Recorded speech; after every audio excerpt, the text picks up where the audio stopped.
Hi, I'm Nellie H. Steele, sovereign of suspense and author of Shadows of the Past.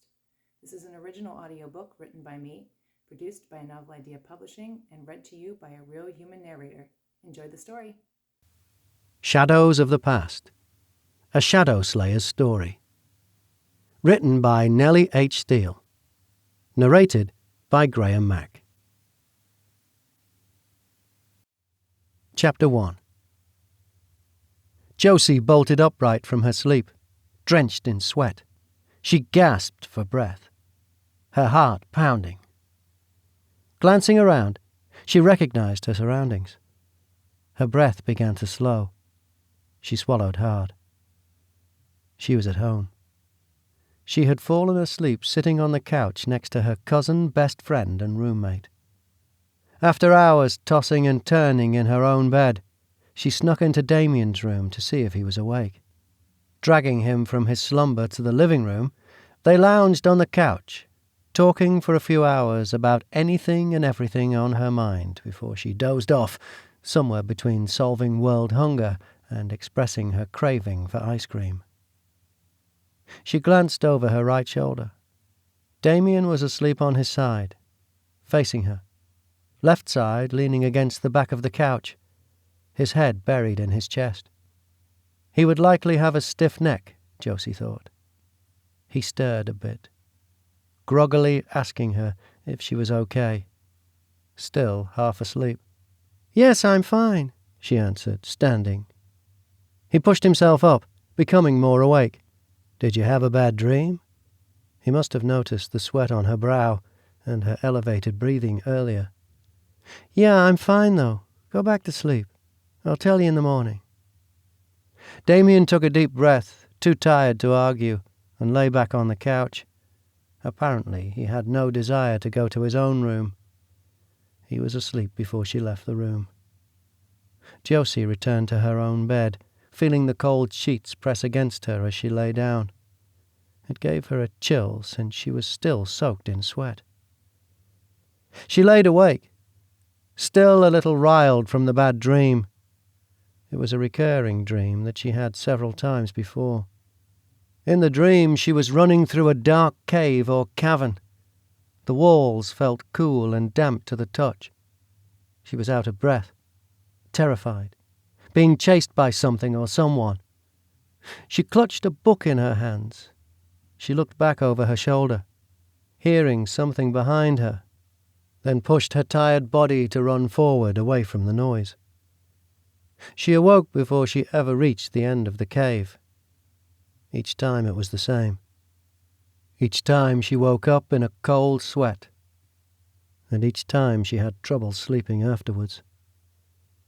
She did not understand the meaning of the dream, but it was so vivid that it felt as though she were living it. Her friends, including her cousin Damien, told her it must be a reaction to some stress in her life, perhaps with work or family, or that she should try to relax, maybe get a massage or do some yoga. Nothing made it easier when the dream reoccurred. It was so intense that it would terrify her all over again. Even after waking up and realizing that she was in her own bed and her own home, the unsettled feeling that she had during the dream remained, and she always had trouble going back to sleep afterwards. As usual, Josie laid in bed pondering everything about the dream and learning nothing. The next thing she knew, her alarm was screaming at her. Groggily, she pushed herself up to sitting, looking at the clock. It was 4 a.m., her normal wake-up call. Most people wouldn't even consider getting up at this absurd hour, but Josie did it daily. An avid jogger, Josie liked to pound the pavement before most other people started their day. She considered hitting the snooze button, but decided she'd feel worse if she didn't get up now. Sleepily, she made her way to the kitchen to make her normal breakfast of oatmeal. She put on a pot of coffee, even though she didn't drink coffee. She prepared the pot for Damien whenever he crawled out of bed. She noted on her way to the kitchen that he must have dragged himself back to bed during the night, since the couch had been empty this morning. She also set a bowl of oatmeal in the fridge for him to eat when he got up. With her morning chores completed, she headed back to her bedroom and changed into her jogging clothes. She finger-combed her blonde hair back into a ponytail, with the loose curls touching the nape of her neck after being pulled up. Grabbing her water bottle, she headed out the door for her run. Her head was still a mess after the sleepless night and the nightmare. She hoped the jog on the quiet road would help clear it. Josie loved living on a country road. At most times of the day, the road was deserted, especially this early in the morning. They lived on the outskirts of a small town. The location offered them the privacy and rural feel they had grown up with, coupled with a commute of less than an hour to the city. Josie owned her own cybersecurity business and often worked from home, but she made enough trips to the city to prefer a shorter commute. Damien's computer programming position offered flexibility to work from home also, but he often travelled to his office for co-worker and client meetings. Before Damien was even awake, she finished her run and returned to the house. She was already changed and putting water on for a cup of tea when he staggered into the kitchen, rubbing his eyes and yawning. He headed straight for the coffee without a word. "Good morning to you too," she said, jokingly. He took a sip of coffee. I don't know how you do it. I'm exhausted." "You should have come with me for a jog. It wakes you up," she answered. "I'd rather shoot myself in the foot," he retorted. Damien did not care for anything athletic, choosing to get most of his physical activity from furious typing or video game playing. "I'm glad it's Sunday and I don't have to go to work." "Me too." "Hey, you never have to go to work," he countered. "You work from home." "I guess, technically, I'm always at work then." "Ha! Hilarious, Josie." "You have plans today?" Josie asked, while pouring steaming water into her mug. He glanced at her. "What do you think?" Damien, ever the introvert, preferred his own company to most people's. Except for Josie. They grew up together, living next door to each other for the first 5 years of their lives. When Damien was 5 years old, his parents passed away in a car accident, and Josie's mother had insisted that she care for her sister's only child, taking Damien in as one of their own. Growing up together, they'd been inseparable, and were far more like siblings than cousins. While Josie's personality was like his in many ways, Josie was more self-assured, comfortable being alone or with others. She dragged Damien to countless social events throughout the years, despite his constant protests. "It's good for you to get out, Dee," she always told him, and he always listened, much to his chagrin on most occasions. "I think we should go see that new comedy. We could both use a break." "Or we could find something on Netflix." Josie rolled her blue eyes. "Come on, Dee, the popcorn is way better at the theater." "I don't know." "Come on, Dee, I need a break. You said it yourself. No one wants to go to the movies by themselves. Come on." "For being the more independent one of us, Josephine Benson. You're codependent." "Is that a yes?" "Yes." He rolled his eyes. "It's a yes." "Pick an early show so no one else is there," he called as she disappeared from the kitchen to look up movie times. Returning with her laptop, she said, "I don't care how early we go, I'm still eating popcorn." Opening her laptop, she searched for a show at their closest theater. "Oh, here's a good time. Starts at 1:15. We'd be out around 3. We could have an early dinner out, hole up for the night, and play video games. I promise I'll let you pick the game this time." Eating his oatmeal, he nodded in agreement. "That's good," he said, once his mouth was no longer full. "Awesome! I'm getting tickets now. There's only like 4 other people in the theater, so this totally meets your no-people quota." He stuck his tongue out at her response. Just saying. And done. So, where do you want to eat?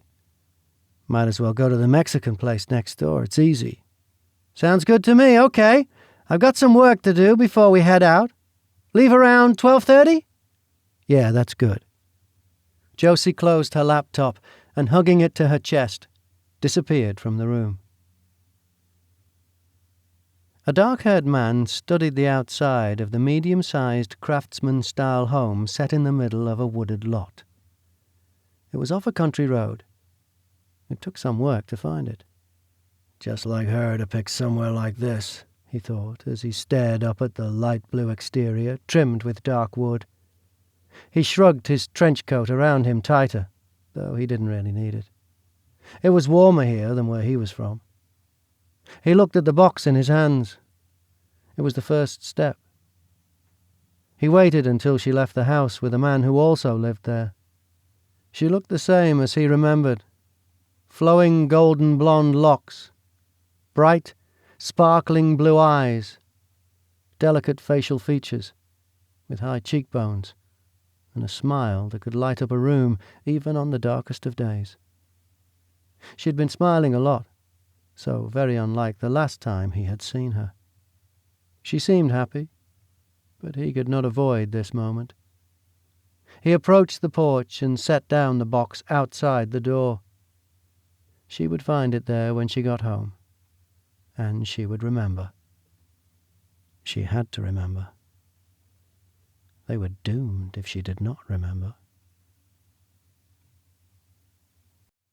Chapter 2. I thought the movie was good. What about you? Josie asked, after they were settled in a booth at the neighborhood Mexican restaurant. Yeah, it was okay. It was funny, I guess, Damien answered, shrugging his shoulders in his usual manner. I thought it was funny, too. It was one of the better comedies I've seen in a while. Damien yawned widely. Am I boring you? Josie said, grinning teasingly. No, you're keeping me up all hours of the night is what you're doing. Josie made a face. Sorry, I just can't sleep. You know how I am. Yes, I do, but unlike you, I never get used to the lack of sleep. Did you say you had another one of those nightmares last night when you finally fell asleep? Yes, same nightmare, which meant that I couldn't sleep again after that. I'm annoyed with this dream, to be honest. How many times is that this month? That I've had that dream? Probably 6 or 7 times. It's only mid-month, so that's like every other night. What's got you so stressed out, Jose? No idea. I can't come up with anything. Work's fine, I'm fine. There's no major project deadlines looming. Nothing stressful in my personal life. No major decisions hanging over my head. Possibly the breakup with Michael? Please. Josie rolled her eyes. That was months ago, and I was having the dream before we broke up. But not as much. Plus, it was only like 2 months ago. I don't think that's it, Dee. The nightmare would have started after we broke up. You didn't seem to have a good reason. Not feeling it doesn't seem like a good reason. Anyway, maybe it started before because you were planning on breaking up with him. He phrased his suspicion like a question. Josie rolled her eyes. Would you let that go? First, that's a perfectly good reason. Something was just off. Besides, that's not the problem. How is a dream running through a cave holding a book related to breaking up with someone? I have no idea. Trapped feelings? A chapter in your life? How would I know? I'm just saying. Is that your professional opinion, Doctor? Okay, then answer this. Why is the nightmare worse now than when we broke up? Because you didn't have a reason? And he wants to get back together with you? That could be stressing you out. Perhaps you want to get back together with him. You may have some unresolved feelings. Rolling her eyes again, she asked, Can we drop this? As much as I'd like to figure out why I'm waking up in a cold sweat from the same recurring dream, I don't want to dwell on breaking up with Michael again, and to be honest, I'm tired of talking about this dream too. Let's just talk about something else." She waved her hands as though to dismiss the topic by shooing it away. Damien shrugged his shoulders again. "Yeah, okay, fine. So what do you want to talk about?" he said, giving in to her like he usually did. They spent the rest of the meal talking about movies, work, friends, family, and whatever else that allowed them to avoid the subject. When they arrived home, Josie found a small box on the porch. "Were you expecting a delivery?" she asked, retrieving the box. "Nope. I'm not the internet shopping queen, so my best guess is that's yours. Look, that's your name on the box." "I didn't order anything." He raised an eyebrow at her. "I didn't ever expect to hear those words come out of your mouth." "Very funny, Dee, very funny." "Well, let's go inside, open it up, and find out what it is." "I'm not sure I want to find out." "Oh, come on." He pushed the door open and motioned for her to enter before him. "You probably ordered a dress or scarf or shirt or some article of clothing that you forgot about." "I remember that stuff." "You don't. You have so many clothes you don't even realize what you've got or what you've bought. Here, give me the box. I'll open it." Josie handed him the package, and he sliced open the tape across the top of the box. Josie peered in, as though she expected a rodent to come leaping out. "What's inside? Can you see?" "Some packing paper so far," he said, carefully pulling the wrapping apart. "I see a shiny metal-looking thing." He kept moving the paper around until the object revealed itself. Josie peered in at the object. "What in the heck is that? I didn't order that." Damien reached into the box and pulled the item out. "Looks like some kind of jewelry box?" They both looked at the small gold box he held in his hands. Red, green, and blue jewels embellished the top. "Man, this is heavy. This must have cost a fortune, Jose." "I didn't buy it," she insisted. "You're right. You probably bought this thing on the Home Shopping Network during one of your sleepless nights." "I did not buy it. Not then, not ever. Besides, it looks way too old to be something that they sell on HSN." "Yeah, this looks kind of old. Definitely looks used." "Is there a note or packing slip in the box?" Josie peered in, but found nothing. She searched around, pulling all the paper out, finding nothing else in the box. "Maybe the note's inside," he said, opening the box. As he opened the lid, a music mechanism was triggered and a tinkling little tune began to play. Neither of them recognized the song, although something seemed familiar about the music to Josie. "Wow!" Josie said as he opened the top, her eyes wide. Inside the box appeared to be a large ruby necklace. "Surely that's a fake." Damien lifted the necklace out of the box. "Whoa, it's heavy. So it's a good fake, if it's a fake." "Oh, there's a note underneath. Hopefully this will explain something. It's probably not even for me. There's probably a mistake or something." Josie lifted out the note and stared at it. "What does the note say?" Damien said, still studying the necklace and the box. Josie didn't answer. "Jose, what does it say?" he pestered. She paused, trying to make sense of what she read. "It says, 'My dearest Celine, or as you are now known, Josephine, a piece of your past to help bring you back to us in your future.'" Damien furrowed his brow in confusion. "Huh? What does that even mean?" "No idea. Who is Celine? Is that me? And why are they calling me Celine like my name changed?" "Let me see the note," he said, peering over her shoulder. She repositioned the note so he had a better view. "As you are now known? Yeah. Looks like Celine is you. At least that's what they think. Piece of your past. He continued to read bits and pieces out loud. Was this yours as a kid? Not that I remember. I'd remember something like this, right? I mean, you think I'd remember something like this, but I don't remember this at all. He looked at the necklace and jewelry box. Yeah, I think you would. I don't remember it either. Nothing about this is familiar. No, well, she paused. What? The music seemed familiar.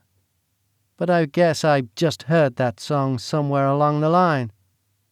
I don't recognize this song. I'm surprised you do. It's not any well-known song that I can remember. Anything else about it? Nope. Nothing. Josie was puzzled, not understanding the note or the object it accompanied. Try asking Mom. Yeah, good idea. She may know something. Here, I'll take a picture. Hold up the box, she said, opening her camera app on her phone. I'll text her.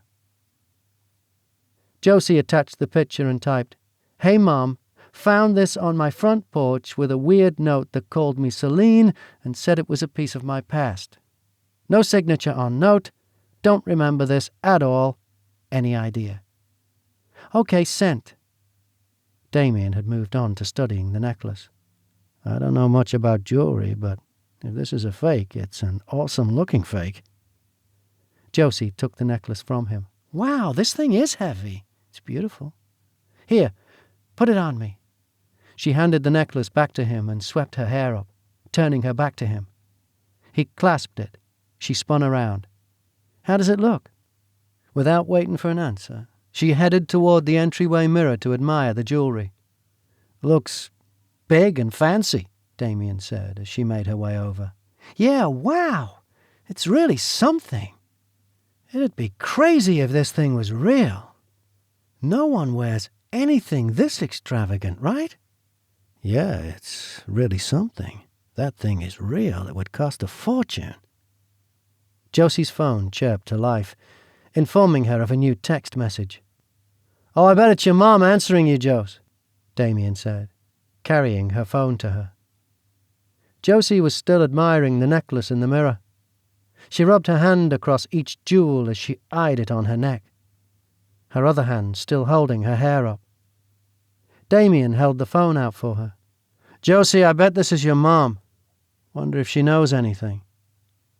His efforts garnered no response. Josie? Josie! He almost yelled, poking at her arm. Huh? What? Geez. Obsessed much. Stop admiring yourself and check if this message is from your mom. Oh, I didn't even hear that come in, thanks. Josie unlocked her phone and checked her messages, finding one from her mother.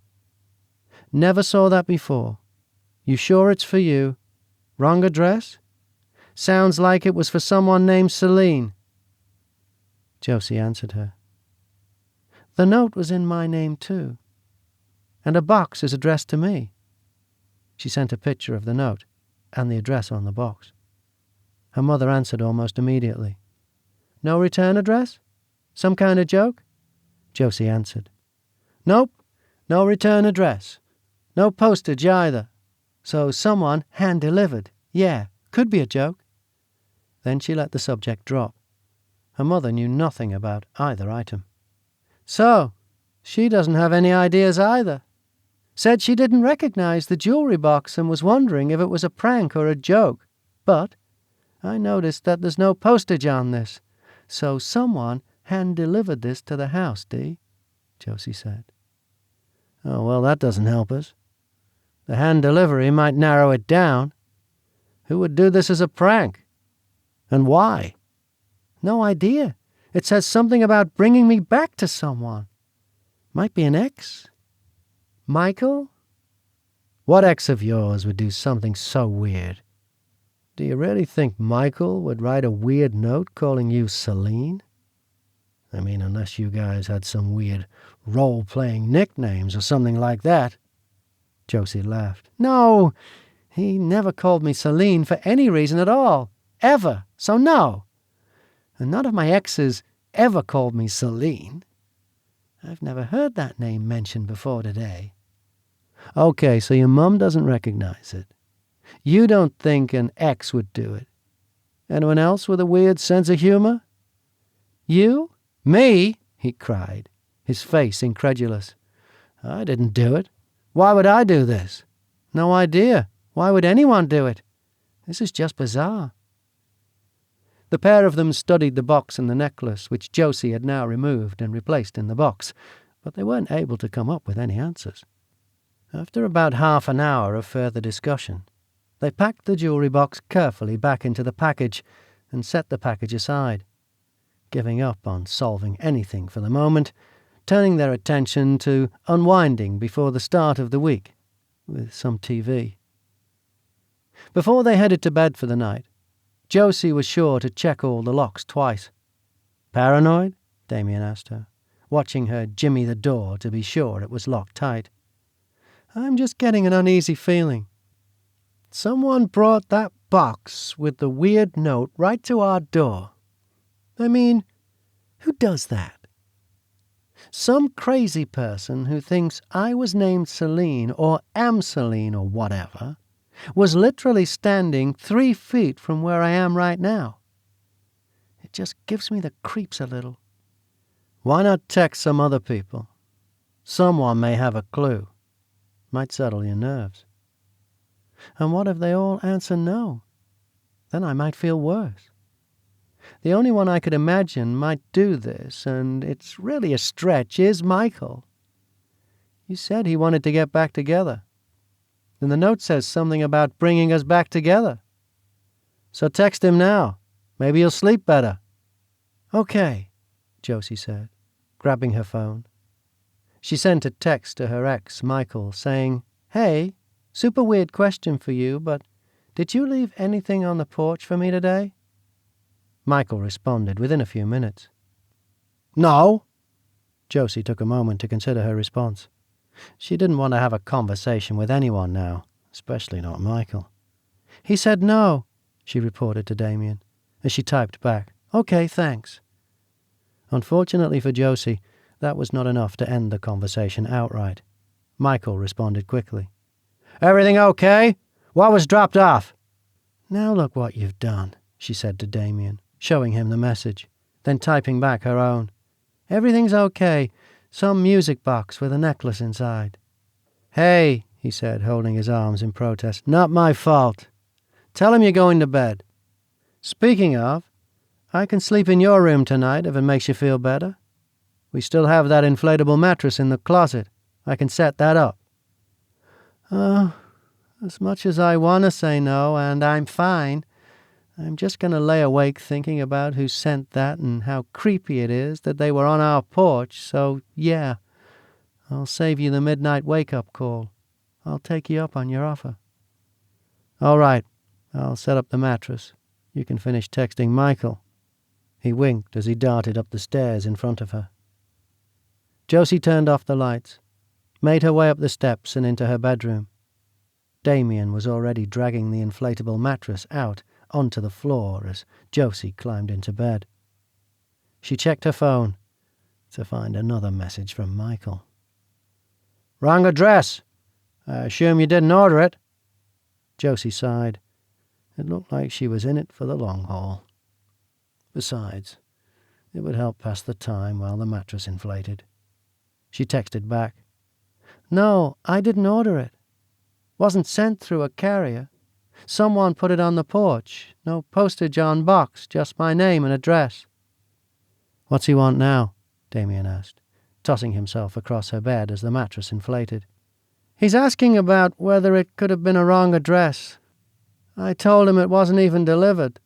Someone hand-carried that box to our house. It doesn't make sense. Her phone chimed. That's weird. You sure you're okay? I can come over. Josie rolled her eyes, sighing with annoyance. Now what? Damien asked, noticing her expression. She held the phone out for him to read the message. I'm wondering if he didn't just do this so that he could offer to come over, she said, only half joking. What if he never texted him tonight? Nope, that one doesn't add up. Next theory? Josie was already answering. I'm fine. Dee is here. All good. Just about to go to sleep. Good night. She barely clicked her phone off when the response came back. Okay. Text me if you need anything. Good night. No more theories. I'm going to sleep, Josie said, after finishing texting with Michael. Sleep? You promise? Well, I will try, she said, pushing her feet under the covers and playfully kicking at Damien to get off the bed. Okay, he said, leaping off the bed and testing the mattress for firmness. He turned off the inflator pump, tossed his pillows and blankets on top, and settled into the mattress. Good night, Josie. Josie turned off the light. Good night. The man watched the lights go out, plunging the house and its surroundings into darkness. She had gotten the package. He had seen her carry the box into the house earlier. He assumed she had opened it. He couldn't know for sure. Did it have the intended effect? Did she remember? Only time would tell. For now, he could rest, having carried out the first piece of his plan. He turned the key in his car's ignition and, without headlights, eased the car back onto the road from the service road he had hidden his car on earlier. Only after he was on the road did he turn his headlights on, heading to his motel. He'd work on the next step of his plan in the morning. For now, having finally accomplished something, he hoped for a good night's sleep. The first in a long time. Chapter 3. Morning, Damien said, yawning as he walked into the kitchen and straight to the coffee pot.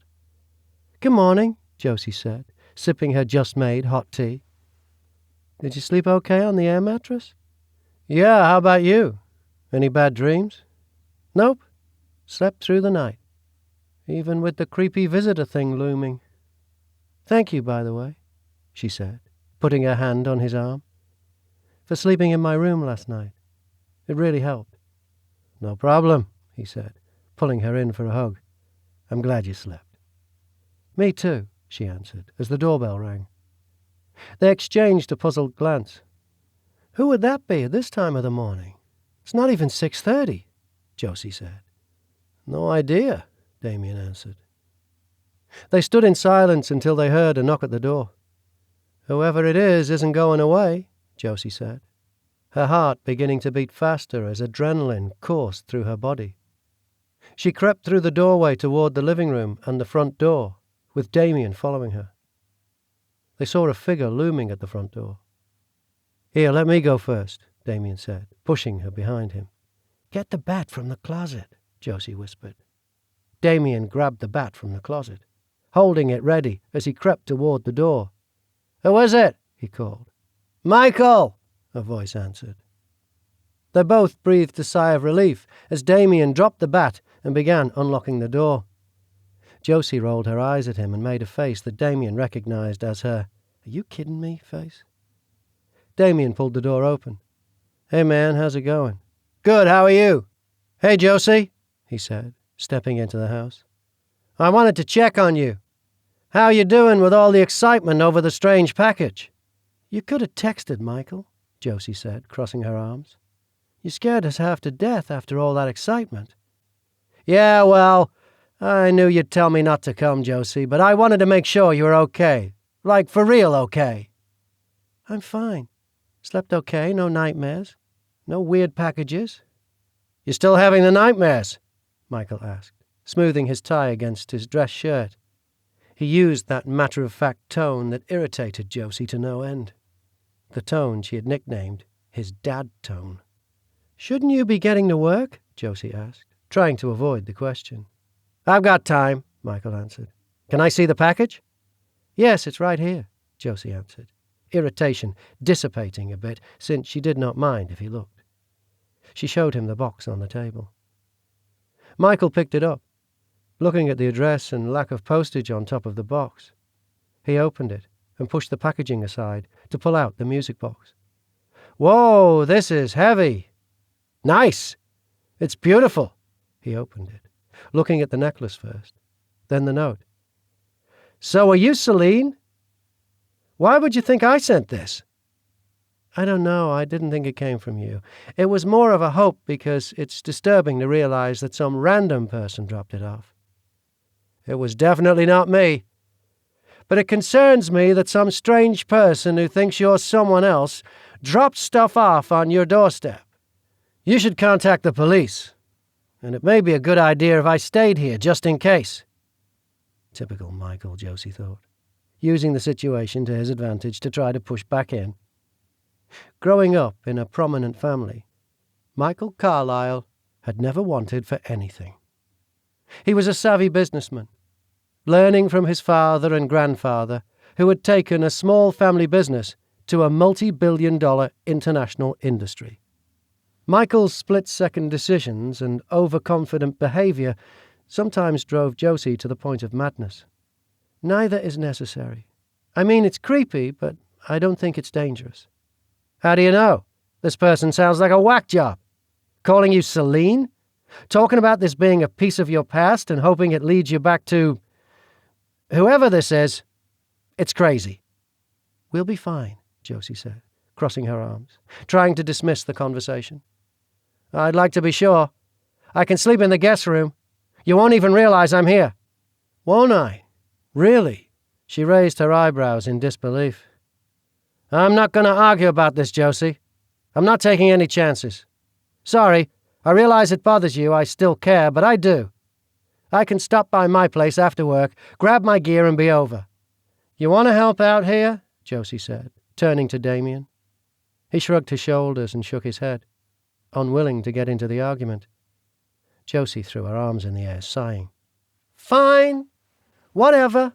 The more the merrier, I guess. Great. I'll see you later then, Michael said, squeezing Josie's arm before turning to head out the door. Damien, nice to see you again, he nodded to him as he left. Thanks so much for the assist, Dee, Josie said after Michael left. I'm not getting in the middle of that, and besides, I wouldn't mind having someone else here. Between your nightmares and the creepy stalker, sometimes you listen to him more than me. He's not a stalker. I have no idea what's going on. Oh, never mind. Let's just forget about this stupid thing, she said, stuffing the music box in the box and shoving it into the nearby coat closet along with the discarded bat. I've got some errands I need to run. I'm going to head out. I'll be back later. Okay, Damien answered, knowing when she needed to cool off. I'm heading into the office for a few hours. See you when I get home. Yep, have a good day, Dee. Josie stormed up the steps, trying to push the morning's events from her mind.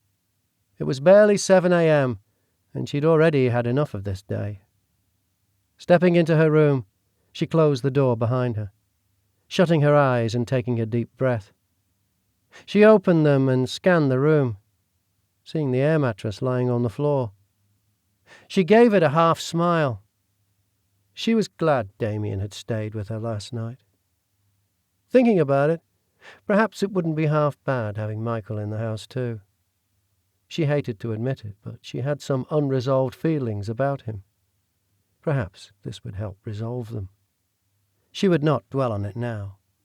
She'd concentrate on getting dressed and out of the house to run her errands. One perk of self-employment was running errands when most other people were at work. She hopped into the shower, dried her hair, put on some makeup, and was out the house within the hour. She made a few quick stops, picking up some various household items that she needed, and a few food items from the store, now that they would be entertaining and eating for 3. She dropped everything off at home. Checking the time, she saw that it was only 10 a.m. She didn't have much work on her work schedule for the day, but she figured she would get a start on them and clear them off her plate. Upon sitting down at her desk, she found herself distracted. She pushed through a few items, but found it difficult to focus. She checked her window often, which overlooked the front of the house, making sure no strangers were lurking around. After about 30 more minutes of work, she found herself too distracted to continue, Despite her words this morning, she really was unnerved being in the house alone. Her mind lingered on the strange package that was delivered and on the person who had delivered it. Not being able to focus, she gave up on work. She settled on getting out of the house and doing some shopping. Whenever she was stressed, she found that shopping was a great way to relieve her mind. With her mind made up, she grabbed her keys and headed out the door. Josie eased her car into a parking space at the mall, parking outside one of her favorite department stores. She hoped the distraction would help ease her mind. She made her way through the store, stopping every so often to browse at a few clothing items or accessories. Finally, her mind began to relax at the expense of a new dress and a pair of shoes. Considering this as a success, Josie decided to eat before continuing her retail therapy. She dropped her purchases off at her car and headed to the food court. When entering the food court, she felt off. She chalked it up to waiting too long before eating lunch. As she considered what food appealed to her most, she began to feel worse. A stabbing pain above her right eye made concentrating difficult. She rubbed her head in the hopes that this would relieve it, until she sat down to eat. She settled on pizza and made her way to the counter to order, practically running into a man along the way. She apologized to him, unable to take her eyes off him even after he began to walk away. He turned back, staring at her. Something about him seemed familiar to her, but she couldn't place it. Suddenly, the pain in her head became 10 times worse, nearly blinding her with its stabbing sensation. Instinctively, she put her hand to her head. Her mind was a jumble of thoughts. Her nightmare was pushed to the front of her mind. She remembered her hands on a cold, wet stone, her labored breathing. She closed her eyes, trying to shut it all out.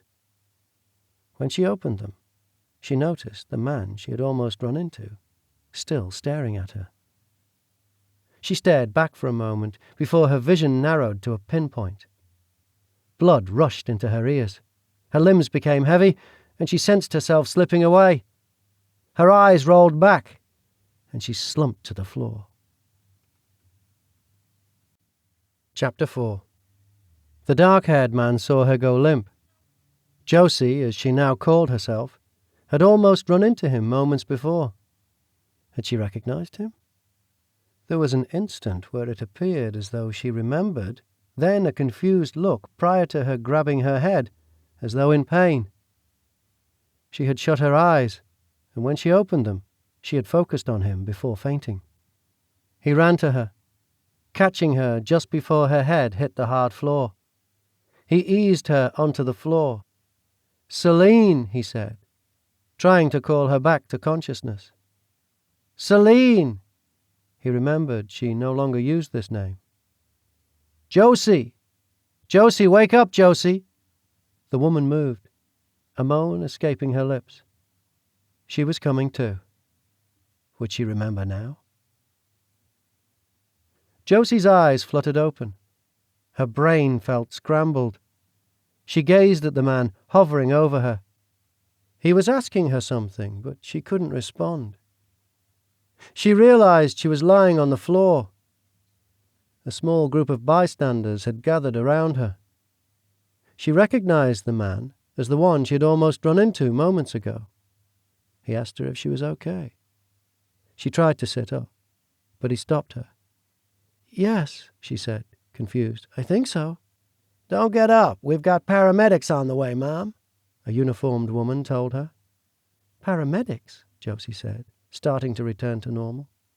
No, I'm fine. I think I waited a bit too long to eat. I'm fine." She again tried to push herself up to sitting, feeling ridiculous lying on the floor. "Ma'am, please stay where you are. The paramedics are on their way. We need to check that you're okay." It dawned on Josie that the security officer viewed her like a lawsuit waiting to happen.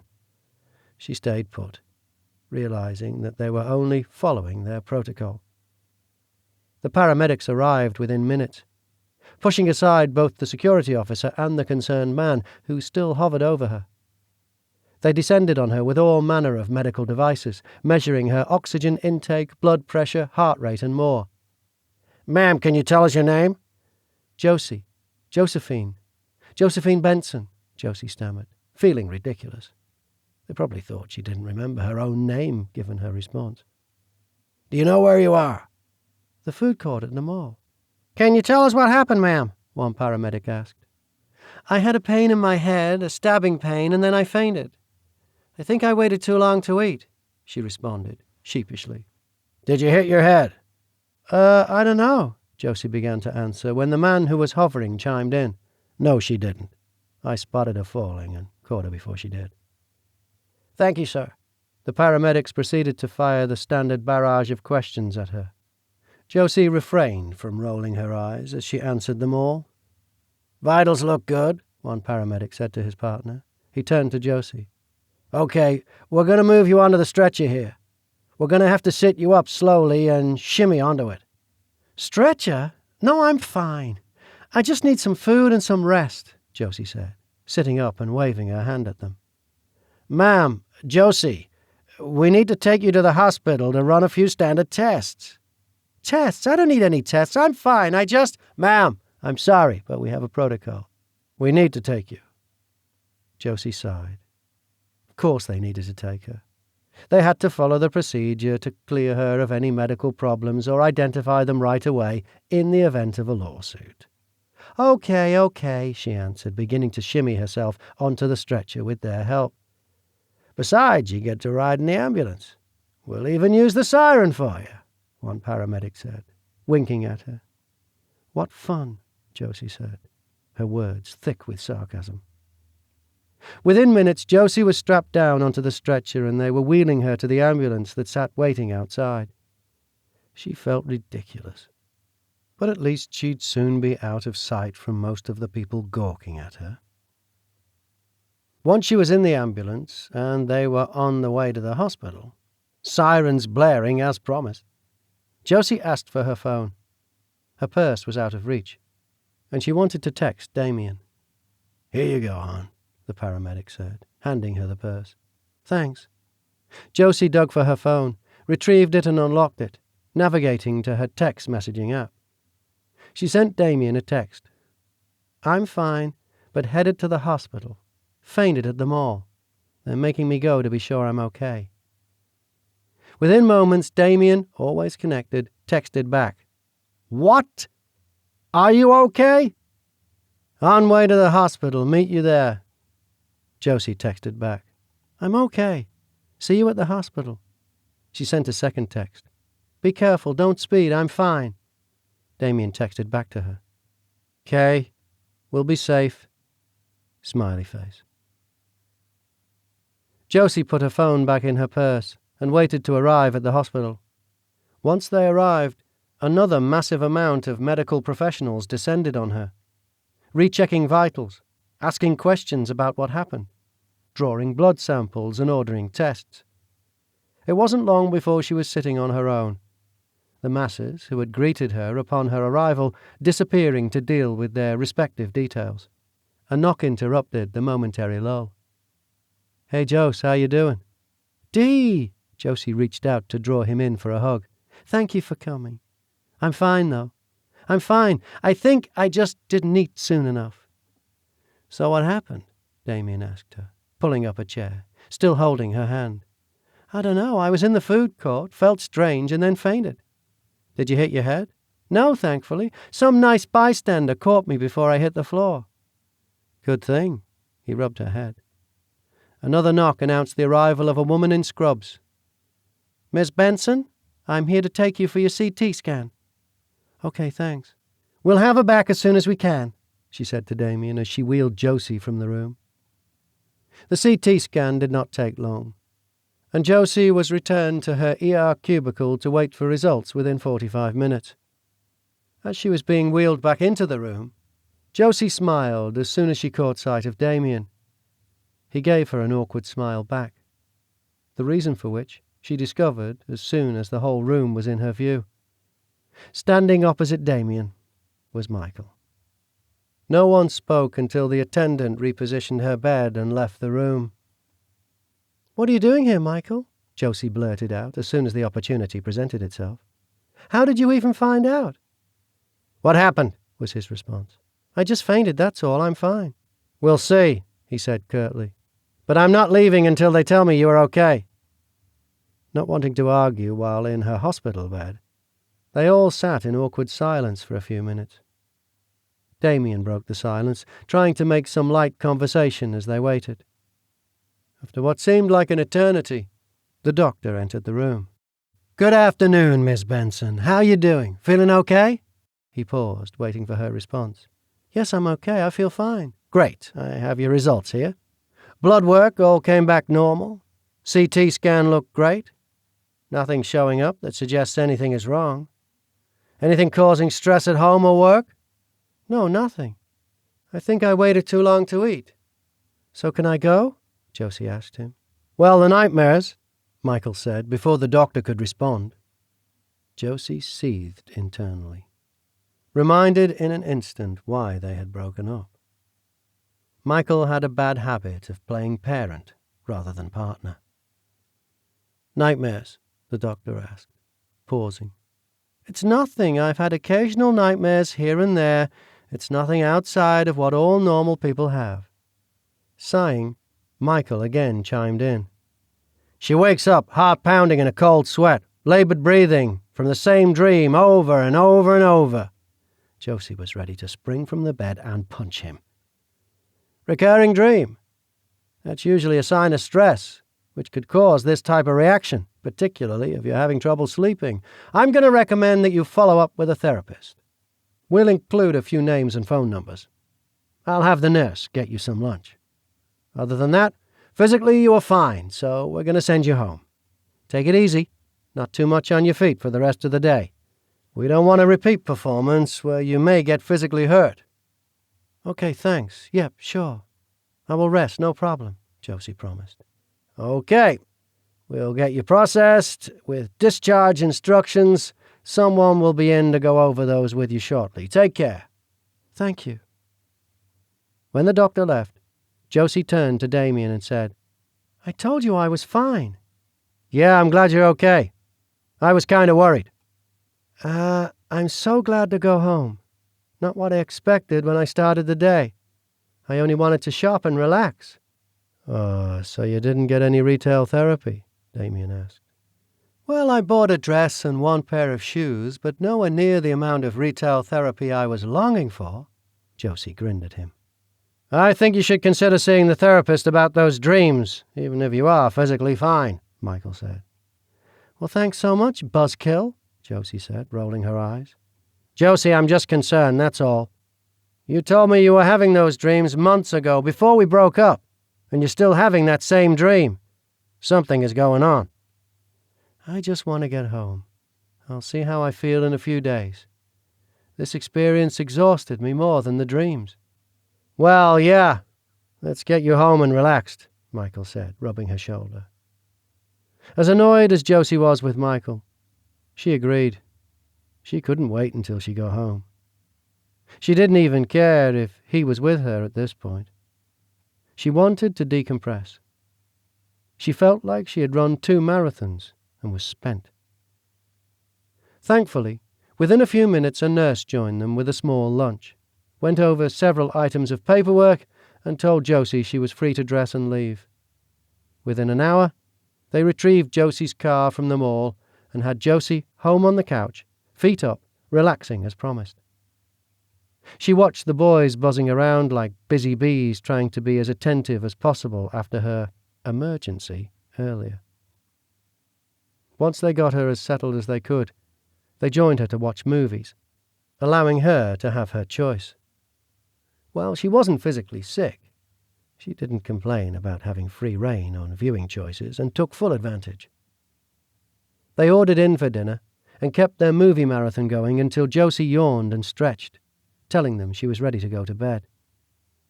"Want me to bunk with you again?" Damien asked as she prepared to head upstairs. "Yeah, if you don't mind. The air mattress again?" Josie winced. "Nope. Don't mind at all." Michael listened to the exchange, seeming to want to join in but deciding it might be best not to. "I'll be in the guest room if you need anything." "I hope you sleep, Josie." "Thanks," Josie said. They all headed up the stairs, parting ways outside of the guest room door, with Josie and Damien continuing to her room. Within a few minutes, they were both settled, and Josie turned out the lights after exchanging good nights with Damien. The man watched the lights go out at the house one by one, plunging the surrounding area into darkness. She had seemed so close to remembering earlier today, before she fainted. He thought there had been a glimmer of recognition in her eyes. He did not know what her medical condition was after they wheeled her away on the stretcher, but he couldn't imagine anything being gravely wrong with her. Not Celine. Instead, he had come back here and waited, spying 2 men returning with her earlier this afternoon. Since then, the house had been quiet. Another day was coming to a close. It might be time to enact phase 2 of his plan. Tomorrow was a new day. He'd hold on to the hope that the faintest glimmer of recognition had crossed her face, and that she'd soon be the Celine that he knew. Hope was all he had. Chapter 5. Josie sat on the edge of the bed, still shaking. She sniffed, wiping tears from her face. The latest version of the nightmare seemed more real, bringing her to tears. The commotion had awoken Damien. He sat next to her, rubbing her back. "I'm okay," she said, still sniffling. "But it was way more intense this time." Damien remained quiet, offering silent support while she continued to recover. After a few moments, Josie grabbed his hand. "Thanks," she whispered. "Guess we better try to go back to sleep." "Do you think you can sleep?" Damien asked her. "Probably not. I don't sleep well even when I'm not having nightmares. But at least I'll try." "Want me to stay here till you fall asleep?" She nodded, still ill at ease. She laid back on the pillow. He held her hand, remaining on the edge of the bed. After a few moments, she said, "Okay, I'm okay now. You can go back to sleep." "Thanks, Dee." "You sure? I can stay here till you're out." She smiled and squeezed his hand. "I'm sure, yep." She was much calmer, although no closer to sleep. Damien squeezed her hand back and headed back to the air mattress. Josie lay awake for another hour before dozing off. Within the first hour of sleep, though, she was startled awake again, the nightmare making its second appearance that night. Although not as rattled as the first time she experienced it, she still startled awake, bolting upright in bed. This time she was quiet enough not to wake Damien, who was snoring quietly at the foot of the bed. She checked her clock. It was 3:28 a.m. With a 4 a.m. alarm looming, she would never sleep now. She got up and tiptoed around, grabbing her jogging clothes and sneaking out of the room so as not to disturb Damien's sleep. A few minutes after 4, she hit the road. Feeling a little sleepy, she was hoping the jog would clear her mind. Josie was too stubborn to miss it. She returned home to find 2 concerned faces sipping coffee in the kitchen. "Do you think that was wise, jogging alone in the middle of the night?" Michael chided. "I wanted to clear my mind. I couldn't sleep anymore." "Why didn't you wake me?" "You said you were okay to go back to sleep," Damien said. I did. But I had the dream a second time. It takes me a while to go back to sleep after it, and it was already 3:30, so I got up. It wasn't that early." "You could have woken me up. I would have gone jogging with you at least," Michael chimed in. "I'm fine, guys, honest." "You had the dream a second time, you said?" Damien asked. Josie started a kettle of water heating on the stove to make some tea. "Yeah, twice last night. Lucky me." Michael and Damien shared a glance. one that didn't escape Josie. "What?" Neither answered. "Oh, come on! What was that look?" Damien shrugged. "Nothing, just... well," he stammered. Josie crossed her arms. "Yeah? Well, perhaps you should try a therapist. I mean, this nightmare is starting to affect more than your sleep. Perhaps it's smart to see someone and try to get a handle on this," Damien answered.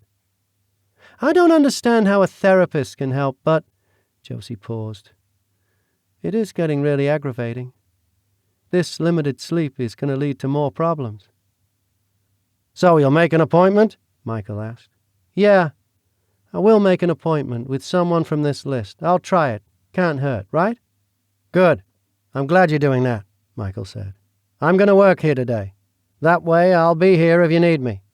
"I'm glad you're going to see someone, Jose," Damien chimed in. "Unfortunately, I can't work from home today, so I'm going to head into the office. But call if you need me, okay?"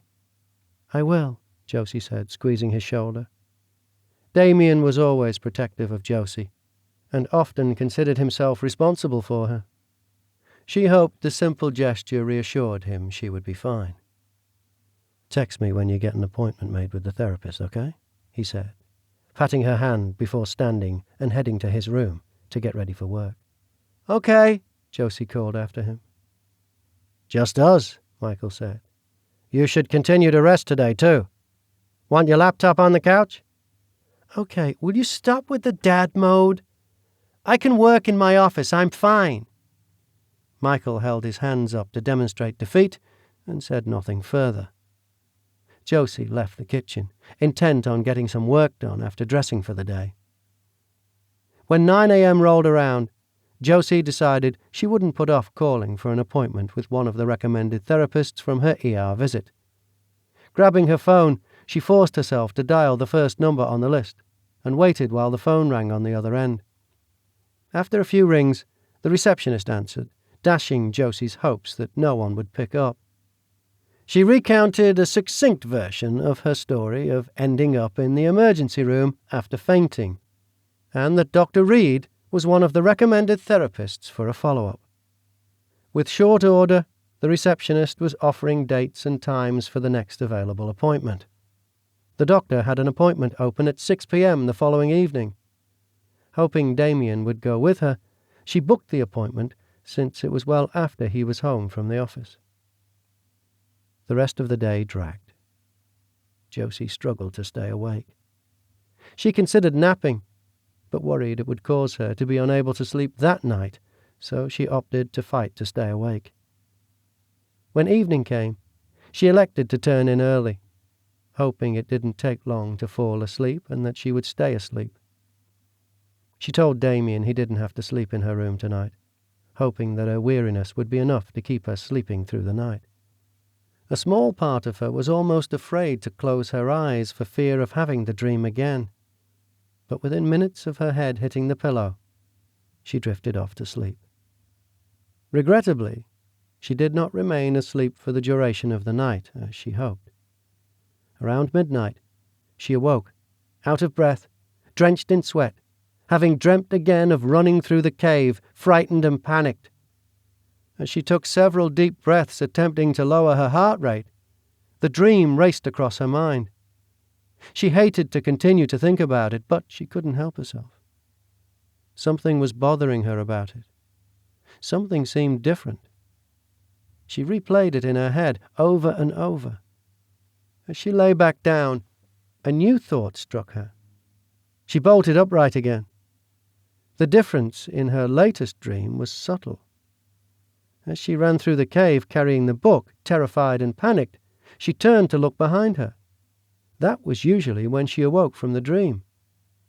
In this dream, she did not have the book and continued running after her glance backwards. As she began to run again in her dream, someone called her. Except they weren't calling to her. They were calling to someone named Celine. Celine. There was that name again. She recalled that was the name used in the note with the music box. She wondered if her mind had added that detail. Had the incident crept into her nightmare, or did she wake up and add that detail? Either way, she had a strong urge to look at the music box. She threw off her covers and crept downstairs, trying not to wake the others in the house. Where had she put that box, she wondered. She remembered. She had shoved it into the closet after Michael had invited himself to stay. She made her way to the closet and retrieved the box. Sitting on the floor, she pulled it open and took out the music box, opening it. The tinkling music filled the air. It calmed her frayed nerves. A peaceful mood settled on her. Her hand rubbed the necklace inside. As if on autopilot, she took it out and put it on, sensing its weight around her neck. She pressed a hand against it, and she listened to the music. "Josie! Josie! Josie! Hey, Josie!" Was somebody calling to Josie in the distance? She felt her body shake. As if being pulled out of a dream, she slowly came to her senses, blinking her eyes and glancing around. Damien and Michael were both standing above her. "Josie!" Michael said again. "Hey, you okay?" "I'm fine, yes. Why? What's wrong?" Damien and Michael exchanged a glance. "What's wrong," Michael began, "is that we found you here at 2 a.m, dazed, sitting on the living room floor listening to this music box. We've been trying to talk to you for the last 5 minutes. "What?" Josie remembered that she had come down after her nightmare looking for the object. 2 a.m? Josie was perplexed. She had been down here for almost 2 hours. "Yes, it's 2 a.m. What are you doing up and listening to this?" Michael asked. She stammered. "I had the nightmare again. And I got up and I don't know, I was thinking of this music box." "So you weren't sleepwalking?" Damien chimed in. "No, I was awake. I remember coming down here, but it seems like I just did." "You're telling me that was hours ago?" "You were unresponsive, Jose. We were talking to you, and you were just staring into space like you were sleeping with your eyes open," Damien said. "I'm more fatigued than I realized. I must have been lost in thought," Josie answered. "I should go back to bed and try to sleep. The upset the nightmare caused has passed now." Josie stood up to head back upstairs. "You gonna sleep in your jewels, princess?" Michael asked her. "Huh?" Josie grabbed her neck. "Oh, right. I don't know why I'm wearing this. I must have been in a daze. I don't remember putting this on," she said, removing it and placing it back in the music box. "You said you wanted to see the music box? Is there a reason?" Damien asked. "No, wait. Yes. When I had the dream again, before I woke up, I could hear someone calling the name Celine. I was thinking of the music box since it came with that note addressed to Celine." "Probably been on your mind since it was kind of disturbing," Damien said. "Here, give me that thing. I'll put it away," Michael said, reaching out to take the music box from Josie. "No," Josie snapped, snatching it back from him. "Whoa, okay, sorry," he said, holding his hands up. "Sorry, I don't know why I did that, sorry. I think I'm just drained. I wanted to take this with me. The music relaxes me. Maybe it'll help me sleep." "Okay, yeah. Whatever helps you relax," Michael answered. "Hope you sleep." "Thanks," Josie said, calming down and heading up the stairs. Damien began to follow her when Michael grabbed his elbow and motioned for him to stay behind, holding a finger up. "Have you ever seen her like that before?" he said, when Josie disappeared down the upstairs hallway to her room. "No, and I've never seen her sleepwalk either." "Why was she so worked up about the music box? The music calms her?" "No idea. Like I said, I've never seen her like that before. Never saw this music box when we were growing up. Never heard that music. Till the day it showed up on our doorstep. I don't know why she'd find it calming. I just know this therapist appointment can't come soon enough." "Agreed. Not much longer now. All right, I'm heading back to bed. See you in the morning." "Yeah," Damien yawned. "See you in a few." Chapter 6. When Josie awoke the next morning, she was amazed how well rested she felt despite experiencing the nightmare again and being up for hours in the middle of the night. The little music box was still tinkling away on her nightstand. She shut the lid, as the memory of how it got there flooded back to her. Sitting on the edge of her bed, she prepared for the day. Her therapist appointment was this evening. She dreaded going, but if it managed to help her, she would do it. Her run didn't help to clear her head, and she found herself distracted for most of the day.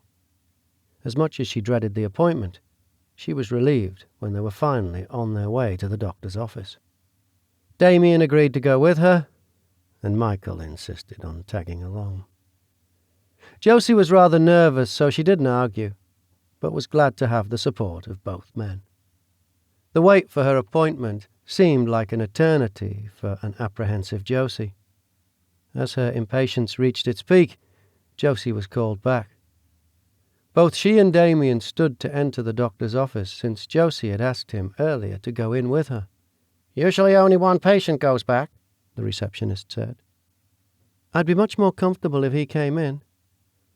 "Okay, right this way, Miss Benson." They entered the doctor's office. It was nicely appointed, with dark, muted colours and comfortable-looking chairs, probably designed to make a patient relaxed. The doctor sat at his desk. Upon entering, he stood and motioned for them to take the 2 leather armchairs to the right of his desk. He took a seat across from them in another armchair. "Miss Benson, nice to meet you. I'm Dr. Reed. Can I call you Josie?" "Sure," Josie answered. The doctor's tactful manner was irritating her already. She wanted to cut to the chase. "May I ask who your friend is?" "This is my cousin, Damien. We've lived together since we were 5 years old. It makes me more comfortable to have him with me." "Of course," the doctor said gently. "So, tell me, Josie, what brings you here?" Josie recounted the story of how she had received the doctor's name after fainting in the food court of the mall. She also described the nightmares she had been having, telling him that they had been increasing in frequency. The doctor listened without interrupting. When she was finished, he said, "Okay, let's start by talking about what's going on in your life, specifically stressors. How is work?" "Work is good. I'm self-employed. I run a cybersecurity business. I don't really have any issues. I have a steady stream of work, but I'm not drowning in work. I've got a nice balance going on right now." "Any issues with a boyfriend or husband?" No husband or boyfriend, no issues there." "How is your relationship with your parents?" "Fine. I've always had a good relationship with them. No issues lurking on that front. I know you probably are wondering if there is an issue between Dee and I, but there isn't. We get along great. We always have. No stress there. He's more like my brother than a cousin.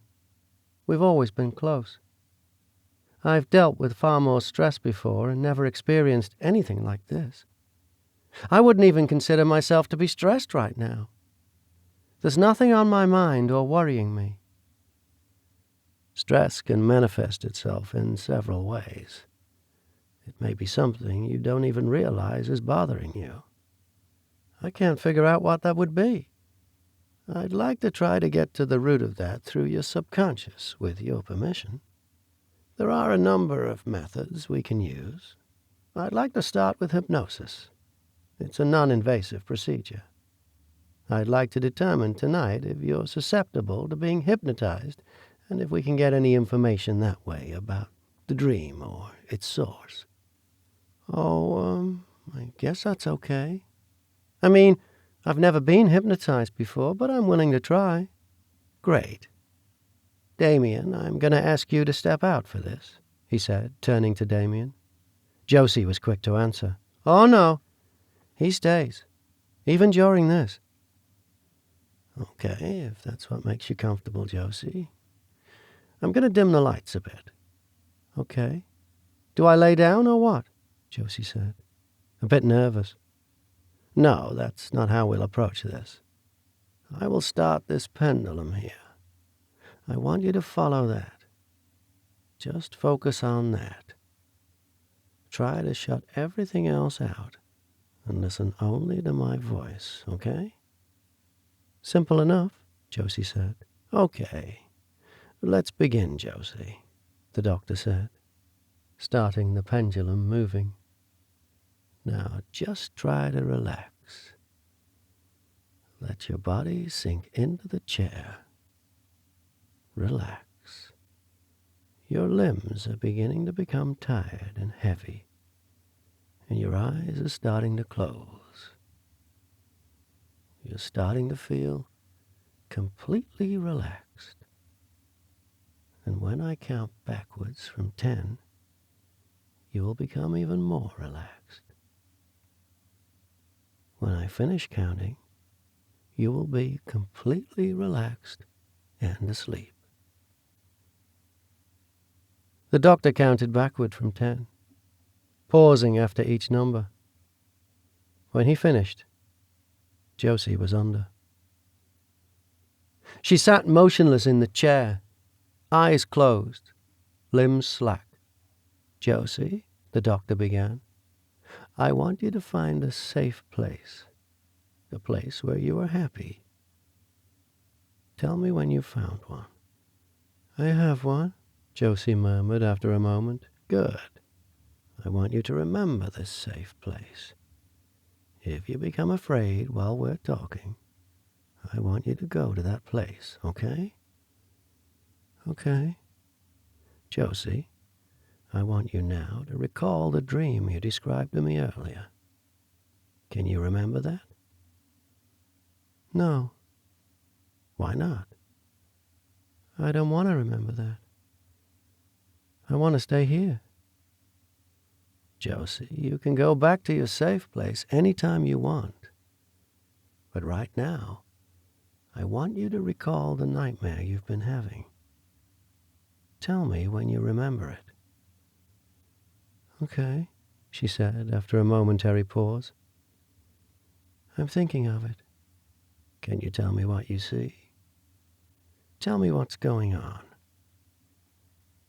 "It's dark. I'm running. The walls are cold and wet like a cave. I'm scared. I have to get out of here. He's coming. I can hear him. He's coming behind me. I have to run." Josie began to breathe harder. She pinched her eyes shut and wrinkled her forehead before speaking again. "Aidez-moi! Aidez-moi! Il arrive! Aidez-moi! Mon Dieu! Aidez-moi!" Josie panted, gripping the chair, her voice rising to a fever pitch. Josie, you okay? It's just a dream." "Non, non! Il vient! Je dois partir!" Josie, speak English." "He's coming! I must go!" she shouted, tears rolling down her face. "Josie, you're safe. It's just a dream. Can you tell me more?" "No, no!" she shouted, wincing in pain as the tears continued to stream down her face. "Josie, go to your happy place. Tell me when you were there." In an instant, Josie's demeanor changed. While tears still streaked her face, her breathing slowed, and the pained look left her face. "Are you in your happy place, Josie?" the doctor prompted. "Yes, I'm here." "How do you feel now, Josie?" A smile crossed her face. "Happy. At peace." "Good. Now, Josie, I'm going to wake you up. I want you to forget about the dream, and I want you to remember how you are feeling at this moment, okay?" Another smile. "Okay," she said, content. "Okay, Josie. I'm going to count backwards from 10, and when I'm finished, you'll wake up as content as you are right now." The doctor began his slow count backwards. When he said the word 1, Josie's eyes opened. She blinked a few times, glancing around the room. "What happened?" Josie asked. realizing she had tears on her cheeks. She wiped her face with her hand. The doctor answered, "Well, I was able to hypnotize you, and we did induce the dream." "Did you find anything about what's causing my nightmare, or what it means?" Josie asked. "No. We witnessed firsthand how upsetting it is to you." Josie frowned, let down. "It takes time, Josie. This is a process. We're not going to solve this in one session." "I was hoping to get some information," Josie said.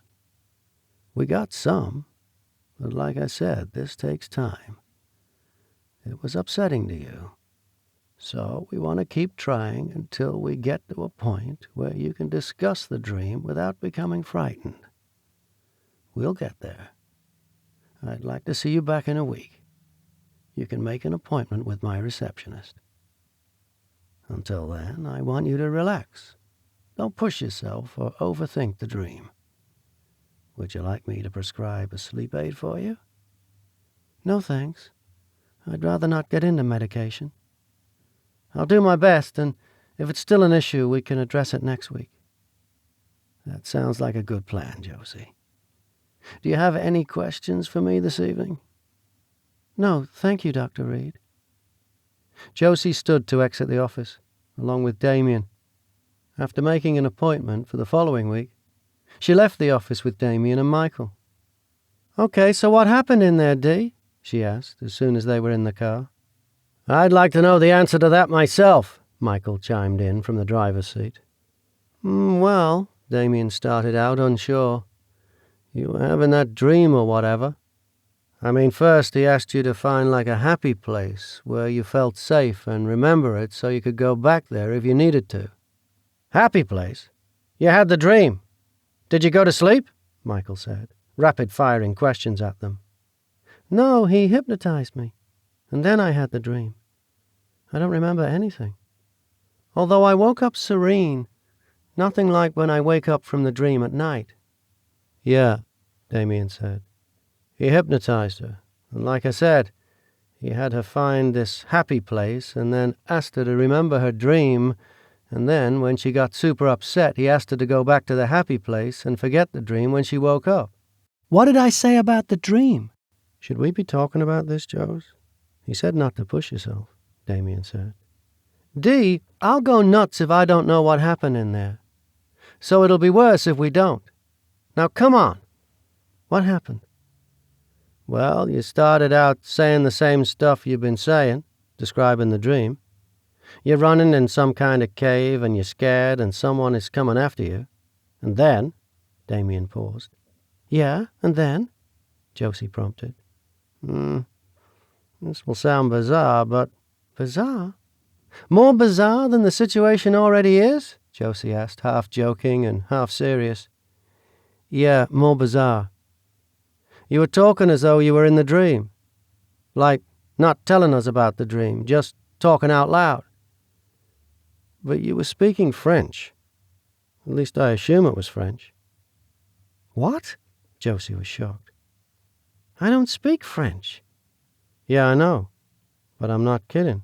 You were speaking French. Fluently. Dr. Reed had to tell you to speak English again." I'm speechless. I don't even understand how that could happen. I don't speak French. I never have. What did I say?" "I didn't understand you. I don't speak French either. We both took Latin together in high school, remember?" "Great. So I'm rambling in French and we have no idea what I said," Josie said, throwing her hands up in frustration. "Actually, though, I recorded it while you were under, just in case, so we can try and find someone who speaks French to translate it. I speak French. Well, not fluently, but I might be able to translate it," Michael suggested. "I hope you can. I don't relish playing this for some random person," Josie said. Damien unlocked his phone and navigated to his video files. You took a video? That's kind of creepy, Dee," Josie complained. "How did the doctor not notice?" "I was discreet. and I thought it might be useful because now you can see it's really you speaking perfect French." He played the video. Michael listened while Josie and Damien watched as the doctor put Josie under hypnosis and asked her to recall her dream.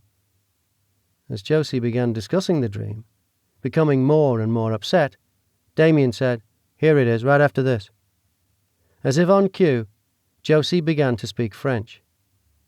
"Okay, that's just weird," Josie said, seeing the video. "Did you understand any of that?" she said, turning to Michael. Maybe. Play it again." Damien replayed the part of her speaking French. "Okay, something like, 'Help me, my God help me,' I think. There's something else, too. Play it again." Damien replayed this part. "Okay, it's, 'Help me, he's coming, my God help me.' Go to the next part."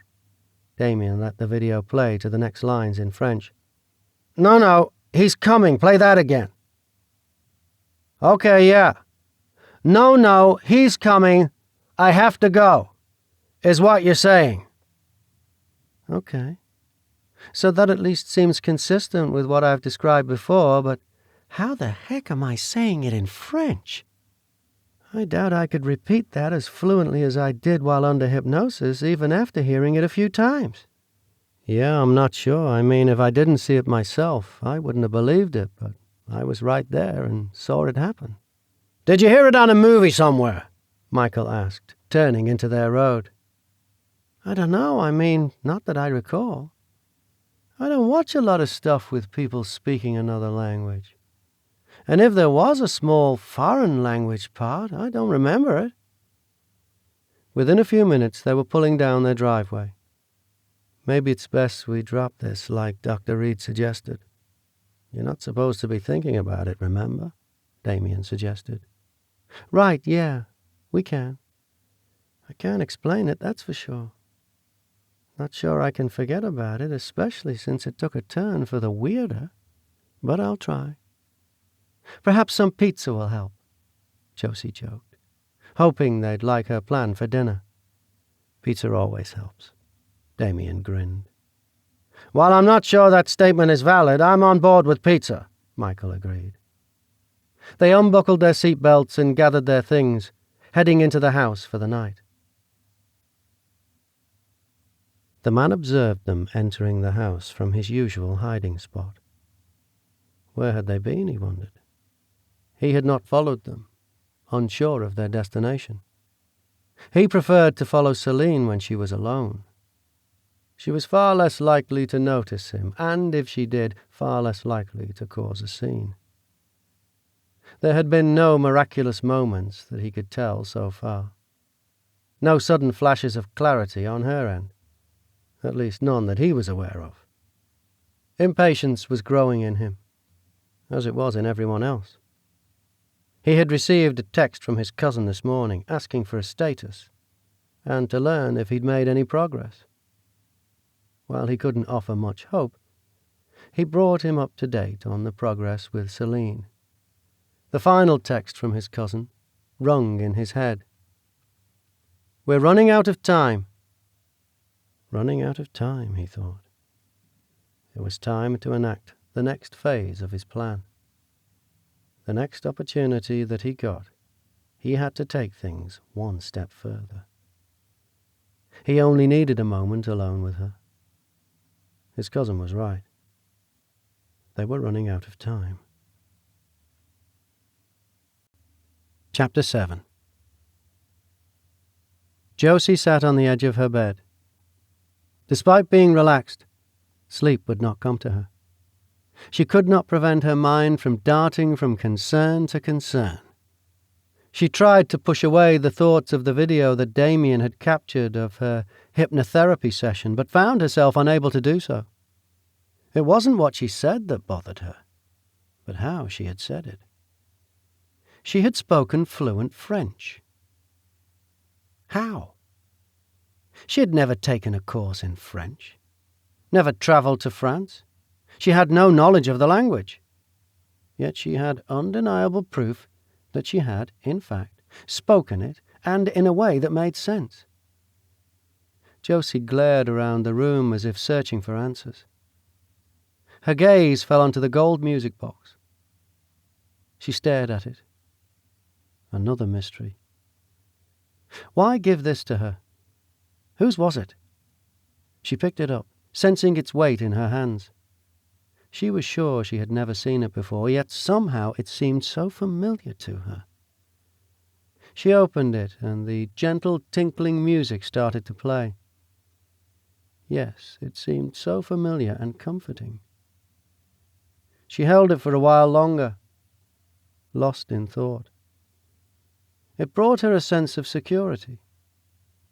But her mind remained troubled.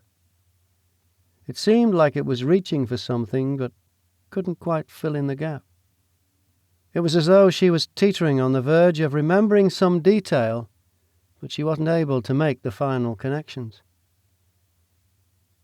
She settled back in her bed, still holding the music box. She was suddenly sleepy. She closed her eyes, shutting out the world, except for the music.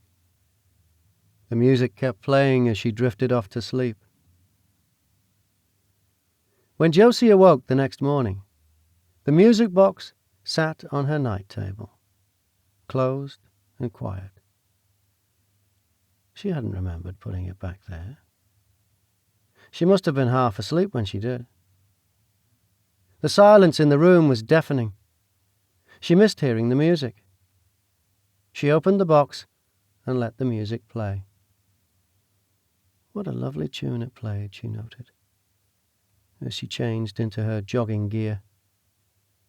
She almost hated to leave it, but she wanted to get her jog finished. She closed the music box and headed out. When she returned, Michael and Damien were both awake and preparing for the day. "How'd you sleep?" Michael asked. "Good, actually," Josie said. "I had trouble falling asleep, but once I did, I was out like a light." "Did the music box help?" Michael questioned further. "It did.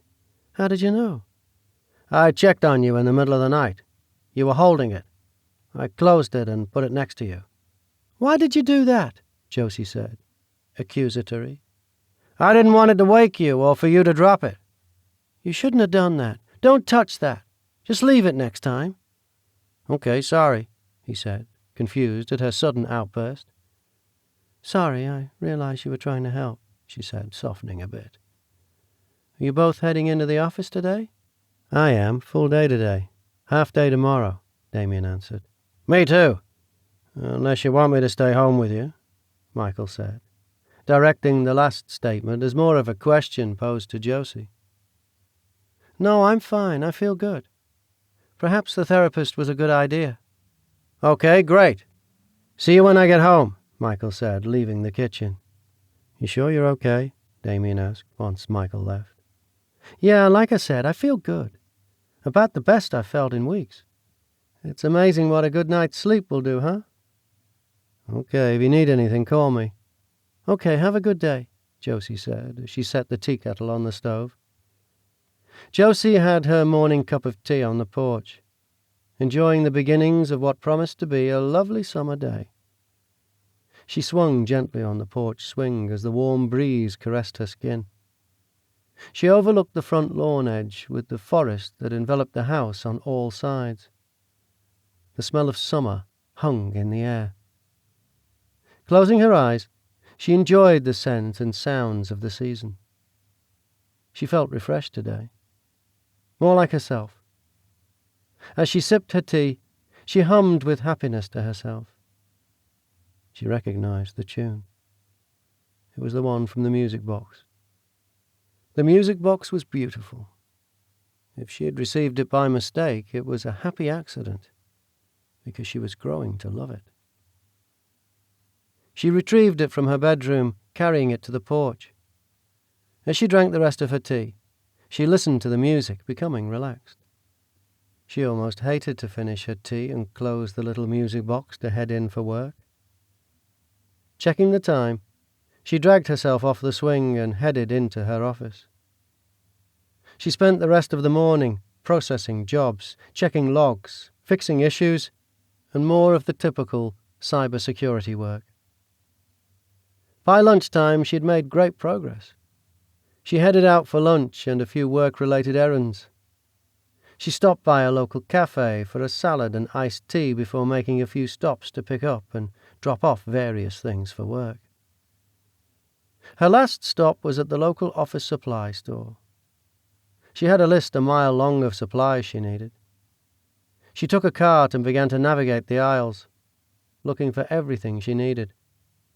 As she rounded the aisle, she almost ran into someone on the corner. "Oh, I'm sorry, excuse me," she apologized, smiling at the person.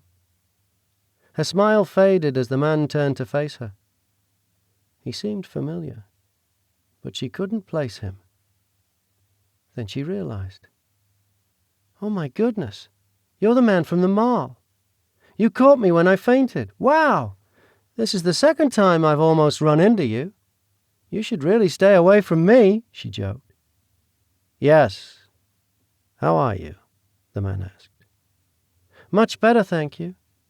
I never got the chance to say thank you for the save. There was so much confusion." The man smiled. "Anyway, thank you again." She gave an awkward laugh and started to push her cart away. "I can help you more if you'd let me." "I'm sorry?" she asked, turning back to him, unsure of what he meant. "I said I can help you more. I can help you remember who you really are." "I'm sorry, I don't understand what you mean," Josie said, growing uncomfortable with the conversation. "You've been struggling, haven't you? With the dreams, the nightmares." Josie eyed him with disbelief. How could he know about her nightmares? The man continued, speaking quickly, sounding almost desperate. "The music box, it's helping you, isn't it?" Josie's mind clouded. Her brow creased as she tried to process the information, but failed to do so. The man continued. "You need to remember. You need to remember who you are." He grabbed her around the shoulders. "You've got to remember, Celine. You've got to remember." He shook her a bit as though trying to jar loose something in her brain to help her remember. Josie struggled against him. "Let go of me! Let go!" She wriggled out of his grasp. "You're crazy," she said, backing away. "Stay away from me!" She turned and hurried toward the exit of the store, leaving behind her cart and intended purchasers. "Celine!" he called after her. "Celine, wait! You've got to remember!" Josie hurried from the store, rushing out into the bright sun. She fumbled with her sunglasses, resisting the urge to break into a full run to her car. She was unnerved, and her hands were shaking as she got into the car, locking her doors behind her. He was crazy. He had to be. But yet, he knew personal details about her. Why did he insist on calling her Celine? Was it him who sent her the music box? She took a deep breath and swallowed hard. She looked at the store's entrance. The man had followed her out and was staring across the parking lot at her. She pulled on her seatbelt and fired the engine, putting the car into gear and driving away. By the time she pulled into the driveway at home, she was no less unnerved. She entered the house, pushing the door shut behind her and locking it.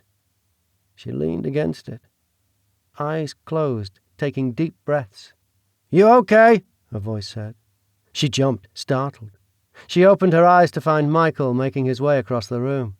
"Sorry, I didn't mean to startle you. Is everything okay? You seem upset." She considered lying to him, but she was so disconcerted by what happened, she couldn't pull it off. She shook her head. "No," unable to speak for a moment. "What happened? Come sit down. Are you sick? Do you feel faint again?" Michael helped her to the couch. "I'll get you some water," he said. "Water, yeah, some water, please." She managed to try to compose herself. Michael returned with a glass of water, handing it to her and sitting down next to her. He rubbed her back as she took a few sips.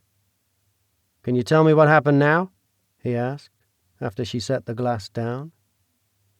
"This man at the office store, he was crazy." "He had to have been," Josie stammered. almost as though speaking to herself. "Man at the office store, what? Josie, start at the beginning." "I went to the office supply store. Oh my gosh, I never finished shopping. I just left," she said, placing her hand on her forehead as she remembered her folly. "What about the man, Josie?" Michael persisted. "I was shopping. I turned the corner and almost ran into him.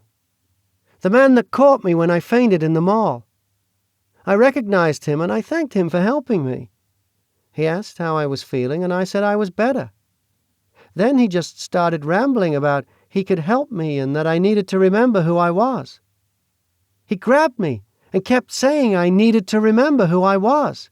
"He grabbed you? Are you okay?" Yeah, I'm fine. I mean, he didn't hurt me, but he grabbed hold of me. But I'm okay." "Probably some nutcase. But I don't like the fact that he's showing up so often. That can't be by chance. Nor that he's putting his hands on you. We should call the police."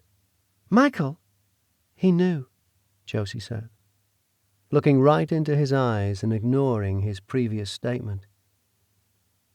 "He knew about my nightmares and the music box." "How could he know that?" she asked, turning pensive again. "It was so strange. I thought he was crazy too. But he knew things about me. How did he know those things?" "Probably has been following you and overheard it. I don't like this, Josie. We should call the police, and I don't think you should go anywhere alone or even stay here alone. Who knows how crazy this guy is? Did he follow you to your car?" "He came out the store. I was already in the car. I left." "What are you doing?" Josie asked, seeing Michael with his phone in his hand.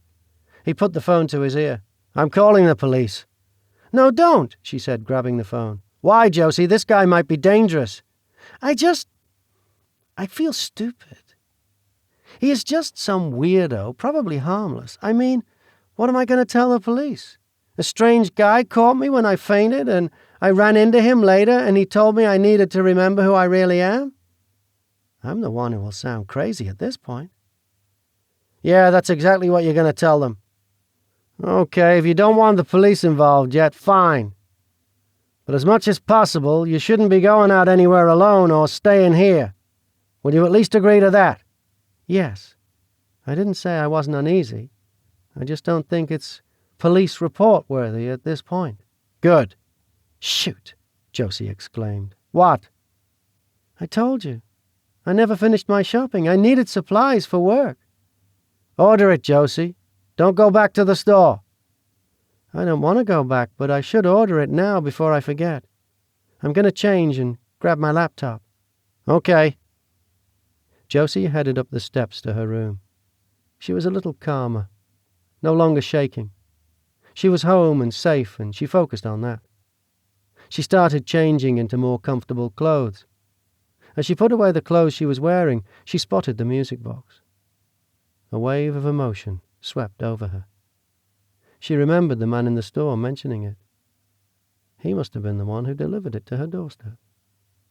That was before he had rescued her at the mall. Who was he? And why was he doing this? She wondered. No matter what the reason, it now made her apprehensive. It reminded her too much of the scary experience she'd had at the store. She pulled on a change of clothes, grabbed her laptop and the music box, and headed out of the room and downstairs. "Feel any better?" Michael asked when she reached the landing. "Yes." "Why do you have that?" he asked, motioning to the music box. "I'm getting rid of it. I don't want it. The crazy guy mentioned this too. I think he was the one who left it here." "Are you going to throw it away?" Josie considered the question for a moment. "Not yet. I'll put it back in the box in this closet. It seems really old. It's beautiful. Perhaps it's a keepsake. He might be crazy, but I'd feel bad tossing it in case it belongs to someone." "Here," Michael said, approaching her. "Let's put it up on the shelf. It will be out of the way." They packed it in the box, and Josie watched Michael push it back on the shelf in the closet. As he shoved it as far back as he was able, Damien came in through the front door. "Hey, guys," he said. "What's up?" "Just putting that stupid music box away," Josie said, arms crossed. "I thought you liked it," he said, shedding his messenger bag and shoes.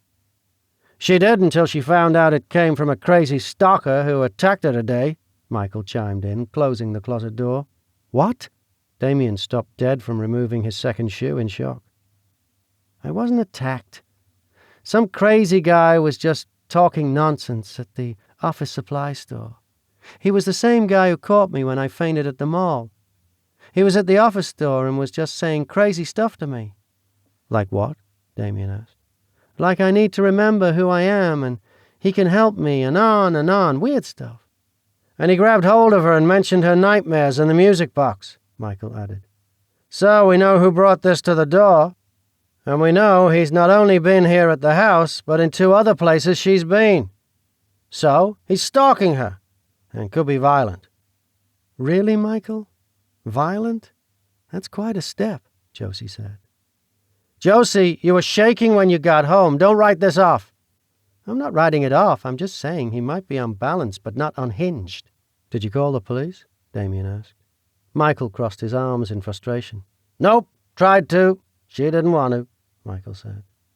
"But I'm insisting that she not be anywhere alone, including here as much as possible, until we know more, or this guy crawls back under whatever rock he came from." "I agreed to that, yes," Josie said. "Yeah, sounds like a plan. I agree, we should not leave you alone. But are you sure we shouldn't call the police, Jose?" Damien prodded. "If he shows up again, we will. For now, I'd rather not," Josie explained. "Reason?" Damien asked, now removing his second shoe. "I don't know, I don't think he's dangerous. He seemed kind of..." Josie paused. "Sad, I guess." Michael rolled his eyes. "He's crazy," he mouthed to Damien. "I saw that. Let's drop it. I'm going to order my supplies that I didn't get when I ran out of the store." Josie made her way to the couch and set up shop, retrieving her list and creating her order. She did everything possible to keep the incident off her mind for the remainder of the day and evening. As bedtime approached, she was reluctant to go to bed. An uneasy pall hung over her, and she was sure as soon as she laid down, her mind would dwell on the incident. Damien knew her well enough to sense her hesitance, and asked if she preferred him to camp out with his favorite air mattress in her room. Josie loved how he could sense her moods and told him that she would appreciate that gesture very much. Even with Damien so close, sleep escaped Josie.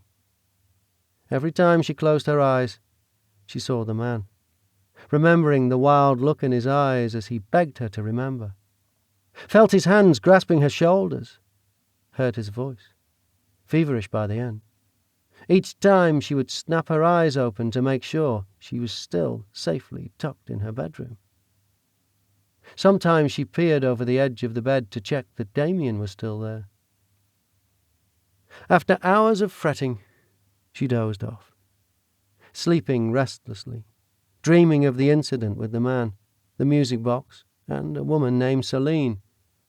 She walked through the office door, but the aisles became winding tunnels and she became lost. The man appeared to be begging her to remember her true self.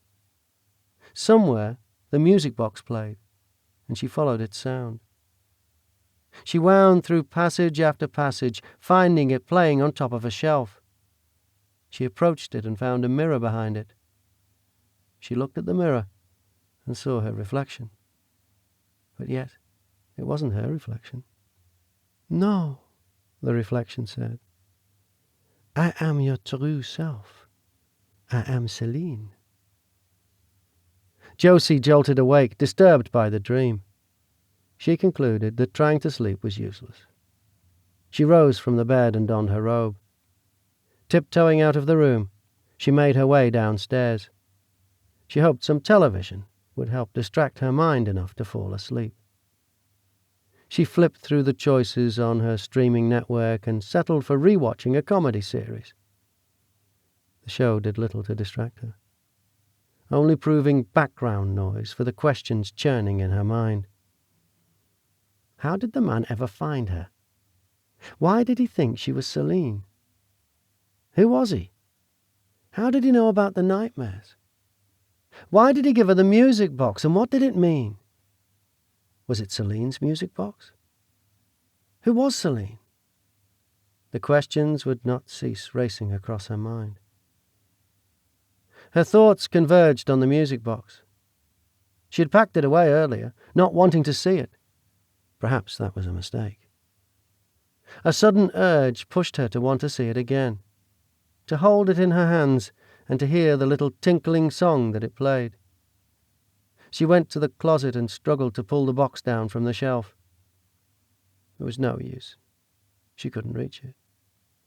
She sighed, frustrated. Heading to the laundry room, she grabbed a step stool and dragged it to the living room. She set it up outside of the closet, climbed up, and grabbed the box. As she was climbing down, she heard a noise behind her. "What the hell are you doing?" Michael asked, still squinting in the light. Damien was behind him, rubbing his eyes. He yawned. "Yeah, what are you doing?" Josie narrowed her eyes. "What are you doing up?" Josie asked. You woke everyone up with all your banging around," Michael responded. "Is that the music box?" "Yes," Josie answered, curtly. "Why are you getting that?" Damien asked. "It's the middle of the night." "I wanted to see it," Josie said, climbing down off the step stool and dragging it away, enough to close the door. "I thought you said you didn't want to see it anymore," Michael questioned her. "Well, I do now. I'm allowed to change my mind," she said, sitting on the couch with the box and beginning to open it. "Josie, put that away. Go to bed. Try to get some sleep." "You can see it in the morning," Michael prompted her. "I couldn't sleep. I had this disturbing dream. Not the same one, but a different one, and I couldn't sleep anymore. After everything that happened yesterday, I think that's understandable." "Well, okay, sure. Let's put that down and we'll hang out and watch some TV with you, or we could play a video game or something. Get your mind off everything." Michael sat down next to her and tried gently to remove the box from her. "No, leave me alone," she shouted, pulling the box back to her and away from Michael. Michael shot a glance to Damien. This was not the Josie he knew. He was growing concerned. The lack of sleep seemed to be taking its toll. Damien's concern equaled Michael's. He approached Josie, sitting on the coffee table in front of her. "Jose," Damien said, putting his hand on hers, "you should try and get some rest. Let's go to bed," he said, gently. "Stop treating me like a child. I'm not a child. I'm not going to bed. I prefer to be left alone," she said, pulling the music box from its package. Michael and Damien shared another glance. Josie stared at the music box, running her hand over the top of it. She opened it, and the bright music began to play. "Hey, didn't you say that helped you sleep? Maybe you should take it upstairs with you and lay down and see if you can sleep now," Damien suggested. "Yes," Josie said, sounding almost dazed. "Yes, I will." She stood and made her way to the stairs. "Okay, that's weird," Michael said when she was out of earshot. "Her behavior around that music box is odd. One minute she wants nothing to do with it, and the next she's rummaging around in the closet on a ladder to get it back in the middle of the night. And then she's so touchy about it." "Maybe it's the lack of sleep," Damien offered. "I don't know. I mean, I've seen her at her best and her worst, and I agree. This is odd behavior for her. We need to convince her to get rid of that box in the morning, or at least after she's had a little sleep." "Yeah, that may be a good idea," he yawned. "Speaking of, I'm going to try and get some sleep, too. I hope I can sleep with the mini concert playing in Josie's room. Yeah, I hope you don't start acting weird after a night of listening to that thing." "Me too," he yawned again. "See you in the morning." They both headed up for the night. Damien found Josie in the room, already asleep. The music box played on the night table. He considered closing it, but decided not to. The last time Michael did that, Josie had become annoyed with him the next morning. Perhaps it was better for him to wait until she had more sleep to approach the subject. He laid down, trying to tune out the music, and fell asleep, despite its constant droning. The man nursed a drink at the local bar. His first attempt at getting through to Celine had failed, miserably. He must have sounded like a raving lunatic. He had to find a way to reach her, sooner rather than later. He had to keep at it, had to keep pushing until she remembered. So many lives depended on it. Chapter 8. Josie groaned as her alarm chirped, tired from another restless night. The little music box tinkled away on her night table. Funny that she almost threw it away when it had such a mellowing effect on her. She decided she would take it with her to have her morning cup of tea on the porch again after her jog. Closing it for the time being, she got ready for a jog in the ensuite bathroom before tiptoeing out of the room and down the stairs.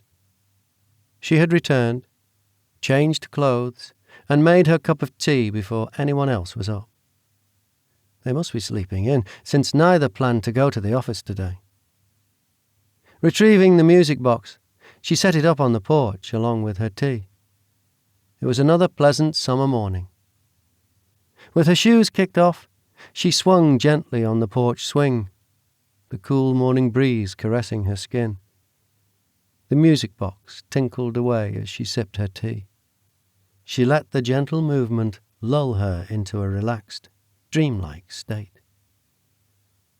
She held her legs out in front of her as she swung, letting her gaze fall to her feet. She smiled, thinking how much she loved being barefoot in the summer. Without warning, another image dashed across her brain. It was fleeting but vivid.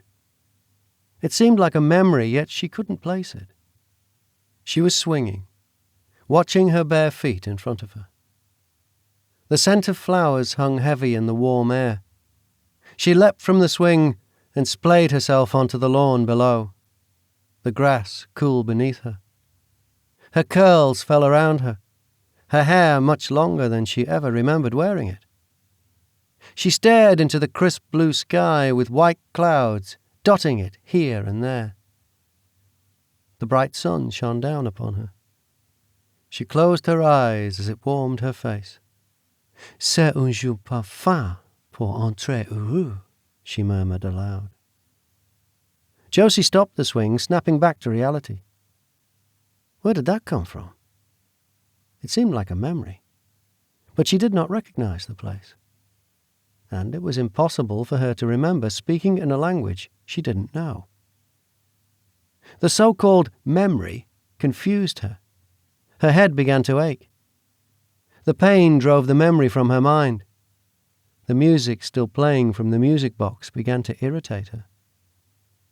She slammed it shut, rubbing her temples.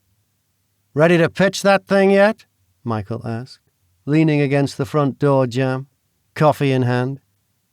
Josie sighed. "Please stop startling me like that."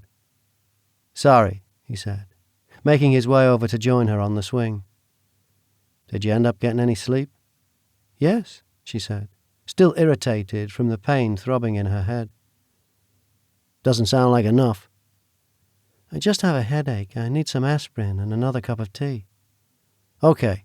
Hey, I was thinking, you should get out of the house today. Take your mind off things, you know? We could see a movie, or take a trip to the park. Whatever you want." "Yeah, I'll consider it," Josie said, hovering in the door. "Let's see if my headache goes away," she said, disappearing to retrieve her aspirin and more tea. She returned about 15 minutes later, Damien in tow. "Look who I found," she said, sitting on the swing. "Did your headache pass?" Michael asked. "Yes, the aspirin seemed to be working already. I think we should go out today. What about a movie? It'll be too hot for a hike today." "Yeah, right, it's going to hit over 90 today or something," Damien asked, always willing to forego physical activity. Okay. I'll even let you guys pick the movie as long as you promise not to pick something boring, she teased. After having a lazy morning, the three selected a matinee showing of an action movie and planned to grab an early dinner after the movie before heading home. The darkened theatre erased any traces of the headache Josie experienced earlier in the morning, leaving her relaxed. They left the theatre, joking about a few scenes in the movie. Pushing through the exit doors, the heat and bright sun greeted them. Josie stepped out. The sunshine blinded her after being in the darkened theatre. As soon as she pushed through the door, she felt like a brick struck her. She doubled over, clutching her head. Thoughts raced through her brain, but they made little sense to her. She heard her friends calling her, but they sounded like they were miles away. The sensation, while intense, passed within seconds. She recovered, righting herself and taking a deep breath. "Josie, are you okay? Get the car and bring it," Damien said to Michael. Michael disappeared, keys in hand to bring the car around. "I think so," Josie said. "I got this intense pain in my head and my mind was so blurry. I guess from the sudden heat and sun," she surmised. "Yeah, I'd believe that if you didn't just pass out and end up in the ER. I think you should revisit the hospital." No way, absolutely not. I'm fine," Josie insisted. "Okay, well, maybe we should head straight home at least." No, I'm fine. Let's go eat. I just need some food. My popcorn lunch may not have been a good idea." "Are you sure?" Damien asked as the car pulled around toward them. "Yeah, I'm sure. I'm fine," she smiled, trying to portray an air of confidence. Damien opened the door for her and got her into the car, then hopped into the back seat. "Home?" Michael asked, pulling away from the curb. "No way, I'm hungry. Let's go eat." "Really?" he questioned. "Yes, really, I'm fine. The sun just blinded me, that's all. I'm fine. Michael shot Damien a glance. He shrugged his shoulders. Josie rolled her eyes. "Oh, stop it, you two. I'm fine. I won't be fine if someone doesn't take me to get something to eat soon, though." Okay, we'll get something to eat," Michael said, easing the car onto the road and heading for the restaurant they selected. The three were seated quickly after arriving and ordered shortly after. Josie excused herself to use the ladies' room after ordering. She looked at herself in the mirror as she washed her hands. What had happened to her when she stepped out of the theatre? Despite all her protestations, she wasn't sure she was okay. The thoughts that spilled through her mind during her attack made no sense to her. They were akin to the image she experienced this morning while sitting on the porch. It seemed as though she was remembering someone else's life. What was wrong with her? Perhaps she was overtired, and her mind was playing tricks on her, she contemplated, as she dried her hands with a paper towel before exiting the bathroom. No matter what it was, she decided, as she pushed through the door into the hallway, she would not let it ruin her dinner. She would do her best to push it from her mind. "You're remembering, aren't you?" a voice said from behind her as she entered the hall. "What?" she said, turning to face the person speaking. "I said, you're remembering, aren't you?" the man said again, smiling at her. Josie recognized him. It was the man from the mall and the office supply store. It was obvious now that he was following her. "I don't know what you're talking about," Josie lied. "I told you to leave me alone." She turned to leave. He wouldn't dare follow her to the table with her friends, unless he planned on getting into a world of trouble. "I can help you when you're ready, Celine," he called after her. Josie returned to the table. "Everything okay?" Michael asked as she sat down. "Yep," she lied. "Even better now that the appetizer is here," she said, helping herself. Neither Michael nor Damien were convinced, but neither wanted to push it. "Excuse me, miss. I believe you dropped this." Josie looked up as someone placed something on the table near her. It was the man who had been following her. He left as quickly as he came, turning slightly, giving her a half smile as he walked away. Although astounded, Josie said nothing to either of her companions. Instead, she called a "thank you" after him and reached to put what he left into her purse. She glanced at it as she shoved the card in. It was the manager's card for the restaurant. On the back was scrawled, "Call me when you're ready," along with a phone number. Josie didn't understand why she didn't tell anyone else who the man was, nor that he had left his phone number with her. But for reasons unknown, she decided it was the best course of action. Instead, she acted nonchalant and returned to eating and conversing as if nothing happened. The man walked from the restaurant. For the first time, he sensed progress. She was beginning to remember. He could see it in her eyes. She knew there was something more, and she would soon be ready to accept that along with his help. She now possessed the means to contact him. He hoped she would do so soon. If not, he'd have to push a little further. Time was of the essence. But even if time wasn't on their side, he couldn't help but leave the restaurant with a smile. She would soon be his Celine again. Chapter 9. Josie sat on the edge of her bed, turning the card over and over in her hands. Questions raced through her mind once again. Why had the man given the card to her? Why did he insist she was someone else? Why had she not said anything to her companions? She let the man who had been following her, who grabbed her, while raving like a madman, walk out of the restaurant without mentioning even a word to them. Josie's own behavior was scaring her as much as the dreams and the recent visions she had been experiencing. She heard a noise at the door and shoved the card under her leg. Damien knocked on the door. "Ready for bed?" he asked. "Yep, I was just about to turn in." "You sure you're okay sleeping alone tonight?" "Yeah, I'm sure. Thanks for checking, though. I'm exhausted, and I think getting out for that movie did me some good. I'm sure I'll sleep fine." "Are you going to play the music box to put you to sleep?" "No, I don't even think I need to," she said, climbing under the covers, keeping the business card hidden. Damien smiled. "Okay. Good night, Jose. Sleep tight." "Good night," she smiled back. She closed her eyes, relaxing into the pillow. As soon as she heard the door click closed, she snapped her eyes open. She pulled the card from under the covers where she had hidden it. The same questions poured back into her mind. She was becoming concerned about her judgment, yet she couldn't bring herself to tell anyone about it. She hoped her therapy appointment next week would help. 5 days until her next appointment seemed like an eternity. She considered calling the doctor, but even if she did, she would have to wait until Monday. This didn't qualify as an emergency in her opinion. She would not disturb him over the weekend. She would have to do her best to remain calm before that appointment, as he had suggested. She cracked the music box open enough to slide the card into it.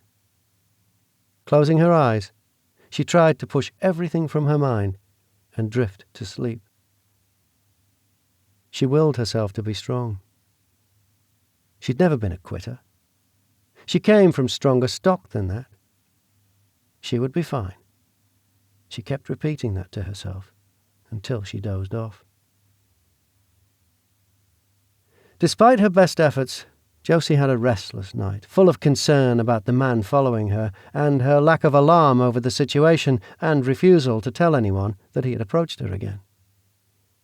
It seemed as though she was drawn to him. She had also found herself drawn to the music box again in the middle of the night. She opened it and left it play, finding it the only thing that helped her to get any sleep. She dragged herself out of the bed for the morning jog, afterwards slogging into the kitchen on autopilot to make a cup of tea. "Bad night?" Michael asked, already up and heading to the gym. "Not terrible, but yeah. The lack of sleep is starting to be an issue." "Why don't you try to go back to sleep now?" he suggested. "I'm afraid that I'll ruin any chance of sleeping tonight." "It'll be okay," she said, yawning. "I just need some tea." "Okay, if you say so. I'll be back later." Josie heard him leaving through the front door. She made it all the way to the porch with her tea before hearing Damien stirring in the house. He soon appeared with a cup of coffee in hand. "Did you sleep?" he asked. Josie knew everyone was concerned about her, but the constant conversation about her sleeping habits played on her last nerve. "Not really. No nightmares, but still couldn't relax, I guess." He approached the porch swing where Josie sat and joined her without saying a word.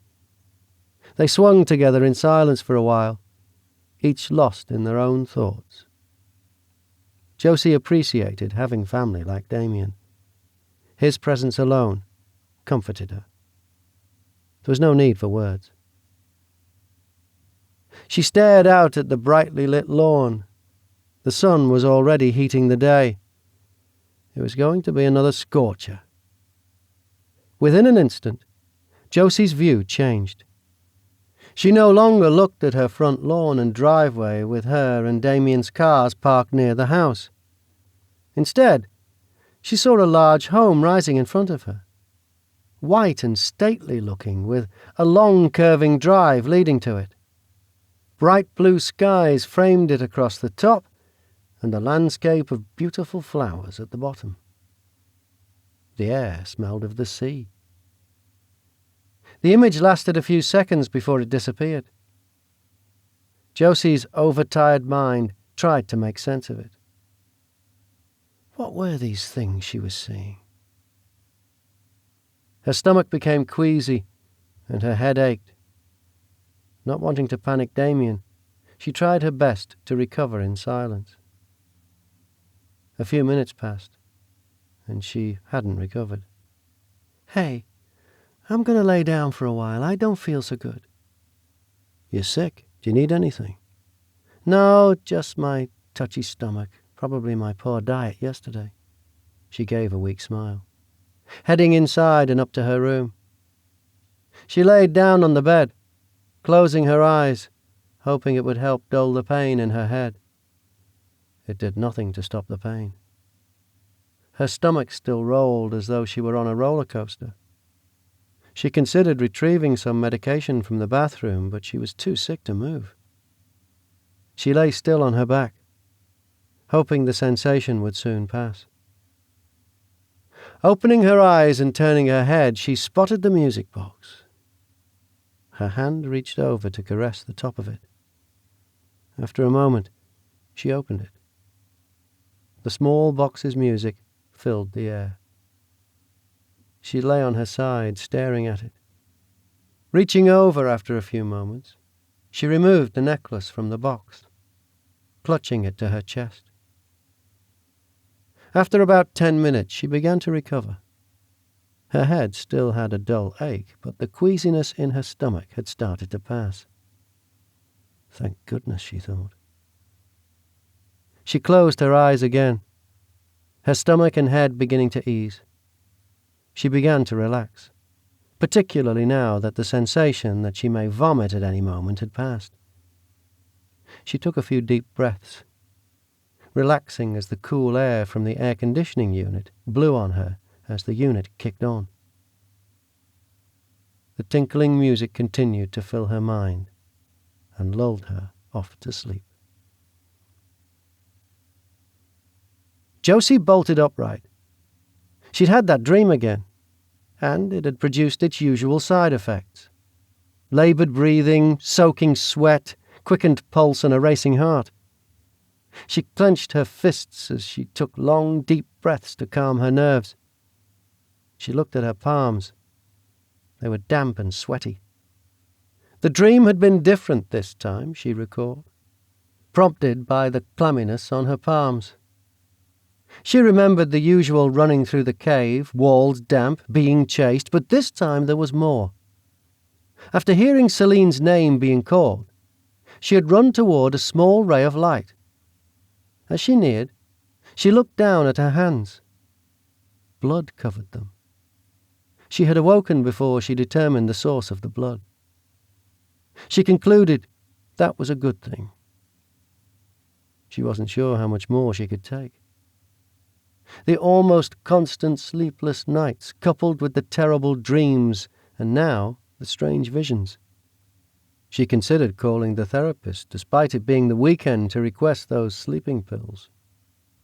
She was loath to do it. She solved nothing if she medicated her problems away. How long would she need to use pills before she was cured? She glanced over at the little music box, still playing cheerfully away. She remembered having removed the necklace from it before falling asleep. She found it lying under the covers, discarded during her sleep. She placed it back in the music box. She caught sight of the business card she had placed inside. Picking it up, she turned it over, reading the note again. Her eyes clouded with tears. She needed help, but she didn't know where to get it. She didn't want to tell her therapist she was having visions, fearing she'd end up in a straitjacket locked away in a psychiatric ward somewhere. The man who gave her this note seemed to understand. Or was he just as crazy as she was? Why did the prospect of confiding in him appeal to her so much more than getting professional help? She sniffed, letting a few tears fall to her cheeks. She heard a knock on the door. She wiped her face, sniffled again, and called out, "Yeah?" Damien poked his head in. "Didn't wake you, did I?" "No," she said. "I was getting up." She discreetly put the business card back into the music box and closed it, standing up from her bed. "Did you get any sleep?" he asked, entering the room. "Yes, I did." "That's good. How about a quiet movie on the couch? It's going to be a real scorcher out there today, and there's some severe weather blowing in this afternoon. Looks like a real day for watching a scary movie to me." "Scary movie? I see enough of those when I sleep." "Rom-com, action, anything. Josie, you pick it," he said, trying to be supportive. "I'm kidding. Maybe if I'm scared out of my wits, my mind will snap back into place." "Nothing is wrong with your mind, Josie. You're just stressed out or whatever. I'm sure Dr. Reed can help you. In the meantime, maybe call him for a prescription or try an over-the-counter sleep aid." "I'm fine, Dee. I'll just wait for the appointment. What movie do you want to watch? And is it too early for popcorn?" "You can have whatever you want, Josie, no matter what time it is," Damien grinned. Josie spent the rest of the day feigning relaxation on the couch when she was anything but relaxed. She felt guilty. Both Damien and Michael were falling over themselves to make sure she was comfortable and stress-free, but she couldn't shake the residual emotions from the latest version of the dream. The dreams seemed to be intensifying and coming more frequently. They were lasting longer and including more disturbing information. By the end of the afternoon, she found it difficult to keep her cool and jovial attitude. The movie marathon provided little distraction no matter what genre they tried. "What's next, Jose?" Damien asked. "We have time for 2 more. It's your pick." "Oh, pass. Someone else can pick." "Come on, it's your turn." "Actually, I think I'll get some fresh air." "Fresh air?" "Yeah, I'd like to take a walk. Clear my head." "Yeah, stretch your legs. That sounds good. We'll do one last movie," Michael said. "I didn't mean for all of us," Josie retorted. "Well, too bad," Michael responded. "You're not supposed to be going out alone, remember?" "Oh, whatever. I'm too tired to argue. Let's just go. First, I have to change my shoes." "Okay, we'll meet down here in a few minutes," Michael said. Annoyed, Josie trudged up the stairs. She just wanted 5 minutes alone. She knew everyone was concerned for her and doing her best to protect her from whatever was happening, and she hated herself for reacting this way. But she was becoming overwhelmed with the entire situation and growing anxious about trying to sleep that night. As she retrieved her shoes, sitting on the edge of the bed to put them on, she opened the music box. Its sweet music filled the room. She took a few deep breaths, closing her eyes, letting the music soothe her frayed nerves. She put her shoes on, tying the laces slowly and methodically as she let the music wash over her. She spent another moment listening to the music before heading down to meet the guys for a walk. As she closed the music box, she saw the business card again. Her hand reached for it before she stopped herself. She would not dwell on it. Instead, she forced herself to go for her walk. The walk did not clear her mind. She spent most of the time trying to keep up with the pleasantries designed to keep her mind off her troubles. She forced herself to sit through one more movie before feigning tiredness and excusing herself to go to bed. Josie was not tired, but she needed to be alone. She opened the music box and curled up on her bed with a book. She wasn't able to concentrate on it, and after a few pages she gave up on it, tossing it aside and grabbing her laptop. She browsed social media sites, news articles and email before playing a few games of solitaire. She tried anything and everything to distract herself, but none of it worked. After running out of distractions, she tried to sleep. She was exhausted, but almost too terrified to close her eyes. She lay down and fought to stay awake, but after a while her eyelids became heavy and she closed her eyes, drifting off to sleep. The dream came to her not long after, ruining her sleep early on. She awoke in tears, not only from the terror of the dream, but in frustration. The little music box continued playing its tune, on and on, doing its best to soothe her tattered nerves. She reached for it, hugging it to her, wiping tears away. Her fingers ran over the necklace, then the business card. She grasped it for the umpteenth time and studied it in the moonlight that streamed in through the window. How could he help her, she wondered. Then again, how could he hurt? She was a mess. Something seemed strangely familiar about the man, she thought. Something that calmed her or drew her to him. In a moment of impulsivity, she grabbed her cell phone from the night table and texted the number. "How do you think you can help me?" She regretted it as soon as the message was sent. Josie threw her phone down among the covers. Why was she texting a stranger in the middle of the night? What did she expect him to answer? The man was unbalanced at best, yet Josie had texted him and asked for his help. What did that say about her? She tried to push everything from her mind and concentrate on the music. She closed her eyes, focusing on it until another sound intruded into the night. Opening her eyes, she picked up her cell phone. She had a text message waiting. "Hello, Josie. Or can I now call you Celine again?" The prompt response surprised Josie.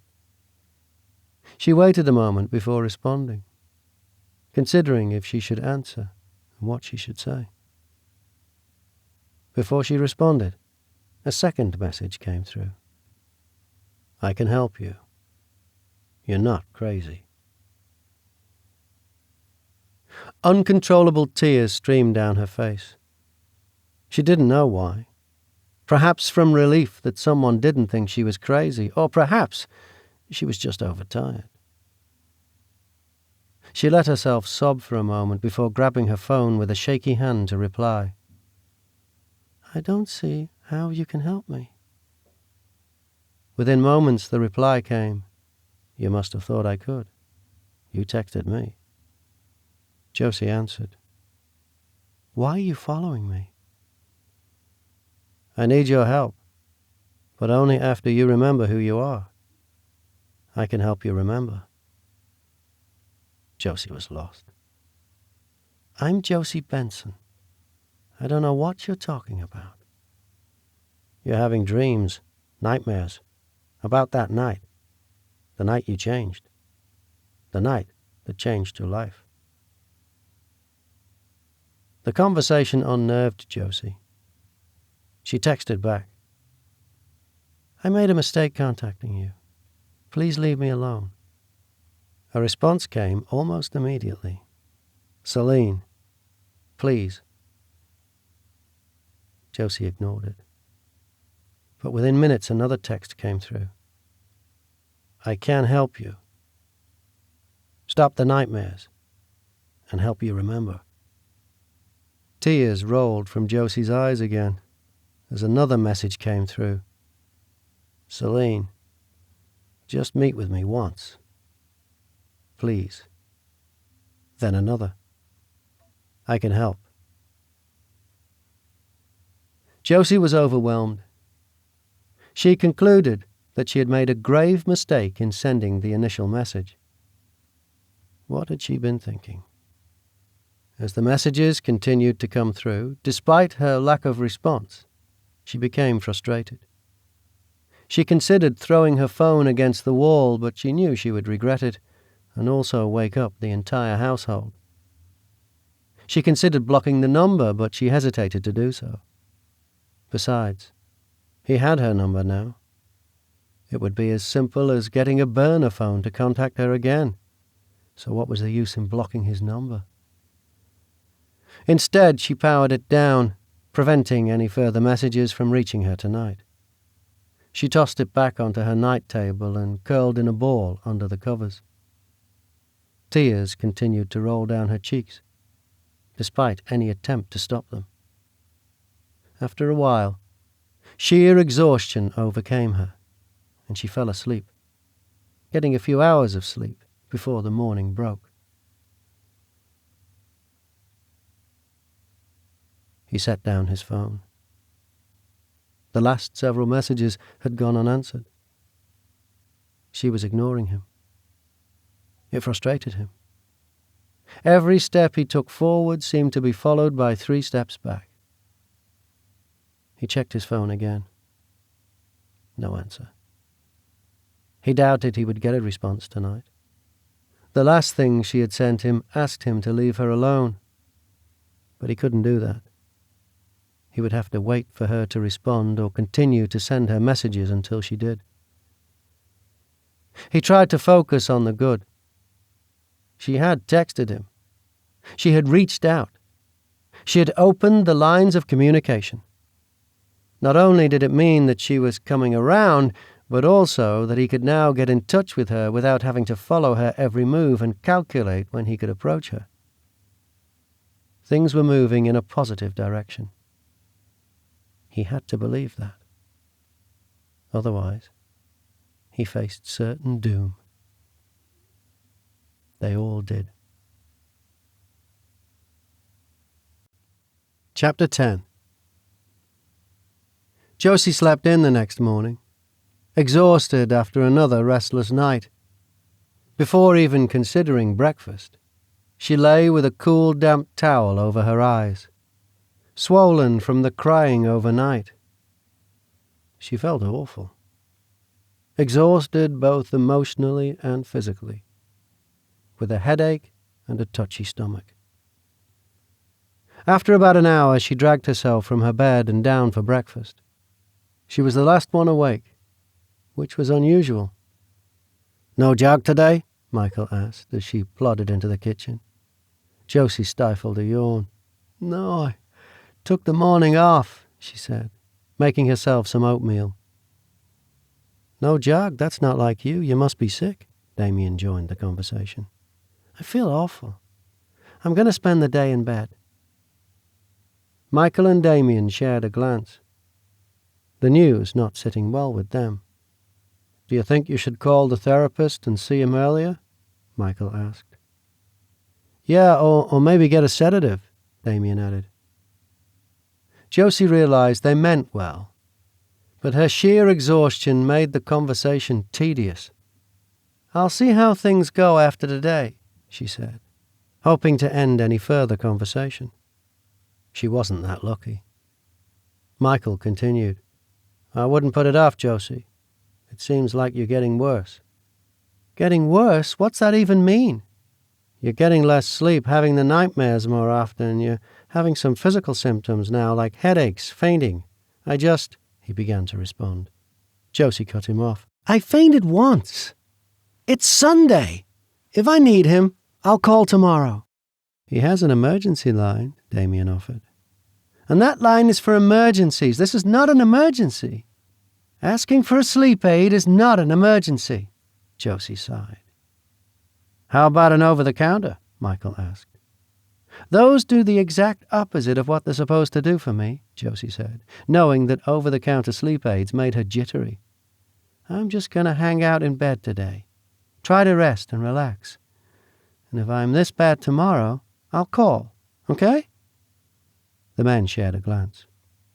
They weren't getting any further with this advice at the moment. Okay. They both answered in unison. As Josie left the room with her bowl of oatmeal, Damien called after her. Text us if you need anything. We can bring it up to you. Thanks, Dee, she shouted back. Josie forced her oatmeal down before lying back on the bed. She grabbed her remote and turned on the small TV she had in her room. She didn't care what she watched. She just wanted some background noise. She started to perk up a little, but she didn't want to push herself. Maybe that was the problem. She was pushing herself too hard and needed a day of rest. She settled back into her pillows, determined that this would make a world of difference for her psyche.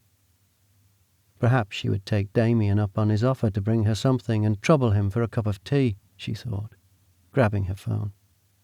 As she picked it up, she recalled turning it off last night, having received several unwanted texts from the strange man who had been following her. She supposed it was stupid to have texted a stranger, but she had been so desperate last night. She turned the phone back on, waiting for it to power up. As she waited, she hoped that she would find no messages waiting for her. She planned to delete the conversation from her phone and throw the business card away so she wouldn't be tempted to repeat something so foolish again. As the phone came to life and connected to the network, she heard several chimes. So much for her wish being granted. Several text messages waited for her, all of them from the same person. She frowned. She had made a huge error in texting him. Unlocking her phone, she began by texting Damien, requesting a cup of tea. He answered her within seconds that he would have a hot cup of tea up to her in a jiffy with a smiley face and a hug emoticon. Josie smiled at the message before setting her phone down.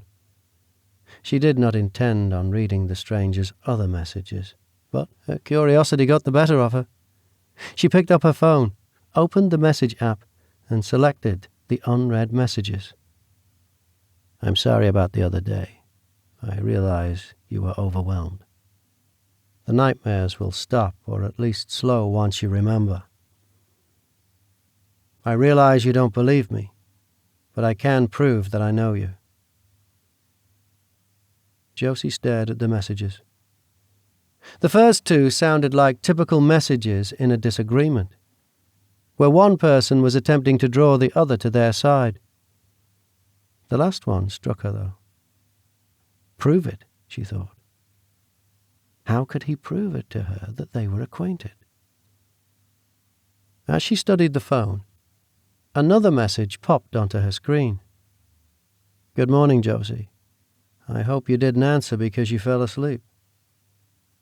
Josie clicked her display off, as though having it on allowed the man to see her and see that she was there.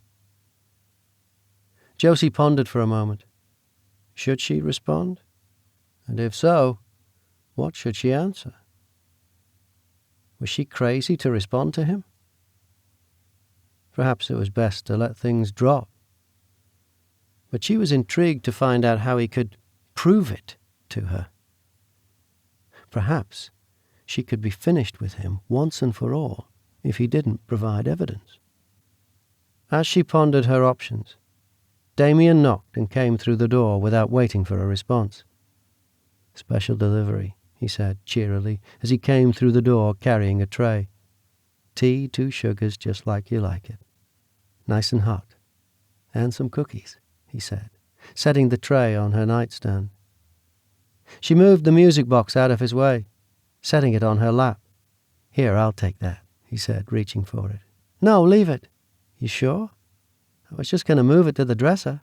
"I'm sure, it's fine, thanks." "Oh, this episode's great," Damien said, noticing the TV show on the screen. "Want some company?" Guilt consumed Josie about her borderline rude behavior earlier, so she motioned that he was welcome to stay. "Awesome," he said, throwing himself onto the opposite side of the bed and grabbing a cookie. "So did you want to stay for my sake or for cookies?" Josie teased. "Cookies, definitely the cookies," he joked back. Josie took a sip of tea and nibbled a cookie. "Hey, sorry about before. I was just super tired." "Yeah, I understand, Jose. It's okay. We both realize that you're having a rough time. We just want to make things easier." "I know. Sometimes, though, I just don't want to deal with it or have anyone treat me like there's something wrong with me. Anyway, sorry." Damien put his arm around her in a half hug, and she let her head rest on his shoulder for a moment. After a short while, he reached around her as though he would give her a full hug. Instead, he snagged a cookie from the plate. She picked her head up, giving him a face. "What?" he said, stuffing the cookie in his mouth. Despite her lack of rest, it was the most normal moment the two had shared since Josie had been struggling with her nightmares and visions in the last week. She tried to enjoy the moment as much as possible, seeming almost normal again. Perhaps this was just what she needed. "Hey, who is this guy? The actor, what's his name? What else is he in?" Damien asked. I'm not sure. Wait, I'll look him up." "Okay, you do that. I'll get more cookies," Damien said, grabbing the plate he had emptied and hopping off the bed. Josie swiped her phone open as he darted out of the room. The message from her strange stalker appeared on the screen. While alone, she responded, "How can you prove it?" She closed the app and went back to searching the actor Damien asked about. He returned within a few minutes, with a replenished plate of cookies. "Did you find it?" "Yeah, I got it," Josie answered, telling him the actor's name and what else he had starred in as he settled back onto the bed to finish the show. Josie's cell phone soon chirped. She grabbed it to check the message. It was from her mysterious stalker. She did not want Damien to see the response, but she also didn't want to create suspicion. So she nonchalantly checked the message and responded. His message read, "I can tell you the details about your nightmares." "Okay, so go on," she responded to him. Damien gave her the side eye. "It's Mom," she lied. "Just checking up on me." "Did you tell her things are getting worse?" "No, I didn't. I'm not planning to," Josie continued to fib. "Okay, sure. So she thinks everything's okay?" "Pretty much," Josie said, telling a small bit of truth. She hadn't told her mother anything in detail, only that she had been experiencing some sleepless nights. Her mother was not aware of the pervasiveness of the nightmares or the stalker. Josie's phone chirped again. Satisfied with her explanation, Damien paid no attention, returning his full attention to the TV. Josie opened the message. "You're being chased through a cave with blood all over your hands." The details were close to her latest iteration of the dream, leaving her more than a little disconcerted. How would this stranger know this? Perhaps he had broken into the therapist's office and listened to the recording. He couldn't have gotten the detail about the blood from that recording. That piece of the dream hadn't developed until after the therapist's visit. Besides, that seemed a little far-fetched. although perhaps less far-fetched than having a stalker following you around, gifting you music boxes and telling you to remember your true identity. Josie didn't answer for a moment, setting the phone down to consider her response. Another message came through. "I'm right, aren't I? And now you're wondering how I know." Josie found herself annoyed. Not only was it disturbing that this stranger was correct about her dream, but now he presumed to tell her what she was thinking.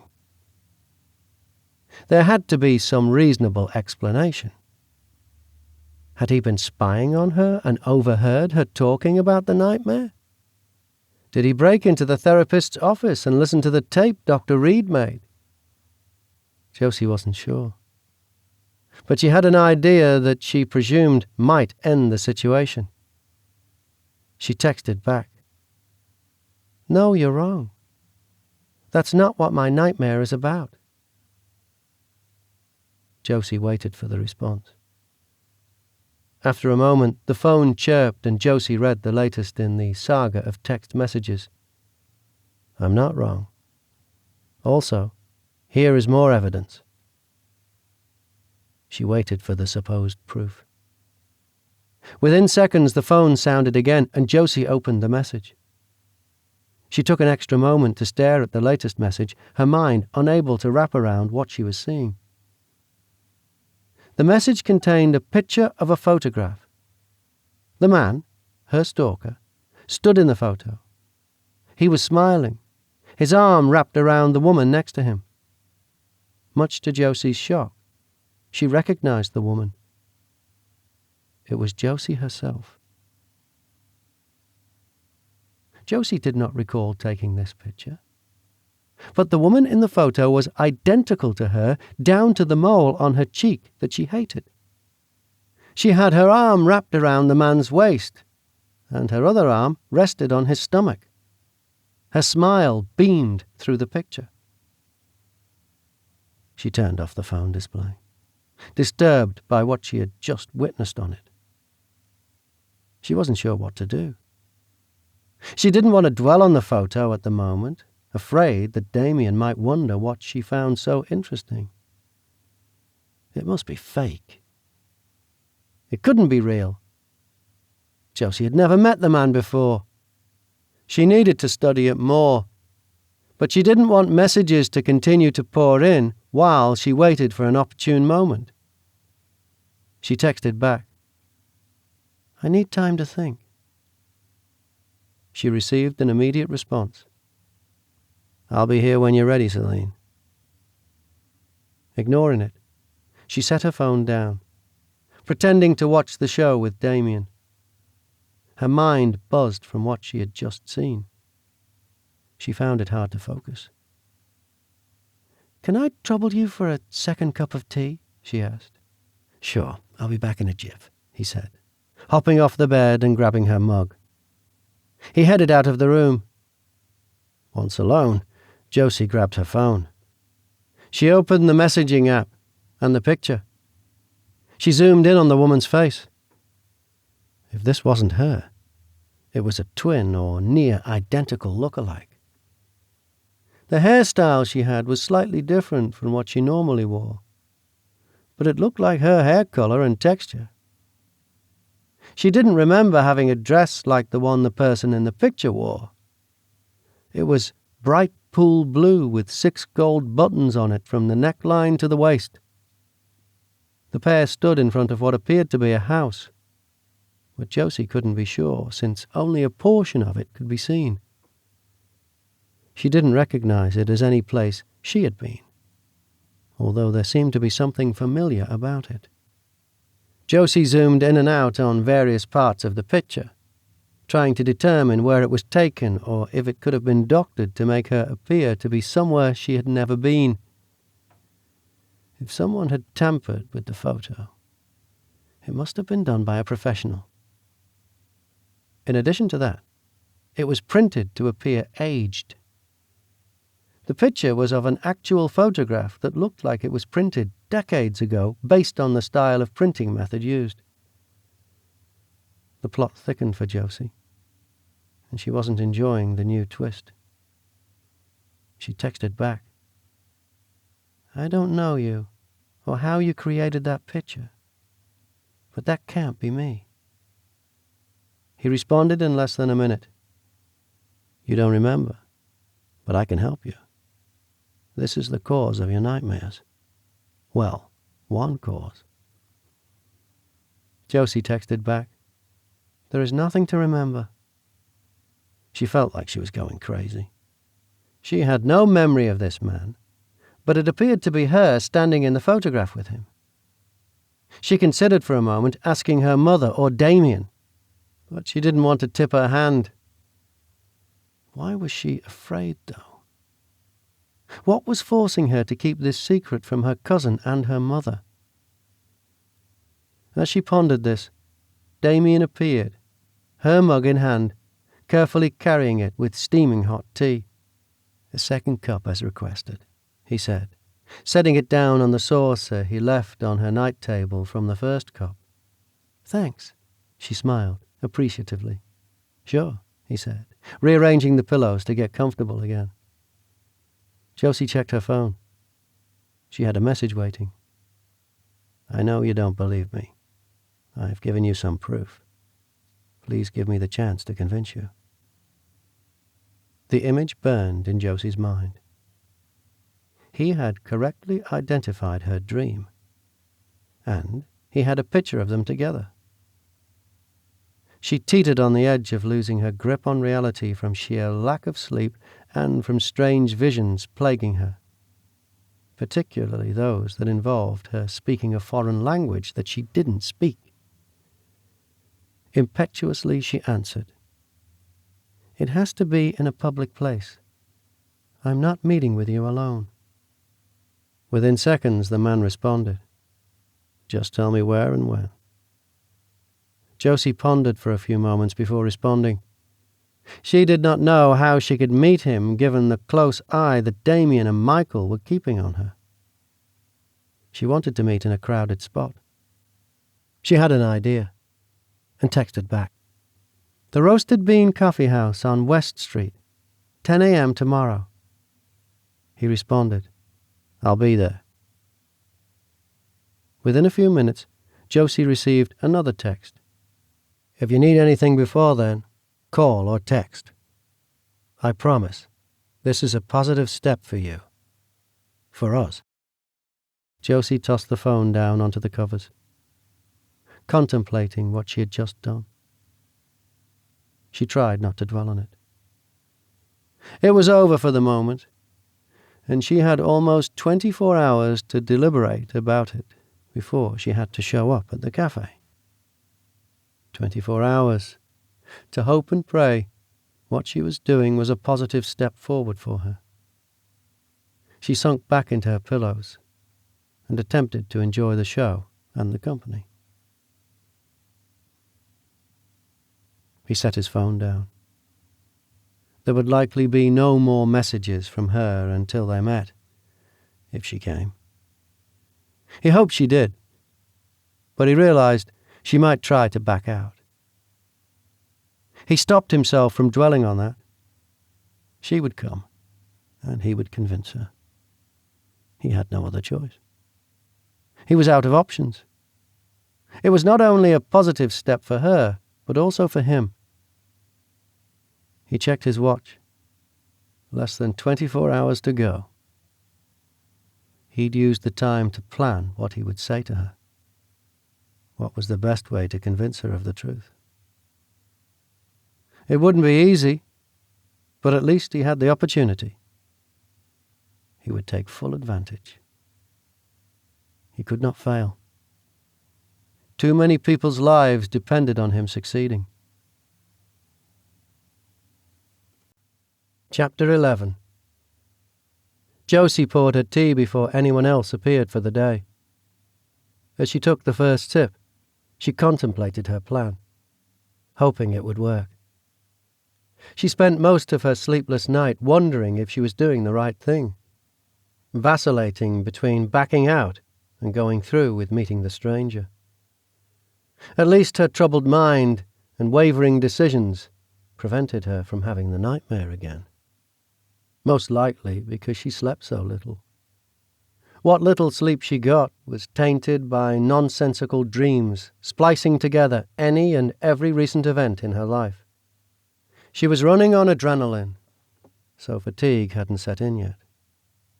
She turned to leave the kitchen, planning to take her tea onto the porch and watch the rain fall before checking the status of a few accounts prior to her meeting with the strange man who claimed to know her. She realized, at that moment, that she didn't even know his name. Shaking the nagging reluctance to go through with the plan from her mind, she headed out of the kitchen. Michael was on his way down the stairs along with Damien. "Good morning," she said. "Hey, good morning," Damien answered.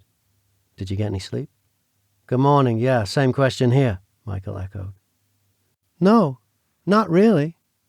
I did contact Dr. Reed's office. He said to come by today around 10 to discuss options. Maybe he can give me a script." 10? Can you change it? I've got an in-office meeting, Michael said. "I've got to be in the office today too," Damien admitted. Nope, can't change it. That's all he had. It's not an appointment per se, so it's fine if I go alone.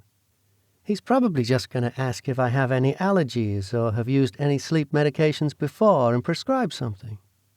Well, treatment or not, the point is you're not supposed to be going anywhere alone since there is a madman on the loose stalking you, Michael said. First, I don't think he's a madman. And second, I doubt I will get accosted at the therapist's office. Even if I do, there's plenty of people there to handle him or call the police. Yeah, but not at the pharmacy, Damien pointed out. I won't go to the pharmacy. I'll come straight home right after and send one of you if he prescribes something. Michael grabbed his phone. I'll see if I can change my meeting. No, it's fine. I will be fine. I'm not a child. You can't be with me 24/7. Well, I don't like it, but okay. Deal. Straight there and back, Michael said. Okay, Dad, Josie teased. Michael sighed but chose not to pursue it further. Josie's plan worked, for better or worse. She was free to meet with the stranger, or whoever else she chose. Josie was a bundle of nerves as she went about her morning routine. Her ruse had worked, making it all too possible that this meeting would occur.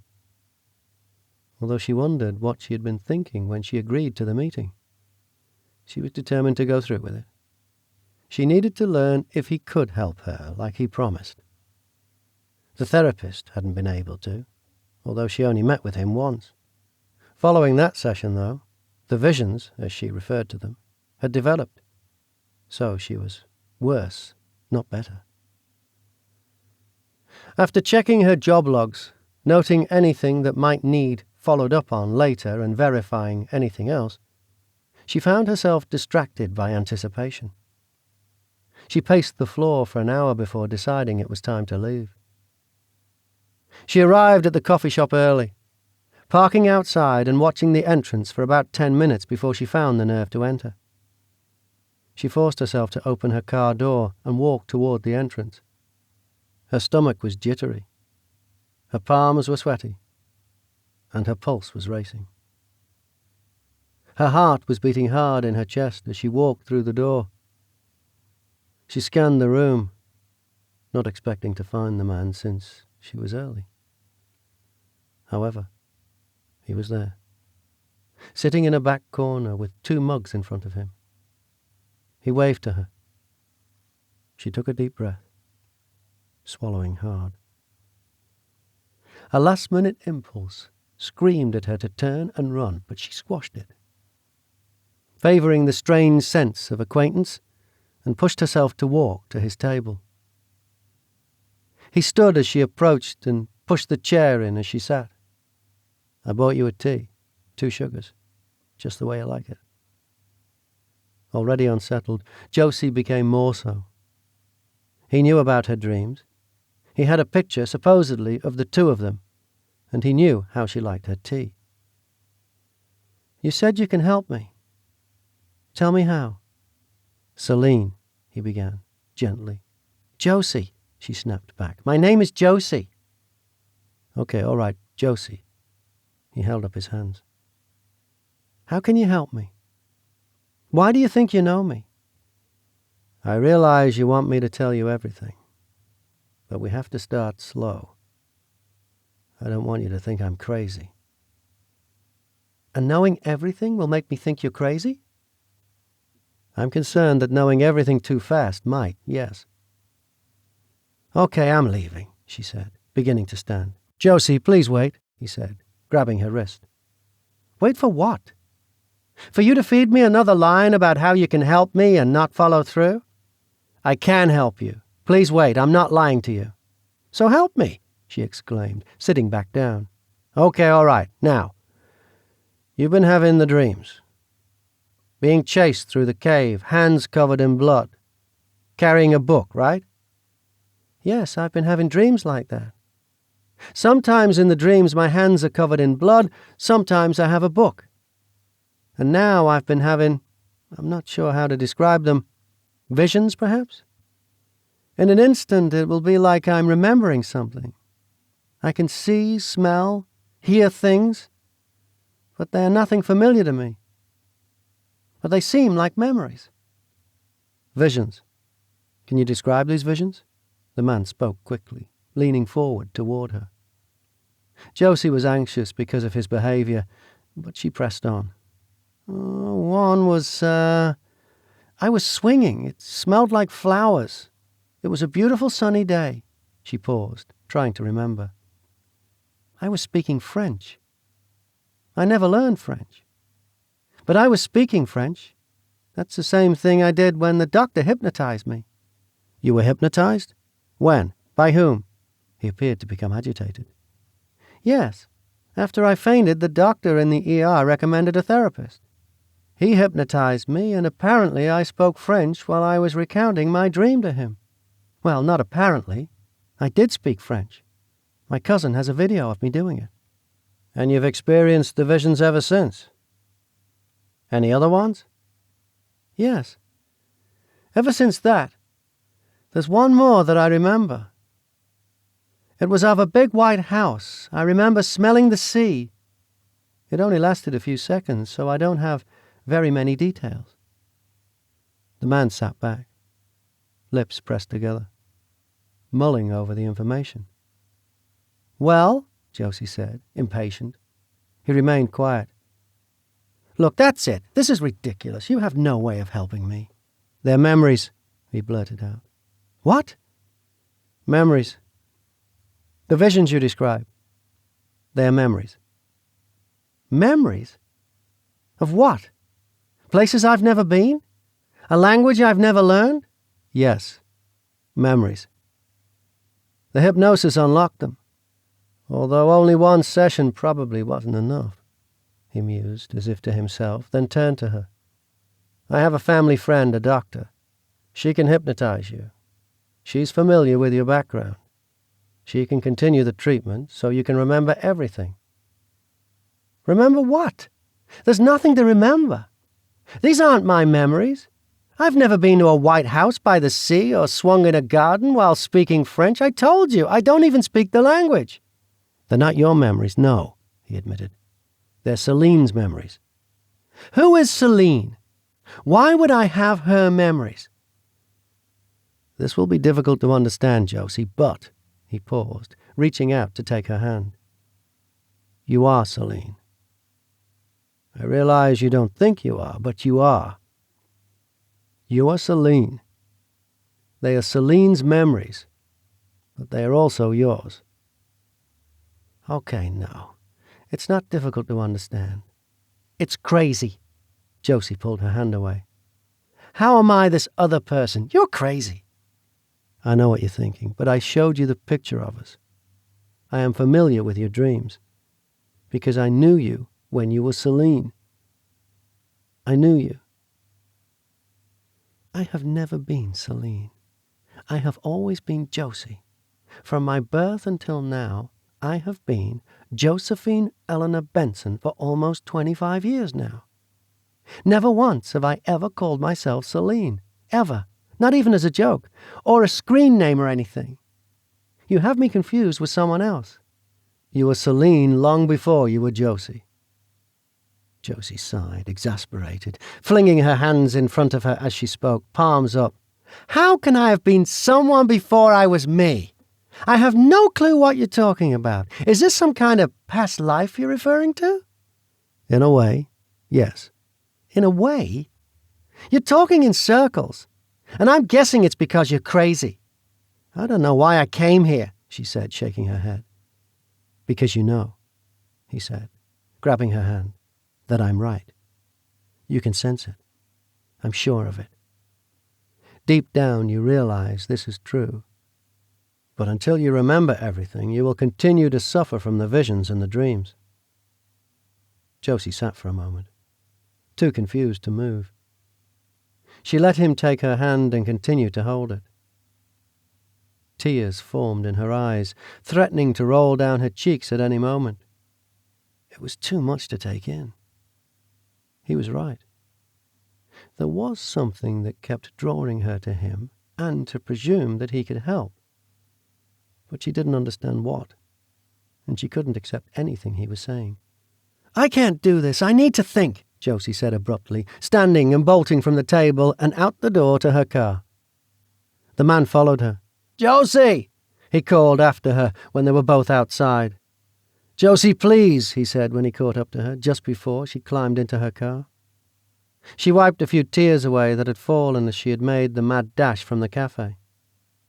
"I'm not trying to hurt you. I'm trying to help you. Please. You gotta trust me." He gently cupped her face in his hands, forcing her to look at him. She looked into his sea-blue eyes. He was so sincere and so tender with her. Still, she couldn't process what he was telling her. She sniffed. "I can't believe I'm about to say this, but I feel I do trust you. You're the only one giving me a specific explanation, however bizarre it might sound.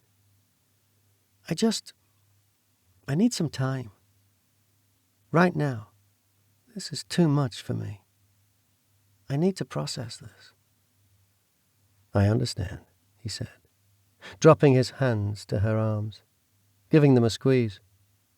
"You go. Get some rest. Text me when you're ready to talk again." She nodded. "Okay." Turning, she opened her car door. "Josie," he said as she climbed into the car, "it'll be okay. You'll be okay." She nodded in place of a response, closing her door and starting the car. He watched as she pulled away. Josie took a deep breath as she watched him disappear in the rear-view mirror as she drove away. Focusing on the road, she concentrated on getting home, trying not to dwell on the strange conversation that had just occurred. When Josie got home, she decided a soak in the tub might relieve some tension that had built up from the meeting earlier. Slipping out of her clothes and into her bathrobe, she started the water running into the tub. After she got the temperature right, she let the tub fill while she put her hair up and checked her email. Finding nothing urgent, she headed back to the bathroom, stopping along the way to grab the music box. She placed it on the vanity and opened it.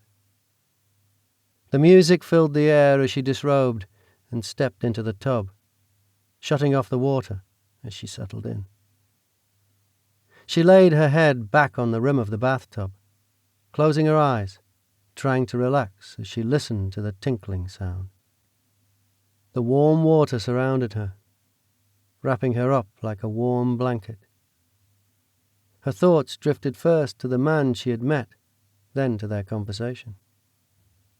She realized she still had not learned his name. She never asked for it, and he had never given it to her. Perhaps it would be helpful to establish that fact. maybe she could find some information on him and this Celine person he was referring to. She considered what they had discussed. It was surreal. The conversation made no sense to her, even after trying to analyze each detail after getting distance from the event. She took a deep breath and tried to push the thoughts from her mind. Opening her eyes, she stared at the music box playing on the sink.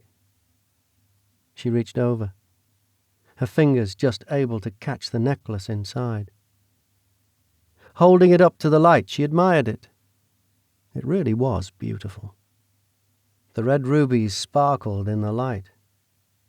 She put it around her neck, careful that the water wasn't high enough to touch it when she settled back into the tub. She closed her eyes again, letting her hand run over the necklace. This time she let her mind wander over more pleasant thoughts. The warm summer sun heating her face as it rose over the ridge while she sipped her morning tea on the porch. The quietness of the area during her morning jog. Another memory entered her mind, and she let herself dwell on every detail, bringing a smile to her face.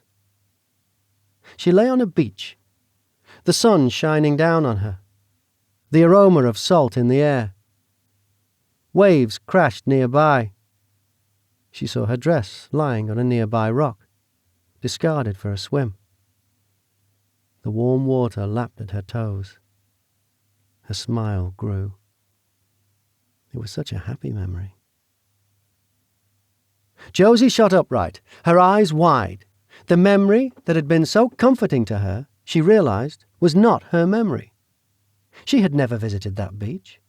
She had never owned a dress like that. She swallowed hard. It seemed she had just experienced another one of her visions. A voice from a distance broke her thoughts. She focused her mind on the noise. "Josie!"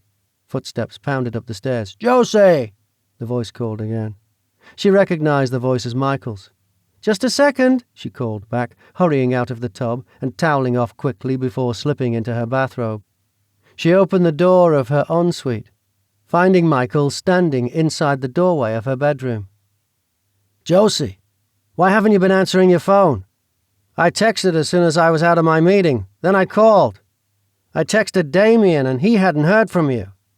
Then I tried calling you again and got no answer. I've been worried sick." "Oh, sorry. I was taking a bath. I didn't have my phone." "Seriously? It didn't occur to you to update me or Damien to tell us you were home and what the doctor said?" "Sorry, no. I guess I just wanted to get home and decompress. I wasn't thinking." He sighed. "Okay. Well, anyway, what happened at the doctor's?" "Oh, nothing really. He didn't prescribe anything. Just said to relax and wait for Wednesday's session, and we'll go from there." Michael cocked his head to the side in disbelief. "He called you into his office for an emergency appointment, and then didn't prescribe anything, and told you to relax and wait? What was the point of you going?" "No idea. I guess once we talked, he decided to try another session before prescribing anything." Michael was annoyed, throwing his hands in the air with frustration. "All of that? And he did nothing? On Wednesday, I'll go in with you and have a word with him. This is ridiculous." "He's the professional. I'm sure he knows what he's doing." "Well, I'm glad you consider him a professional, because so far I'm not impressed." Josie remained quiet, hoping his frustration passed before she was forced to tell more lies about her morning excursion. Michael eyed her for a moment. "Why are you wearing that necklace?" "Oh," Josie said, clasping at it. She forgot she'd put it on while in the bath, and, in her rush to get out, had never taken it off. "I just put it on while I was in the bath. No particular reason." Michael didn't answer for a moment. "I guess," he said, loosening his tie. "I'll let you get back to your bath. I'm home for the rest of the day. I'm going to grab my laptop and do some work downstairs." "Okay," Josie said, giving him a weak smile. As he left, she turned, grabbed her phone and headed into the bathroom, locking the door behind her. She glanced at herself in the mirror before sitting down on the edge of the tub. She had no intention of getting back into the bath. But she didn't want to be disturbed, so she let Michael conclude that's what she intended to do. Instead, she toggled her phone on. She saw several missed messages and phone calls. She ignored them and opened her text message app, sending a text to the mysterious man she met with earlier. "What can you tell me about my visions?" As she waited for the response, she cleared her notifications and sent a text to a very worried Damien, telling him she was fine and that the doctor prescribed nothing for her. As she sent the message off, she received a reply from the man. "Have you had another vision?" Frustrated, she sent back, "Why can you never just answer me? Can you answer this? What is your name?" Within a few moments, the response came back. "I want you to remember my name. It's better if you remember on your own. Explaining it will sound crazy, like you keep telling me." Josie responded, "I can't remember your name. I don't know you." He responded, "You'll remember, and then it will all make sense. Let's meet again." Although unsure, the person she most desired to talk to was this man. Why, she wondered, was she so drawn to him? She considered his proposition, again unsure when she could meet him. As she considered her options, another text came through. "We can meet in the morning, during your jog, if you don't want anyone to find out." Josie was taken aback. How was he aware she jogged, and that she did it alone? Moreover, how had he surmised that she was keeping this from her friends? Even with the unsettled sensation the message gave her, Josie found herself typing an affirmative message back to him, telling him to meet her tomorrow morning at the end of her road, around 5:30 a.m. He texted back confirmation, and the two ended their conversation for the moment. Josie decided she would redress and try to finish some work while Damien gave her a tongue-lashing about her lack of response earlier. The afternoon and night crawled. Josie tried to focus on her work and the mundane details of her day, but found herself unable to do so. Her mind continued to return to her strange visions and the conversation that she had earlier in the day. She had another restless night, not getting much sleep, with the apprehension of the meeting coming up the next morning. At least, she contemplated as she lay awake, this was one way to avoid the nightmare. Chapter 12. Josie rose early the next morning, dressing for her run, driven by nervous energy.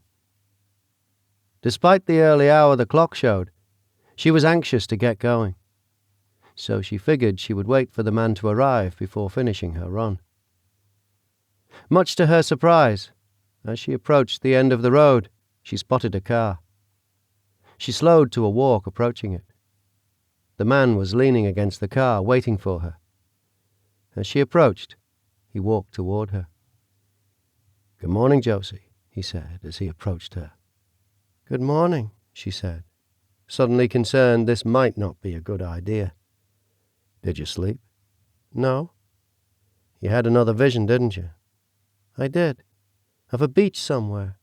She covered her face with her hands. "I don't know what to think." "It's okay, you'll figure it out. I imagine the hypnosis can help." "Yeah, sorry.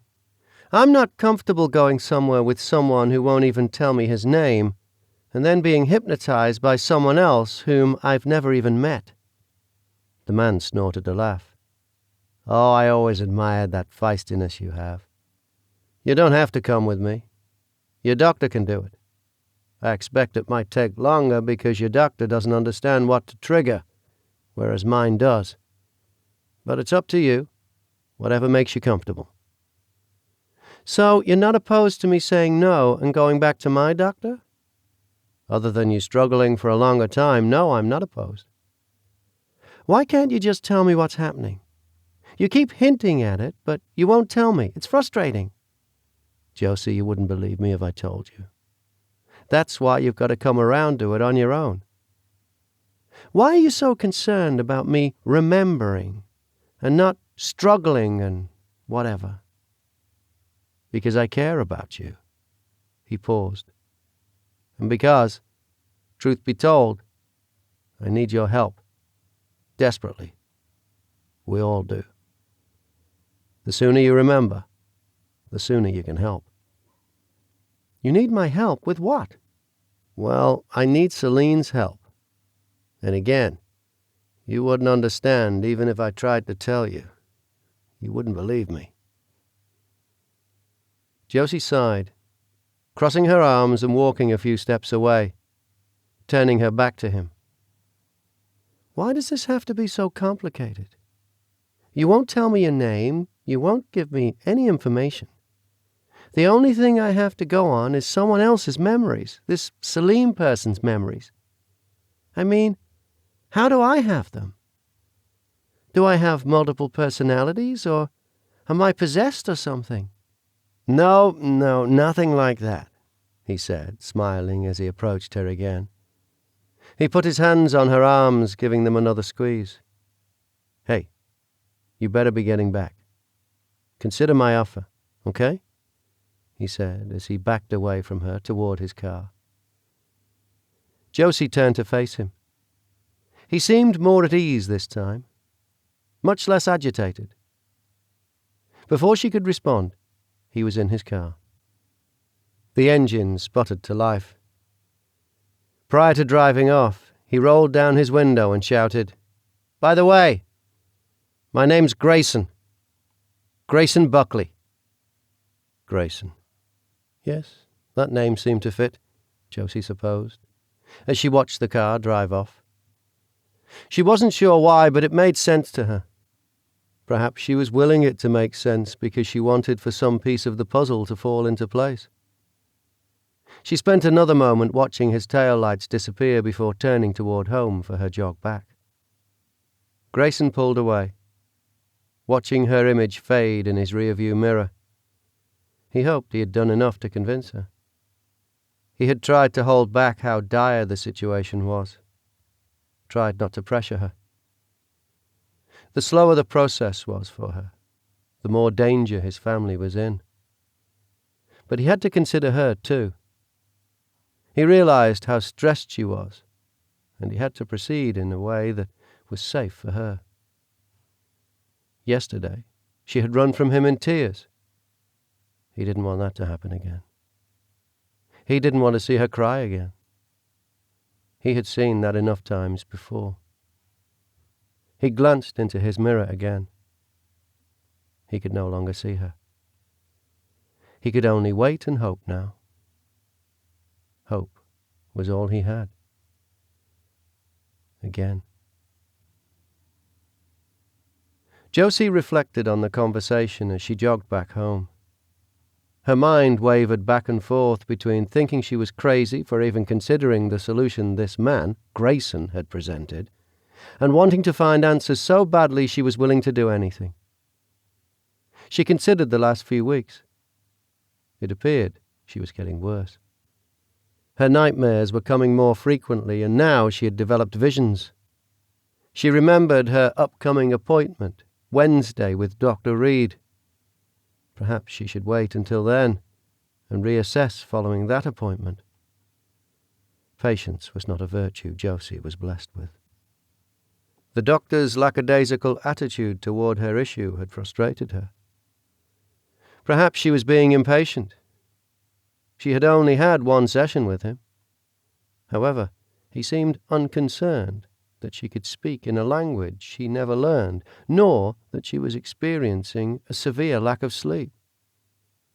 She had made it clear that she was uninterested in using pharmaceuticals, but he was the doctor, the one with the experience. Yet he acted like her problems were unimportant. making her wait for a week before another appointment. She wrestled back and forth, deciding if she was making excuses or had a legitimate complaint. By the time she had reached the house, she hadn't made a clear decision. She was still reluctant to trust Grayson, but he was the only one making any sense to her at the moment. After changing, she made her way to the kitchen to make her usual morning cup of tea. Damien was already up, pouring a cup of coffee. "Good morning," he said. "How was your night? Got some sleep, I hope?" "Not really. I'm surprised the doctor isn't doing anything about that. Michael may be right. We may need to be more insistent with him." "Yeah, I don't know. I mean, I get that I've only had one session with him, but it kind of seems like he's not doing anything. He hypnotized me and I spoke French and he was just like, yeah, okay. So come back in a week, that's it." "I guess he can't do much at the moment. Probably takes some time to get to the root of what's causing this dream." "Yeah, I suppose. Do you have any ideas on what is causing it?" "Stress? At least that's the most reasonable explanation. Why? Do you have another theory?" "I don't know. What if it's something else? Something bigger?" "Something bigger? Like what?" "A warning. Memory of a past life or something." "Memory of a past life? Yeah, you're getting way too little sleep." Josie pinched her lips together. Damien felt guilty for laughing and approached her, putting his arm around her. "Hey, sorry, but I'm serious. I think all the sleepless nights might be getting to you. It's just some reaction to stress. Once you work through it, you'll be back to your old self. I know it." Josie realized he was trying to be supportive, and perhaps she was crazy to assume that she was experiencing what Grayson was telling her. But something was off with the stress explanation. Still, Josie didn't want to pursue it any further with him. She patted his hand on her shoulder and said, "Yeah, you're right.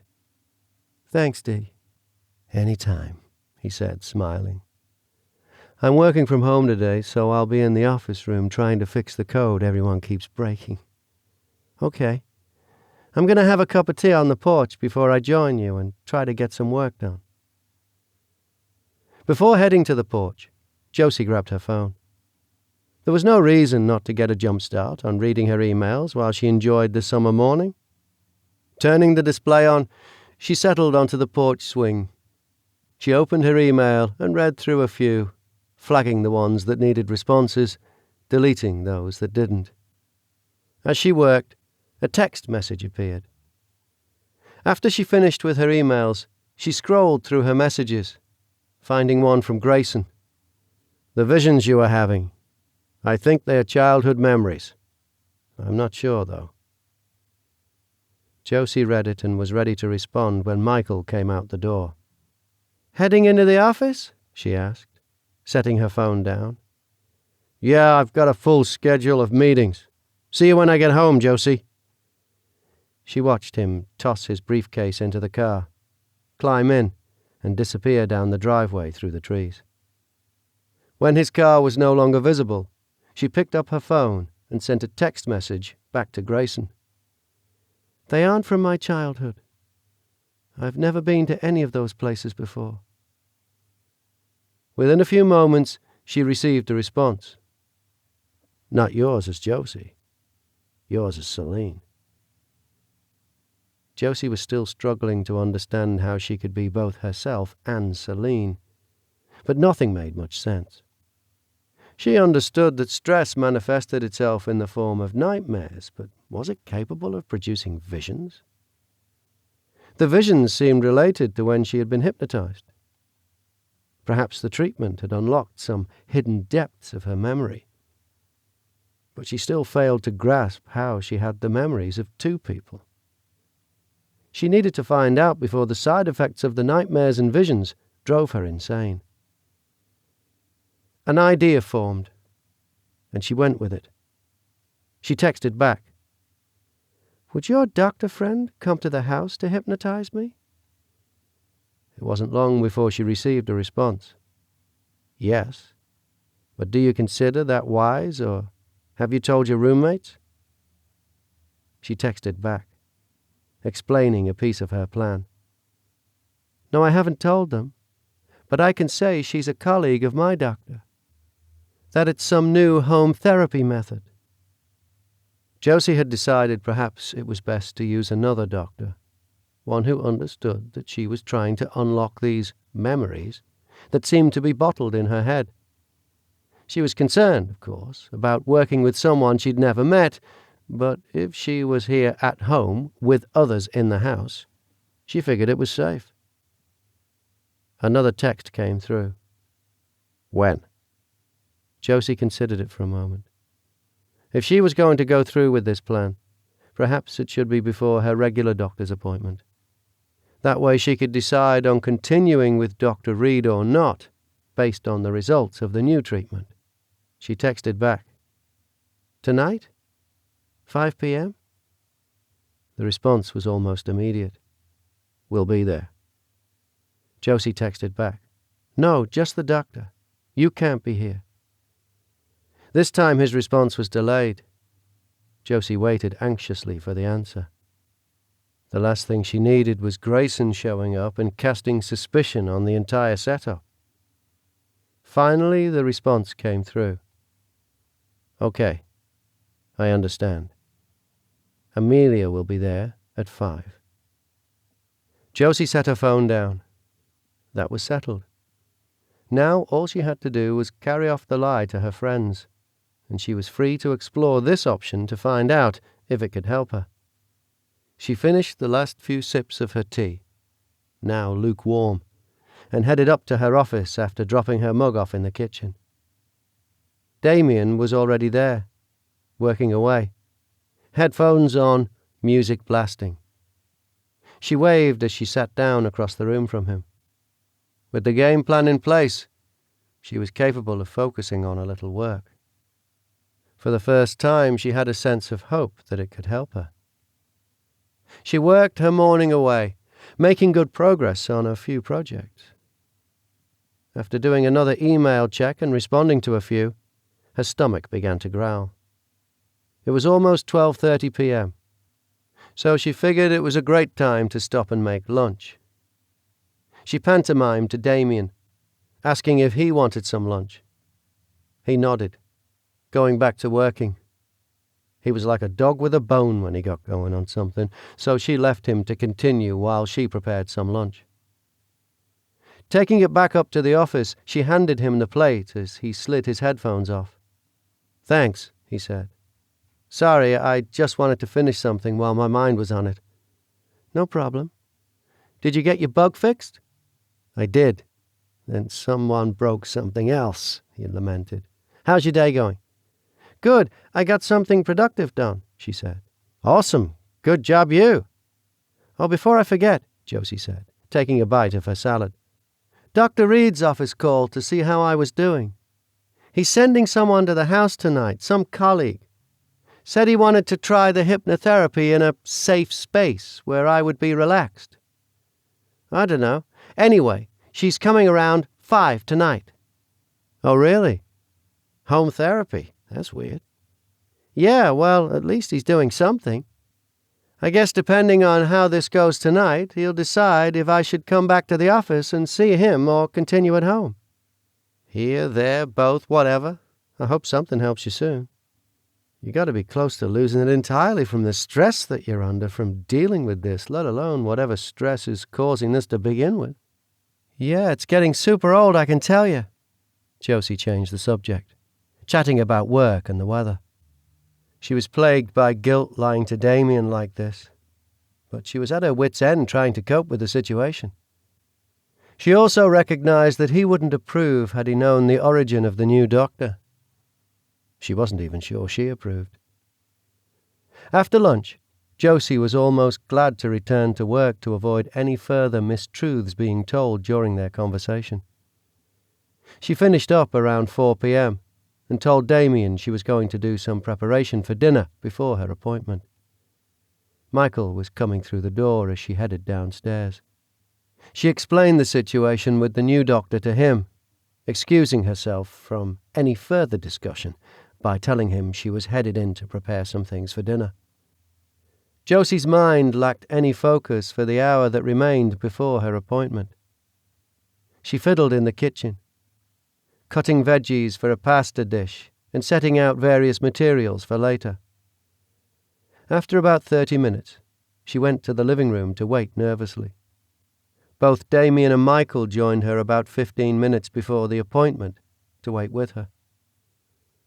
At about 5 to 5, the doorbell rang. Josie leapt from the couch to answer it. With a shaky hand, she opened the door to find a woman about her height, shaking her umbrella off outside. Her dark hair was pulled neatly into a bun at the nape of her neck. She looked at Josie with large brown eyes. "Josie Benson, I presume." "Yes, I'm Josie. Come in."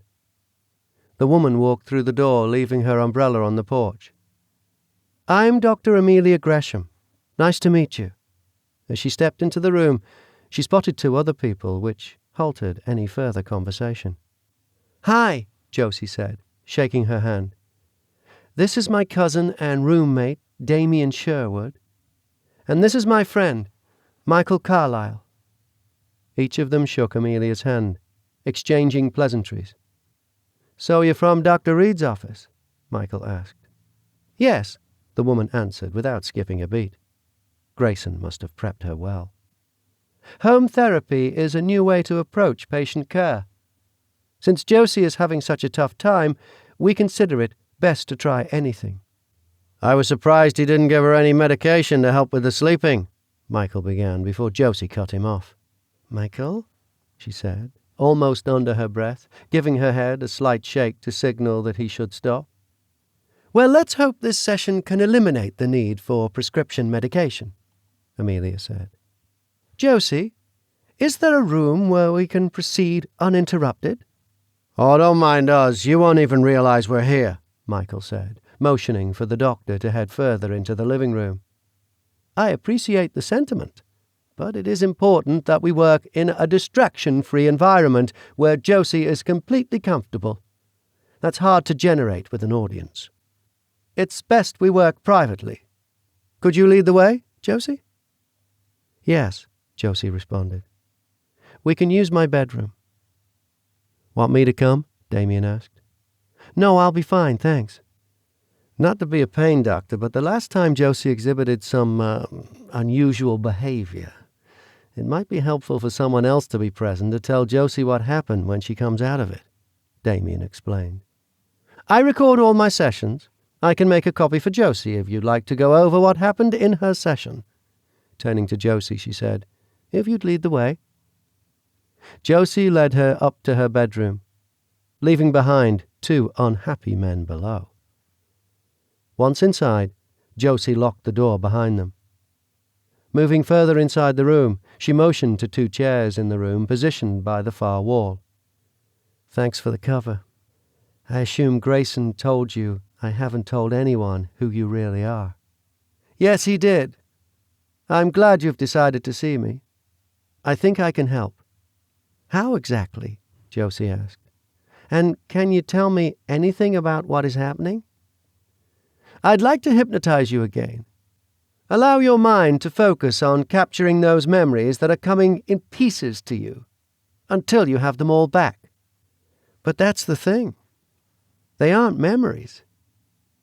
Amelia held up a hand to stop Josie.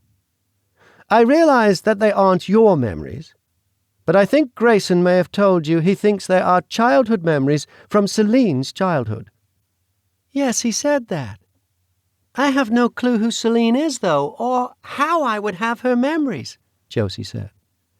"I realize this might not make sense, but you have these memories in your head because you lived through them at some point. Once you have all your memories back, not just bits and pieces, this will be far easier for you to comprehend. Why do you keep holding information back from me? How could I be 2 people? I'm beginning to believe it's because you have no explanation." "There is an explanation. One that you will understand once you have all your memories. If I told you now, it wouldn't help you. You wouldn't believe me." Josie stared ahead, trying to make sense of the response. "Okay," she said after a moment. "So you'll hypnotize me and try to unlock these memories?" "Yes. Shall we begin?" "How can I trust you are not planning these memories in my head?" "You have been experiencing these symptoms long before I hypnotized you, so the source is not me." "Good point," Josie admitted. "So I guess we can get started?" Amelia set a tape recorder on the small table between the two chairs and started recording the session. "Okay, Josie," Amelia began, removing a bright gold medallion hanging from a gold chain in her pocket. "I want you to get comfortable and concentrate on this medallion. I want you to focus on this and the sound of my voice." Josie focused on staring at the medallion, concentrating on how it caught the light as the doctor twirled the chain between her fingers. "Josie, you are starting to relax. I'm going to count backward from 10, and when I reach 1, you will be completely relaxed and will be in a calm, peaceful trance." Amelia began counting backward as Josie's eyelids began to grow heavy and close. When she reached 1, Josie was completely relaxed. "Josie, are you calm and relaxed?" "Yes," Josie responded. "Okay. Now I want you to let your mind be open. I don't want to talk to Josie right now. I want to talk to Celine. Is Celine there?" Josie's forehead pinched together, as if in deep thought, but she didn't respond. "Celine? Are you there?" Amelia said again. Josie's breath became faster and more ragged. Her forehead pinched together tighter. "Relax. You are safe. There's no reason to be upset. I would like to speak with Celine." "Celine? Are you there?" Amelia asked again. After a moment, Josie responded. "Oui, je suis là." Amelia directed. "Celine, speak English." "Sorry," Josie responded. "Yes, I am here." "Hello, Celine," Amelia said.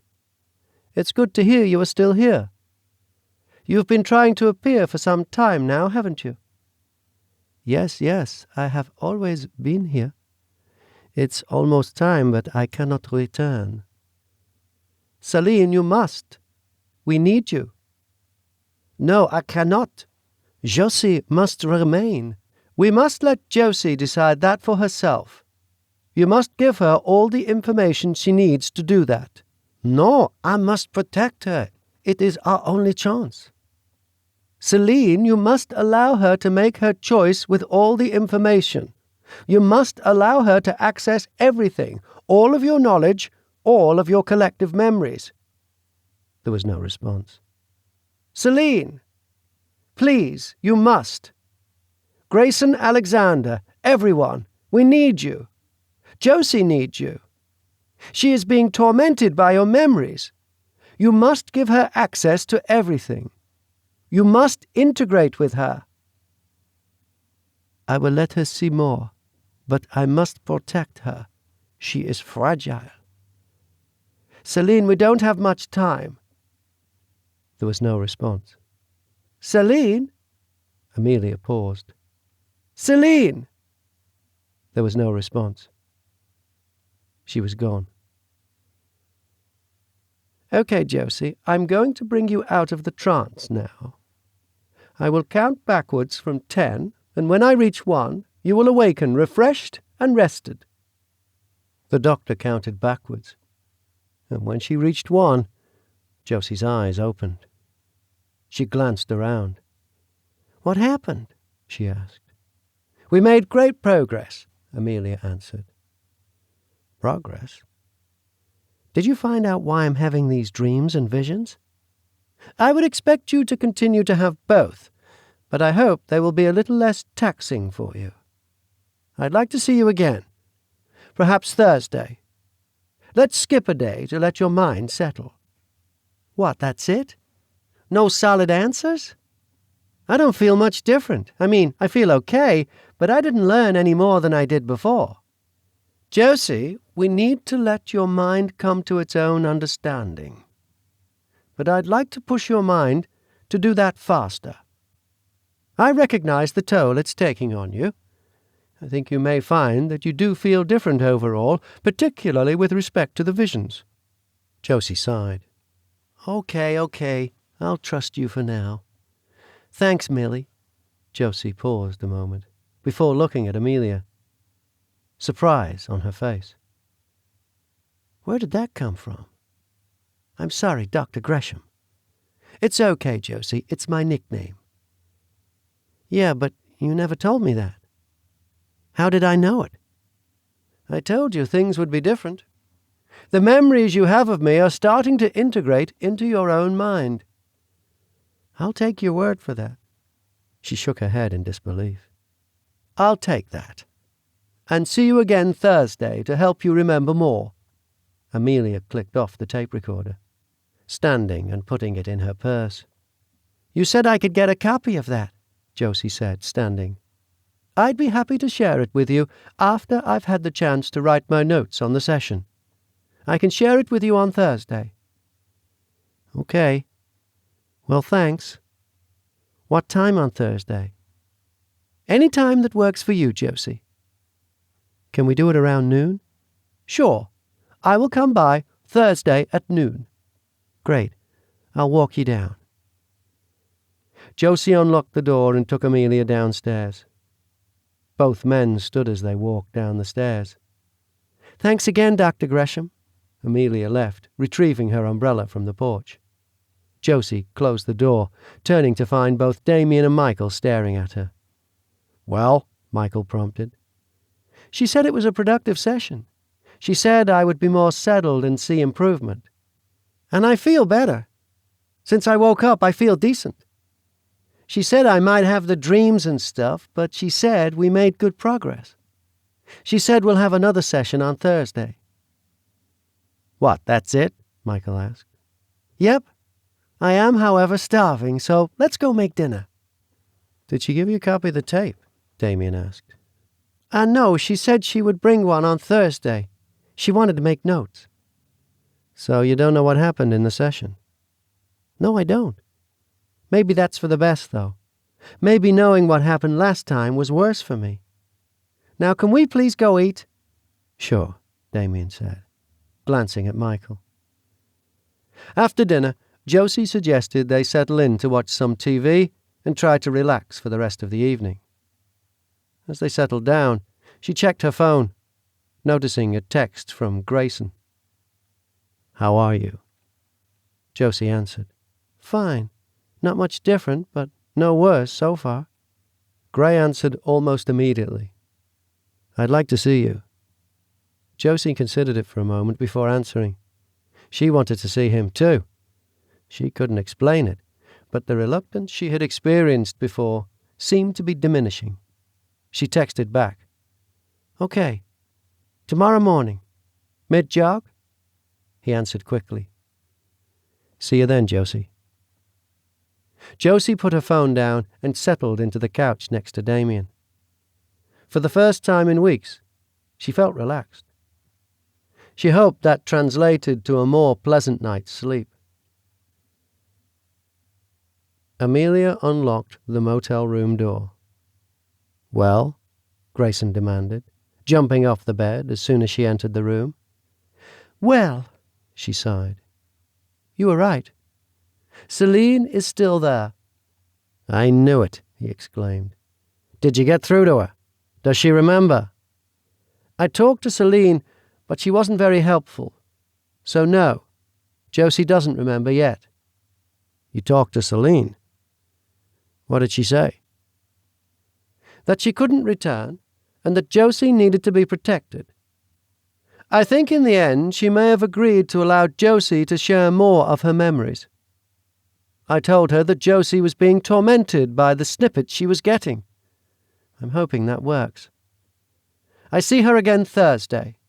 Thursday, why not tomorrow? Give her mind a chance to relax, Gray. We'll find out more Thursday. He nodded his head. Okay. Sorry, Millie. I'm just being impatient. I know, Gray, I know. But we're getting there. This is real progress. Progress. Finally, Gray thought. Or at least he hoped so. He wanted to see her. Needed to see her.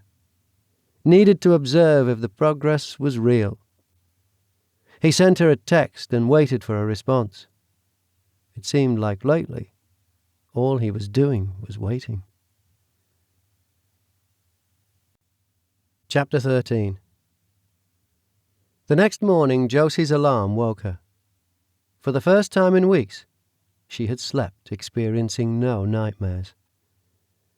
She basked in the sleep she had gotten for a moment before rising from her bed.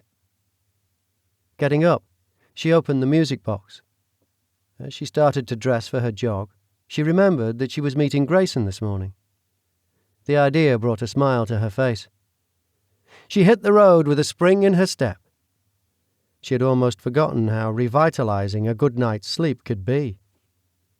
As she approached the end of the road, she saw Gray leaning against his car.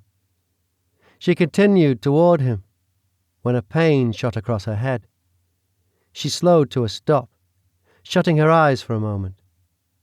As she did, a memory formed in her mind. It was Gray. He stood in a large room, a glass of brandy in his hand. He turned to face her. "There you are, darling," he said, smiling. As quickly as it came, it passed. Opening her eyes, Gray stood in front of her, having rushed toward her when she stopped. "Josie," he called, grabbing hold of her. "Josie, what's wrong? Are you okay?" "I'm fine," she answered, looking at him as if for the first time.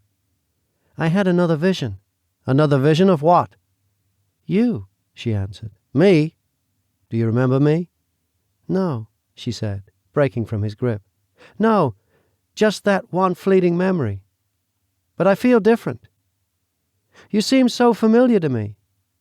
But I can't place why or anything specific, though." "Josie, that's great." "Is it? I still don't understand anything." "You will. This is progress." "Perhaps I should meet with Amelia again sooner." "No, she said you need to let your mind relax." Disappointment filled Josie, but she understood. Maybe she's right. Perhaps it's best not to push it too fast. This is the best I've been in weeks. I didn't have the dream, and the vision wasn't too painful. She turned to face him again. "I'd better get going." "Okay. Text or call me if you need anything," he said, putting his hands on her arms and rubbing them. "Okay, I will," she said, grabbing his hand and holding it for a moment before turning to leave. As she jogged toward home, she turned back, giving him a quick smile before turning back around and heading away from him. Josie felt different. She wasn't sure if it stemmed from a good night's sleep or something had clicked into place for her after her session with Amelia. Either way, she planned to take advantage of it, she resolved, as she powered through the rest of her run. The house was still quiet when she arrived home. She tiptoed upstairs to change and back down to make her cup of tea. Everyone must be sleeping in, though she couldn't fathom why. No one had mentioned anything about it to her. As the sun began to rise over the horizon, a yawning Michael appeared in the doorway. He stretched as he came out to join her on the porch swing, still in pajama pants and a t-shirt. "No work today?" Josie asked. "I'll work here. I'm not going into the office," he said, half asleep. "Rough night?" "I'm a little tired, yeah. How about you? You get any sleep?" "Yes, I did. That session with Dr. Gresham must have helped. I slept through the night. No nightmares. Must have been a rough night for Damien. See, he's still in bed." "I don't know," Michael shrugged. "Did you put coffee on this morning?" "Yep, it's ready." "I'm going to grab a cup. Be right back." As he entered the house, Damien came out, coffee cup already in hand, yawning. "Good morning," he said, still mid-yawn. "Good morning. Yikes, what's with you two? Late night playing video games?" He sat down next to Josie on the swing. "Yeah, video games, yep." Josie considered the response odd. She could tell when Damien wasn't telling the truth, and this was one of those times. "Everything okay?" she asked, trying gently to pry. "Yep, all good. Everything is all good." "Dee," she began, but Michael's return interrupted her. She looked between the two of them. There was a weird vibe between them. She wasn't sure what it was. "So, are neither of you two going to the office today?" "Nope, just gonna work from home," Damien responded. "Yep, same here. Like I said before, working from home." "Okay. Well, I'll let you guys get at that then. I'm going upstairs to start some of my work." Josie headed upstairs to her office.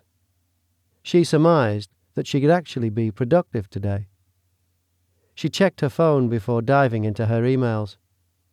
Grayson had sent a text. "How was the rest of your job?"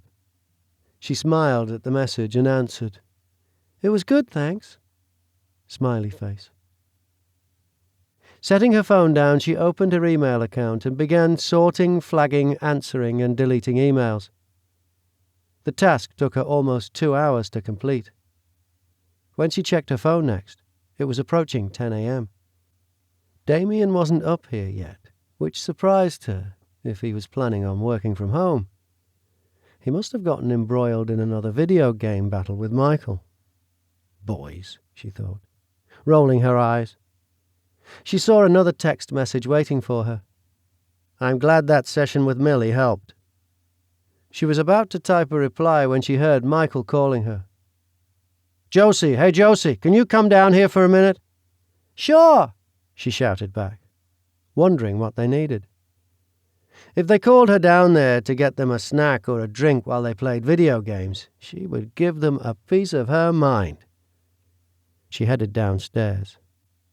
As the living room came into view, she saw Damien sitting on one of the armchairs, Michael at the bottom of the stairs. Someone sat on the couch. Even though her back faced Josie, she recognized her mother. What was her mother doing here, she wondered. "Mom," she asked, glancing to each of them for an explanation. "Hi, Josie," her mom started. "Come sit down." Growing suspicious, she asked, "What's going on?" "Michael has been telling me a little about what's going on," her mom began. "About your stalker. Josie, we need to talk. I need to tell you something." Josie's eyebrows raised, her eyes wide. "You called my mom?" she said to Michael. "Yes. I called your mom because I was at a loss about what else to do." "What do you mean you were at a loss about what else to do? Are you kidding me right now?" "You're acting crazy, Josie. You're distant and secretive. You've been lying to us. You're all over the map, so yeah," he said, his voice growing heated. "I've been lying? Seriously? What exactly are you accusing me of?" Josie blasted back. "Yes, you've been lying. Your little story about going to Dr. Reed's on Monday and the home therapy you had yesterday. I called Dr. Reed's office. He didn't meet with you Monday, and he's never heard of a Dr. Amelia Gresham. So you called my therapist and discussed my treatment with him, and then you took it upon yourself to call my mom like I'm a kid?" Josie's mom stepped in between them. "Stop this, you two. It's not helping anything. I'm glad Michael called me. I didn't realize what was going on, or the extent to which you'd been suffering with these nightmares. I certainly didn't know you were being stalked." She walked Josie to the couch as she talked, her arms around her shoulders. Sitting her down on the couch, she sat next to her, taking her hands. "I realize now what a tough time you've been having. I'm sorry to say I have some difficult news to share with you. It may have some bearing on what you're experiencing and may help with your treatment." She turned toward Michael and Damien. "I'm sorry, but would you two mind giving us some privacy?" "Sure, no problem," Michael said. "Absolutely, just yell if you need us. We'll be upstairs," Damien said. They both left the room, leaving Josie alone with her mom. "I'm not being stalked. This is all being blown out of proportion. I'm fine, really," Josie said, once the men had left. "Josie," her mom began, "this has been weighing on my mind for a long time. I hope never to have this conversation with you, but I feel guilty keeping it from you now in light of what's going on. I worried when you received the jewelry box, but I hoped it was just some sort of mix-up and nothing more came of it. But when Michael called me, I knew I had to come. There is something you need to know, and I don't want you to hear it from someone else. I want to be the one to tell you. Michael had no right to call you and upset you, Mom. I'm fine. Josie, please, this is hard enough for me. Please let me talk." "About what? What are you trying to say?" "Josie," she began, squeezing Josie's hands. "Your dad and I, we love you more than anything. And, there is no easy way to say this, so I'm just going to say it. The fact is, you're not ours." "What?" Josie said, struggling to understand what her mother was stumbling to say. "Biologically. Josie, you're not our baby. I mean, you'll always be my baby, but I didn't give birth to you." "What?" Josie was shocked. I'm adopted?" "More or less, yes." "More or less? What does that mean?" "Your father and I were desperate to have a child. We were on the waiting list for adoptions, but they told us it would be years before they even considered us for adopting a baby. We were desperate to have a baby." So what? You were suddenly moved to the top of the list? What?" "No, we received a letter in the mail from a private adoption agency offering us the opportunity to adopt you. It said we had been selected from a list of potential parents, and they had a baby for us." "What? How?" "They offered us a baby. They told us you had no home and no parents, and you could be ours if we promised to provide a loving and stable home for you. Well, of course, we accepted. We were so desperate, and you were so perfect." She tucked a lock of hair behind Josie's ear, smiling. "Are you serious? You got a random letter saying they had a baby for you?" "You weren't some kind of black market deal," her mother shook her head as she answered. "We had no reason to expect they weren't legitimate. It was a certified letter from a private adoption agency. We assumed we were doing something good and fulfilling our own dream of being parents. We thought you were just an unplanned pregnancy. We had no reason to question them, nor did we want to. We were desperate to have a child, and you were beautiful." "Some random agency sent you a random letter saying they had a baby, gave the baby to you, and you didn't question it?" "Of course we asked some questions, Josie, But the man we met had reasonable explanations and documents, and we only had a limited amount of time to decide. We were told because they were a private agency, this would be a quiet adoption. We assumed perhaps to salvage the mother's reputation. We weren't prepared for it. It took us by surprise. Yeah, I'll bet. Where is there even an agency who mails random letters to people? She asked, rhetorically. Maine. The agency was in Maine. We had to travel to a little town called Bucksville. I'll never forget it. We didn't even have time to get a car seat for you. I held you in my arms the whole way home. Oh, Josie, I'm so sorry we never told you. But it made no difference to either of us that you weren't biologically ours. We never thought it was important.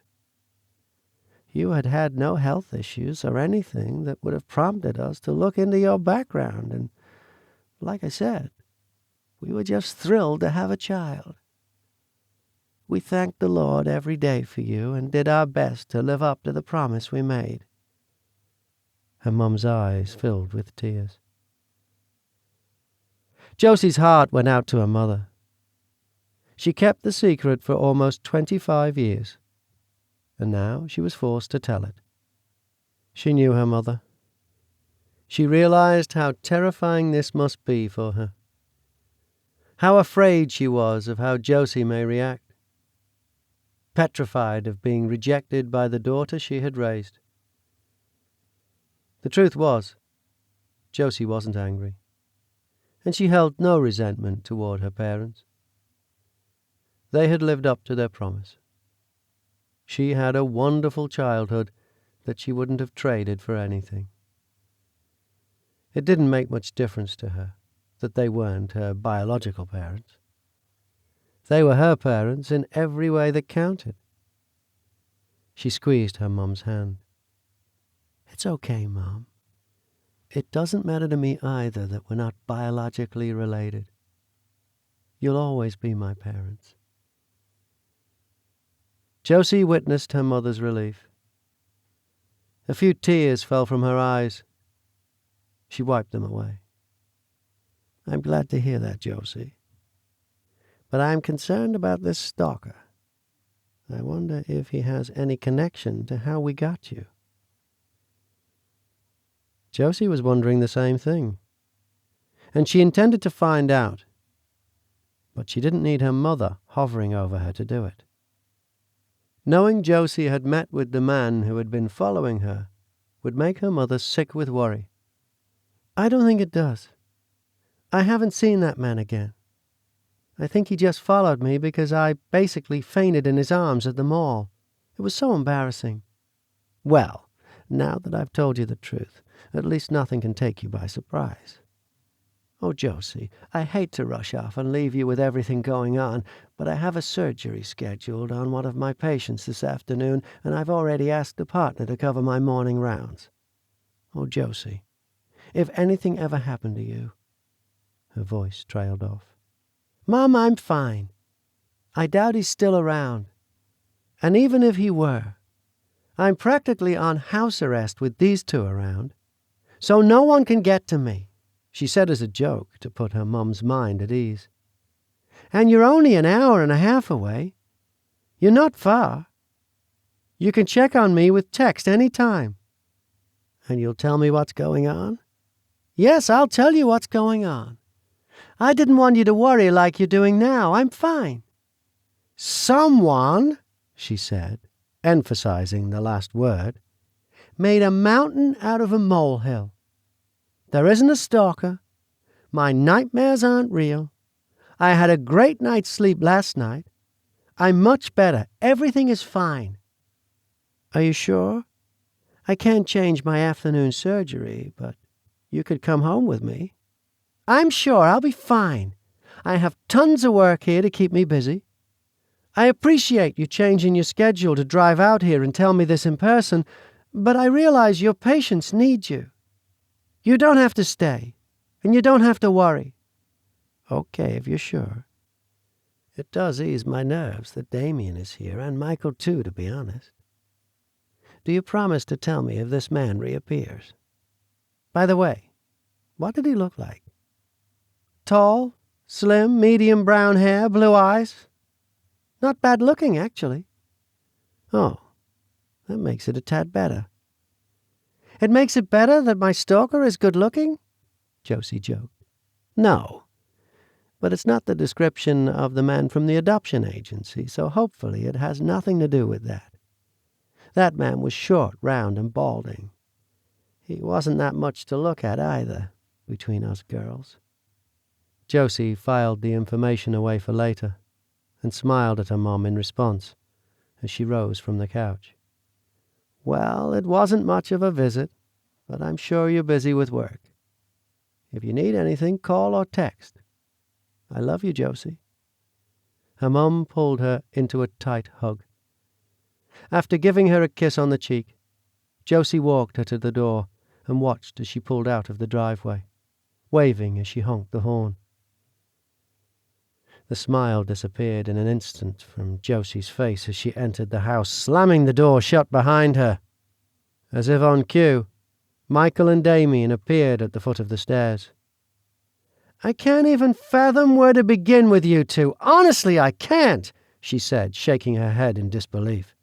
So I'm not going to until I've had a chance to think through everything my mum just told me. What did she tell you? Damien asked. Well, I just found out that I'm not really my parents' child. What? Damien said, shocked. Yeah, they just adopted me from some private agency that gave me to them when I was a baby. Josie, I had no idea. I just wanted her to help us get you back on track, Michael began. Josie held her hand up. I don't care what you wanted. I'm furious with you right now.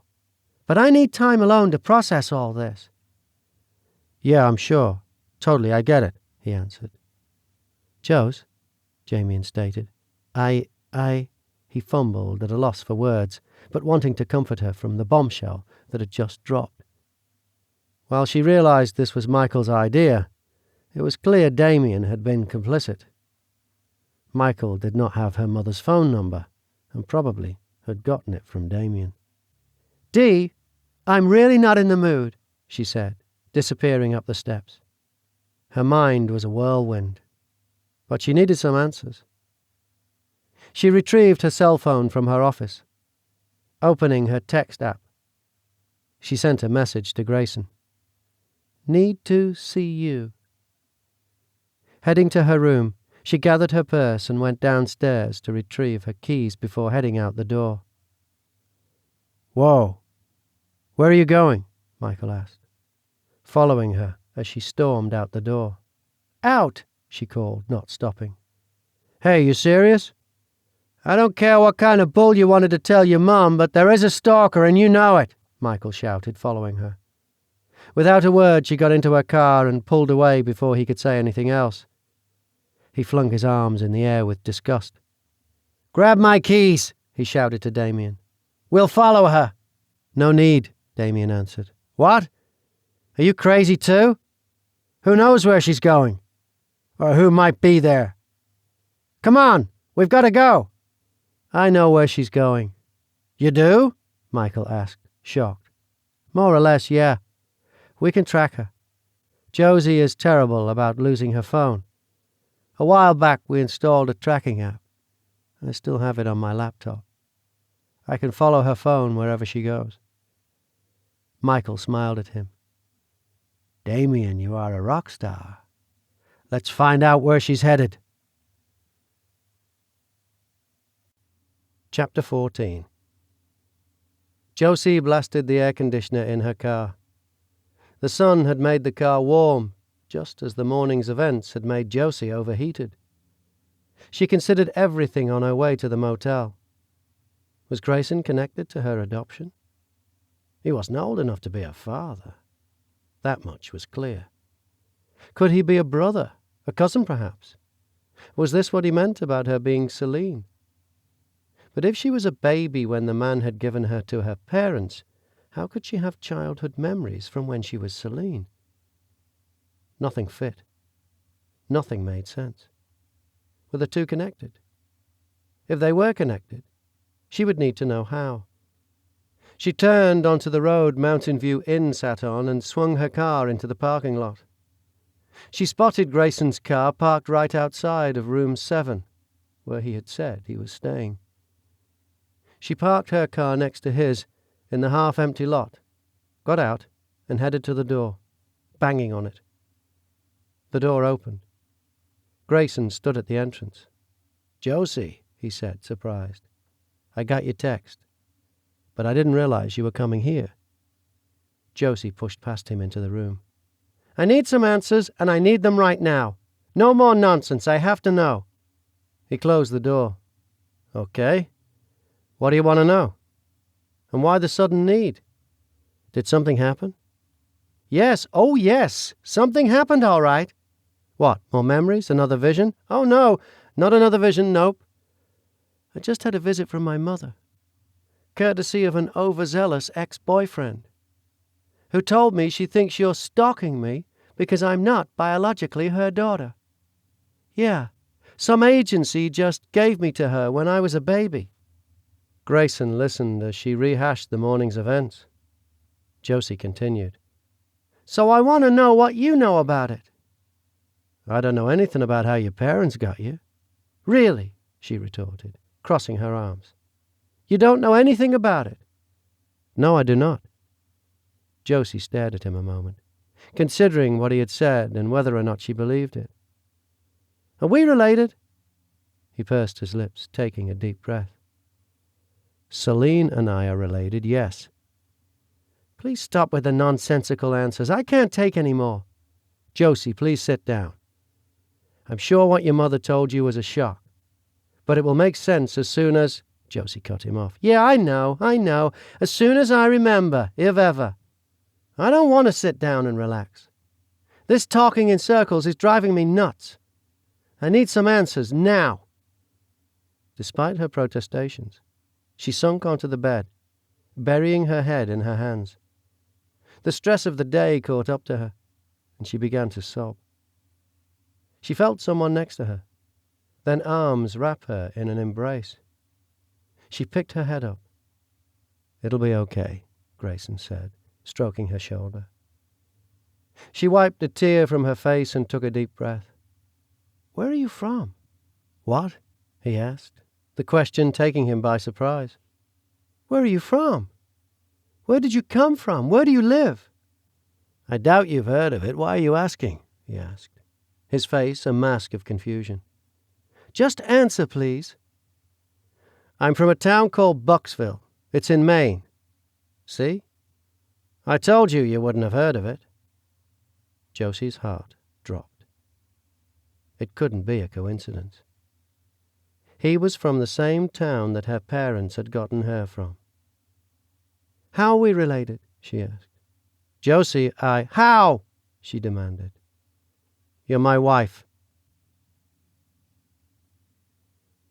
"Looks like it's right up here," Damien said, tracking Josie's phone with the map on his phone. Michael crept along the road, searching for where Josie's car may be. "There it is," Damien said, pointing out the window. Michael eased the car into the parking lot and pulled into a space on the opposite end of the lot, far enough away to be hidden to the casual observer, but with a view of Josie's car. "Mountain View Inn," he said, reading the sign posted at the entrance. "What's she doing here?" "No idea, but that's her car for sure." "Guess we'll wait and see." "Should have brought snacks. I didn't realize we were going on a stakeout." The revelation hit Josie like a ton of bricks. It was the second time today that an admission had shaken her to her core. She sat in silence, trying to process the information. She had prepared herself for him to be some long-lost relative, someone connected to the dumped-at-birth story her mother had confessed to her, but she had never expected this. A brother, a cousin perhaps, even an uncle, but not a husband. She shook her head. It was impossible. She had been given away as a baby, and she'd never been married before, certainly not to Grayson. He couldn't be telling the truth. But why would he lie? It was too much for Josie to process. "No," she stated, "that can't be. I've never been married." "I can't explain it, but we are husband and wife."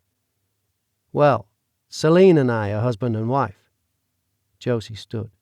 No, you're lying. I'm not married to you. I was given away as a baby, and I've never been married." She headed for the door, wanting to be away from here. "I'm not lying, Josie. Please wait." "No, I'm leaving," she said, distraught. She opened the door and rushed out into the blinding sunshine toward her car. Grayson caught up to her before she could get in, grabbing her arm. "Josie, please wait. We have to talk about this." "No," she asserted, pulling her arm from his grip. "No, this is nonsense. I'm not listening to any more of this." "Where are you going?" "None of your business." Josie climbed into her car. "Josie, you're upset. Please wait. Don't leave like this." It was no use. Josie slammed the door, fired the engine, and raced out of the parking lot. "Josie!" Gray called behind her, but she did not stop. Michael and Damien watched the motel door behind Josie's car open. Josie came rushing out, followed by a man. They appeared to be arguing. "We have action," Michael said, calling Damien's attention to the drama unfolding near Josie's car. "Who was that?" "No idea. Never saw him before." "Boyfriend, perhaps? Looks like they're arguing about something." "Boyfriend? I doubt that." "What else explains it?" Damien pondered for a moment. "Nah, it doesn't add up. Josie isn't that sneaky. Why would she lie about seeing someone new? And it's not her style to meet him at some cheap motel." "Who is he, I wonder?" "I have half a mind to go ask him." "I'm not sure that's a good idea." "Probably right. Whoa, there she goes. We should follow her." Michael started the car, throwing it into gear and heading after Josie. "Yeah, wow, whoever he is, she sure is mad at him. Don't get too close. I can still track her phone, so we'll see where she's going." Josie drove down the road, trying to remain calm and not drive erratically, but she was a ball of emotions. She couldn't even pinpoint what emotion she was experiencing. Was it anger, shock, upset, sadness, disbelief? Was it some combination of them all? It had been one shock after another today. The day had started off well and tumbled from there. She was glad she had gotten a good night's sleep, or else the day may have proven too much for her sanity. As it was, she had no idea where to go or what to do right now. She considered driving herself to her parents' house, but she didn't want to alarm her mother. She had no desire to go home and deal with her roommates, nor did she want to deal with Gray. Josie drove without direction for a while, eventually ending up at a local park. Josie parked the car and made her way down the closest path. She had no particular destination in mind, but the walking helped her focus on something other than the insanity that she had heard earlier today. She came to a bench shaded by a large oak tree. She sat down on it and watched the others in the park, laying out on the large grassy area or playing with their dogs. This had been her a year ago. Carefree, happy, living life without thinking too much. Now her life was a wreck. She was on the verge of a mental breakdown, and it seemed the man she invited into her life had already had one. She took some deep breaths, trying to calm down and focus her energy on creating a plan to get herself back together. She watched life pass by her for a good while until she gathered enough strength to return home. She still had no interest in discussing anything with anyone, but she needed to be home. As she stood to leave, pain shot across her head from temple to temple, forcing her to sit down again.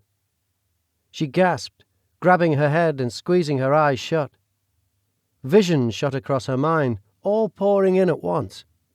Gardens outside of a large white house, swimming in salty water near the beach she had seen before. Grayson smiling at her, holding her hands as they sat in front of a large fireplace.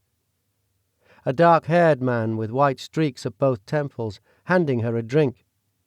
A blonde woman, her hair in an updo, laughing with her. Some visions she barely had time to process. They all came so fast. Her brain pounded as though it were ready to explode out of her head. As quickly as it began, it passed. The pain subsided. The thoughts stopped spilling into her head at lightning speed. She didn't grasp what was going on, but the experience left her shaken and wanting to go home. She hurried back up the path to her car and turned toward home. When she reached her road, she glanced in the rearview mirror. There was a car following her. As it came closer, she recognized it. It was Michael's car. They both pulled into the driveway. Josie jumped out of the car. "Were you following me?" she asked, her voice loud and shrill. "Who is he, Josie?" Michael said, slamming the door and approaching her. "So you were." "Who is he, Josie?" he persisted with his question. "New boyfriend? Is he the guy that set you up with the new doctor? Is this why you've been sneaking around?" "I'm not doing this with you. It's none of your business," Josie shouted as she began to head to the house. Michael wasn't giving up. He followed her into the house, continuing the argument. "Is this the reason you broke it off with me? Were you already seeing him?" Michael was livid with jealousy, still raw from the one-sided end to their relationship. "I said I'm not discussing this with you. Not after what you did, calling my mother, following me, and not when you're in this mood." "Oh, I'm sorry if I'm in a mood. I'm sorry that I'm wondering if the guy you just met in a motel room was the reason our relationship ended so abruptly. And I'm sorry I was concerned about some crazy person stalking you, so I followed you to make sure you were okay." "You were a real piece of work, you know that? You insisted on staying here because you had to be the hero and save me from this so-called stalker. Then you called my mother to come handle me and then follow me to spy on me. Are you serious? And the real reason has nothing to do with keeping me safe. It's all about whether or not this guy is competition for you." "Yeah, I love how you keep avoiding answering that question. Is he?" "Guys, maybe we should take it down a notch. It's been a really stressful day for everyone," Damien interjected. Michael sighed, placing his hands on his hips and shaking his head, lowering his voice, trying to remain calm. He said, "Look, Josie, I'm sorry. I'm trying to understand what is going on. You know I still care about you, yeah? I'm jealous of you seeing him, but mostly, I just want you to be okay." "He's not the reason we broke up. I hadn't even met him then." It took Michael a moment to comprehend the information. "So who is he, Josie?" "I'd like to know that too," Damien added. Josie wasn't sure how to explain, but she couldn't keep hiding it. They had both seen her with him. There was no sense in lying. Taking a deep breath, she began. "It's hard to explain. I don't even really understand it myself. But he's the guy who brought the music box and caught me in the mall when I fainted, and was talking to me the next day at the office supply store." Michael's face did little to hide his shock. "Wait, what? The stalker? This guy is the stalker, and you met him alone? In a motel room? Josie, are you crazy?"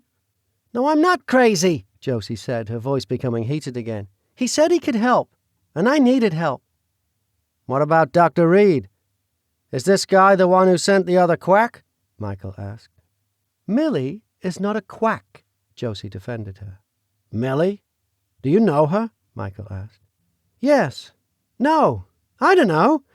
It's all so confusing," Josie said, burying her head in her hands. "He's really been helping you? I see," Michael said, rolling his eyes. Josie, overwhelmed and upset by the conversation unfolding, squeezed her lips together, trying to determine a way to explain it that made sense. But she wasn't sure she even could make sense of it. "So has he cured you, Josie?" Has he told you why you're having those strange dreams? What they all mean?" Michael continued. "No," Josie said, fighting back tears.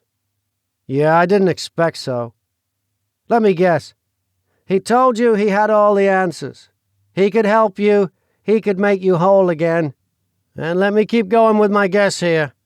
Next, he failed to give you any actual information. Am I right so far?" Josie didn't respond. "Then he told you he could send a doctor to help you. A doctor who probably put stuff in your head that he was this nice guy whom you could trust. This guy is crazy, Josie, crazy. I don't know what his end game is, but this ends now." Michael started up the steps. "Where are you going?" Josie asked, surprised that he was walking out of an argument. Michael never left an argument until it was settled, usually in his own favor. "To get rid of the thing that started this mess." "What?" Josie followed him, Damien trailing behind them both. "That damn music box," he said, bursting into her room and making a beeline to it. "This thing started all this trouble, and it needs to be out of this house now." "What? No!" Josie shouted. "Give me that!" She reached for the music box, now in Michael's hands. He pulled it away from her. "No, Josie. This thing started all this madness." "Give it back, Michael. I was having nightmares long before that." "But you weren't meeting with stalkers in motels before it came. You act weird every time you're around this thing," he said, moving it overhead out of her reach and trying to skirt around her to the door. "Give it to me!" Josie shouted, jumping for it. She grabbed hold of it, and the two struggled for a moment before Josie lost her grip. She tumbled backwards, flailing to regain her balance but losing that battle. She smacked her head hard on the footboard of her bed before collapsing to the floor. The impact was enough to knock her unconscious for a few moments. "Josie!" Damien called, rushing to her side. Michael dropped the music box, also racing to her side. It clattered to the floor, landing on its side and open. Tinkling music filled the air as the two gathered around Josie's slack form. Michael held her hand, checking her wrists for a pulse. "Her pulse is okay," he choked out. Josie, wake up," he said, patting her hand. "Breathing looks okay. I don't see any blood where she hit her head," Damien said. "Jose! Hey, Jose, wake up!" He patted her cheek. "Should we call an ambulance?"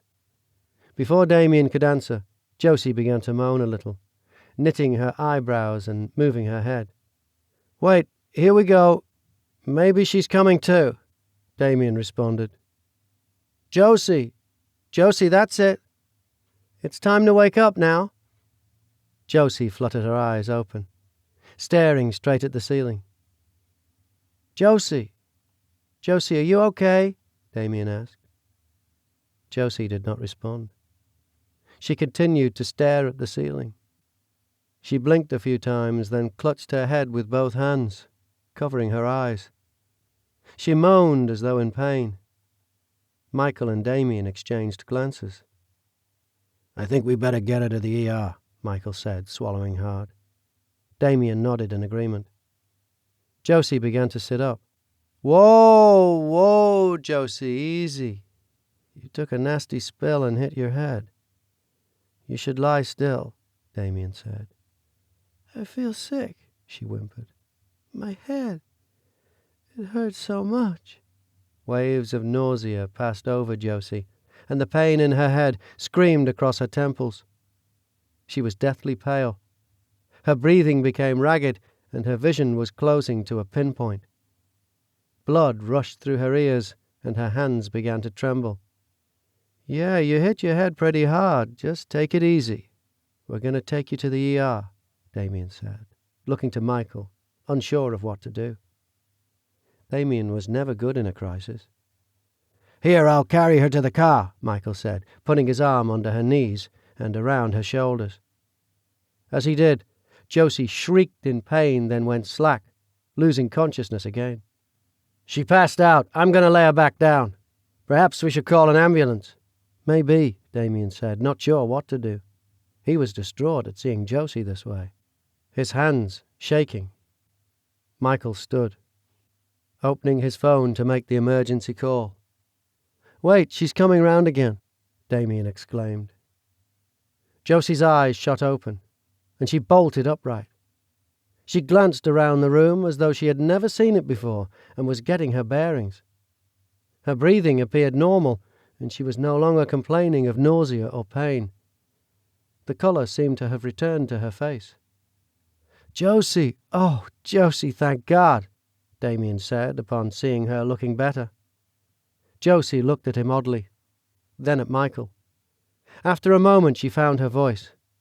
I'm fine. Help me up." "I don't think that's a good idea," Michael began. "Yeah, I agree. You just hit your head pretty hard and passed out and then woke up and passed out again after saying you were really sick and in lots of pain." "Well, I'm fine now. My head is a little sore," she said, rubbing the spot she hit. "But I'm fine." She began pushing herself to stand. "Whoa, okay, wait. Here, let me help you," Michael said, grabbing her hand to help steady her. "You okay? Woozy at all?" he asked once she was upright. "No, I'm fine." "Perhaps you should sit down a minute," Damien motioned to the bed. "Sit down? No, I need to go. There's something I need to do. It can't wait." "What?" Michael asked. "No, you need to go to the emergency room and check that you're okay. Now, come on, I'll drive." "No, I'm fine. I need to go." Josie began to leave the room. "Josie, are you kidding?" Michael reached for her. She pulled away. "Don't!" "Josie," Damien began. "I don't," Josie cut him off. "You two have done enough damage so far," she said, picking up the music box and its contents and setting it on a nearby dresser. "I'm fine. I need to go. I'll be back later." She disappeared from the room, leaving behind two stunned men. I'm not sure she should be alone, nor should she be driving. She may have a concussion," Michael managed to get out. "Yeah, me either. She was acting weird." "Should we follow her?" "That was what led to this disaster. We could wait and track her phone." "Good point. As much as I don't like this at all, perhaps we shouldn't give her any more reasons to go berserk. Start tracking that phone." Chapter 15. Josie pulled into a spot at the Mountain View Inn next to Gray's car. Sliding out from behind the wheel, she approached the door and knocked. The door opened. Gray stood inside. Josie pushed inside past him. "Josie, I'm glad you're back. I was worried sick about you. I'm sorry about before. That's the reason I was cautious about how much I told you. I didn't want to tell you a lot. I knew how you'd react, that you wouldn't understand." "You can cut the apology, Gray. It's me." Gray's forehead wrinkled, and he knit his eyebrows together, trying to understand. "Celine? More or less? You remember?" "I remember everything, yes. There's no danger of breaking poor Josie anymore by telling her the awful truth about her past, or rather, mine." "Celine, thank God!" He raced over to her, intending to pull her into his arms. She pushed him away. "No, Gray." "Celine," he questioned. "Listen, you're right. There's no time for that now. We have to go home." "No! Like I said, I remember. Everything. I remember the end. I remember the pain and the misery. I remember the bargain I made. I remember all of it, Gray." "Celine, I realize you were unhappy toward the end, but we need to put all of that aside now. The family needs you. You must come home with me. I thought we would be okay after you left, but this is different. It's something we've never dealt with before. We need you." "I'm sorry I can't. I only came to say goodbye. You need to leave. Go now. I can't help you. I have memories, that's all. I'm not like I was. I can't go back to that. I have one chance. One. I'm not giving it up. I have a normal life here. I don't have long until I'm 25, and then I'm home free, and I'm planning on staying normal. Celine, you have to come home." "No, Gray, I don't." "You know, I was never meant to live that life. I have a chance at a normal life. I'm taking it." "Celine, it's Josie." "I'm Josie now," she said, turning to leave the room. "Celine, wait," he called after her. "Goodbye, Gray," she said, as she closed the door and went to her car. The door closed behind her. That was Celine, all right, he thought. Gone was the self-doubting, wide-eyed innocence of Josie, replaced by all the confidence that he remembered of Celine. So, she remembered. But she still wasn't willing to help. He had won the battle, but failed to win the war. He needed to convince her. He sat on the edge of the bed, trying to think. There was another knock at the door. He rushed to it, hoping it was Celine, hoping she had changed her mind. Opening the door, he found Millie. "Was that Josie I just saw leaving?" "Yes and no," he answered, wandering back over to his perch on the edge of the bed. Millie closed the door behind her. "What do you mean by that?" "That, my dear, was Celine." He watched the shocked look pass over Millie's face. "Yes, she's back. And she remembers everything. And she's not too happy about it either. She couldn't care less about helping us. She just wants her normal life as Josie. So, yes, she's Celine. But she'd rather stick with Josie." "She remembered? How? When?" "All questions I don't have answers to. She wasn't in a very sharing mood. Like I said, she came by to tell me to leave her alone." "The important thing to focus on is that she remembers." "Yeah, and a fine bit of good that'll do us for her to remember and do nothing about it. For God's sake, we're nearly out of time. All of us." "Yes, I realize that. But let her assimilate all of this information, then go back to her and convince her. You don't have to hold back any more. She knows the truth now, and you know her better than anyone. Use that. Convince her." Gray pondered for a moment. "There may be a way, but you're right. It's best to let it sit for now.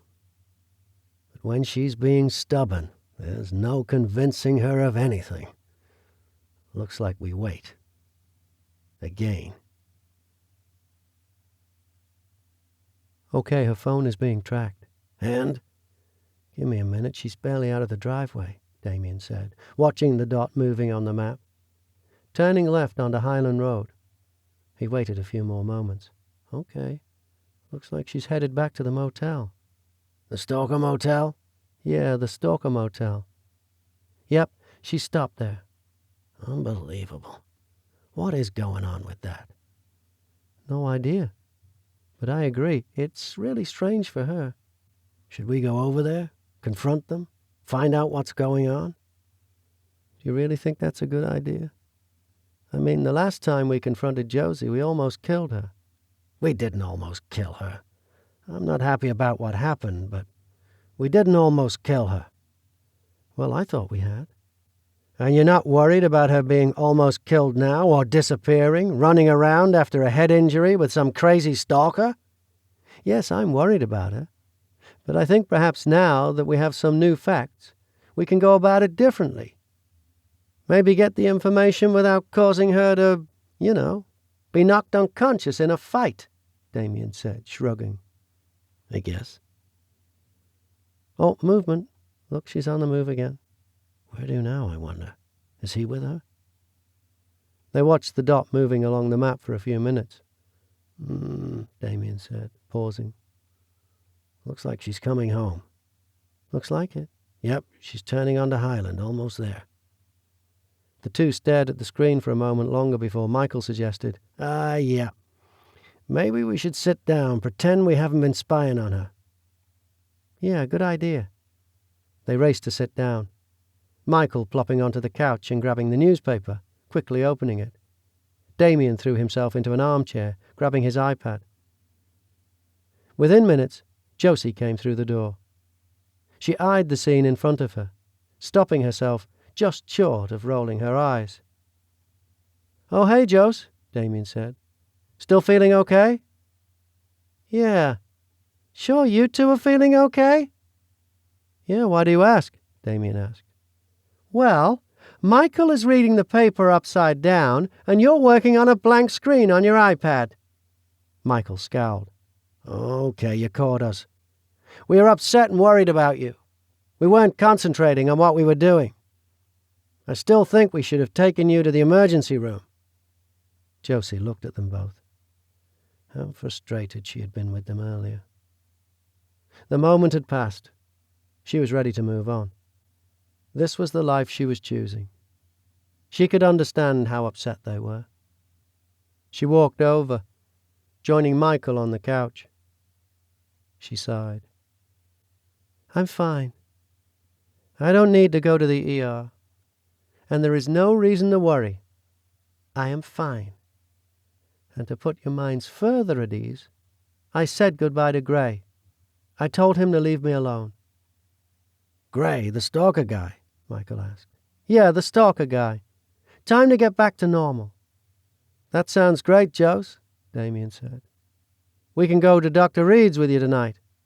We want to help you get back to normal." "I'm not going. I'm canceling the appointment." "You sure that's wise?" Michael asked. "Sorry, I don't mean to push you. I'm just asking." "I think it is. I can always go back if things don't continue to improve, but I think I've turned the corner." "Okay, well, that sounds like the plan then," Michael said. "All right. Well, I'm going to cancel that appointment, and then what do you say? We order something to eat? Pizza?" "Awesome. Yes, please," Damien said. "Great." Josie rose and disappeared upstairs. "Wow, talk about a complete turnaround, huh?" Damien exclaimed. "Yeah, I'm almost afraid to believe it. Seems too good to be true. You mind if I hang around another week or so, just to be sure she's okay?" "Nope, I don't mind at all. When you're around, she's so busy being mad at you, she never gets mad at me." He grinned. "Glad that's working out for you," Michael joked back. "Hey, while I'm here, keep that phone tracker on, just in case." "Sure thing," Damien said. Chapter 16. When Josie awoke early the next morning, she remembered experiencing the dream again, running through the cave, hands bloody. Now that she remembered everything about her past, the dream had made much more sense and felt much less overwhelming. Still, she had assumed once she remembered everything, the dream would no longer trouble her. Why she had the dream again perplexed her. Was it a remnant of stress from remembering her past? She laid in bed for a few moments before she got up to jog. She considered her day. There were a few work items to take care of this morning. She hoped everyone else in the household was going to the office today, leaving her time to embrace her newfound memories and begin to act like Josie again. She had acted very un-Josie-like yesterday. She had to be careful to continue to behave like Josie. She wanted things to return to normal. She didn't have long before this could become permanent. She had to make it through. After changing clothes, she checked her phone. A text message from Gray was waiting. "Celine, I need to see you. Urgent." She rolled her eyes and sighed. This was not what she needed. Not only did she not want to continue involving herself with Gray, but she also did not want her roommates finding out that she was still involved with him. She texted back, "Told you yesterday. I can help you." The response was almost immediate. "Celine, please. I heard what you said. But I need your help. Just for a few minutes." Perhaps the best way to deal with Gray was to meet with him and reinforce to him she could not help him. If she ignored him, he'd likely show up where she least expected him. Probably at the worst possible moment. She texted back, "Meet me at the end of the road. Leaving for my jog now." Before she received a response, she left. She spent the first half of her jog setting her mind to deal with Gray. She had to remain steadfast in her long-term goal, which was to remain far away from the drama of Buckley life. As she approached the end of the road, she spotted Gray's familiar form, leaning against his car. She steeled her nerves for the encounter and pushed ahead, jogging up to him. "Good morning, Celine," he said, still leaning against the car, arms crossed. "What do you want, Gray? I already told you. I can't help you." "I know what you said, but I don't accept it." "Well, that's too bad for you. Soon there'll be no choice. So accept it now, then, or not at all. Either way, the result is the same." "No, Celine, it's not. You've still got time to change your mind, and you've got to." "I will not continue having this argument with you. I'm not changing my mind. Nothing will make me change my mind. Go home, Gray." "I can't. I can't go back without you. We need you too much." "How did you find me anyway?" Josie asked, curious how he tracked her down after the events 25 years ago. "Your sister, Celeste. She's back. She helped us." "Oh, well, now I'm sure I'm not going back." "Whatever problems Celeste has brought to your doorstep, you can handle yourselves," Josie said, holding a hand up. "Damn it, Celine. We don't have time for your stubbornness," he exclaimed. "You've got to come back." "I told you no. I meant it. Stop asking me. Stop texting me. Go home." Josie turned to leave, finished with the conversation. "Celine," he called as she started to jog away. "It's serious. It's the Duke. He's back." Josie came to a stop, processing the information. She shook her head after a moment. She couldn't let herself become involved. "Sorry, Gray, I can't help you," she said, and resumed jogging home. She forced her mind to stop dwelling on the conversation. She could not afford to become involved. She had one chance at a normal life. She had to take it. She had to walk away. When she returned home, the house was abuzz with activity. Michael and Damien were getting ready to go to work. She would be alone in the house today. That would make things much easier. By 7 a.m., everyone was heading out of the house, leaving her to enjoy her cup of tea alone on the porch. Josie watched them both head off down the driveway. It was the first day of her new life, and she planned to enjoy it. Michael and Damien both pulled down the drive, with Michael trailing behind Damien. Within minutes of getting on the main road, they both turned off into a small parking lot outside of a now-abandoned pizza shop. Damien pulled his car around the back of the building. Michael followed him. Damien got out of his car, locked the doors, and hopped into the passenger seat of Michael's. "She still at home?" "Yep," Damien said, checking the phone tracking out. "All right. Well, let's double back and get this stakeout started." "Cool. I brought snacks this time," Damien said, grabbing his backpack. "We got soda, chips, and candy. All kinds of stuff." Damien eyed Michael for a moment. "You seriously going to stay in dress clothes all day?" "No, I brought a change of clothes. I'll change when we get there." "I can't believe we're doing this. She'll be so mad if she catches us." "Yeah, she will, but," Michael said, easing the car back onto the road. "The complete 180 yesterday didn't sit well with me." "Oh, I totally agree. I've known Josie all my life. She was acting nothing like Josie. I just can't figure out why she'd lie. I mean, I get not wanting her mum upset, but why lie to me?" "Well," Michael answered, pulling back onto the road the house was on, "we'll soon find out." He pulled the car past the driveway of the house before easing it off the road into a clearing of trees.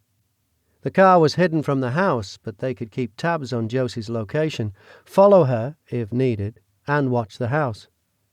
After parking, Michael hopped out to change clothes, then climbed back in behind the wheel.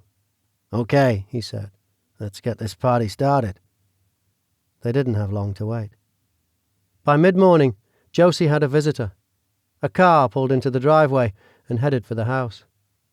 "Let's check it out," Michael said, opening his door. The pair crept through the woods closer to the house.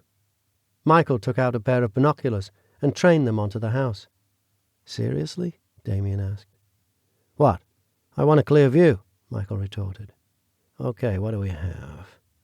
A figure exited the car. Well, Damien asked, who is it? It's the guy from the motel. Here, check it out. Good thing I brought these, huh? Damien looked through the binoculars. Yeah, good thing. Yep, that's him all right. What's he doing here, I wonder? Yeah, she said it was over. Doesn't look over to me. They watched as the man rang the doorbell, then knocked on the door and waited a few minutes before Josie opened it. They stood talking for a moment or two before he disappeared inside the house.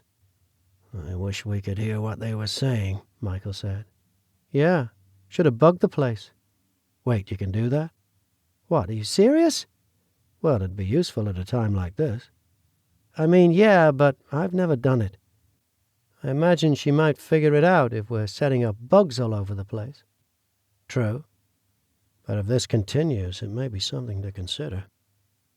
Well, get comfortable, I guess. Let's see how long he's here. Josie heard the doorbell, then a knock.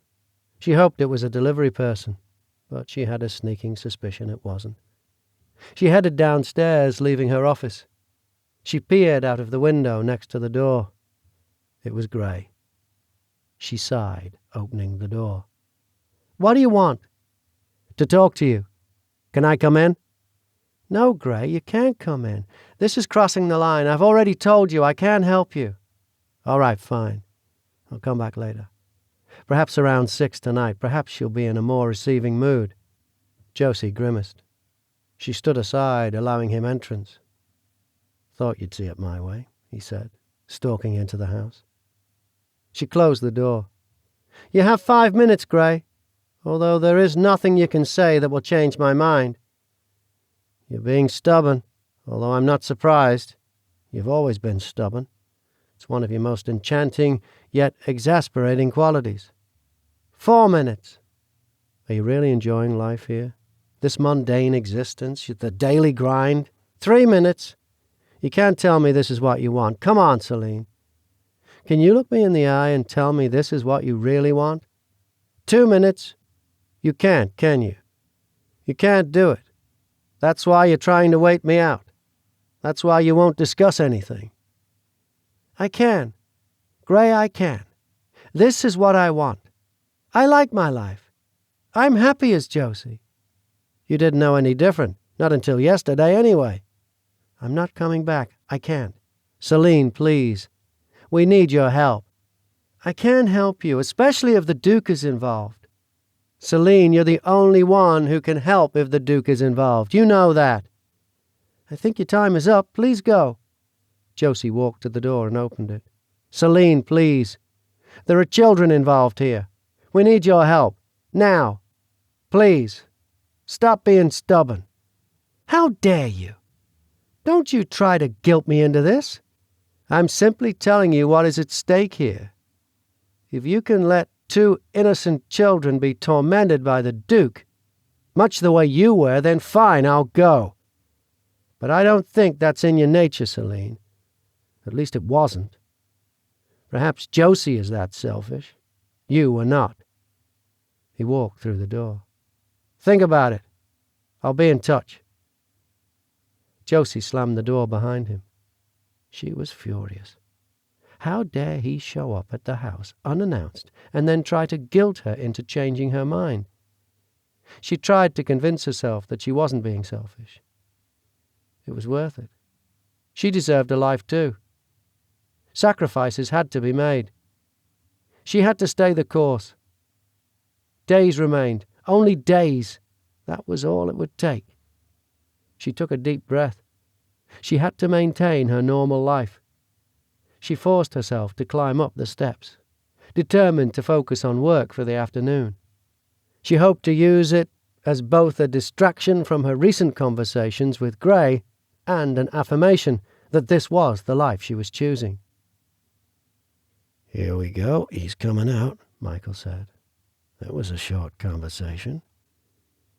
He doesn't seem upset. He's not yelling like yesterday. No, he wasn't in there long enough. There he goes, and he's off. Yep. Well, should we get back to the car? Yeah. It's way too hot out here already. Plus, time for a mid-morning snack. They headed back to the car. Michael turned on the engine to run the air conditioner to cool the car off for a bit. So what do you think he is? He said, cracking open a soda that Damien brought. No idea. I never saw that guy before yesterday. Here, wait. I'm going to text her and see what she says. Wait, you going to text her about this guy? No, I mean, sort of. I'm just going to check in and ask her how it's going. Is she okay and all that? All right. Yeah, okay. Good idea. See what you get back from her. Okay, here we go. I sent it. Said, everything going okay. Let's see what we get back. Within a few minutes, Josie responded. Yep, all good here. Smiley face. So she's still gonna lie, Michael said. Looks like it. It's too obvious to ask if she had any visitors.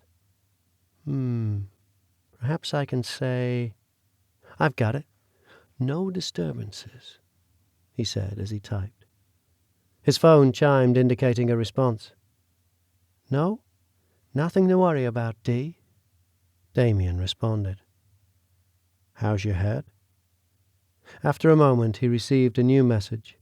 Seems fine. Doesn't hurt. No bump or anything. Anything? Michael asked. Nope, she's admitting to nothing. Looks like that was a bust. He threw his phone down, grabbing a bag of chips and popping it open. Well, I guess the stakeout continues. Josie answered the text message from Damien. She was surprised it took him this long to check in. It seemed he was walking on eggshells around her, not wanting to come across as overbearing. She settled into her chair and pulled up her email application. Nothing new there. She opened a few reports and a Word document to continue working on creating a summary for a client. She typed a few words and added a chart. She fiddled with adjusting its size and location and added a caption. She stared at the document.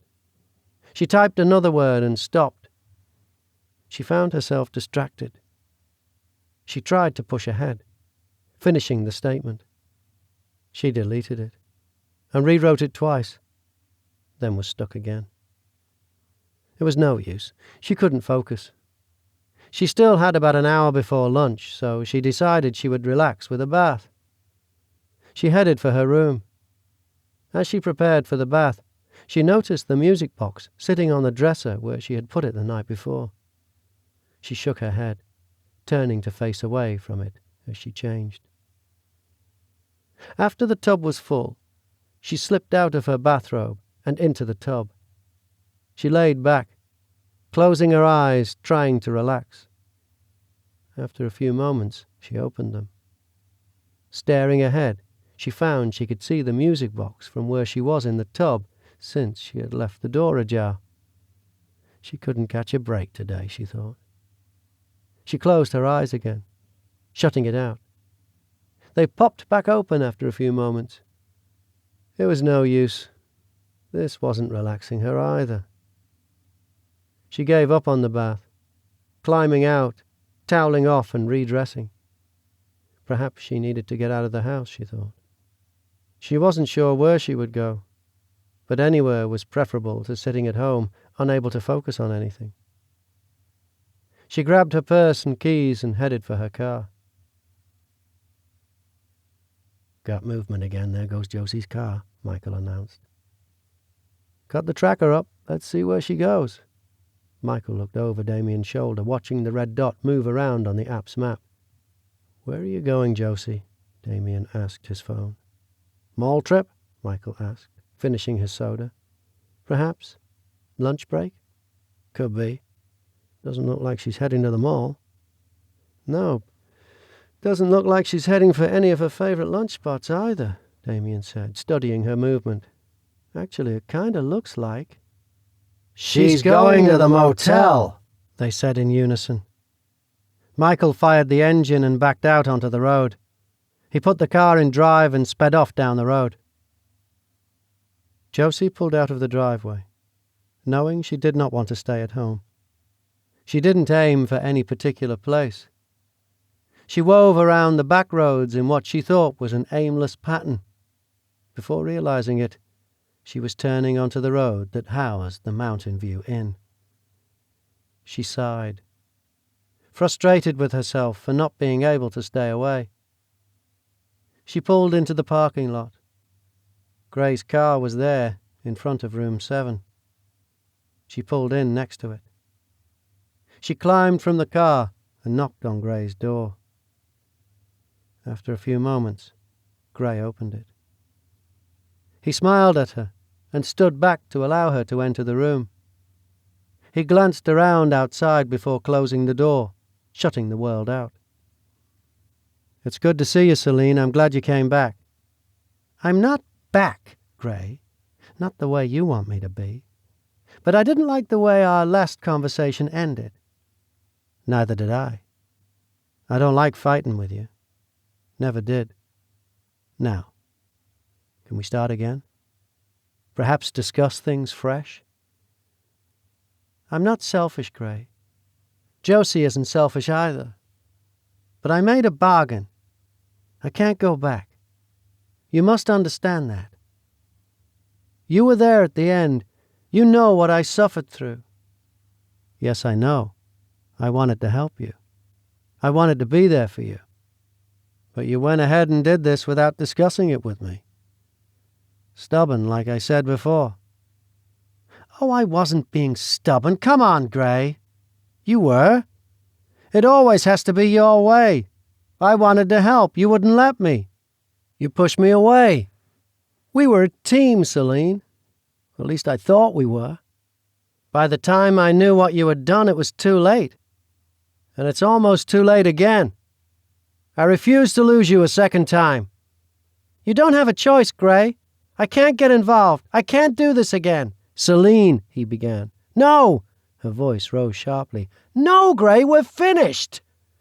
I just didn't want to leave things the way they stood. I need you to understand." "Well, I don't understand. Not at all.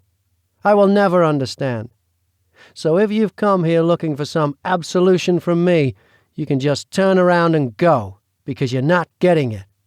Not today, not tomorrow, not ever, Celine." Josie shook her head, clenching her jaw. "Okay," she said after a while. "I'll go." She went to the door, opening it. Before leaving, she looked back at Gray. "But you should go too, because I'm not changing my mind. Absolution or not." Josie left, almost running into Millie on her way out. "Oh, Celine, nice to—" she said, her voice trailing off a bit as Josie pushed past her. "Not in the mood, Millie," Josie said, and kept going to her car. "What was that about?" Millie asked, entering the room. "She's mad because I won't let her off the hook. Tell her it's okay not to come back. Let her keep living her pretend life as Josie." "She sounds like she has her mind made up. This is the 3rd time she's told you that, isn't it?" "Yeah, it is. But she will change her mind." "How can you be so sure?" Millie inquired. "Because she came here looking for validation. She's looking for an okay from me, that what she was doing was right." "But you told her you didn't agree, and she still didn't change her mind." "No, she didn't. But she will." "I don't understand your sudden confidence, Gray. How can you be so sure?" Gray gave himself a half smile. "Did you already forget what you told me, Millie?" Millie looked puzzled. "I know I remember. If she hadn't come back, it would have concerned me. But the fact that she did suggests that she's thinking about it, reconsidering, feeling guilty for saying no. She came back because it's bothering her. And as long as I don't tell her it's okay, as long as I keep the pressure on her, she will keep being bothered. The guilt will grab hold of her conscience and squeeze until she changes her mind. I'll text her later. Keep the pressure on her. She'll come around soon. I know it." I hope you're right, Millie said. I just got a text from Alexander. Things are continuing in a downward spiral. For all our sakes, I hope you're right. Chapter 17. Josie drove back toward home. The conversation with Gray still bothered her. She wasn't sure what she expected from him when she went to the motel. How could he accuse her of being selfish? He, of all people, should understand what she went through 25 years ago. She wouldn't let him bother her. She needed to put it out of her mind. She considered getting lunch at a favorite restaurant. Anything to distract her mind, but she wasn't hungry. Perhaps some shopping would help, she surmised. She aimed her car for the mall, parking outside of her favorite department store. She wandered around like a zombie, not able to focus on anything. When her watch read almost 1:30 p.m., she supposed that she had better eat. As she headed for the food court, the memory of her last experience here plagued her. Every place she turned, memories of Gray and his pleading for help haunted her. She left without eating, heading home to grab a light snack instead. At home, she gathered her snack and forced herself to finish her report generation, sending them off before deciding to call it quits for the day.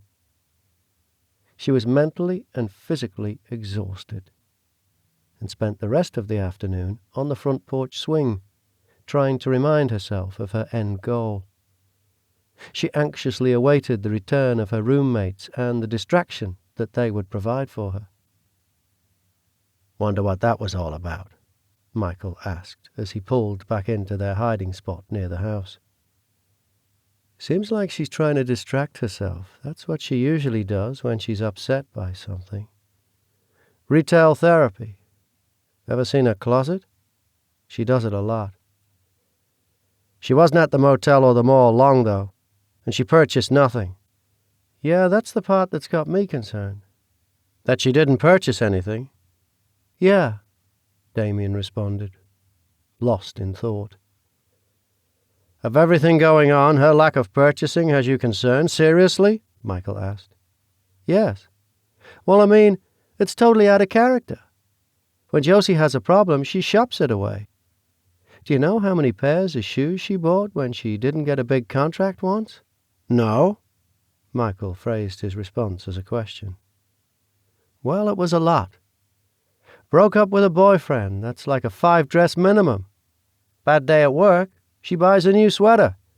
Fight with her mom, going rate is about 3 blouses and a new skirt.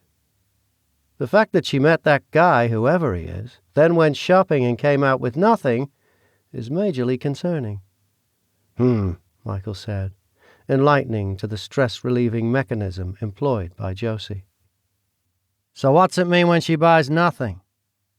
Nothing is bothering her?" "I'd say just the opposite. Something so significant is bothering her she can't even shop. So that's like something scary serious." "But what could it be?" Michael mused. They both sat in silence for a few minutes, lost in their own theories about what might be bothering Josie. After a few minutes, Michael said, "So how many dresses did she buy when she broke up with me?" Damien looked up at the roof of the car, thinking.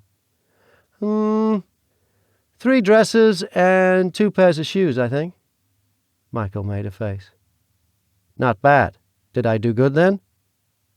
"So what's this guy's story, that she's bought nothing?" "That's the $1,000,000 question." "I'm getting stiff, uncomfortable." Michael shifted around in his seat. "Good thing I'm not a cop. I couldn't do this often."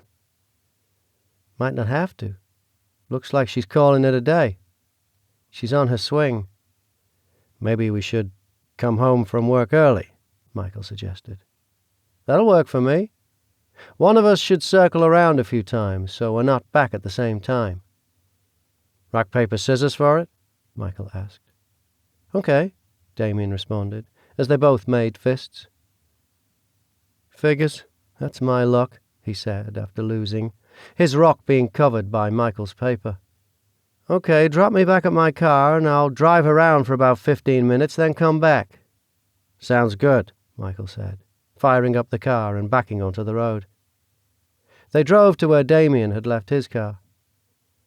See you soon, Damien said, as he exited the car at the abandoned pizza parlor parking lot.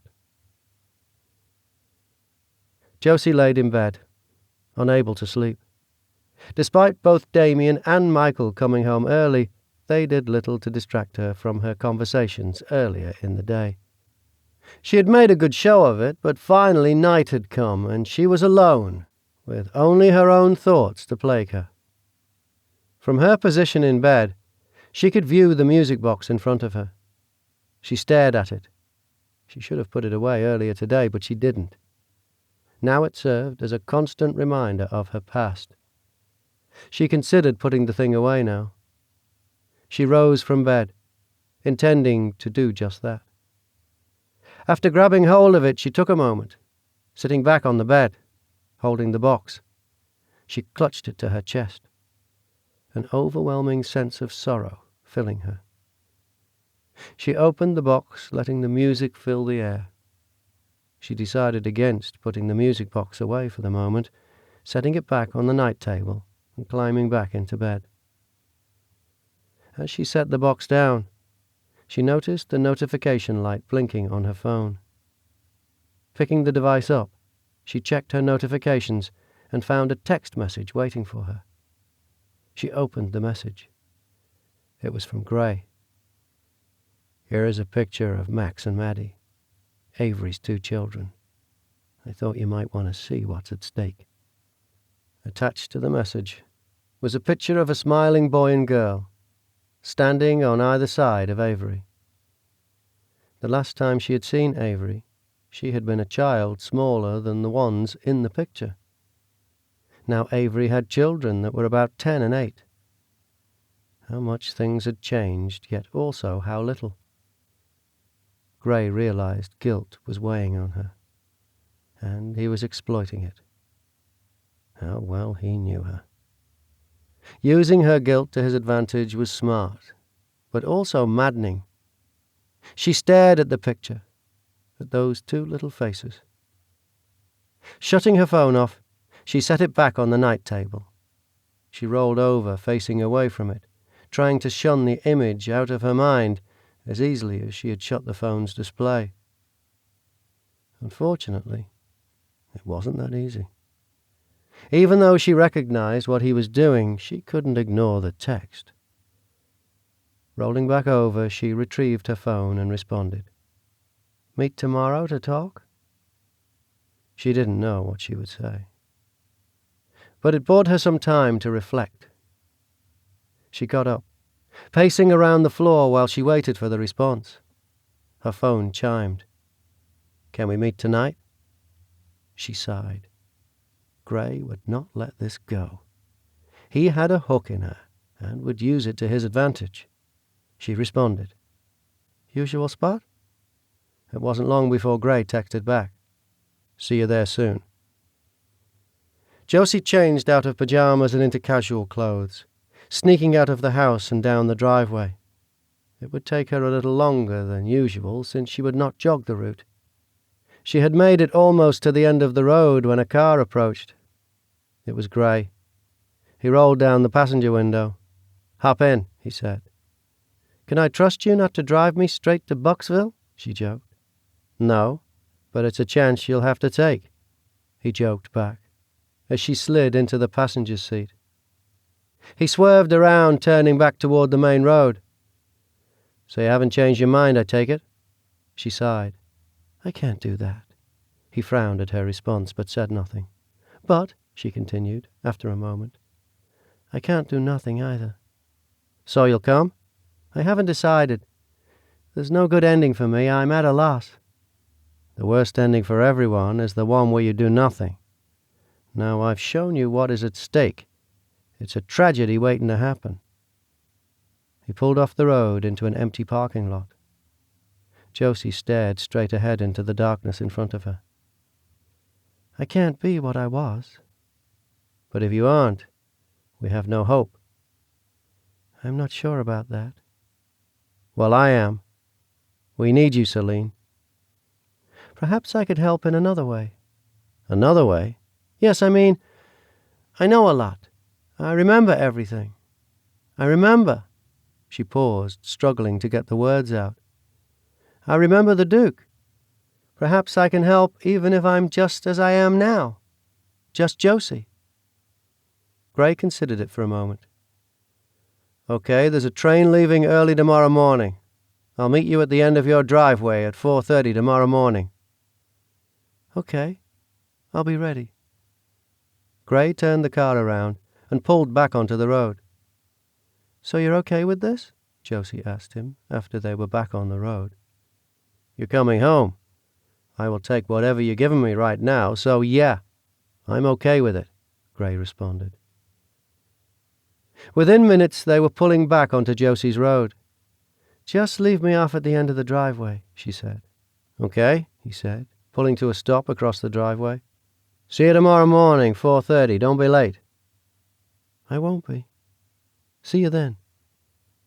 Gray pulled away, swinging around to head back toward the main road. Josie made her way to the house. She needed to pack. Worry plagued her. She hoped this wasn't a mistake, but she had a nagging suspicion it might be. Gray entered the motel room, throwing his keys onto the nearby table. Millie was waiting in a chair, having known he was meeting Celine. Well? She asked, as soon as he entered. Well, we'll leave tomorrow morning. Pack your bags, Millie. We're going home. She agreed? More or less. That doesn't sound good. She agreed to go and no more. Is that any use to us? It's a win. She's going. I'll worry about the rest when we get home. That's a brave attitude. It's the only attitude I can have, Millie. Now, let's get packed up. We pick Celine up at 4:30 in the morning. Chapter 18. Josie stood at the end of the driveway. There was a chill in the summer morning air. Josie couldn't help but wonder if it foreshadowed what was to come. She pulled her sweater around her tighter as she watched the car lights approaching. The car pulled up alongside her.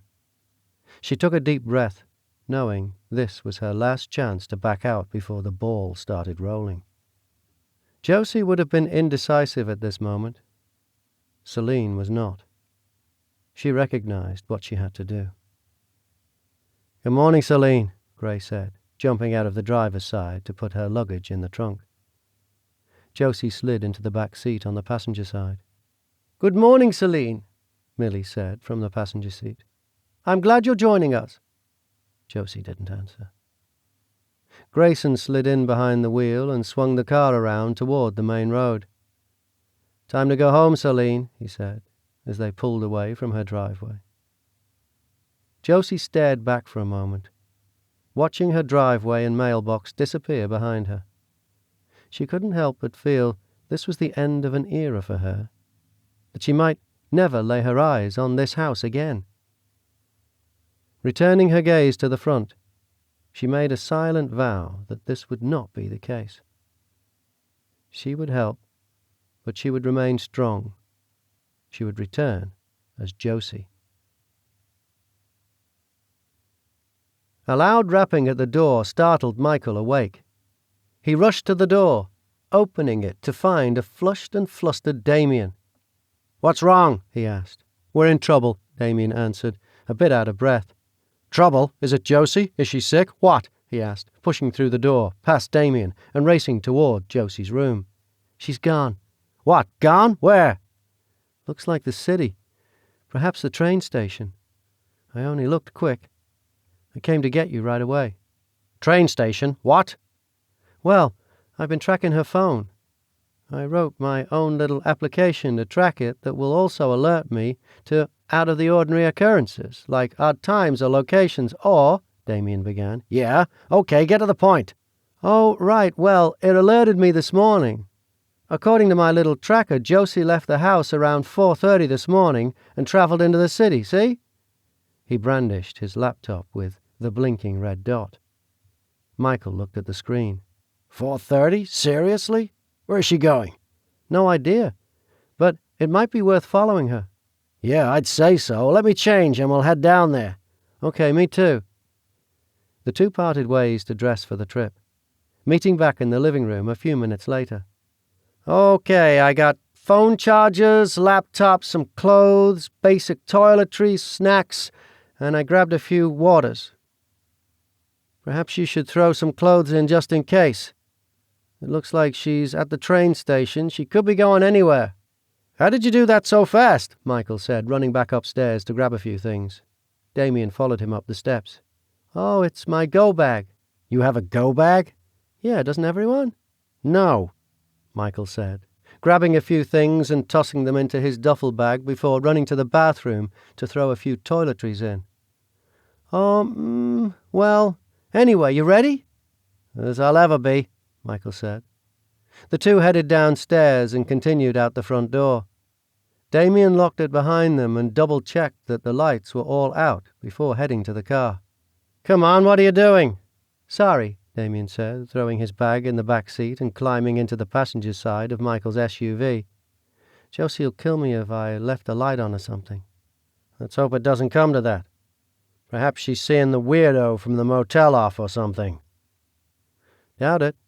Her car is here. So wherever she is, she went in someone else's car, so I have this bad feeling that it's not that. Michael turned the car around in the driveway and made his way down the drive, turning toward the main road. Both of them were silent, lost in thought, wondering what they might find when they caught up with Josie at the train station. About 30 minutes into their 1-hour drive to the train station, Damien's app beeped an alert. So she's on the move again, heading north it looks like.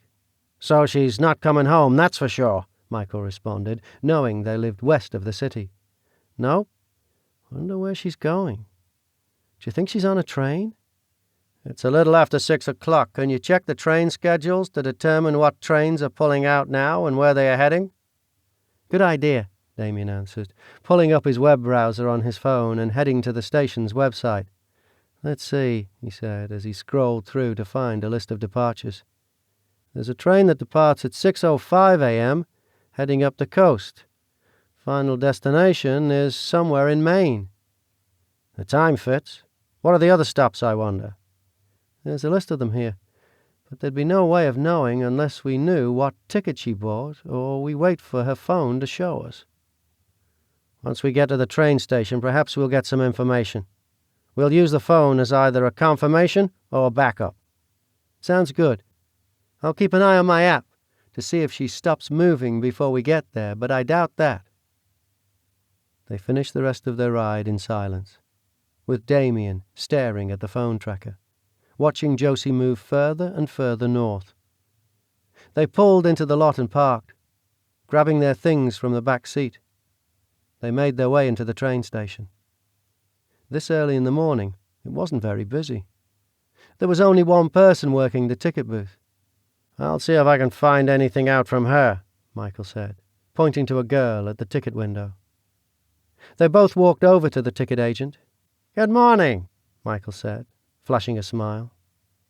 He planned to use his good looks to charm the girl out of some information. Can I help you? She said in a monotone voice. I hope so. We're supposed to travel north to meet a friend. In fact, she just left on the earlier train. We slept in. Oops, he joked, flashing another smile. Anyway, we're heading to the same place she was, so we need the same ticket. Final destination? Same as hers. The girl looked at him, expressionless. Final destination? She repeated. Well, okay, this is embarrassing, but, Michael said, leaning in toward the window and lowering his voice, neither of us remember what stop she told us to get off at.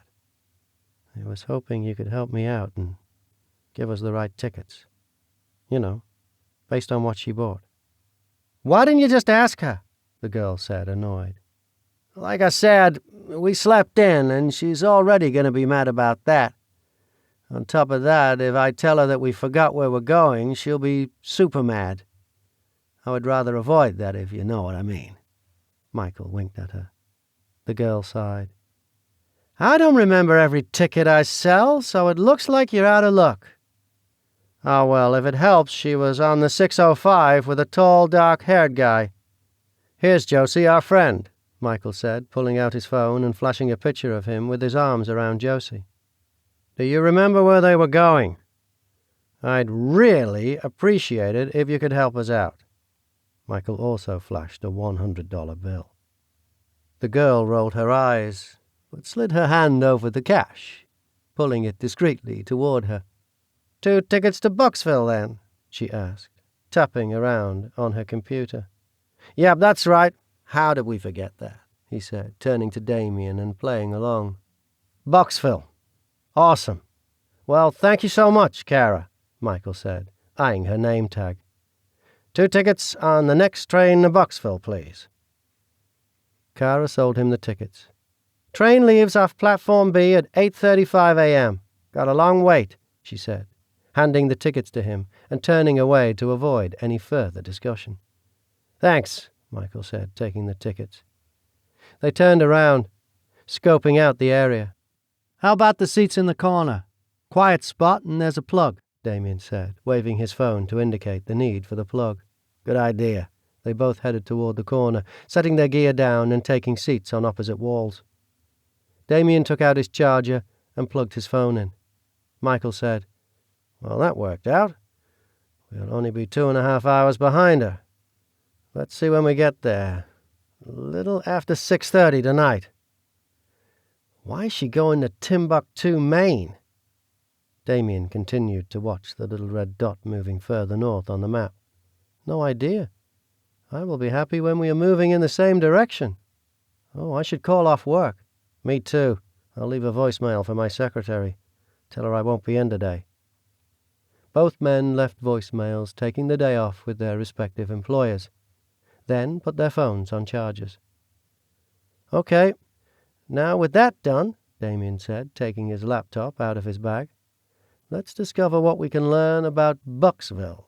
He tapped the keyboard, entering the town's name into the internet search bar. Top result is a Wikipedia article. Let's find out what it says. He began to read from the article. Bucksville, Maine, is a small seaside town on the Maine coast. Population, blah, blah, blah. It was founded by the Buckley family in 1754. The Buckley family is still the largest landowner in the town and its surrounding areas, owning both personal property and commercial ventures, including the town's shipping fleet and cannery. He scanned through the rest of the brief article. There's not much else here. Nothing really of note. Is there a section called Why Would Anyone Go to Bucksville? Michael joked. No, also no information on why Josie might go there. Burning desire to visit a cannery? She always thought Maine was pretty, but she's never been there herself that I'm aware of. Do you think this is related to what her mom told her? Maybe about being given away as a baby? Could be. But why not tell us? Yeah, that's the weird part, Damien said. She's always been open with me. He watched the little red dot moving further and further away. I'll be happy when we're moving too. Where are you going, Josie? It's okay, man, Michael said, detecting his upset. We'll find her. It'll be okay. Damien nodded to him. The two sat in silence for a while until Damien's phone chimed an alert. Checking it, he shifted forward onto the edge of his seat. It's a text from Josie. What's it say? Michael asked, leaning toward him. Let me get it open. Come on, phone. Here we go. Okay, she says, by now you probably noticed that I'm gone. I'm fine. I hope to be back soon. I'll explain later. Too much to type. That's it? That's it. I'll answer her, see if I can get more information. Okay, but don't let her know we're following her. Okay, I won't. He read aloud as he typed his response. Yeah, we noticed and have been worried. Where are you? And what do you mean by soon? And how do I know you're really okay? They waited with bated breath for her response. First, they received a selfie with the message, I'm fine, see?" The smiling Josie looked out of the phone at them. She did indeed look fine. Next came a lengthier message. "It's just something that I have to do. I'm not sure how soon. Now you can stop worrying." Damien sighed in frustration reading it. "She's being intentionally vague. I'll ask her straight out," he typed back. "I am still worried. Can you at least tell me where you are?" She responded, "No, I don't want you following me." "Too late," he said to Michael before typing back. "Keep in touch at least. Although I wish you'd tell me what's going on. You've never been this secretive with me." Josie responded, "I'll keep in touch. Sorry, Dee, but it'll all be over soon, and I'll be home, and life will be normal." "Well, guess that's that," Damien said. He sighed. "Only an hour left to wait for this stupid train. Then another 11 hours to Bucksville. Yeah, that gives us 12 solid hours to prepare." "Prepare for what?" Damien questioned. "The inevitable tongue-lashing she'll give us when we show up wherever she is," Michael said, only half joking. "Hey, I'm starving. I'm going to see if I can get a breakfast sandwich at the little shop that just opened. Want me to grab you something?" "Yeah, breakfast sandwich and a coffee would be awesome, thanks." After having some breakfast and fueling up with coffee, the two had only about 15 more minutes to wait. So they packed up all of their stuff and headed to the platform. Not long after, they were seated on the train, ready for the long journey to Maine. Damien watched the countryside roll by as they journeyed up through Boston and on toward Maine. Michael used his phone to answer various emails and review some work documents. The journey seemed to take forever, and the two made little conversation along the way, both of them more focused on finding Josie once they arrived at their destination. When the train stopped in Bucksville, it was close to 7 p.m. They disembarked, finding little to nothing near the station. "Looks like the town is that way," Michael said, pointing to his right. Following his finger, Damien spotted a cluster of lights. "Yeah, and it looks like we're walking," Damien said. "At least we're traveling light." Damien shrugged his backpack onto both shoulders. They made their way toward the lights. They found the main street and began walking down it on the sidewalk. A short way down the road, they came across the Bucksville Inn. "Should we stop in here, rent a room, and ask around about Josie?" Michael posed. "Good idea. With any luck, we'll get some information there. Perhaps she's even staying here, and we'll find her. Looks like it's the only place in town to stay, so there's a good chance." They pushed through the door and entered the small lobby. There was a small desk to their left. A call bell sat on top. No one was standing behind the desk, so Michael wandered over and rang the bell. To the right was a little cafe. Damien approached Michael at the desk. "Looks like there's a cafe. Might want to grab something to eat once we get our bearings." "Yeah, I could use something to eat. I'm starving," Michael said, as an older gentleman approached the desk. "Help you?" the man said, pushing his glasses higher on his nose. "Yeah, we're hoping to get a room for the night." "All right. Have you filled out this paper with your information? Will you be paying cash or credit?" "Credit card," Michael said, pulling his wallet out of his pocket and handing over his credit card, then filling out the form. "Need 2 keys, I guess.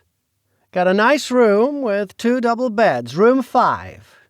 Diner's open till 8, so if you want to eat better, get in there. Anything else I can do for you?" "Thanks. Yeah, we're going to head there right after we dump our stuff. There was one other thing," Michael said, pulling out his phone. "We're looking for our friend." He showed the picture of Josie on his phone. "You wouldn't happen to have seen her, would you? She got into town a few hours ago." The man adjusted his glasses and peered at the picture. "Oh, yeah, Mrs. Buckley. I didn't realize she was back in town. Haven't seen her in a while. If she's anywhere, I guess she's back at the big house." "Big house?" "Yeah, the Buckley place on the hill." Locals call it Buckingham Palace," he chuckled. "All in good fun, of course. Head straight out of town on Main Street and turn right at the first road. Follow it all the way to the gates. Can't miss it." "Thanks a lot. We'll be there after we grab a bite. Oh, any place we can rent a car for the weekend?" "You're welcome. Car? No place to rent a car in Bucksville. If you need anything else, just give me a holler. Name's Cunningham. Bill Cunningham." "Thanks, Bill," Michael said, stuffing his phone back into his pocket with his wallet. Turning to Damien, he said, "Let's dump the bags and get something to eat. Then we can see about getting up to that house." They made their way upstairs and left their bags in their room. It was small, decorated with a quaint nautical theme. They headed back down to the lobby and into the cafe, finding themselves the only ones there. "Take any table you want," the waitress called from the counter. They chose a table in the corner, as far from the counter as they could so they could talk without being overheard. The waitress delivered the menus and left them to look over their choices. Within a few moments, she was back to take their order, then gone again to deliver the order to the kitchen. After the waitress left, Damien said, "I got a text from Josie. She said she's made it to her destination safe and is fine. I texted her back and asked again if she could tell me where she was.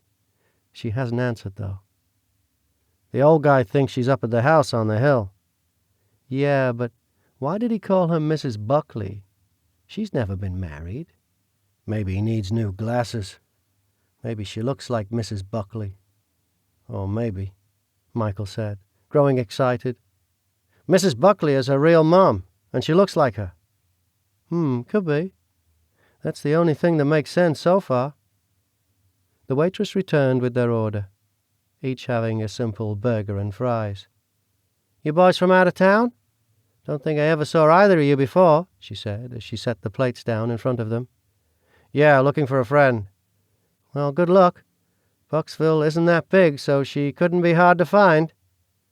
With that, the waitress disappeared, returning to wiping up the counter and cleaning up as she readied to close the cafe for the night.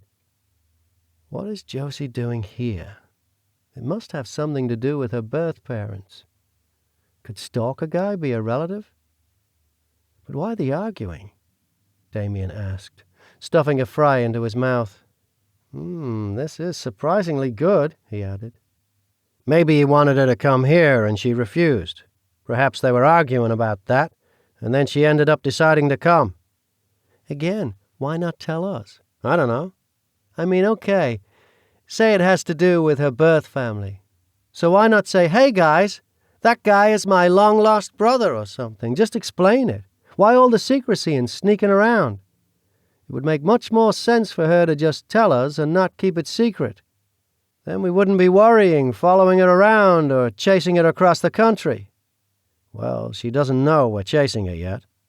No, but still, she must realize this is coming across super odd to anyone on this end. Perhaps she's afraid I'll call her mom again. Okay, so then just say, don't call my mom again, right? I don't get it. Me neither. Fingers crossed, we'll find out soon, though. They finished their meal, paid the bill, and headed out into the night. It was cooler here than it was at home. The night breeze had a crispness to it, similar to a fall evening. Well, it looks like we're walking, Michael said. They saw no signs of a cab anywhere on the street. Straight out of town to the first road on the right, Damien imitated the innkeeper. Okay, let's go, Michael said as the two set off on foot, toward the house on the hill. Chapter 19. Josie took a deep breath as they rode up the long, winding driveway toward the house. It had been many years since she had been on the estate. A nervous energy filled her, and her stomach clenched into a knot. Henry, one of the estate caretakers, had picked them up at the train station and drove them to the house. He maneuvered the car alongside the front entrance.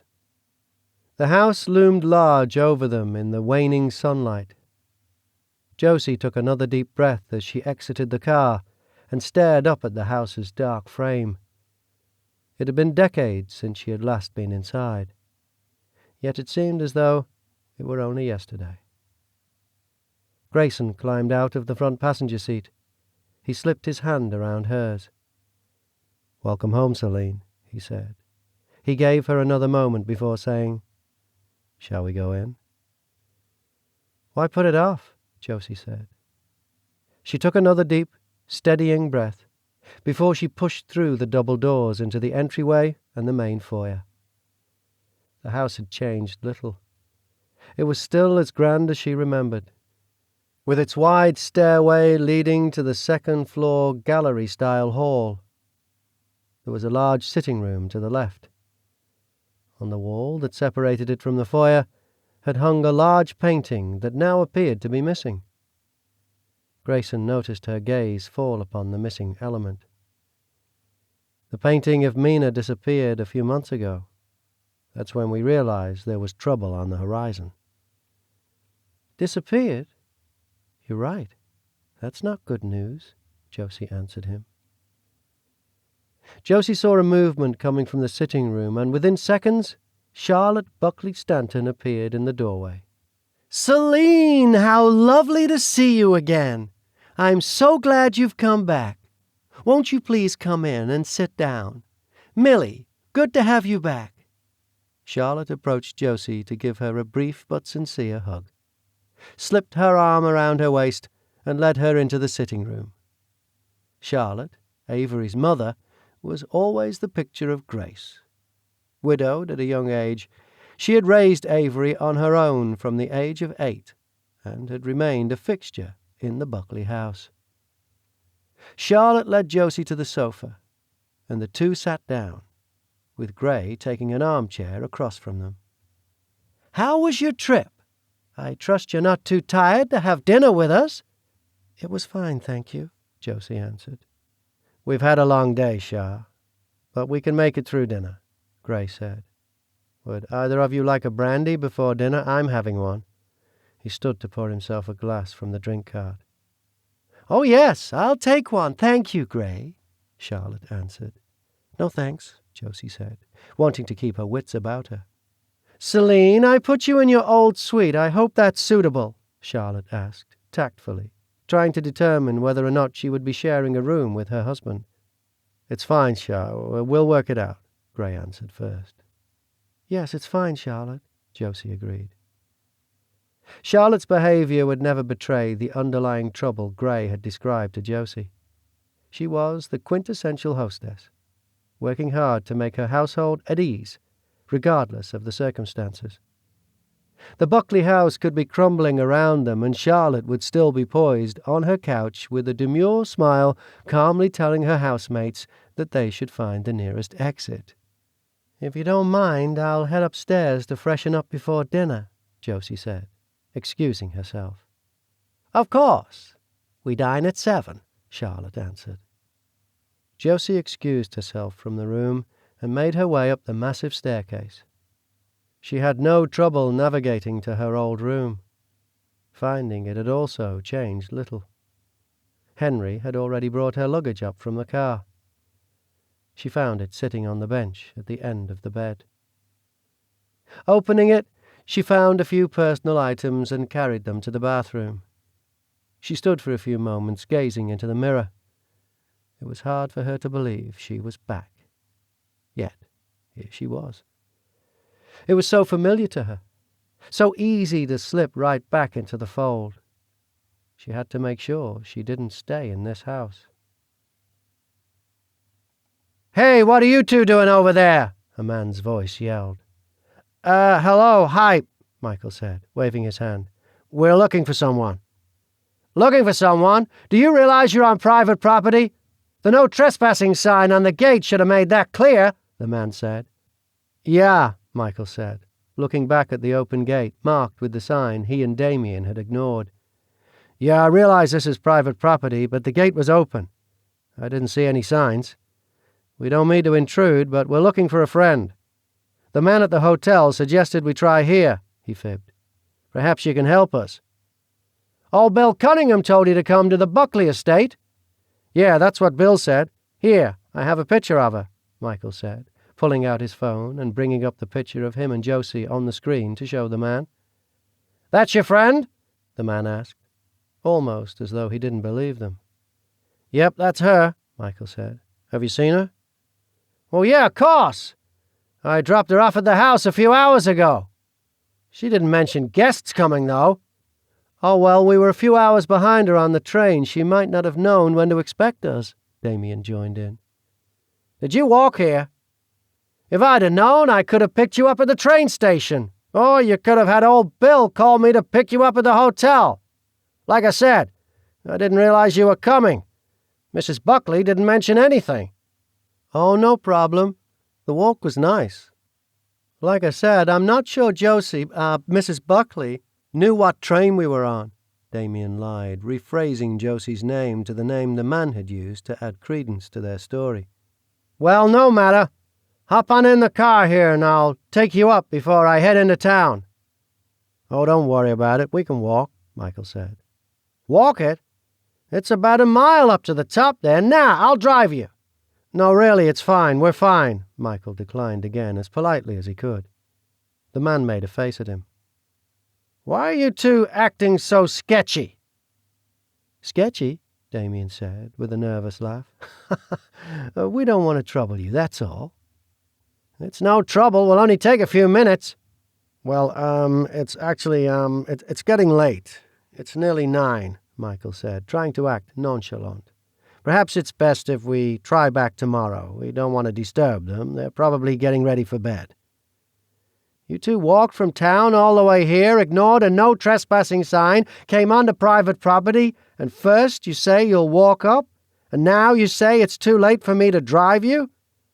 Listen, you two are either going to get into that car or I'm going to call the sheriff because something isn't right here."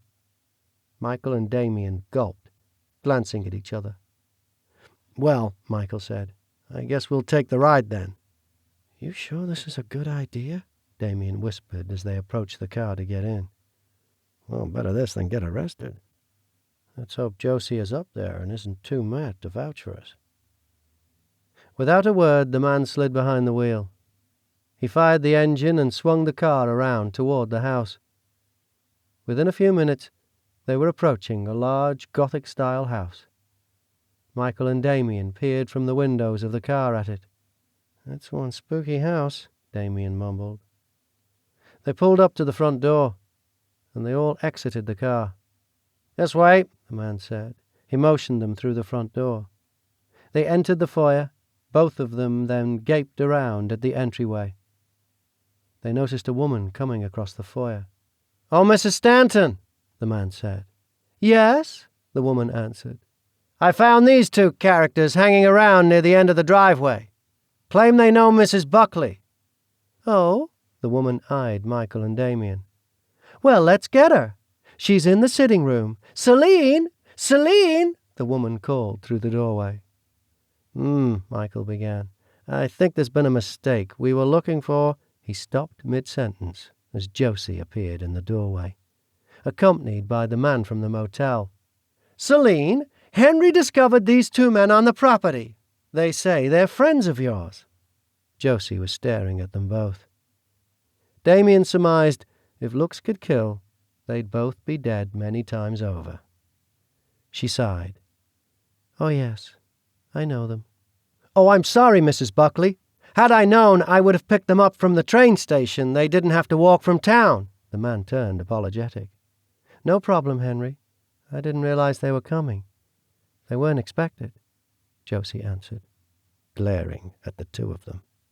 "Well, I'm glad you made it. Would you all like to join us in the sitting room for a nightcap?" Charlotte asked, the picture of politeness. "I'd like a moment to speak to them alone, then I'm sure they'll need to be on their way. I assume they've got an early morning train to catch back home." Michael opened his mouth to answer, but Henry beat him to it. "No, won't be another train passing through all weekend, Mrs. Buckley. They don't run trains no more on the weekends here. They won't be able to get out of town until at least Monday." Josie closed her eyes a moment, gathering her thoughts. Before she could respond, Charlotte was taking over. Always the gracious hostess. "Oh, heavens! Well, I'm sorry to hear that you're stranded here. Of course, you'll be staying with us." Josie watched the situation spiraling out of control, unable to stop it without looking suspicious to someone in the room. Gray stepped in, sensing her tension. "I'm sure they have room at the inn, Char. Perhaps it's best they stay there." "Oh, nonsense! They are friends of Celine. They'll stay the weekend with us. Henry was just heading into town. He can pick up your luggage and bring it up on his way back." She smiled graciously at the two of them, then Josie.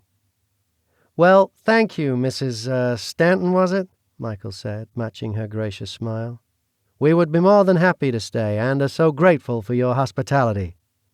"Oh, wonderful! I'll have Mrs. Paxton prepare 2 rooms, and Henry, if you would be so kind as to gather their bags on your way into town." Michael handed him the key to their room. "Room 5. Thanks a lot." Charlotte left to attend to having their rooms made up, and Henry headed out the door to the car, leaving Michael and Damien alone with Josie and Grayson. "Well, you worked that out pretty well, didn't you?" Josie said, crossing her arms. "I think it's best if—" Gray began. "Gray, can you give us a minute alone, please?" Josie requested. "You sure?" he asked.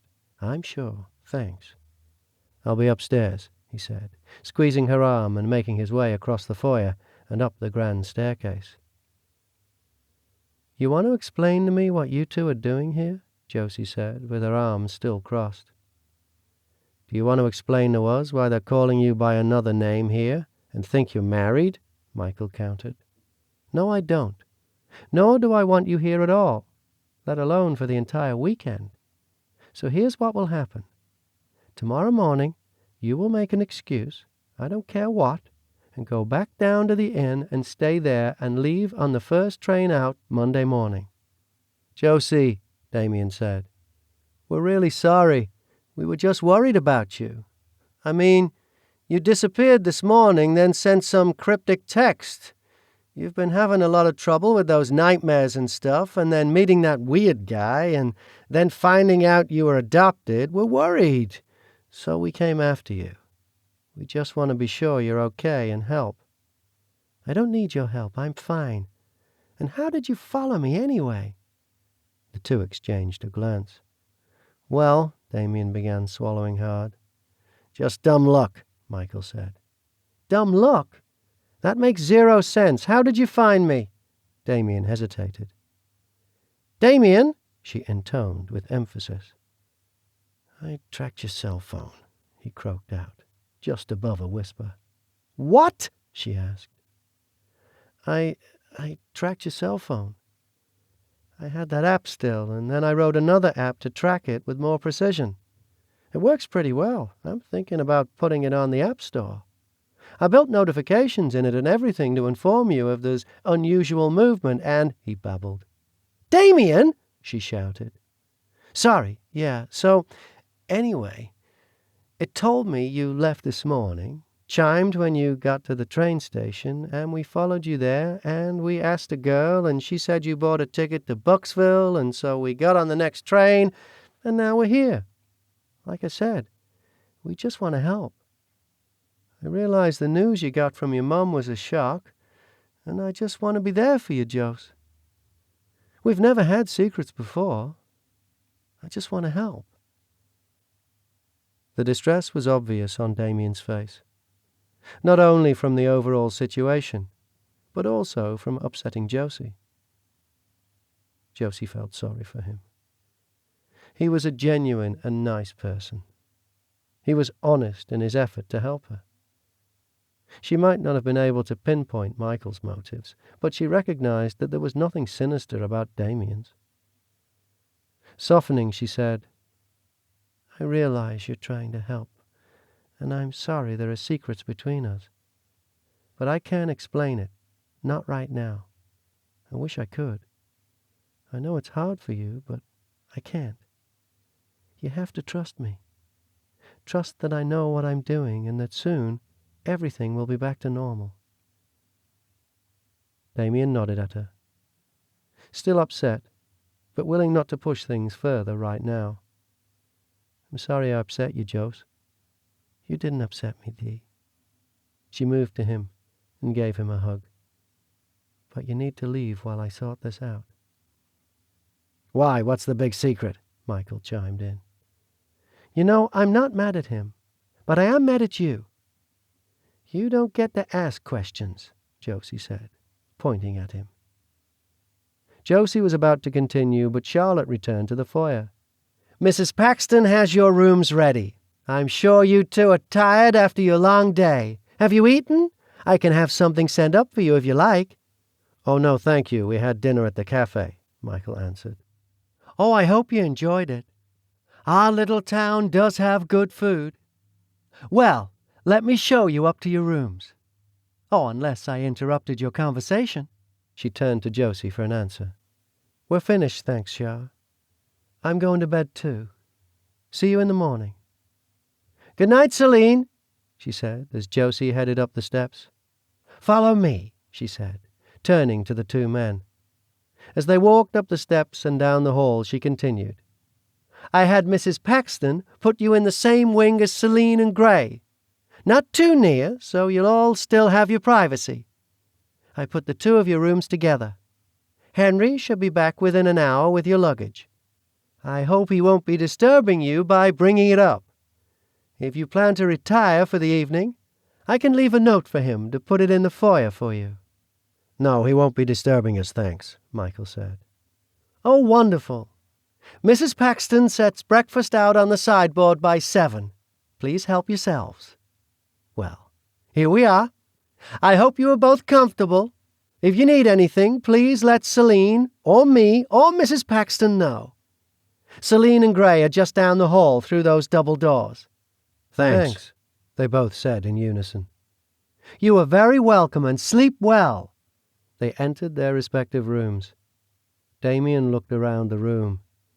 It was large, with refined furnishings, including a large 4-poster bed, a few dressers, and a sitting area near a large window that overlooked the cliffs and ocean. A door on the near side of the bed led to a bathroom, which he assumed he shared with Michael, given its placement to the door on the opposite end, leading to another space. Damien wandered to the window and peered out, opening it. He could hear the waves crashing on the shores below. Exhaustion was setting in. The day's events combined with the concern over his cousin Josie, and the lack of information in general, were snowballing. The worry was wearing on him. A knock on the door distracted his thoughts. He made his way across the room and opened it. Michael walked in as soon as he opened the door. Okay, I thought we bought a ticket for Bucksville, not Weirdsville, he joked as he made his way into the room. Yeah, really, Damien retorted. Oh, sorry, he said, after sinking into a chair by the window. Were you going to bed? I assumed you'd be staying up. I'm tired, but I wouldn't be able to sleep.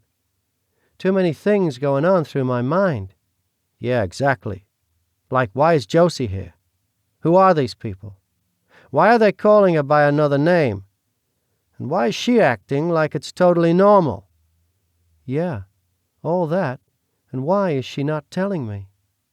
And why are they acting like she's married to motel guy, and why is she going along with it? Are they drugging her? Mind control, perhaps? Did that doctor lady plant something in her head? No idea. This whole thing gets weirder by the second.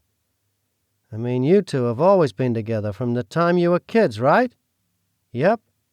We grew up like siblings. Went to school together, college together, even got our master's degrees at the same place. And she's never been on her own, even for a short duration, where she could have gotten married and you didn't know? No. I lived with her from the time I was 5. I went on every family vacation, every trip she's ever been on. She's never been away from me for long enough to meet someone and marry. It gets weirder by the second, and her behavior is weird too. I mean, I get maybe not telling you, but she's never acted like this with me before. Okay, we need a plan. Because my thinking is we all leave on Monday, together, or none of us leave. In short, my plan is we don't leave until Josie leaves. I agree. I'm not comfortable leaving her here, no matter how much she insists she's fine. This is too weird, and this house is creepy. The two spent another 45 minutes discussing various aspects of what was happening, then turned in after Henry brought their luggage to their rooms. Their plan was to be up early and meet most of the household at breakfast. Chapter 20. Josie sat at the table sipping tea, a plate of eggs and toast in front of her. Next to her, Gray was sipping coffee, reading the morning paper. Charlotte was already up as well, and had joined them for her morning coffee and toast. Not long after they had settled in, Michael and Damien appeared. "Oh, good morning," Charlotte said in a cheerful voice. "Did you sleep well? Breakfast is on the sideboard." "I slept great," Michael said, "and breakfast smells delicious, thanks." The two made their way to the buffet and helped themselves to eggs, toast, bacon, and a cup of coffee. As they were making their way to the table, another woman entered, petite and blonde, with a shoulder-length bob. Josie recognized Avery. "Well, good morning, everyone," she said. "I see the children aren't up terrorizing you all yet." She laughed. She poured herself a cup of coffee and sat down at the table. "Good morning, darling. No, the children aren't down yet. Michael, Damien, this is my daughter, Avery. Avery, this is Michael and Damien, friends of Celine's." "Hi, I'm Avery," she said, extending her hand to Michael, then Damien. "Nice to meet you. Nice to meet you," they both said. There was a lull in the conversation. Avery sipped her coffee and said, "So how was your first night back in the house, Aunt Celine?" Michael and Damien exchanged a glance at the mention of the word aunt, as Josie answered, "Ah, it was fine. You know, I think I'll take a walk," she said, springing up and leaving some of her food on her plate. "I'll come with you," said Damien, jumping from his seat. "No, you finish your breakfast. I'll be back later," Josie said, already heading toward the door. Damien, not sure of what to do, returned to his seat to finish his breakfast, not wanting to appear rude to the rest of the family in case they needed to extend their stay beyond the weekend. "That was abrupt. Was it something I said?" Avery said, laughing. She looked at Michael and Damien. "Don't worry if you were hoping Aunt Celine would give you a tour after breakfast. I'm sure that my kids, Max and Maddie, would be more than happy to show you around the house, the property, and most likely the town." "Thanks. We may take them up on that," Michael said. "I bet they're great tour guides." "Oh, the best. They'll show you every dark corner and cobweb this place has," Avery said as the two children came through the door. "Speak of the devils, here they are now. Max, Maddie, come over here. Meet some of Aunt Celine's friends. This is Michael, and this is Damien." Both children shook their hands, and they all exchanged pleasantries. "I was just telling them how you'd be willing to give them a tour.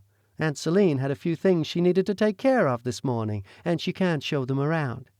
"Oh, yeah, we'll show you around," Max said. "Yeah, all around," Maddie added. "I hope you aren't afraid of ghosts." "We are," Michael said. "But we'll have you protecting us, right?" Yeah, both children said in unison, giggling. "Okay, well, let's get you both something to eat, and then you can commence on your grand tour of the estate," Avery said. The four of them finished their breakfast, and Max said, "Okay, are you ready? I need to grab some flashlights, and we'll meet in the foyer. Maddie, why don't you take them there?" "Be sure you give them the full tour now. Don't skip anything," Gray said. "I expect they'll have you traipsing all over the house and into every forgotten corner. I apologize ahead of time if they wear you both out," Charlotte said, smiling. "I think we can keep up. It's an interesting house. I can't wait to explore every corner," Michael said. The two followed Maddie into the foyer. They waited a few moments before Max reappeared with an armful of flashlights, passing one out to each of them. "Ready?" "We're ready, Max," Maddie said. Okay, you probably already saw this part when you came. The best part of this room was the portrait of Mina Buckley. It used to be on the wall there. He motioned to a blank wall. But it went missing a while ago. No one knows where it is, and everyone's really upset about it. Upset about a missing painting? Damien asked. Yeah, no one can find it, and everyone is in danger until we can. What, because there's an art thief on the loose, you mean? Michael asked. No, because the legend says that painting was hung there over 200 years ago to protect this house and everyone in it, and as long as it hung there, everyone in this house was safe.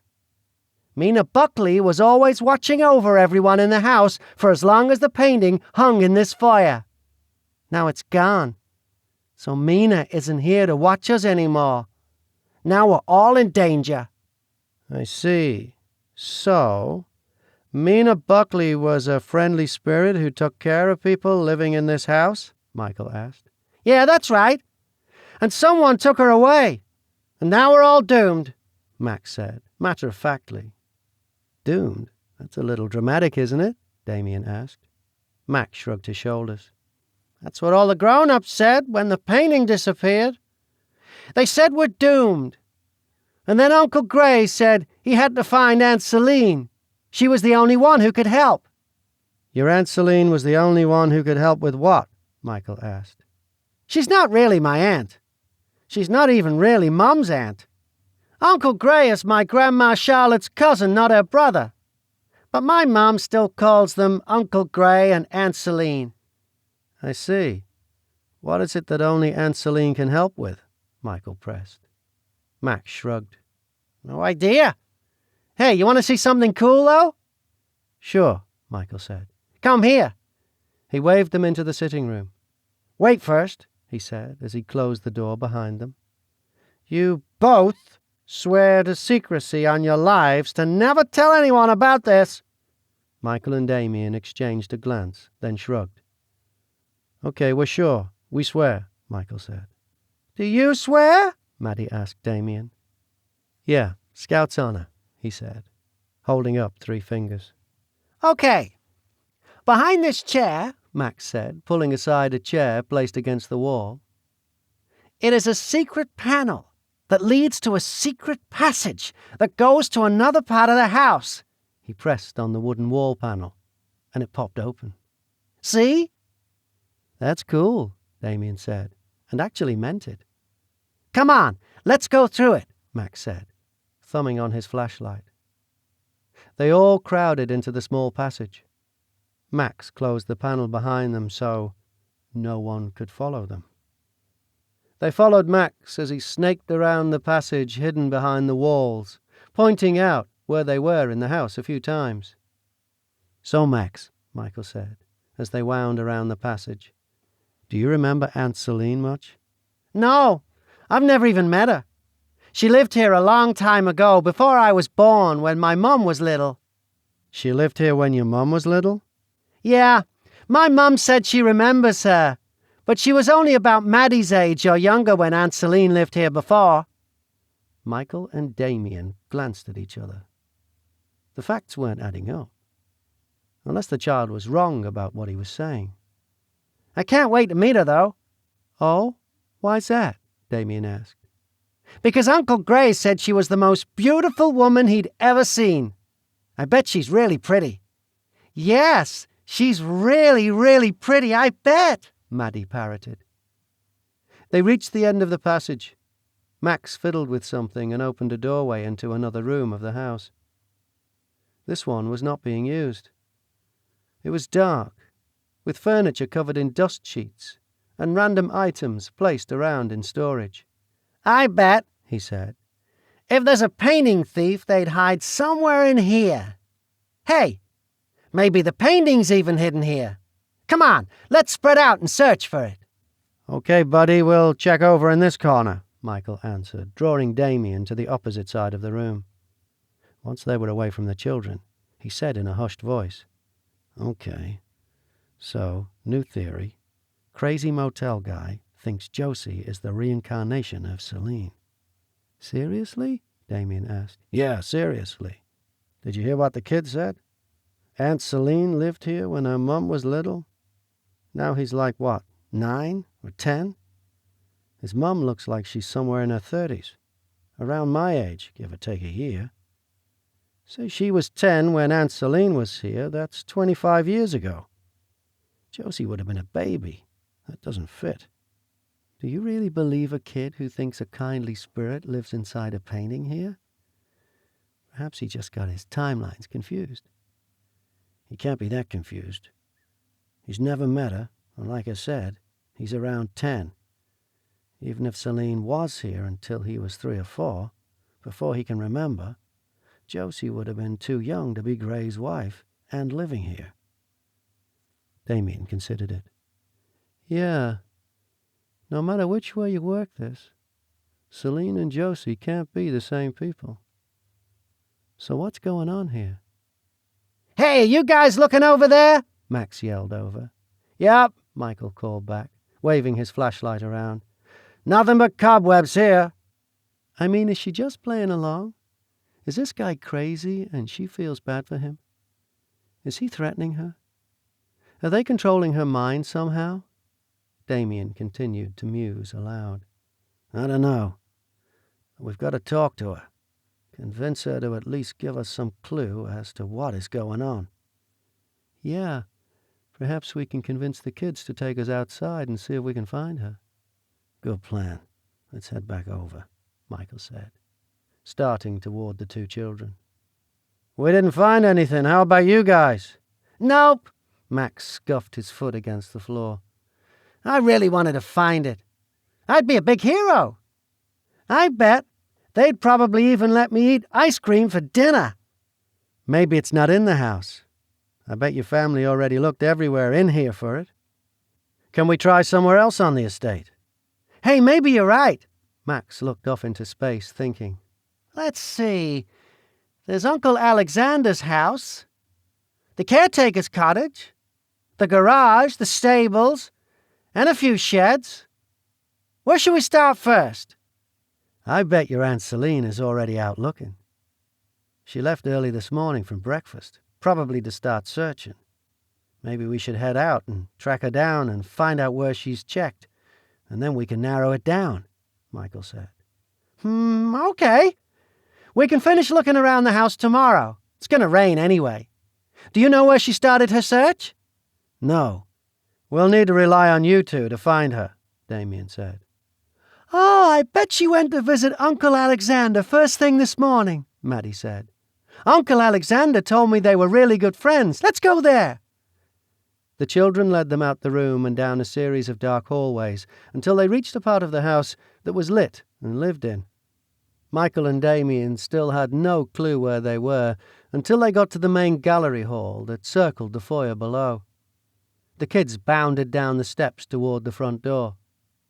We better keep the flashlights with us, Mack said as he pulled the door open. The bright sun was peeking in and out of fluffy white clouds, forcing them to shield their eyes when it was uncovered. Uncle Alexander lives this way, down this path. He built it himself. A house that looks like the one the Buckleys had over in England. Come on, Max yelled. Max and Maddie raced down the path with Michael and Damien rushing to keep up with them. The path contained a few twists and turns. The children seemed to have no trouble navigating, turning off when necessary to another path.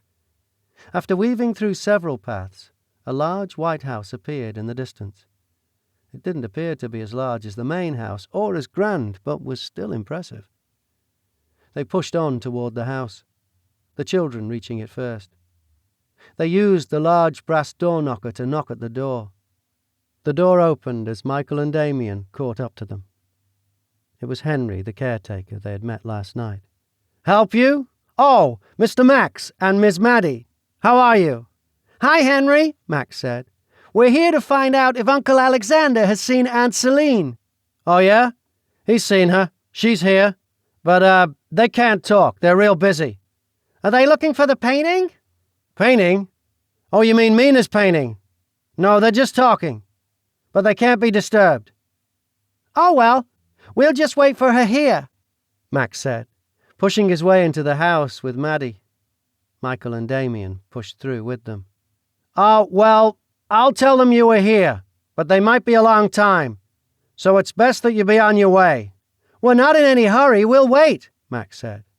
Henry became impatient. "Now, I just told you, you can't wait here.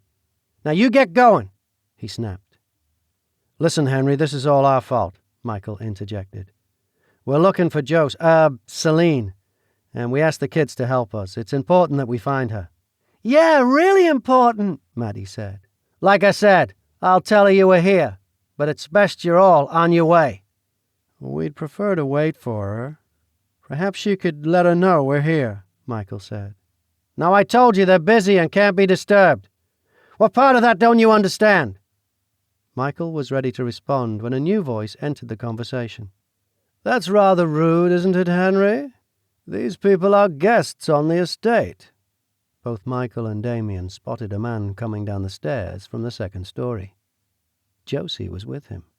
"Well, Mr. Buckley, you were talking to Mrs. Buckley, and you said it was important. I didn't want to disturb you." "It's fine, Henry. I'll handle it from here," he said, reaching the bottom of the stairs. "I'm Alexander Buckley. It's a pleasure to meet you. And you're both friends of Celine." Alexander shook both of their hands. "Hi, Uncle Alexander," Mack said. "Wow, you must be Aunt Celine. You're as pretty as Uncle Gray said." "Yeah, you're so pretty," Maddie interjected. Josie smiled at the two children. "Yes, I am Aunt Celine, and thank you." "Were you looking for the painting too, Aunt Celine?" In a way, yes. In fact, I'm leaving now to keep working on it." "We'll check at the stables and the sheds, and you take the other spots, Aunt Celine," Mack said, before she could leave. "Okay, sounds good, thanks," Josie said, trying to make a quick exit. Celine," Damien said, shaking his head. "We need to talk." "We'll talk later," Josie said, heading out the door. "Pleasure to meet you, Alexander, but we need to talk to Josie, Celine. Sorry to rush off," Michael said, already heading out the door. Damien followed behind him. They rushed to catch up to Josie on the path. "Josie!" Damien called behind her. "Josie!" They caught up to her, and Damien grabbed her elbow. "Josie, please wait." "Dee, sorry, this isn't the best time. I'm busy trying to get things figured out so we can get back to normal. Now, please let me go. Go back to the house, read a book or something, and go home on Monday." "No, Josie," Damien said. "I will not accept that, no way." Damien's insistence surprised Michael. "Dee, please, I can't explain now. I can't, but I definitely want you and Michael to go. I'm pleading with you to leave." "Why, Josie, this is beyond bizarre, and I'm not leaving without you. I want you to come home with us." "I can't come home yet, Dee, I can't." "Why? Please, Josie." "There is nothing to worry about. I can't come home." She turned to leave. "Josie, come on," he said, grabbing her arm again. "You can't expect us to go home and leave you here. Do you realize how bizarre this looks to anyone on the outside of it?" She pondered for a moment. "I realize how bizarre it is, yes. It's bizarre, as it was to me when Gray first approached me, but it makes sense. It does. But I can't explain it. Now, please." "No, Jose," Damien continued. "No, I'm beyond worried about you. I'm exceptionally concerned. This bizarre story about you being someone named Celine who that kid told us lived here when his mother was a kid, these people bringing you here, you going along with it. Have they brainwashed you? Are they threatening you or someone in our family?" "No and no. I'm not brainwashed. They are not threatening me. I am here of my own free will, believe it or not. And I have other things to do. Now, please," Josie said, pulling away from Damien's grip and heading off down the path. Damien opened his mouth to call after her, but gave up, surmising it would be useless. Michael clapped a hand on his shoulder. "Well, we're right back where we started. Still no information, but a terrible feeling that something is wrong." "Something is wrong," Damien said, turning toward him. "And if Josie won't tell us, then I'll confront the guy who brought her here. One way or another, we're getting some answers. Come on." The new fire in Damien's belly impressed Michael, and he followed him down the path back to Alexander's house. Alexander exited the house with the two children. I was just about to return them to the house. Were you able to catch up to Celine? Yes, and she's in a hurry, like she said, so we didn't talk much. We were just coming back to the kids and have them continue our tour, Damien said. Oh, wonderful. Then I'll leave you in good hands. Max and Maddie. A pleasure to meet you both. I hope we can see each other again before you depart. Nice meeting you, Damien said, then turned to the children. Ready? Alexander disappeared back to the house. Yeah, Max said.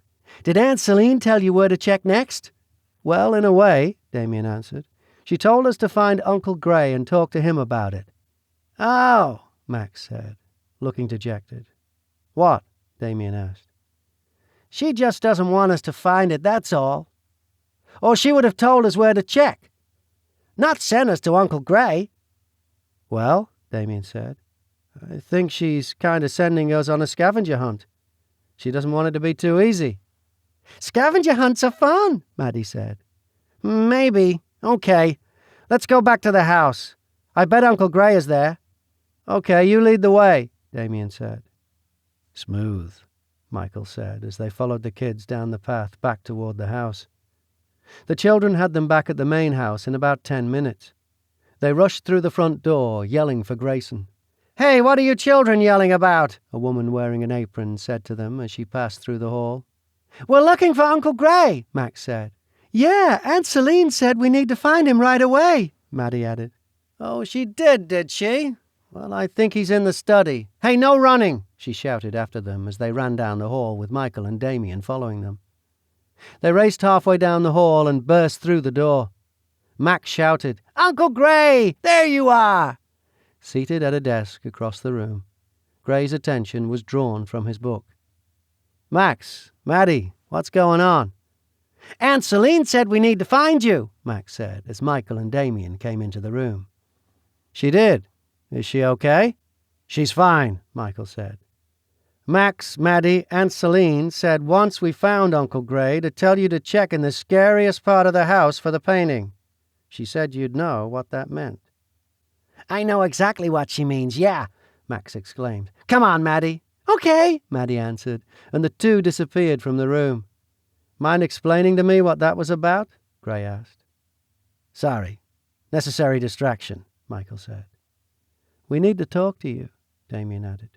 We need answers, and I'm rather sure you have them. So you're going to answer some questions. First, why did you bring Josie here? And why are you calling her Celine? How did you get her to come with you and buy into whatever crap you're feeding her? Why not ask her yourself? Gray retorted. I'm asking you, Damien persisted. You know what I think? I think you've asked your Josie and she's not talking, Gray said, standing from the desk, crossing his arms with a smug smile. Damien faltered, not sure what to respond with. That's probably because you brainwashed her somehow. Gray chuckled. I didn't brainwash her. No, I didn't do anything to her. The fact is, she made a choice, and it didn't involve you. Gray was slowly but surely backing down the more timid Damien. But Michael wasn't about to let it happen without a fight. He approached Gray, getting into his personal space, meeting his eyes. She might have made a choice, a stupid one, but the next one she makes won't involve you. You can take that to the bank. Gray smiled again, turning away from Michael. We'll see. You smug, arrogant son of a... Michael started. What's going on here? Millie asked, walking through the door. Michael backed off a bit. I need to speak with Gray. Would you two please excuse us? She asked, noticing the tension in the room. This isn't over, Michael warned before leaving the room with Damien. Michael sighed once outside the room after Millie had closed the door on them. Well, that didn't go as well as I hoped, Damien admitted.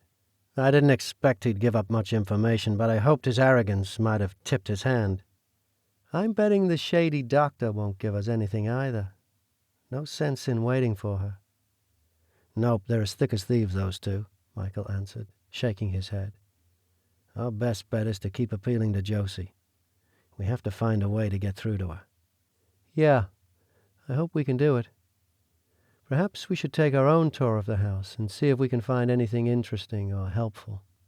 Okay, sounds like a plan, Michael said, setting off further down the hall. We should also try and keep an eye on Gray. Following him, we're almost bound to find something. Good idea. We'll stick close so we don't miss him leaving. Josie sat on the swing under the gazebo, facing the ocean as the sun lowered behind her in the sky. The swing glided as if in a slow waltz under her as she gazed at the sky, painted like a rainbow by the setting sun. Gray approached her from behind. I thought I'd find you here. I'd forgotten how beautiful it is here, she answered, without taking her eyes off the horizon. Gray sat on the swing next to her. She gazed at him. How many times had they sat in this exact spot together? How many problems had they solved here? She felt like this problem was insurmountable. It had no good solution. No matter what option she chose, she would disappoint someone. She looked into his crystal-clear blue eyes. She couldn't be what he wanted. She couldn't do what he wanted. Gray, she began. Celine, don't say anything. But Gray, she started again. He put his arm around her, pulling her close to him. No, we don't need to discuss this now. Josie squeezed her lips together. Her first day back had been easier than she had expected. It wasn't a trend she expected to continue. If the Duke was here, and the portrait of Mina had gone missing, the situation was likely about to explode. She realized the normalcy that she experienced through this day was because of Gray. He had been careful not to overwhelm her with the troubles he had relayed to her before she came back. She glanced up to him. Leaving him would not be easy when eventually she needed to return to her life. She pushed the thoughts from her mind. She couldn't dwell on that now. We must make sure Michael and Damien are on the first train home on Monday. I agree. I had quite the unpleasant visit from them earlier. What?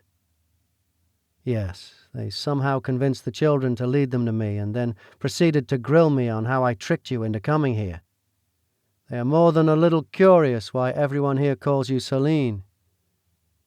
They can't learn the truth. They need to leave. I wish they could have left earlier. You worried about them getting hurt here? Josie nodded her head in affirmation. And stumbling on information that they shouldn't have. Monday will be here before you know it. But will they leave? Celine, if they don't, it's on them. You need to accept that. No, Gray, they must go. Is there some other reason you want them to leave? I understand the danger and the complication of finding out the truth about you, but this seems like something more. Every day that they stay here leads me one day closer to not being able to be me. By me, you mean Josie? Yes. You knew when I came that I intended to stay Josie and return to my old life once this was settled. Gray pulled his arm away, leaning forward on the swing. I need you to make sure they leave on Monday. He didn't answer. Gray? Yeah, I'll make sure they're gone. Thank you, she said, putting her hand on his shoulder. He smiled, settling back into the swing and wrapping his arm around her, giving the ground a kick, sending the swing sailing faster. You're welcome.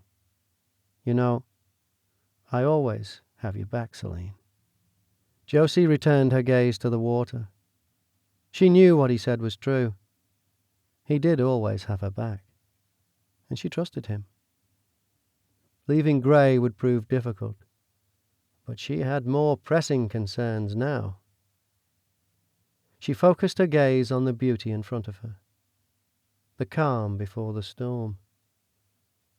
She would need every bit of strength she possessed to get through this. She couldn't waste it on needless worrying. Chapter 21. Damien laid in bed, listening to the silence in the house. He couldn't sleep. Too many things raced through his mind.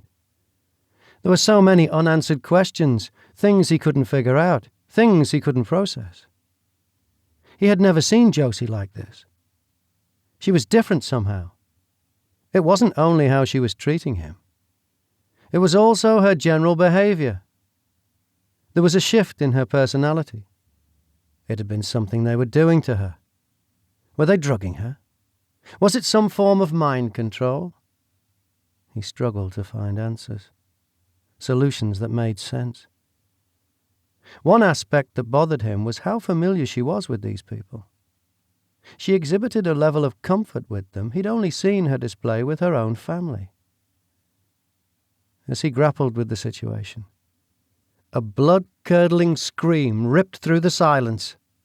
He shot upwards to sitting, listening in the darkness. At first he heard nothing more, but then he overheard voices. One sounded like a child crying. Within a few moments, footsteps pounded toward his room. They stopped nearby, and he overheard Charlotte's voice. "Gray, it's Maddie! Something's wrong! Get Celine, perhaps she can help!" Damien crept out of bed and opened his door a crack, peering out. Moments later, both Gray and Josie came racing past. "What happened to her?" Josie asked Gray. Gray responded, "I'm not sure. She's having nightmares, talking strange." Their voices faded as they disappeared down the hall. Damien exited the room, creeping down the hall after them. As he rounded the corner into another wing, light streamed from a door that was ajar. Voices came from inside. Sneaking closer, keeping to the shadows in the hallway, he listened to the commotion coming from inside the room. Maddie was still sobbing. Damien crept closer, risking a glance around the corner into the room.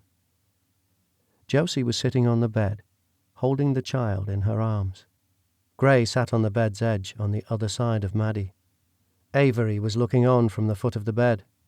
Her mother, Charlotte, had her arms around Avery. Damien crept back so he would remain hidden but within earshot. "No, no!" Maddie shouted through tears. "I don't want to close my eyes. I don't want to see him again." "It's okay, Maddie," Graham said. "Aunt Celine is here now. What did I tell you before I left? I said I was bringing Aunt Celine back to help you. She won't let anything happen to you." "But I still saw him tonight." "I know, but Aunt Celine wasn't here with you. But she is now. She won't leave you for the rest of the night. She'll make sure you're okay." "That's right, Maddie, I'm here now. Just close your eyes. I'll make sure everything is okay," Josie said to her. Was this the reason that Josie agreed to come? Damien wondered. Was it to help this child? "Tell you what," Josie continued. "We'll both get under the covers and get comfy. You don't have to close your eyes until you want to, okay?" "Okay," the child said, sniffing but seeming to calm down. "Okay," Josie said. Damien overheard covers rustling. "There, comfy?"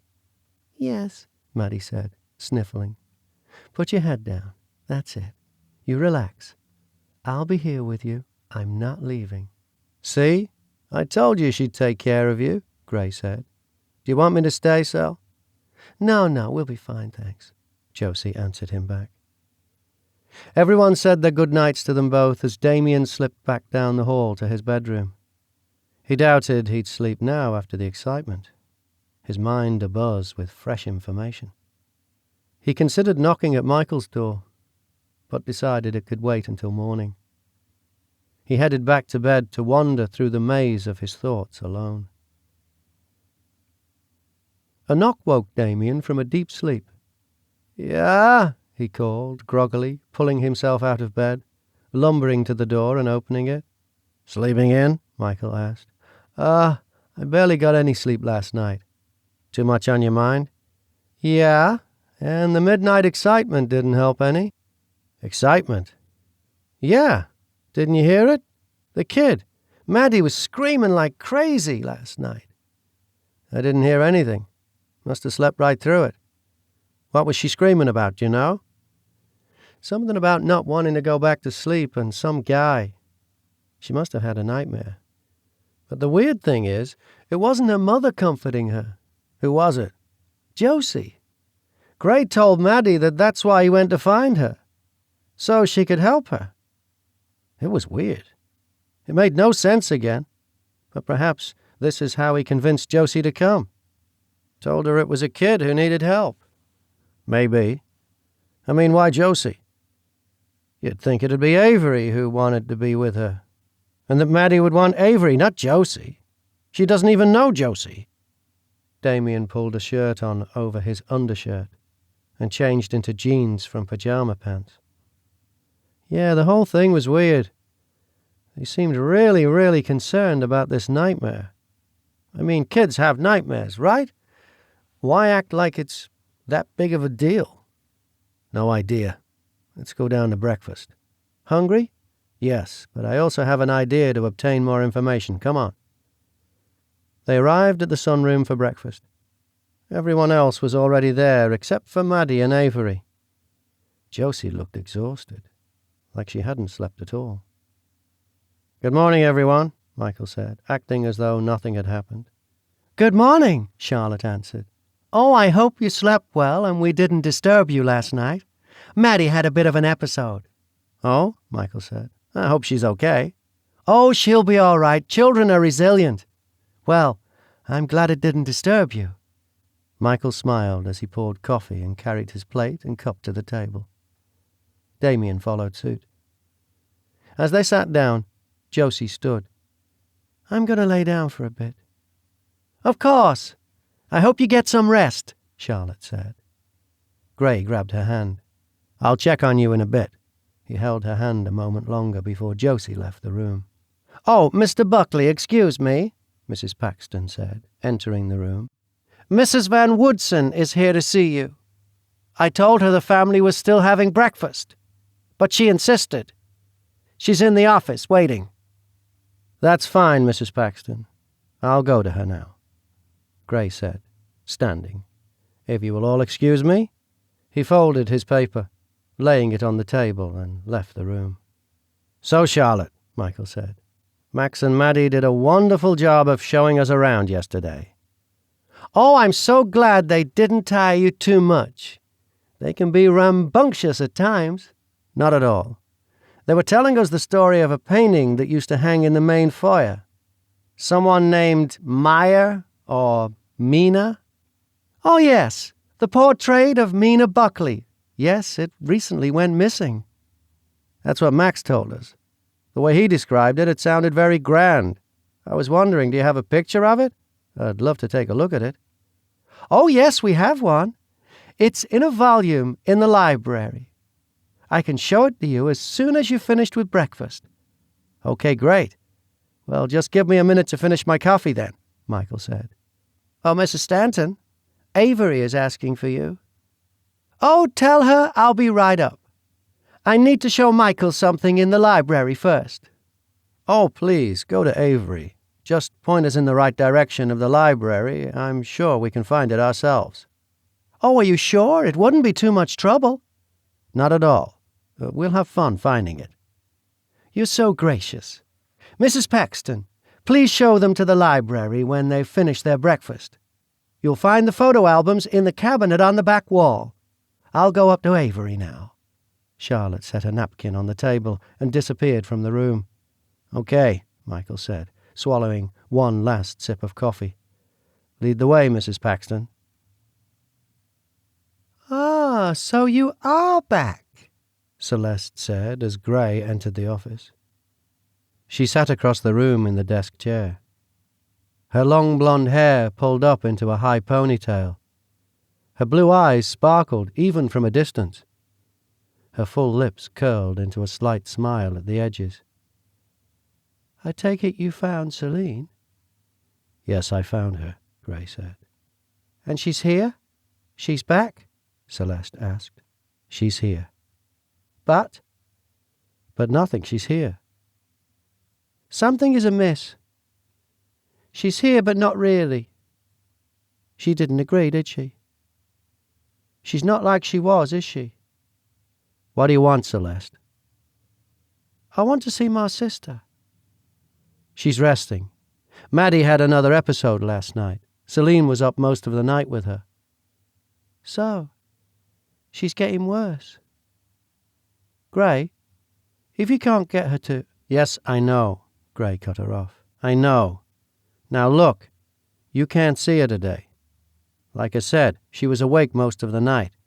And besides, she doesn't want to meet with you. She said as much before she came. So, it's best if you go. Gray opened the door, motioning her out. Okay, I'll go. But I'll be back. I want to see my sister, Gray. She stepped into the hall. Gray followed her. Michael and Damien were coming down the hall, led by Mrs. Paxton. Celeste eyed them both as they passed. After they had passed them, she whirled to face Gray, asking, Who are those two men? Friends of Celine's. Friends? She brought them with her? No, they followed her here. She was not happy about it. They'll be leaving tomorrow, she insisted. No, they mustn't leave. What? Gray asked, confused, his brow wrinkling. If you want Celine back, as she was, the real Celine, you must do everything in your power to keep them here. What? Why? You've got to tell me what you mean. I can't tell you more than that. But I'm certain. Do as I say, and whatever you do, don't tell Celine I told you. Michael and Damien followed Mrs. Paxton down the hall and into the library. Here you are, she said. Anything I can help you find? No, we're just going to poke around at a few things Charlotte mentioned this morning. Thanks, though. Suit yourself, she said, and turned to leave. Once Mrs. Paxton left, Damien said, Did you notice that woman in the hall? The blonde with Gray? Yeah. Was it me, or did she totally look like Josie? Yeah, I guess she did. The hair, the eyes, the lips, all the same. How weird is that? Possibly a family connection? Are all these people involved with her biological family? Maybe. So what's with your sudden interest in discussing art with Charlotte? Not art, really. I was hoping, though, that we'd be able to find some photo albums or something here. That's why I asked Charlotte about the portrait. You want to see pictures of paintings? No, pictures of the family. If Celine was here when Avery was a kid, maybe they have some family photos of her. Maybe we can determine if she looks like Josie, or when she was here. Anything that may give us more information. Oh, good idea. Nice ruse. Michael nodded at him, proud of his plan. As the two began to look around, thunder clapped overhead. Sounds like a storm is blowing in, Michael said. Yeah, I'm not going to lie. This house is spooky, so I am totally creeped out already by a potential thunderstorm. Well, distract yourself by looking through the photo albums. Come on, let's get to it. Josie folded her shirt in haste, tossing it back into the suitcase she had dragged onto the bed. She took some of her frustration out, slamming the clothes down. The bedroom door opened. Gray entered the room. Straight off, he noticed her packing. Celine, what are you doing? He demanded. Packing. Why? I'm leaving tomorrow with Michael and Damien. What? You can't be serious. Why? I'm going home, Gray. I'm useless here. No, you're not. You're the only one who can help us, Celine. No, I can't help you. The old Celine could help you. Josie can't. That's not true. You helped Maddie last night. I didn't help her, Gray. I sang her a lullaby, lied to her, and hoped for the best. I can't help her, not really. I can't stop what's happening. Josie continued to throw items into the suitcase. Celine, you're the only one who can help. I can't help. Stop, Gray said, taking the shirt from her hands and setting it down before taking her hands in his. Celine, stop. You can help. You're just tired. You haven't slept. You need some rest. Tears escaped from Josie's eyes. I can't help her, Gray. I can't help anyone here. I shouldn't have come. Shh, stop, he said, wiping her tears. You need some sleep. You're tired. After all, you're only human. Please lie down for a little while. Then we'll talk. Exhaustion overwhelmed Josie. She looked at her half-packed suitcase, sniffling. She nodded. Okay. I'll try to get some sleep. Good, let me move this, he said, removing the suitcase from the bed.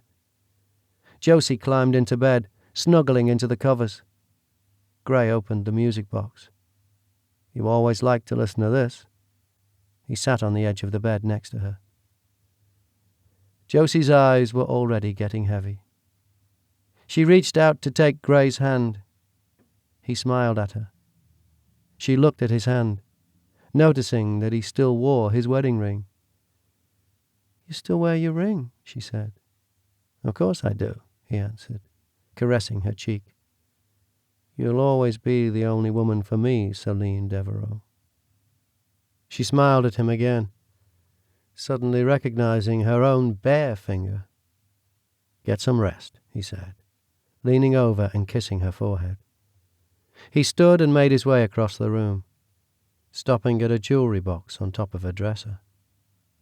He opened it and reached in, pulling out something small. He walked back over, putting the item inside her music box. Your wedding ring, he said, glancing at her. Whenever you're ready to wear it again. Sleep well. With that he left. Josie reached over, removing the ring from the music box. She rolled it between her thumb and finger, gazing at it. She slipped it onto her ring finger. It still fit. Before taking it off, she spun it around her finger as she let her mind wander. Within minutes, she was asleep.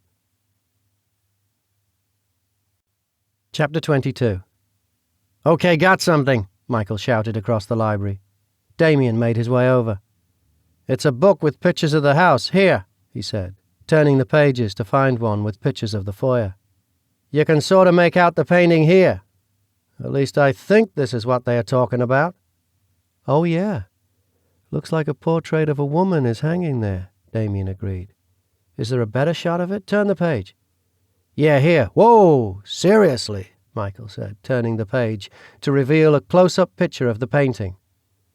The caption below the photo read, Painting of Wilhelmina Laurent Buckley.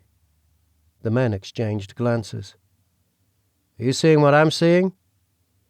Yeah, a painting that looks like Josie wearing clothes from 200 years ago. It's a perfect likeness of her. It does look like her, yeah. Come on, let's see what else we can find. They perused the rest of the book, but found nothing. They continued to scan through photo albums near where they had found the book. After another few minutes, Damien found something. Check this out. It's a picture of Gray. Oh, yeah. There's no date or anything, but that's definitely him. Damien turned the page. Look, he exclaimed, pointing to another picture. Josie! On the page was a picture of Gray and Josie. His arm was around her, both smiling. There's another one on this page, too, Michael said, pointing to the next page. Damien looked, seeing another picture of Josie standing with the man they had met yesterday, Alexander. So Josie has been here some time. Or at least someone who looks a hell of a lot like her, Damien said. Let's work off the premise that someone who looks like her was here. Perhaps her mom. I mean this picture. He referenced the painting of Wilhelmina. It's a dead ringer for Josie. But we're certain this can't be Josie, right? This woman lived 200 years ago. It's got to be some kind of family resemblance. So you think her biological mother was from this family? That makes sense. But why call her Celine? And why say she's married to Gray? I'm at a loss. The more evidence that we find, the less this all makes sense. Just when we close one loop, 2 more spring open. I can't—" Michael was interrupted by a shout in the hall. "What was that?" he asked. Both men hurried to the hall. They found Max standing in the middle. "Hello, my good sirs. I hope you can help me," he said. "Oh, hey, Max," Michael said. "Did you just shout?" "Shout? I don't recall shouting. Now, I say, are you able to help me or not?" "Help you with what, buddy?" Damien asked. "Could you point me in the direction of the brandy? My nerves are on edge. I feel as though I need one." "Brandy? I don't think so, buddy. You're kind of young," Michael laughed. "How dare you laugh at me? Never mind, I'll find it myself." "Hey, you okay, buddy?" Michael said, grabbing Max by the shoulder. "Whoa, you're burning up. We should get someone. He's really warm." "I'll try and find someone," Damien said, turning and heading down the hall. As he left, Max almost collapsed, mumbling and moaning as Michael caught him. He carried the boy to the sitting room, laying him on the couch. Millie raced in with Damien moments later. "How is he? Is he conscious?" she asked. Michael moved out the way. "I think so, but it seems like he's delirious. He was talking weird before, asking for brandy, then he collapsed." Millie checked his pulse, placed her palm on his forehead, looked at his pupils.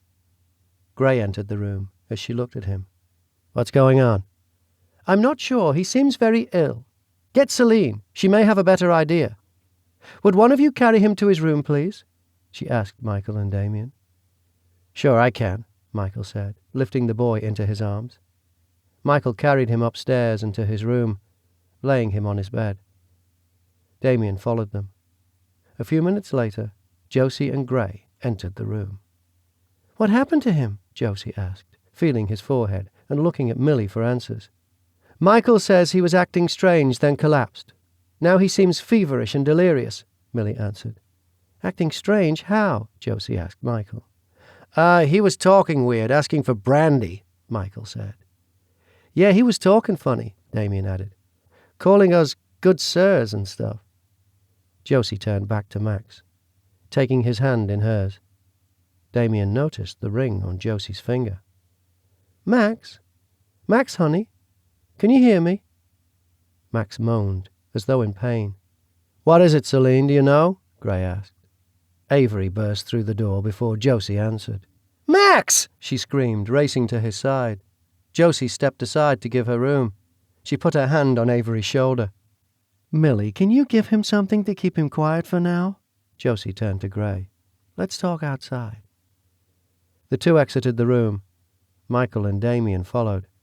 Josie was sure she couldn't get away to speak to Gray alone, so she chose her words with care. "It's not good. It's what happened to Avery as a child." "You sure?" Gray asked. "Yeah, I'm sure." "Can you help him?" Josie shook her head. "I doubt it. There are a few things I can try, but I'm doubtful they'll help." "What about Celeste? Can she help?" Gray pressed. "No." Gray closed his eyes. "I'm not giving up, Gray," Josie said, taking his hand. "I'm going to check on Maddie." Josie proceeded down the hall and disappeared into another room. Michael and Damien weren't sure what to do, but decided they would return to their rooms. Before they disbanded, Gray said, "Could I have a word with the two of you, in private?" "Sure," a confused Michael said. Gray glanced down the hall where Josie had disappeared to. "Let's get downstairs to the office." Michael and Damien followed him downstairs and to the office. He closed the door behind them, locking it. "I have a favor to ask you." "A favor?" a still confused Michael said, glancing to Damien. "Yes. Celine, Josie, asked you to leave tomorrow morning. I don't know what your intentions are regarding her request, but I'm asking you not to go." "Wait, let me get this straight. Josie wants us to leave, and you're asking us not to leave." "That's right. Can I count on you?" Both Michael and Damien furrowed their brows, glancing at each other. Was this some kind of reverse psychology? Did Gray ask them to stay with the hopes that they hated him enough to do the opposite of whatever he asked and leave? Michael answered for both of them. We have no intention of leaving Josie here. So unless she's going, we're not going anywhere. Good. I'm glad that's settled, Gray said, turning to leave. Wait a minute, Damien said. You can't just ask us for a favor and continue to keep us in the dark. We need some answers here. I can't give you any. I'm sorry. I can only ask you to stay. We'll say there are no trains on account of a washout on the tracks. Let me handle it. Just go along with me. Oh, and I'd expect Josie, to be angry. You're just going to have to deal with that. With that, he departed, leaving the two speechless. Recovering his voice, a bewildered Damien said, And this just continues to get weirder and weirder. Tell me about it. Josie definitely doesn't want us here. And until like 5 minutes ago, that guy didn't want us here either. Now he's asking us to stay? Yeah. And did you notice the wedding ring on Josie's finger? What? No. Seriously? Yeah. When she was holding Max's hand, there was a wedding ring on her finger. Well, I'd say we need to ask her about that, but I'm sure she won't have anything to say on the matter. I'm sure. But being asked to stay is a win in my book, so maybe we'll get something figured out soon. Okay. Well, after that morning, I need a drink. A drink? Seriously? Yeah, seriously. Hey, it's 5 o'clock somewhere. Come on. They headed down to the sitting room. Opening the double doors, they walked in to find a woman seated on the couch. Oh, hello, she said, standing. I don't think we've met. I'm Celeste Van Woodson, Celine's sister. She extended her hand. An astonished Michael was the first to shake it, followed by an equally flabbergasted Damien. Both of them were already dumbfounded by the conversation. This was the woman they had seen earlier talking to Gray. The resemblance between her and Josie was striking. Indeed, they looked like they could be sisters. Celeste noticed the lack of response from both men and added, Let me guess. My sister has never mentioned me. How typical. I'm sorry to say she hasn't mentioned you, no, Michael said, recovering a little faster than Damien. Well, as I said, that's typical. I'm Michael Carlyle, and this is Damien Sherwood. It's a pleasure to meet both of you, she said, clasping her hands in front of her. How are you enjoying your stay here so far? It's going just great, Damien answered her, a hint of sarcasm in his voice. The house is really interesting. Oh, yes. It's a lovely old house. Built hundreds of years ago.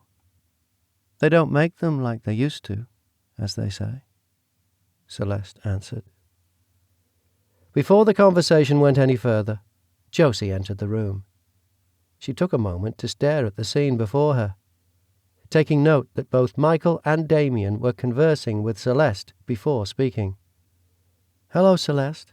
I'm sorry, would you both excuse us? I'd like to have a private conversation, she said, turning to Michael and Damien. Sure, Michael said. We'll be in the library.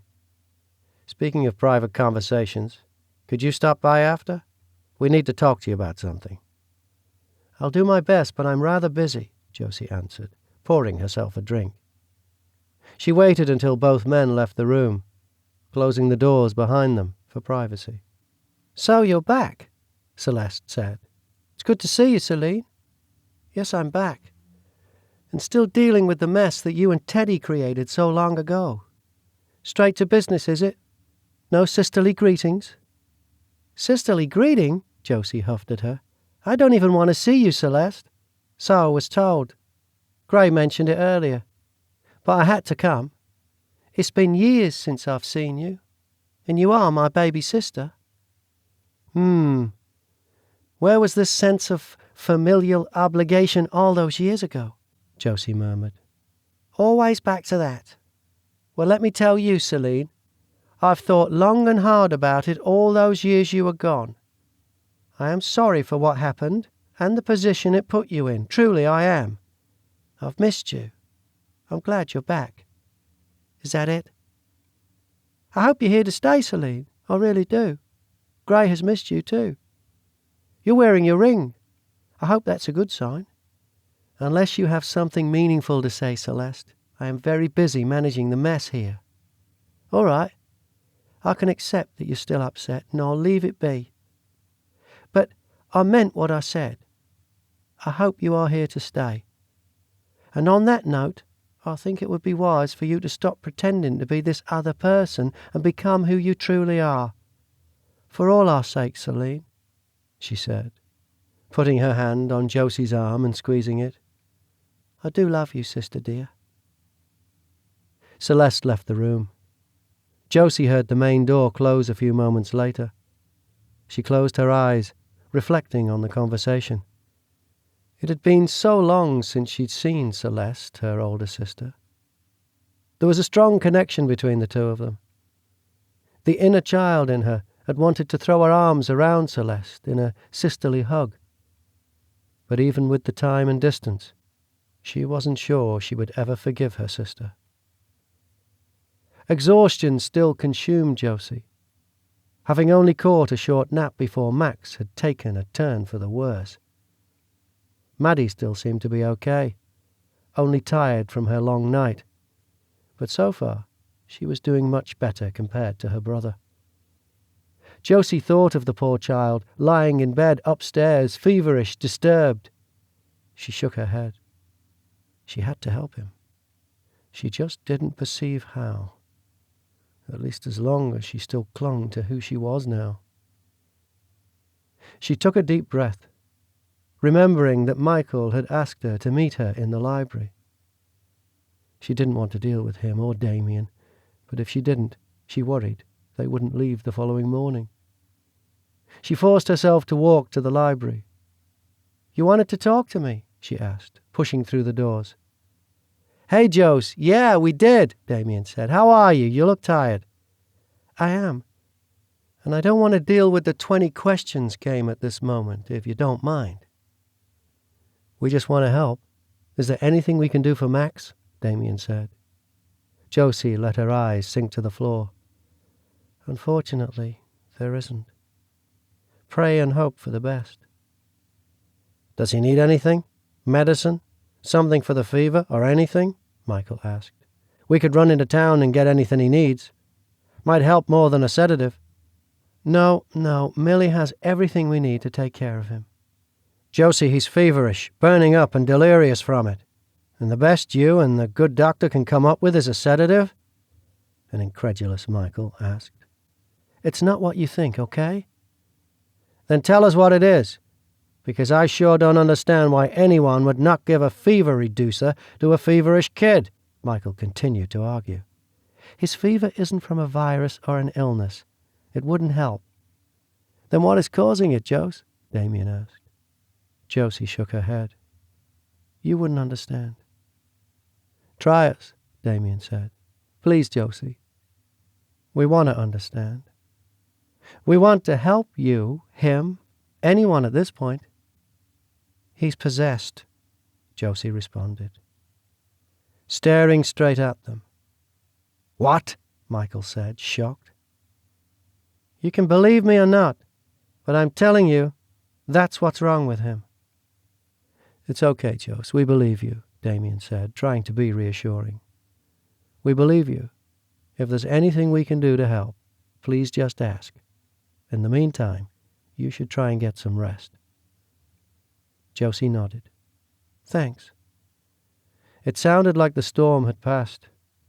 She thought some fresh air may help her. She moved toward the door. Turning back before exiting, she said, You guys might want to use the afternoon to pack up. I think the first train leaves early in the morning. After leaving the room, she continued to the front door. Ominous clouds still filled the sky, but it was not raining at that moment. She pulled her cardigan close against the damp air as she exited the house. She wandered the grounds for hours, spending some time gathering various natural ingredients to help Max with the fever. After preparing them and leaving them with Max, she returned outside, making her way to the gazebo. She sat on the swing, gradually gliding back and forth. Her mind was a jumble. She thought once she had all her memories back, her life would be easier. Instead, it felt like she had two separate entities warring inside of her. She had been Josie for just shy of 25 years, but Josie still clung fiercely to her life, to its simplicity. She longed to be only Josie again, to only deal with what Josie had to deal with, and considered problems. But she realized this would never be. Even if she made it past her 25th birthday, she now had all her memories. Could Josie's life fulfill her? Would she ever truly be happy? Would she be able to return to that life without guilt or concern for her family? Would she always be drawn back into this dysfunctional fold? Could she live here as she was? Her mind was being torn in two different directions. "There you are," Gray said. Her thoughts had preoccupied her so much she had not even noticed him approaching. "Mind if I join you?" She shook her head. "You're wearing your ring. I hope that means you're considering staying." Josie didn't answer him, searching for the right words. She pondered how to tell him she didn't have an answer to his question. "It's okay. You don't have to answer." "I'm sorry, Gray. I don't have an answer. How's Max?" "Holding his own. Not great, but no worse." "It will not stop. It's just going to get worse." "Then we'll fight, like we always do," he said, putting his hand on her knee. "But I can't really fight like I used to," she said, tears forming. "Celine, it's okay. We'll fight the best we can. I support you, no matter what you decide." Josie rubbed the ring on her left hand with her thumb. It seemed Gray had learned some patience over the last 25 years. She eyed him, considering his words, then nodded, grabbing hold of his hand. She would take the time by for now. Chapter 23. Josie sat at Max's bedside. Avery had fallen asleep long ago, but Josie wouldn't let herself sleep. She had to be on constant watch.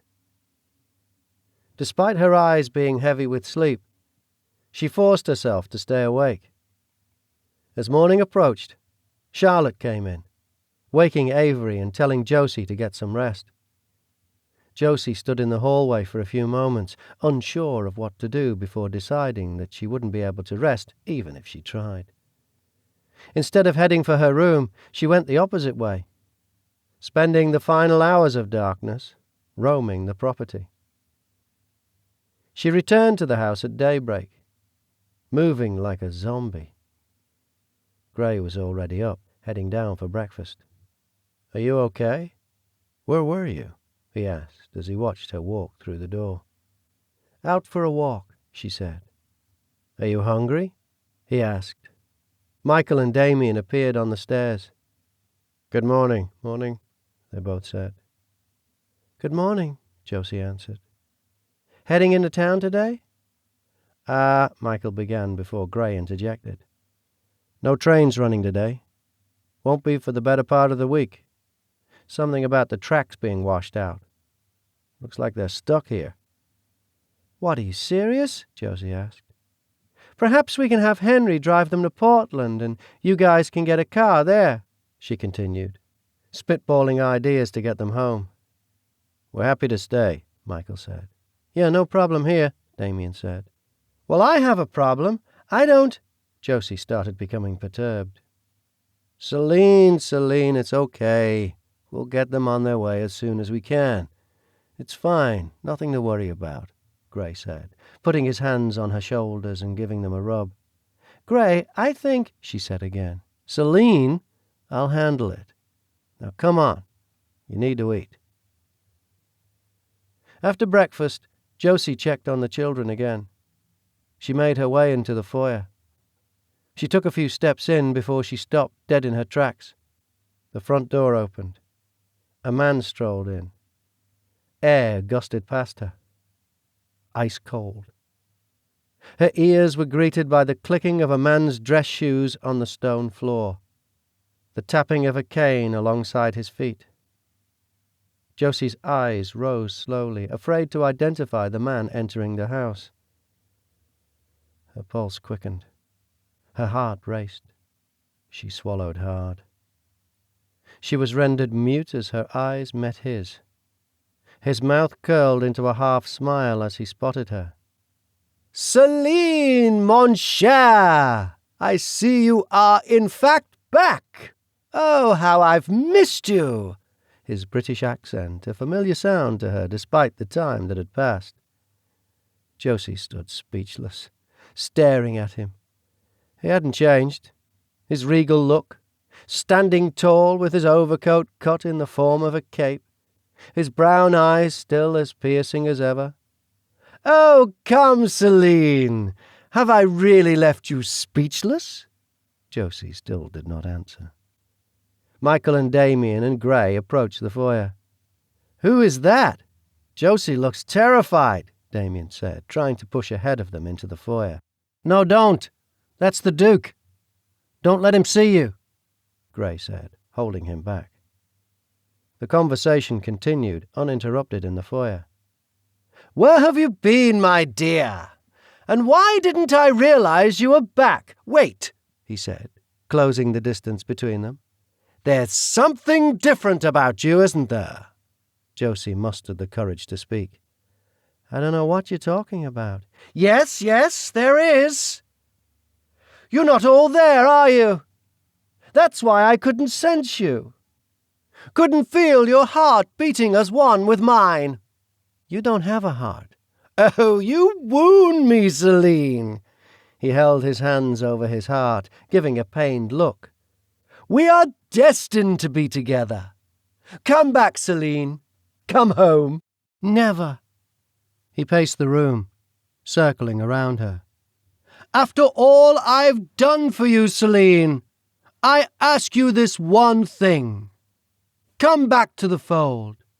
Take your rightful place by my side. Together we can bring this world to its knees. Then I will stand before it as a king, with you by my side as my queen. I will never stand beside you. He circled behind her, approaching her, his breath hot on her neck as he spoke. I urge you to reconsider. No, she started, turning her head to face him.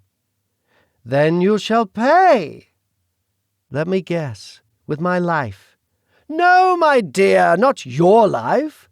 Their lives, he said, waving his finger in a circle.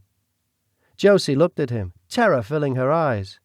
Yes, I've already started with the children. Pathetic, really. That's all it took to lure you back here.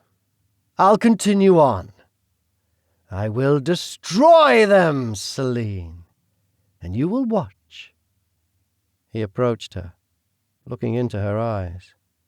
I will give you until the end of the day to come to your senses, my dear. He gave her a half smile, rubbing a finger on her cheek. He leaned forward to brush her lips with his. Au revoir, Celine, he chuckled as he made his way out of the foyer. Josie watched him leave the house.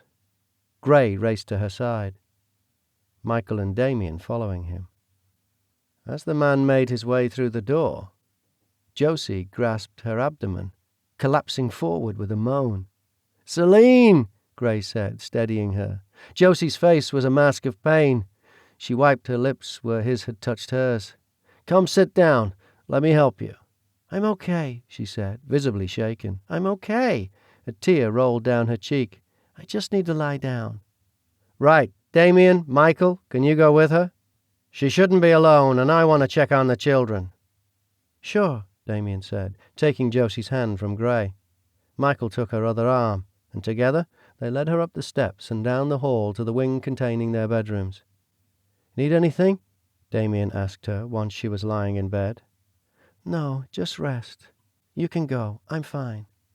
Josie, you kidding me? I'm not leaving you, Damien said. Me either, Michael said. Who was that guy? He's a very dangerous man. Stay away from him. Don't speak to him. Don't look at him. If you see him coming, go the other way. Promise me, both of you. Please, promise me. Josie will be fine, Michael said. Promise me, Josie insisted. Okay, I promise, said Michael. Me too. Scout's honor, Damien said. Josie grabbed Damien's hand, squeezing it. Thank you, she said. Exhaustion overcame Josie. The encounter with the Duke had robbed her of all her energy. She closed her eyes for just a moment, and sleep overtook her. Visions and nightmares involving the Duke tainted Josie's sleep. He haunted every second of her rest. She awoke more exhausted than she was before she had laid down. Gray was at her side. Hey, how are you feeling? Exhausted. How long did I sleep? How are the children? Only about an hour. Try to get more rest. The children are fine. No worse. Although they both had difficulty resting while the Duke was in the house. He will not stop, Gray, she said, getting out of bed.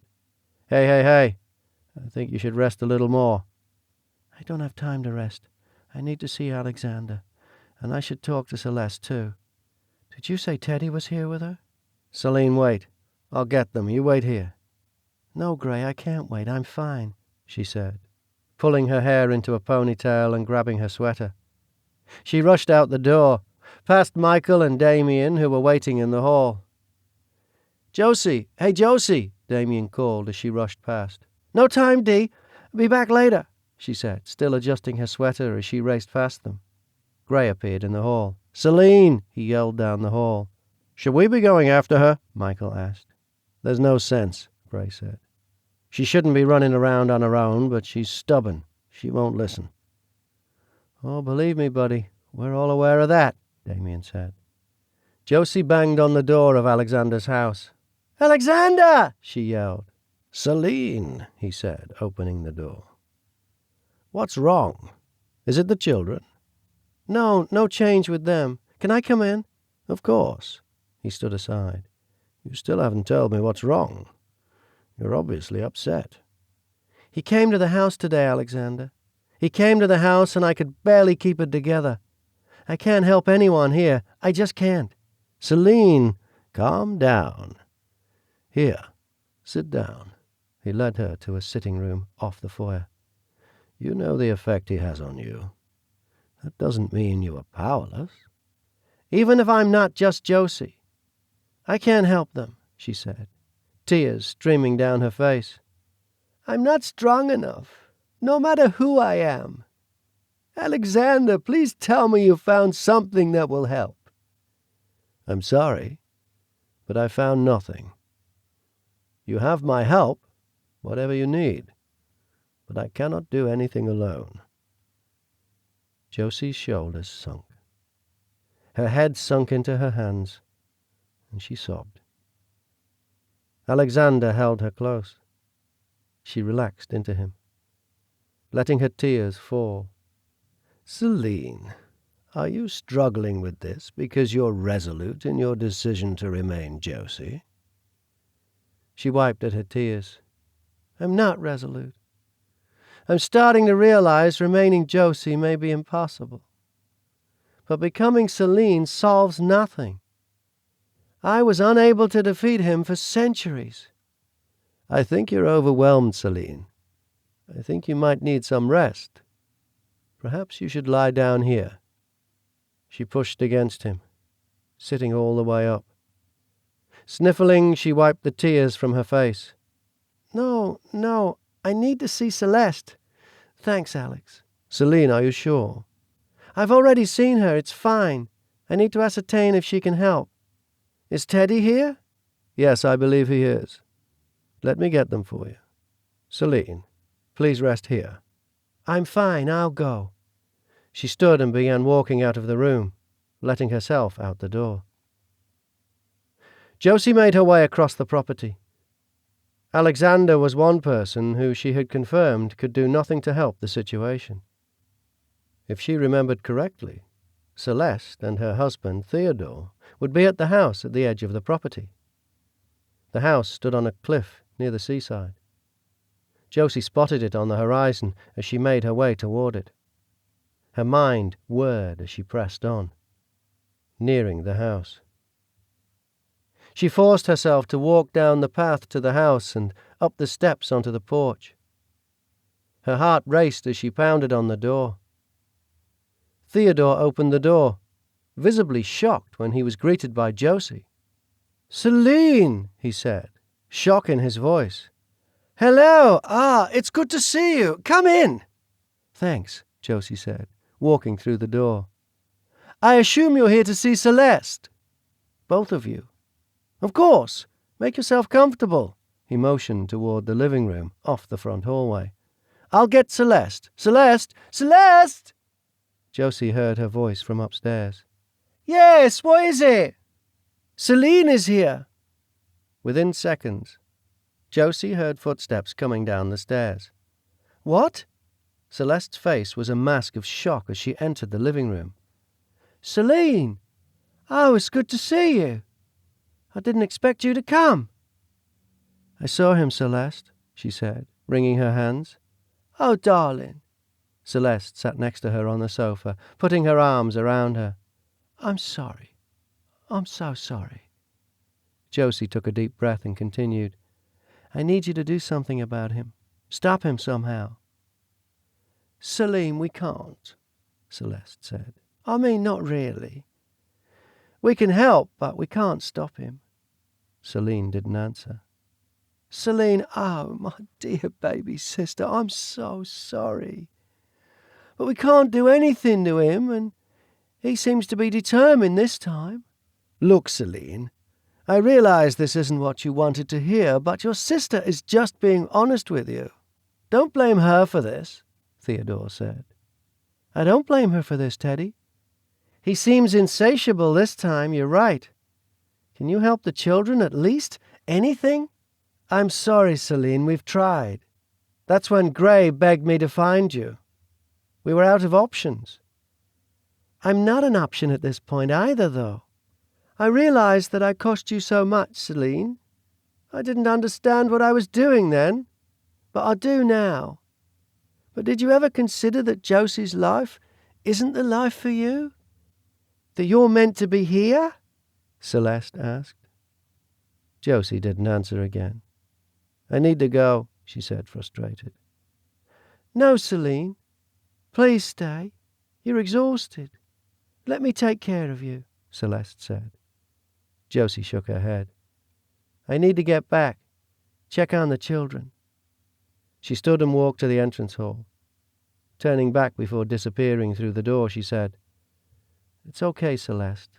I'm not angry. I love you. You'll always be my sister. I understand what you did was not out of malice." Celeste rose and rushed to her, tears filling her eyes. "Oh, Celine, how happy that makes me. I love you so much. I've missed you. You will always be my sister. You need to take care. We will help any way we can. Just tell us what you need." Josie walked back to the main house. She was unsure she could avoid the inevitable, but she was determined to continue to try. Physical and emotional exhaustion prevented her from making any decisions. On her way to the bedroom, she checked in with both Max and Maddie.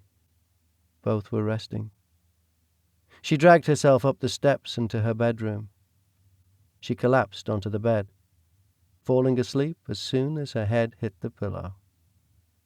Moments after she laid down, Josie bolted up from her sleep. Something was wrong. She could feel it. It was already dark outside.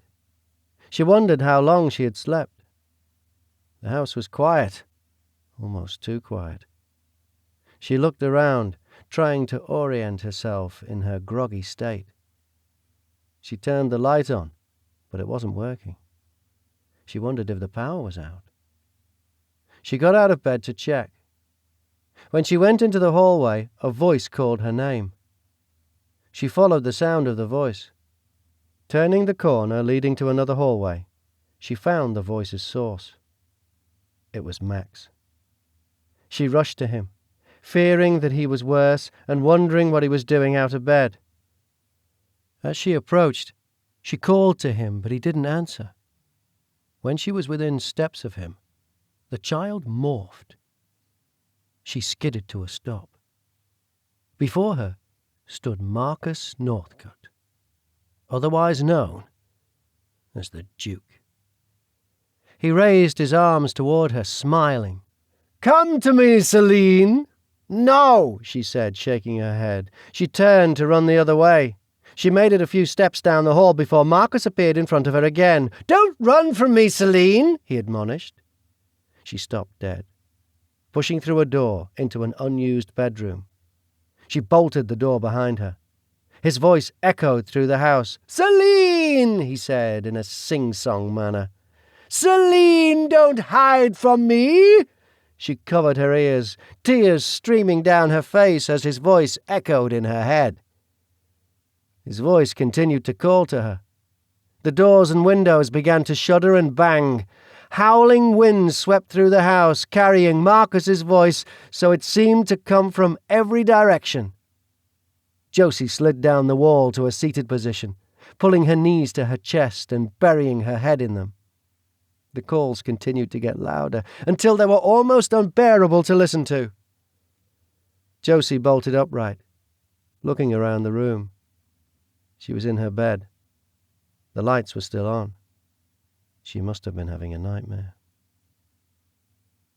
She was almost too afraid to move, afraid that the dream had been real. The bedroom door opened. Her pulse quickened as she wondered who was on the other side. Gray entered. "You're up. How are you feeling?" "How are the children?" she said, jumping out of bed. "They're fine. Are you okay?" "Are you sure? Did you check on them?" "Celine, they're fine. What's wrong?" I had a dream. It was awful. He gave me until tonight, Gray. He will do something. What time is it? I need to sit with the kids." "Okay, sure. Go sit with them. Let's see what happens tonight. Don't panic yet." "Okay. It's 6 hours to go until midnight. If we can get through midnight, we may have a chance." Josie made her way to the children's rooms, first checking on Maddie, then Max. There was no change in either child. Avery left Max to sit with Maddie, and Josie took over sitting with Max, holding his hand while she watched him sleep. Minutes seemed like hours as Josie waited for the night to end. After a while, Gray joined her, rubbing her shoulders. "How are you doing? Need a break?" "No, it's 11. 1 hour to go," she sighed. Time seemed to stand still. After what seemed an eternity, the clock in the foyer struck midnight.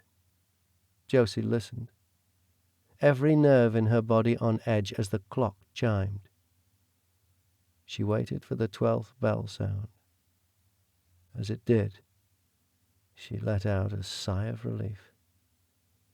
"There," Gray said. "We made it. See? Everything was fine." Gray hugged her close to him. "We should check on Maddie," Josie said. "Yes," Gray agreed. They left Max's room and looked in on Maddie. She was sleeping peacefully. They left the room. "What do you say to getting some rest? I think you need it." Josie was about to agree when they heard shouts coming from the foyer. Josie glanced at Gray, a look of concern on both their faces. They ran toward the foyer, meeting Michael and Damien, who were also on their way. They reached the gallery that overlooked the foyer. Josie's eyes grew wide, her heart seizing at what she witnessed. Theodore made his way into the foyer, in his arms a lifeless Celeste. "Oh, no! No! No, no, no, Josie said, rushing down the staircase to them. What happened? Celine, Gray called, hurrying down after her. Theodore laid Celeste's body on the large table that sat in the middle of the foyer. Millie was already there, having come from the sitting room. She checked her pulse, her pupils, and breath. Is she... Josie began, not able to finish her question. Yes, Millie answered. She is dead. Josie threw herself across Celeste, inconsolable. Sobs racked through her body. She clung to her sister's body as she turned her head toward Theodore. How? She cried out. The Duke. He, Theodore struggled. He took away any protection she had. Then that thug he has with him killed her. Strangled her right in front of me, he said, his voice breaking. Josie buried her head, crying, No, Celeste, no, she said, weeping. Throwing her head back, she screamed, No! Celine, why don't we go sit down? Gray asked, gently. Josie sniffled, standing, wiping her tears. No, she said, in a low voice. She looked up toward the ceiling, spreading her arms wide and crying out in a loud voice. I have made my choice. I call upon every power that I have ever had to return to me. Make me what I was once before. Return to me now. Give me the strength and power that I once had. Give me the protection from death that I had before. Return to me. Return to me! Celine took a deep breath in before returning to a normal stance. Give me a knife, she requested, staring at Celeste's limp form. Celine, Gray hesitated. Did you just... Are you back? Completely? Celine threw her hand toward the gaping fireplace in the foyer. It burst into flames instantaneously. She set her gaze on Gray. Yeah, I'm back! Now give me a knife! Michael and Damien watched the scene unfold from the gallery. Damien said, What the hell? Did she just snap or something? And did that fireplace just spontaneously burst into flames? Yep, Michael said in shock. Something is super weird, and I'm not sure I even want to find out what she needs a knife for. I'm suddenly not sure following her was a good idea. Michael didn't answer, as they watched in astonishment at what was unfolding in front of them. Theodore handed her a pocket knife. Celine sliced her index finger, not even wincing in pain as blood poured from the wound. She looked down at her sister. Celeste, my sister, blood of my blood, flesh of my flesh, I call upon you now to awaken from your slumber. She put her bleeding finger to Celeste's lips, parting them and letting the blood drip into her mouth. Let my blood give you life, as blood will continue to give you life. Shake off the sleep of death. Sister, rise! Rise! Rise! Celine removed her finger from Celeste's lips, her wound already beginning to heal until it was completely healed. Within moments, Celeste's eyes opened. Confused, she rose slowly, looking around at everyone. What happened? Why am I here? She asked. Celine turned to Theodore. I need to go. Keep her hidden. Keep her safe. Celine, wait, Gray called after her. Celine was in no mood to wait. She walked toward the main entrance. The doors blew open in front of her, and she left the house. I'm going after her, Gray said, pulling on a light jacket. Did the dead lady just sit up and talk? Was she not dead? Damien asked. Yep. Michael turned his back on the scene as Josie left the house. Are we hallucinating? Have we been drugged? No idea, but I think we should... Hell, I don't know what we should do. Follow Gray? Getting out of this house is the best idea ever. Let's go. They snuck down the stairs, skirting past the people in the foyer to leave the house. Gray, Michael called. Wait up. They ran to catch up with him. What the hell just happened? Have we been drugged? Where is Josie? Is she okay? She's about to do something stupid. We need to find her. I'll explain everything later. Come on, we need to find her. They climbed into the car. Celine walked into the bar. Her eyes narrowed as she looked around until she found her target. He was sitting alone at the bar, nursing a vodka. Celine approached him, taking the seat next to him. Stefano, fancy seeing you here, she said. Celine, what a lovely surprise, although it's not that much of a surprise. I thought you may visit me soon. I assume you know. Celine smiled coolly at him. Yes, I know. That's why I'm here. I'd really like to step outside and discuss it with you. The man threw his head back, laughing loudly. Oh, I bet you would, he said. But I'm not that stupid. Oh, Stefano, I don't remember you being such a coward. He sipped his drink, wincing as it went down. Now, Celine, let's not resort to name-calling. Celine put her hand on the glass he was drinking from. It shattered under her touch. She looked into his dark, nearly black eyes. The next thing I break is something in your body. Now let's step outside, shall we? He leapt out of his chair, arm cocked back to strike her, but his arm was frozen, unable to move forward. I wouldn't do that if I were you, Stefano. He set his jaw, anger coursing through him, but unable to do anything about it. He reluctantly followed her from the bar into a back alley. It was deserted. Fear shone plainly on his face. Do you think I would ever let you get away with it? Celine questioned. I was just following orders. Besides, I thought you were powerless. Human. Please. Please? Please what? Please make it quick? Did you make it quick when you strangled my sister? She asked, drawing his throat into her grasp like a magnet draws metal. She lifted him off the ground, choking him. He gasped for breath, struggling, trying to pull her grip from his throat. She tossed him like a rag doll against the brick wall of the building. He collapsed into it, sliding to the ground. She lifted him again, tossing him across the alley. She lifted him again in her grasp, tightening her grip on his throat. Stop! He choked out. Please! Don't stop, Celine! A new voice joined in. Kill him! Marcus stood behind her shoulder. Celine's grip tightened, continuing to choke the life slowly from the man. Kill him, Celine! Kill him! Celine wavered a moment, brow furrowing. Kill him! Marcus urged. A memory raced across Celine's mind. A similar event. The Duke standing behind her, this time a knife in her hand. He urged her to kill the man in front of her. Kill him, he had said.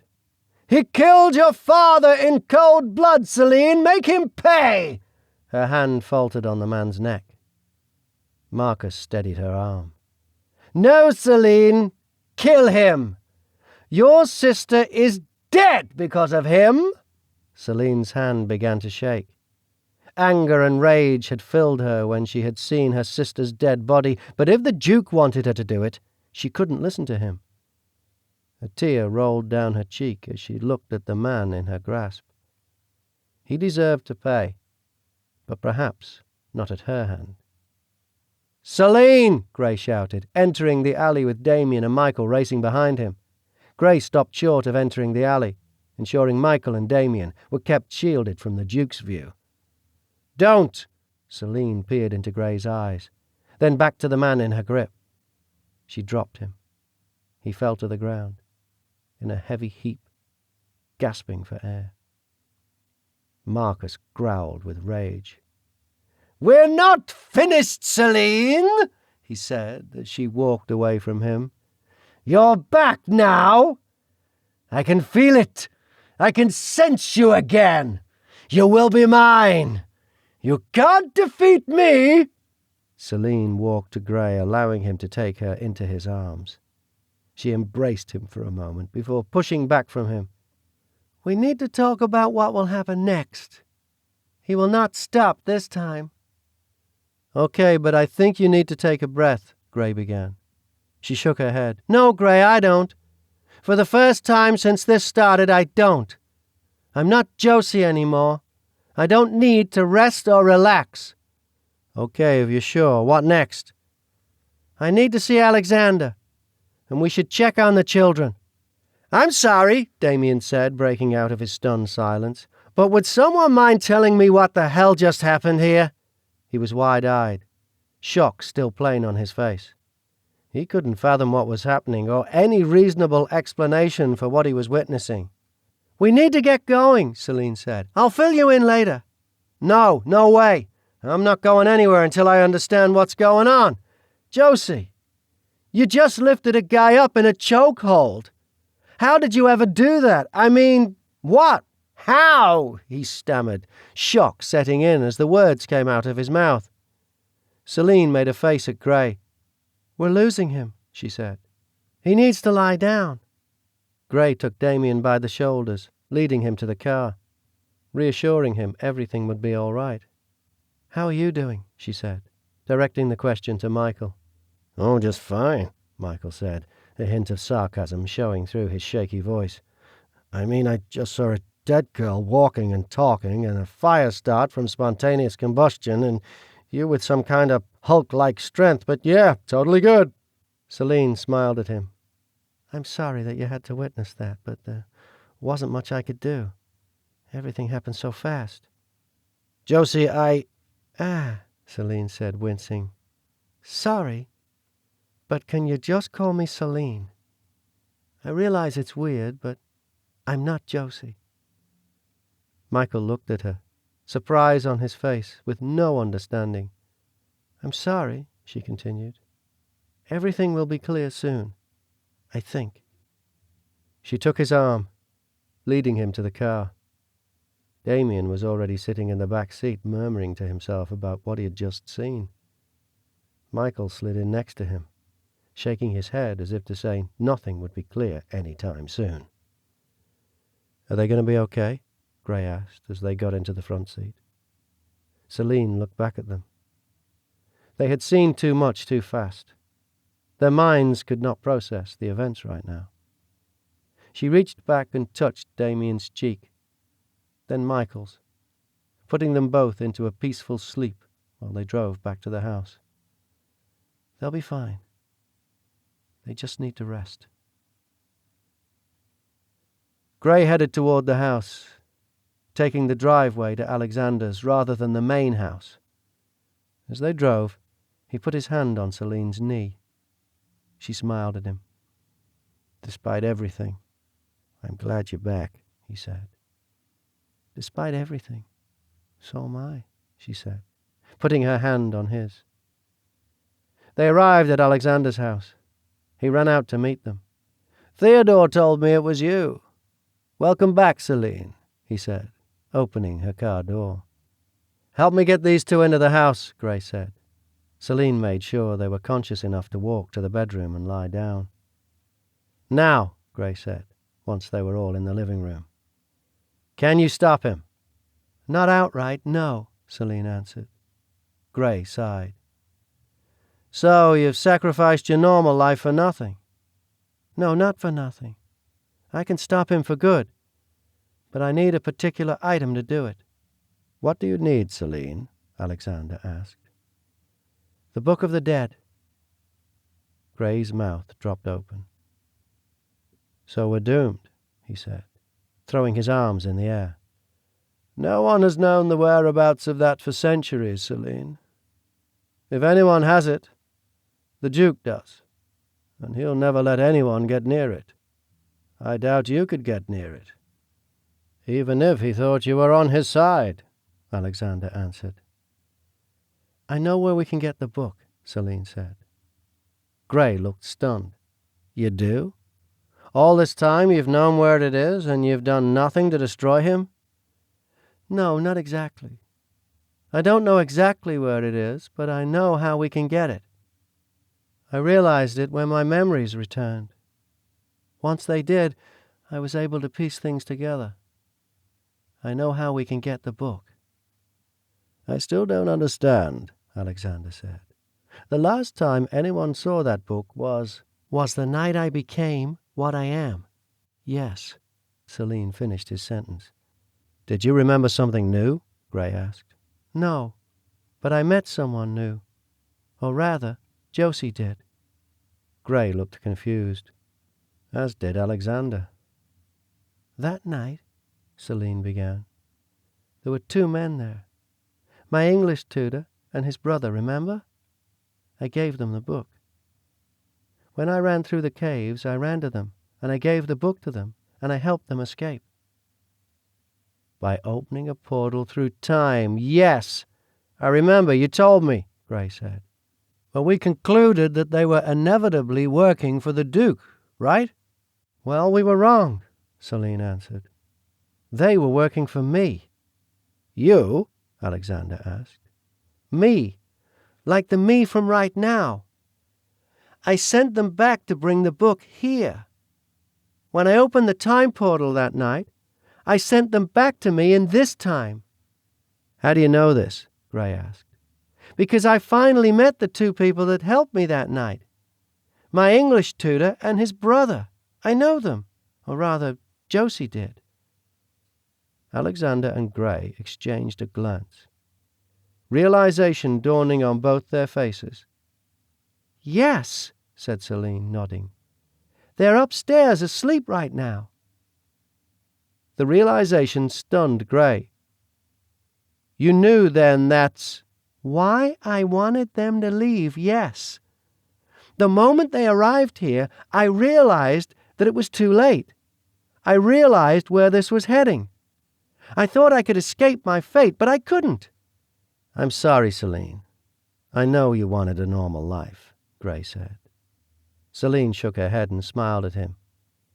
"I'm not meant for a normal life. From the time I got my memory back, I began to doubt that I could live a normal life. I prepared for this. I'll always treasure my time as Josie, but this is where I belong." Gray smiled back at her. "I couldn't agree more." "Now," she said, turning serious again, "I will need your help. I need a letter of introduction for them to my father, and I need to write a letter to myself. We'll also need some clothes for them. Teddy should be able to help with that. Alexander, I will need your help too. I can open the time portal again, but it will take everything I have. It's not an easy task. You need to mask me while I do that. Marcus cannot even have an inkling of what we're doing." "I can do that," Alexander said. "I'll write a letter of introduction to your father for Michael," Gray said. "What shall I tell him?" "Make him the heir to some American fortune. Throw in the name of a middle-ranking nobility from England. Something credible, but not that my father would be too familiar with. Their backstory doesn't have to be elaborate. I was almost 16.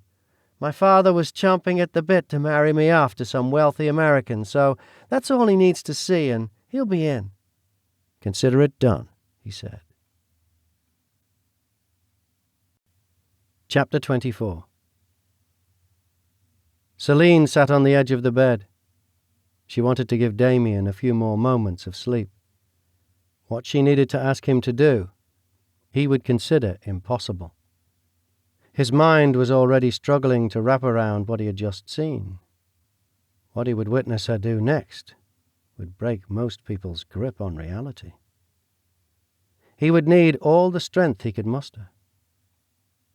She hated to send him and Michael back, to ask them to do this for her, but there was no other choice. Only they were capable of retrieving the book. Still, she worried. This was her cousin, or rather, Josie's cousin. She was protective of him.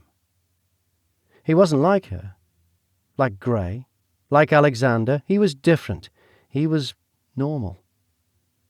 She felt for Michael too, but Damien had been Josie's family since childhood, and even as Celine, she had a strong connection to him. She reached over and took his hand in hers, giving it a squeeze. He began to stir, opening his eyes and looking around without recognizing his surroundings. "You're at Alexander's," Celine said. "It's okay." "Hey, Jose," he said, blinking against the light in the room and squinting. "I had the weirdest dream. How did I get here?" Celine smiled at him, at his innocence. "Unfortunately, Dee, that wasn't a dream. I'm sorry I can't break it to you more gently. But we're running out of time, and I need a favor from you." "A favor?" "Yes.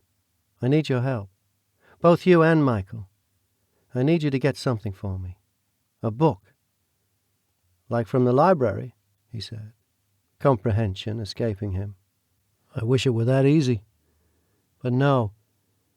I need you to get a book from a very special place.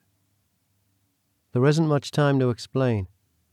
I'll fill in as many details as I can. But you've got to get up. I've got to tell Michael, too."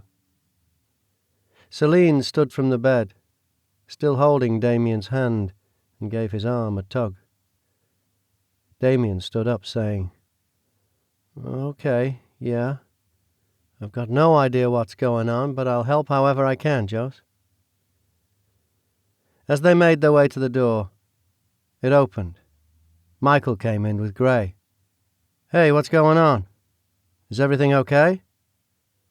"It will be, but I need your help, both of you. Come on. We've got to get you dressed." "Dressed?" Michael asked, screwing up his face and looking down at his body. "I am dressed." "Well, not appropriately for where you're going," Celine said. "You will travel to a very particular place and retrieve a book for me." "And you can't get this book in a hoodie?" Michael asked. "No, you can't do it in a hoodie." "Okay, where is this place where hoodies aren't allowed?" "Martinique." "Like the island?" Damien asked. "Yes, the island," Celine answered. "In 1786. "So we need to go to Martinique, like tonight? We'll never get a flight out that fast," Michael said, missing the last statement that Celine made. Wait, Damien interrupted. "Did you say 1786? "Yes, I did," Celine said. "I need you to travel back to the year 1786 and get the book. I'm sorry there isn't time to explain it all, but I can get you there, I think. It'll be obvious after that." Michael's eyes darted side to side before he uttered, "This is a joke, right?" "You're joking." "I'm not. Let's continue talking about this while you're changing. We've got clothes for you. You will pose as a rich American, an heir to," Gray added, "a shipping magnate," shoving clothes at Michael and Damien and prompting them toward the bathroom to change. "Right," Celine continued, yelling through the door to the bathroom. "A shipping magnate. We have a letter of introduction for you. Give it to the Marquis Gaspard Devereaux. You'll find him on the outskirts of town. He has the biggest house there, large and white, overlooking the sea. You can't miss it. Tell him you want to tutor his daughter in English, and that you hope to have the honor of courting her. And here is a second letter. Give it to the Marquis's daughter, in the library, 2 days before her 16th birthday. Trust me on this. You'll understand once you are there." "And you, Dee," she said, "are his brother. You've got a good sense of history, Dee, so make sure Michael doesn't do anything, well, stupid. You'll need to get a very special book. You'll get it from the Marquis's daughter. It's called The Book of the Dead. She'll give it to you at a suitable time and help you return to us with the book. Just play along until then." Michael and Damien emerged, dressed in their 18th century finery, both of them pulling at their collars. "I look ridiculous," Damien said. "Yeah, I look like a clown." Michael looked to Damien. "Is this really happening?" "Yeah, it's happening. And no, you can't travel back to 1786 in a hoodie." Well, I'm not on board with the whole time travel thing yet, Michael contended. Oh, by the way, how do you know all this? Well, you'll have to get on board with it. And I just do. You'll understand later. Now, here are the letters, Celine said, handing him letters. Follow me. We've got no time to waste. So exactly how do you propose we travel back in time? Damien asked as they followed Celine down the hall. Through a time portal, Celine said, trying to sound as matter-of-fact to them as possible. Oh, yeah, right. Time portal. What was I thinking?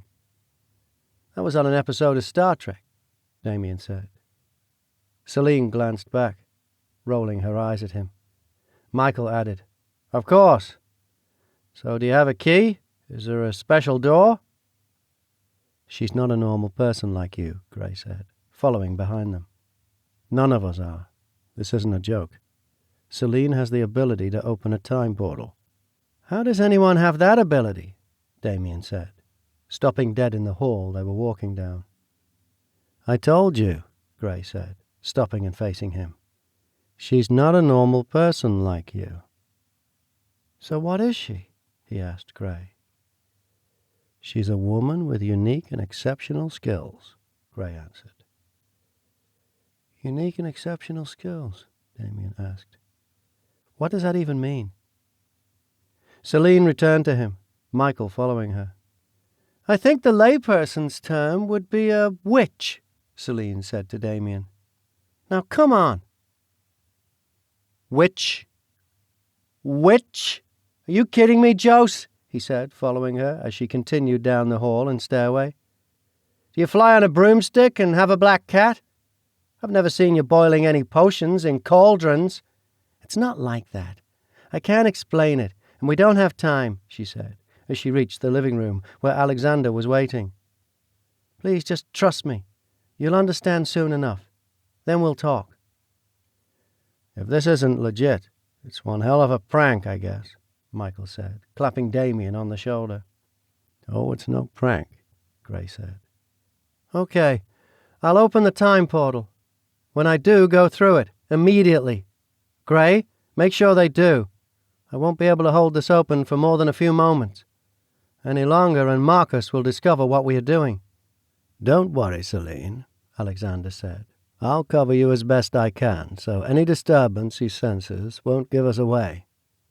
Thanks, she said, nodding to him. Ready? Ready, he responded. Okay, here we go, Celine said, placing both of her hands straight out in front of her. She spread her fingers out, closing her eyes. Her brows knit and she squeezed her lips together, holding her breath. At first, it appeared as though nothing was happening. Then Damien felt a slight breeze circle around him, as if a window was open. He glanced around the room, noting all the windows were closed. He also regarded Alexander in a similar stance, facing one of the windows. Within seconds, the slight breeze became a windstorm. There was a shimmer in front of him that drew his eye. Thunder crashed overhead and the windows blew open. Wind whipped through the room from outside, joining the gale forces that were blowing inside the room. Books and papers blew around in circles. The shimmer in front of them grew stronger until it was a large oval obscuring the wall behind it. That's it! The portal is open! Go! Gray yelled over the wind, shoving them both forward. Damien and Michael glanced at each other, afraid to move. Go! Gray yelled, shoving them again. They moved forward and stepped into the shimmer. Within an instant, they disappeared. Gray placed his hand on Celine's shoulder. She collapsed to the floor, out of breath with the effort. Did they go? She asked, between gulps of air. Yes, they went, Gray answered, as Alexander joined them, helping Gray get Celine to her feet. Looking between Gray and Alexander, Celine said, Now we wait. Chapter 25 1786 Martinique. Michael and Damien stepped through the shimmer into blackness. Within an instant, the scene transformed from pitch black to a blinding bright light. Shielding his face, he squinted, his eyes open, blinking several times. "Michael!" he exclaimed. "Michael, look!" Yeah, I see. I don't believe it, but I see." The pair looked around. It was broad daylight. The bright sun shone overhead. They were standing on a dirt alley near a building. In front of them, another dirt road crossed. Horses and carriages traversed the street. People dressed in clothing from another century bustled about. "I can't believe I'm about to say this," Damien began, swallowing hard before continuing. "But I think we just travel back in time." Michael didn't answer, trying to take everything in and make sense of it. After a moment, he became cognizant of the letters he held in his hand. "Maybe we should look for the big white house on the edge of town," he said, trying to focus on the mission at hand rather than the incredulousness of what had just happened to them. Yes, we should. Yes, not yeah. Okay, lead the way," Damien said. The pair walked out of the alley toward the main road. Various small buildings lined the street. They looked right and left. "There," Damien said, pointing to the left. "That huge White House there has to be it." "Well, I guess we'll head there," Michael answered, moving toward it. Damien followed him. It took them only a few minutes to walk to the property. They approached the front door. Michael swallowed hard. "Here goes nothing," he said, using the door knocker. A maid opened the door. "Michael and Damien Carlyle to see Marquis Devereux," Michael said, as formally as he could muster. "Oui, monsieur, s'il vous plaît," she said, standing aside and motioning into the house. The two stepped inside, marveling at the grandeur of the house. The maid disappeared down the hall. Within a few minutes, she returned and motioned for them to follow her. She led them to an office down the hall. A rotund man sat behind a desk reviewing paperwork. As they entered, she introduced them, and he stood to greet them. "I am Marquis Devereux. You asked to see me?" "Yes," Michael said. "I'm Michael Carlyle, and this is my brother Damien. We've travelled from America, the States. I have a letter of introduction here, sir." He handed the paper to the man, who opened it and read it. "Ah, you are acquainted with Lord Blackburn. Well, any friend of his is a friend of mine. Welcome. What brings you to our humble island?" "Well, sir, I was hoping to court your daughter, should you and she allow it. In the meantime, I thought I may provide her with instruction in the English language." "Ah," he chuckled, "you've heard of my daughter's beauty. Well, dear fellow, you are not the first suitor to call at my door. You've heard tales of my daughter's disinterest in all of them. That girl will send me to an early grave." "Yes, sir, I have, and I intend to change her mind," Michael said, trying to match the man's posture and gait as best as possible to appear legitimate. "Well, I wish you luck there. It appears you'd be a fine match for her, and I'm pleased with the notion of her learning to speak English. I think I will take you up on your proposition, sir. You may start this afternoon." "Excellent," Michael said, in what he hoped was a stately manner. "Just a moment. I'll have the maid fetch my daughter, and you can make her acquaintance." He rang a bell, and the maid returned. He instructed her to bring Celine to his office straight away to meet Mr. Carlyle. Michael and Damien exchanged a glance at the mention of the girl's name. "So you're in the shipping business, are you, Carlyle?" Marquis Devereux said as they waited. "That's correct, yes. We have quite a fleet." Relief washed over Michael as the door opened, quashing the need for further conversation. The maid appeared, followed by a young woman. The appearance of Celine stunned Michael and Damien into silence. "Papa, vous avec appel," the girl said. "Oui, Celine. Est-ce que je peux présenter Michael Carlyle et son frère Damien," he said to her. She looked toward the two men, holding her hand out, palm down, for them to greet her.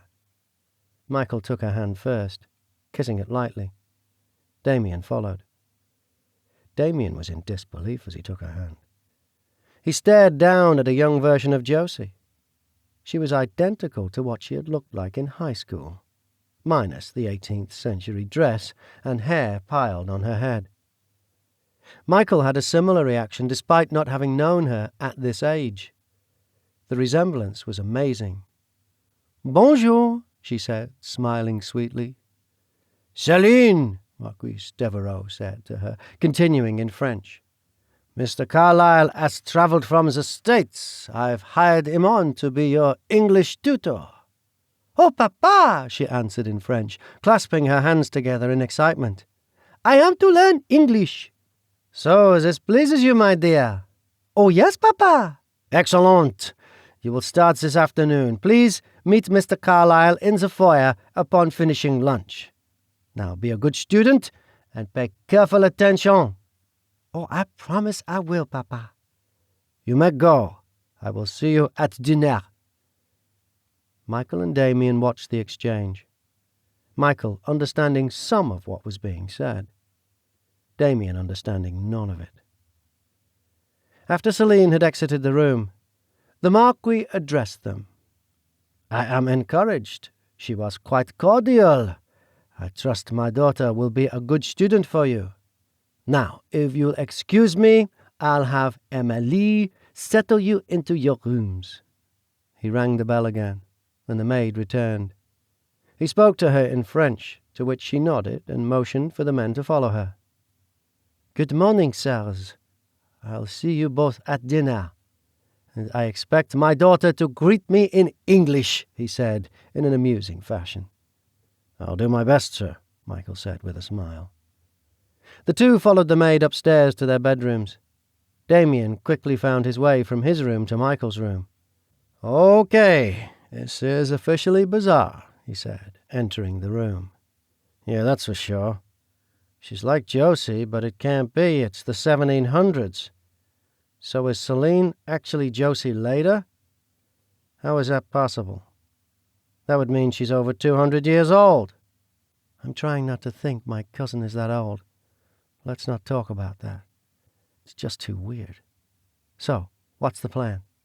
"Well, I guess we teach Céline English and try to find out when her birthday is so we can give her this letter," Michael said, pulling the letter from his pocket. "And then try to find this book. Do you think there's a library in the house? We should have asked the maid." "Yeah, perhaps we can ask Céline. Josie said she should give it to us." "If it's all the same to you, I'd rather find the book and get the hell home. We can try to see if she has any information. How much do you think she knows?" "About how she's going to live to be a few hundred years old and can open time portals and kill people with her mind and stuff?" "Yeah, about that." "No idea. But maybe we shouldn't give away too much until we figure out how much she knows." "Yeah, I agree." "Okay. The maid said she'd see about getting us a tray for lunch. Then we're supposed to meet Céline after, so I guess we've got lunch to figure out how to approach this."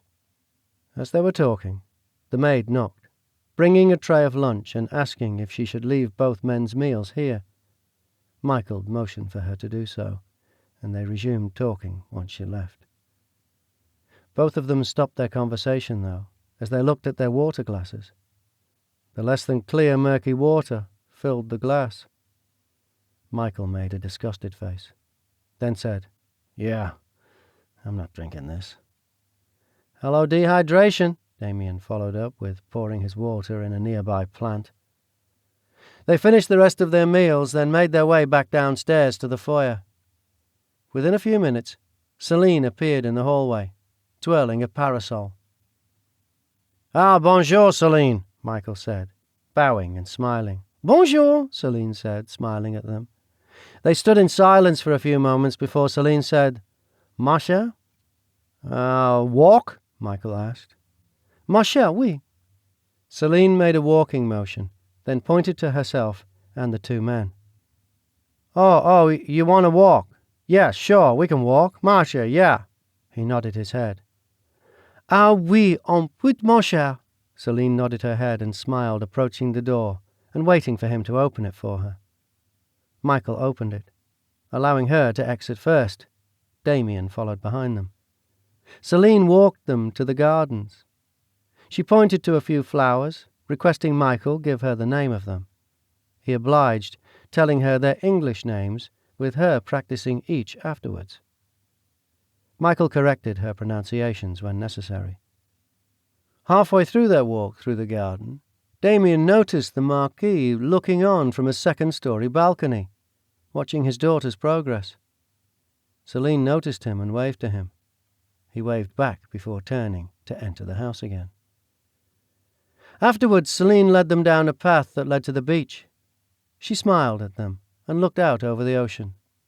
"Oh, ocean," Michael said, pointing to the water. She giggled. "Ocean," he repeated, looking at her to mimic him. She glanced at him, then looked back at the ocean. "Yes," she said in a thick French accent. "That is the ocean." Michael's face was struck with astonishment, as was Damien's. Damien said, "Wait, you speak English?" "Yes, I speak English."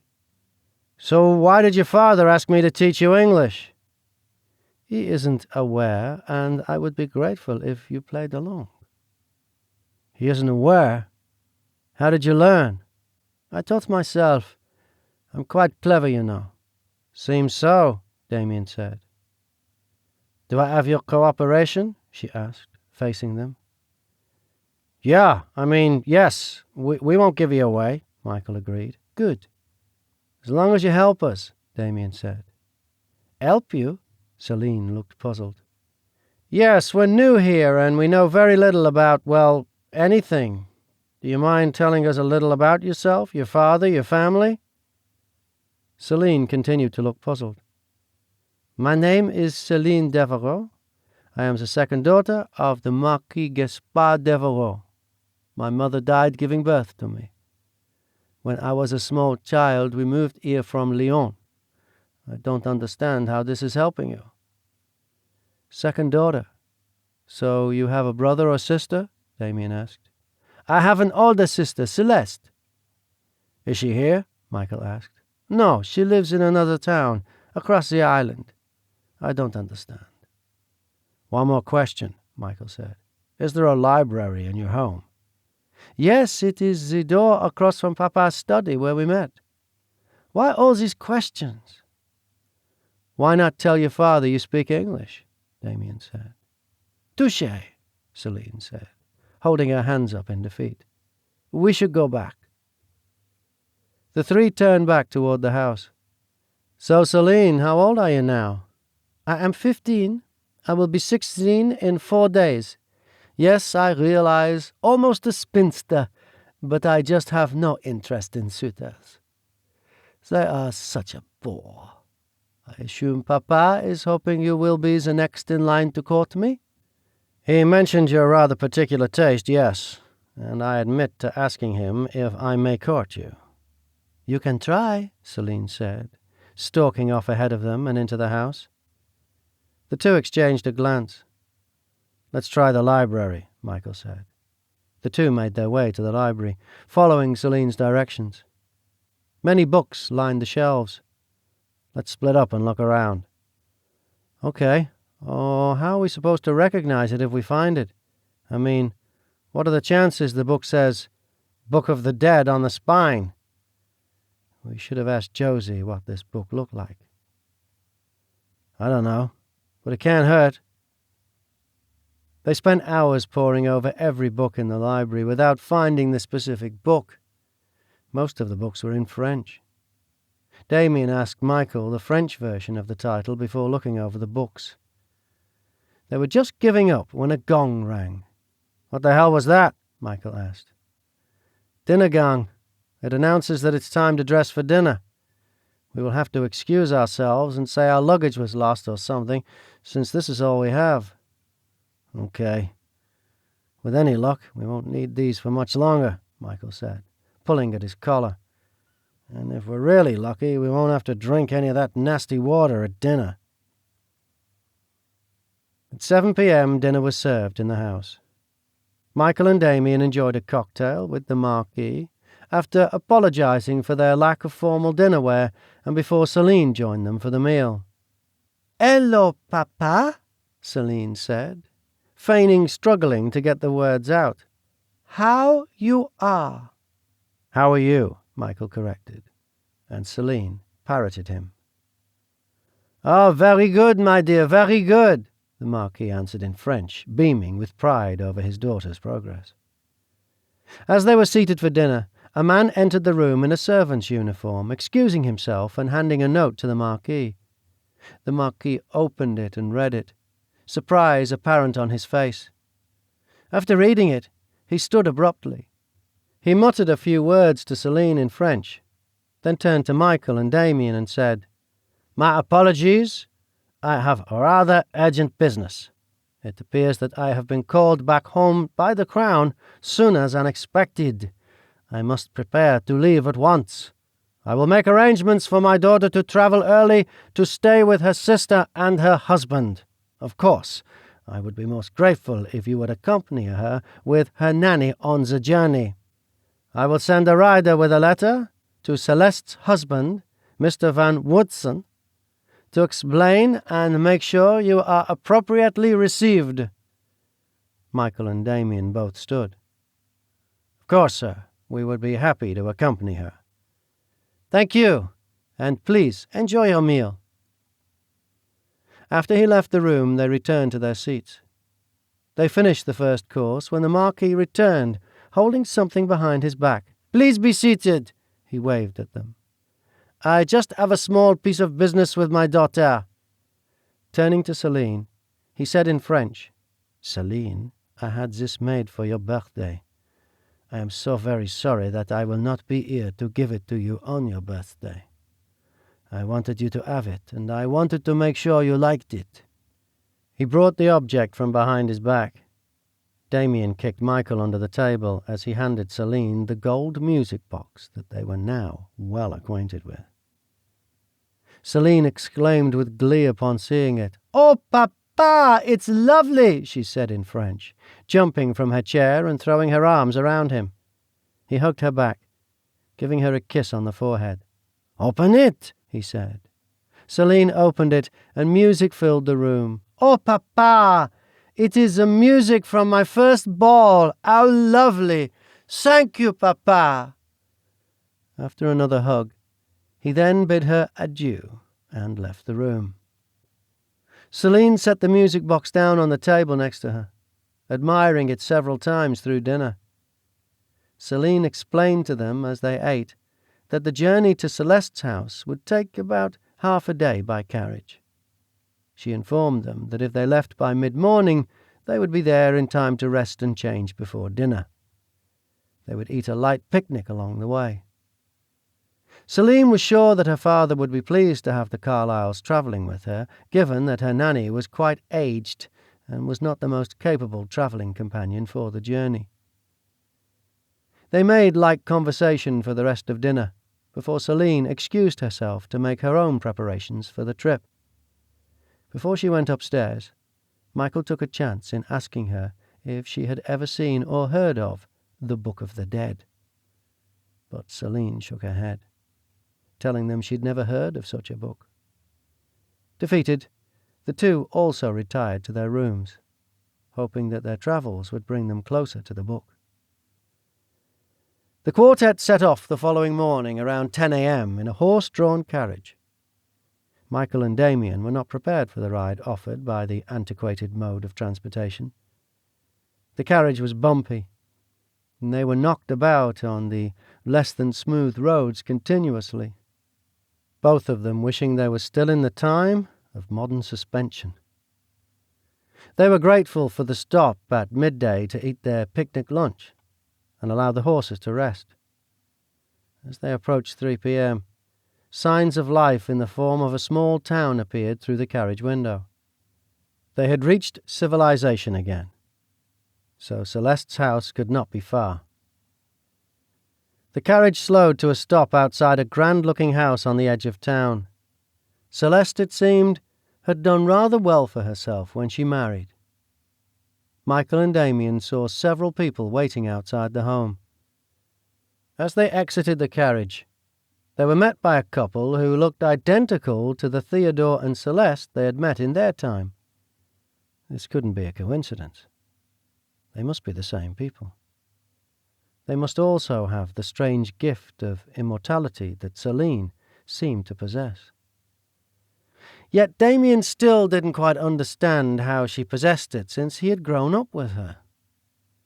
He had known her as a child, yet in this time she was a teenager already.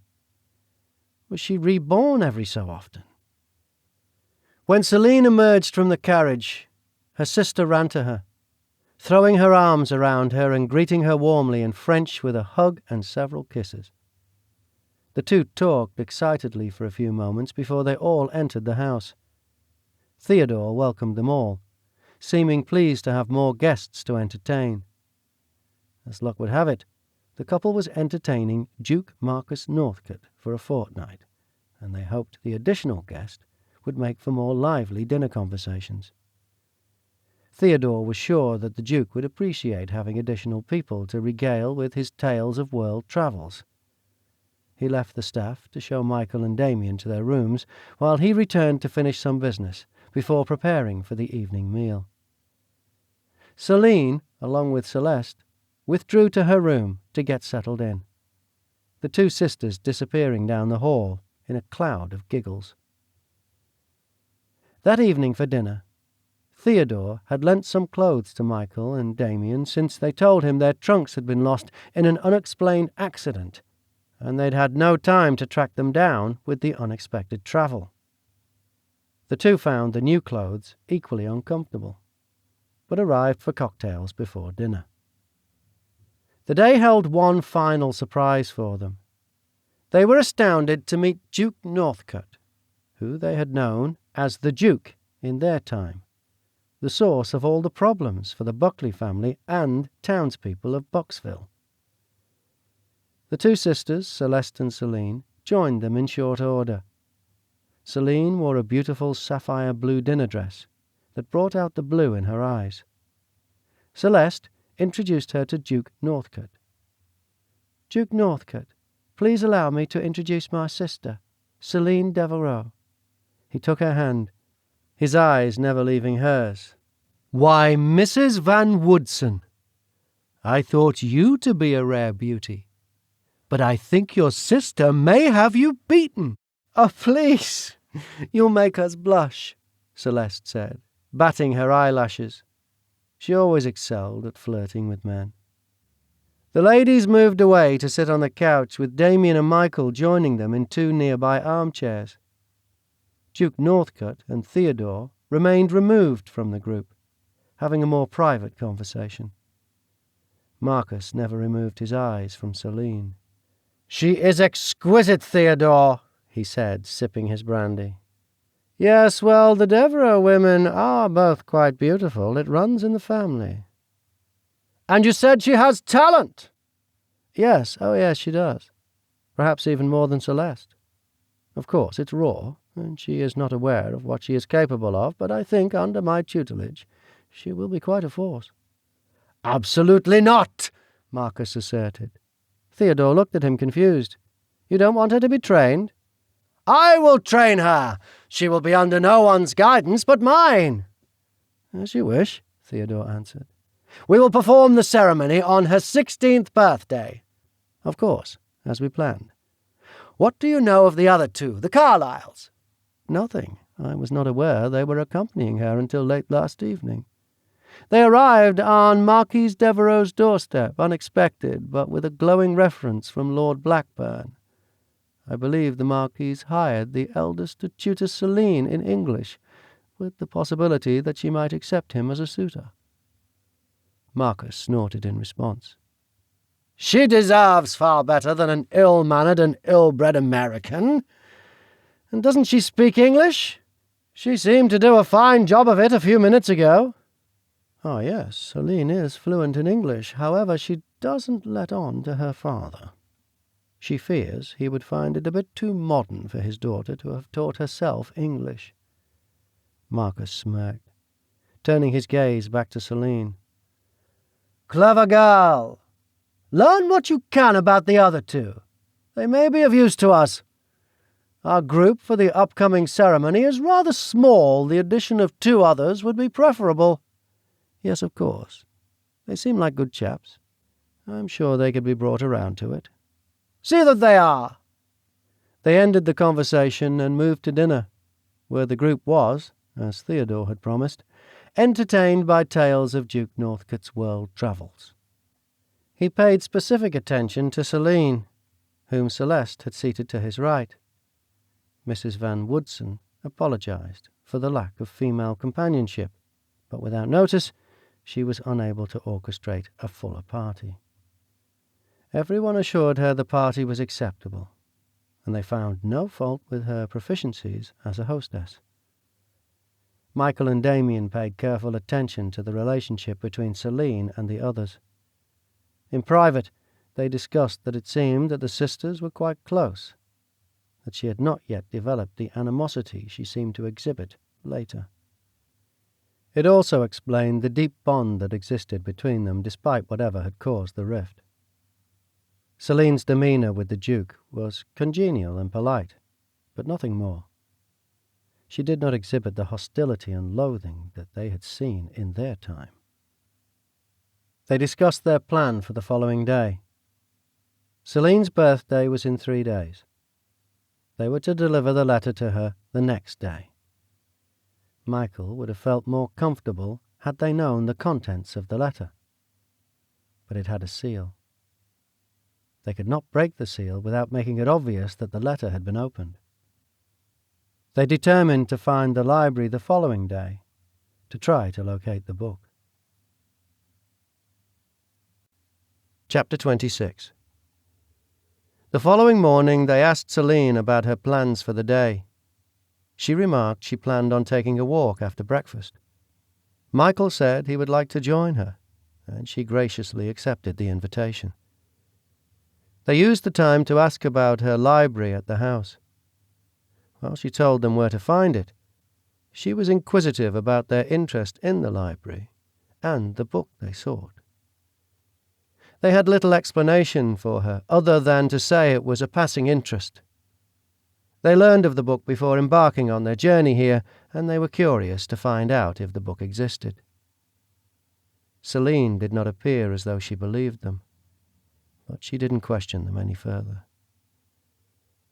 As they entered the house after the walk, they found Duke Northcote descending the staircase. "Ah, Celine!" he said, making his way down the staircase. "What good fortune that I have come across you this morning!" "Good morning, Duke," she answered, giving a small curtsy. "I see you have been out for a walk," he responded. "I was hoping to have had the pleasure to take in the views with you, but alas, it seems I lost my opportunity. Perhaps, though, we could engage in a mid-morning chat." "Oh," Celine stammered a bit. "We were just heading to the library together. I'm sorry." Displeasure was apparent on Duke Northcote's face. This was not the answer he had wanted. "Surely these fine gentlemen can enjoy the library without your help?" he said, glaring between the two of them. Michael opened his mouth to answer, but Celine spoke before he uttered a word. "Oh, but they can't. They aren't very good at French, and several of Teddy's volumes are in French. I have promised to help them translate the passage of interest. So you see, they can't possibly go without me." His patience was wearing thin. However, there was not much he could do without seeming impolite and risking Celine's approval. "I see," he grumbled. "Well, perhaps I can fit into your rather busy social schedule for an afternoon cup of tea." Celine was growing tired of his requests, but wasn't sure she could refuse him any further. "Yes, that would be lovely." "Wonderful! Until then, my beautiful Celine," he said, kissing her hand. "Enjoy the library," he said to Michael and Damien before turning to leave. The trio made their way to the library. Celine shut the door behind them. She sighed, closing her eyes for a moment as she leaned against the door. Opening her eyes, she looked toward Michael and Damien and said, "Thank you, and please do not leave me alone with him." Michael raised his eyebrows. "Yeah. Sure everything is okay?" "All right," Damien said, correcting Michael's modern English. "He means, is everything all right?" "It's nothing. I just—" She paused as she searched for the words. "How can I say it? He gives you a bad feeling?" Damien finished for her. "Yes, a bad feeling. Like ice going through my veins." "How much do you know about him, Celine?" Michael asked. "Nothing. I've only just met him. But I get a feeling. My Aunt Genevieve used to have them too, and my sister. Something is amiss with him. There is something wicked. As you say, bad." "We'll make sure you're safe," Michael said.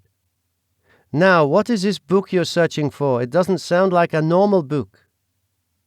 "Just a silly prank, most likely," Michael said. "A what?" Celine asked, confused by the word she was unfamiliar with. "A prank. Like a joke," he answered. "It isn't a joke. You two are far too interested in it to be what is it you said? Prank?"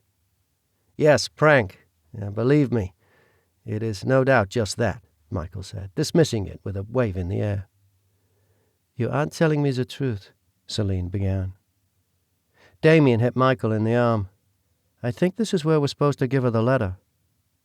"Letter?" she asked. Michael held a finger up as he gave Damien a hard stare. "Can you just give us a second in private?" Taking Damien aside, he said, "Are you sure?" "Yes, I'm sure. Didn't you listen to what Josie said before we left? She said give her the letter in the library, 2 days before her birthday. That has to be now.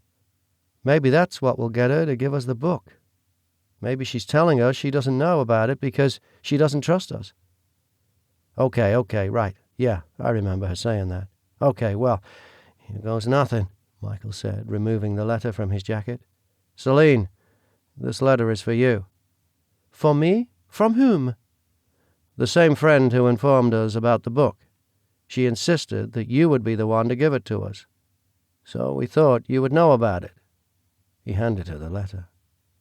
Celine opened it, breaking the wax seal and unfolding it, reading it with interest. It was penned in handwriting that looked similar to hers, and in her native French. Her eyes grew wide as she read. "Dear Celine, you should be receiving this letter 2 days before your 16th birthday. Events have already been set into motion that cannot be undone. They must run their course. Unfortunately, this means that your life will be drastically and fundamentally changed. I realize this may sound insane, but I cannot explain it any further. You must accept this as the truth, and trust me. You will witness things that you shouldn't at your tender age, and be asked to do things no one should be asked to do. It is vital, Celine, that you do not give in to Duke Northcote. You must resist him with every fibre in your being. Do not trust him, or Teddy, or even your sister, Celeste. You can trust Michael and Damien. It is also crucial that you retrieve the Book of the Dead from Duke Northcote and give it to Michael and Damien. After this, you must help them return to their own time. They are not from your time, Celine, which I'm sure you already suspect.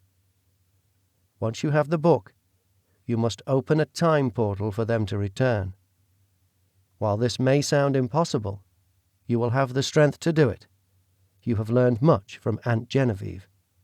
Use what she has taught you, and what is told to you below. Be safe, Celine. Take care, and know that you will survive. What followed was a set of instructions to open the time portal. The letter was unsigned. She set her jaw and looked at both of them. "Is this some kind of joke? Prank?" "No," Michael said, peering over the top of the letter. "What does it say?" Celine pulled the letter close to her, folding it and slipping it into a pocket in the folds of her dress. "Things that shouldn't be said, that shouldn't be known, that couldn't be known. How do you come to be here?" "We came in the carriage with you," Michael answered.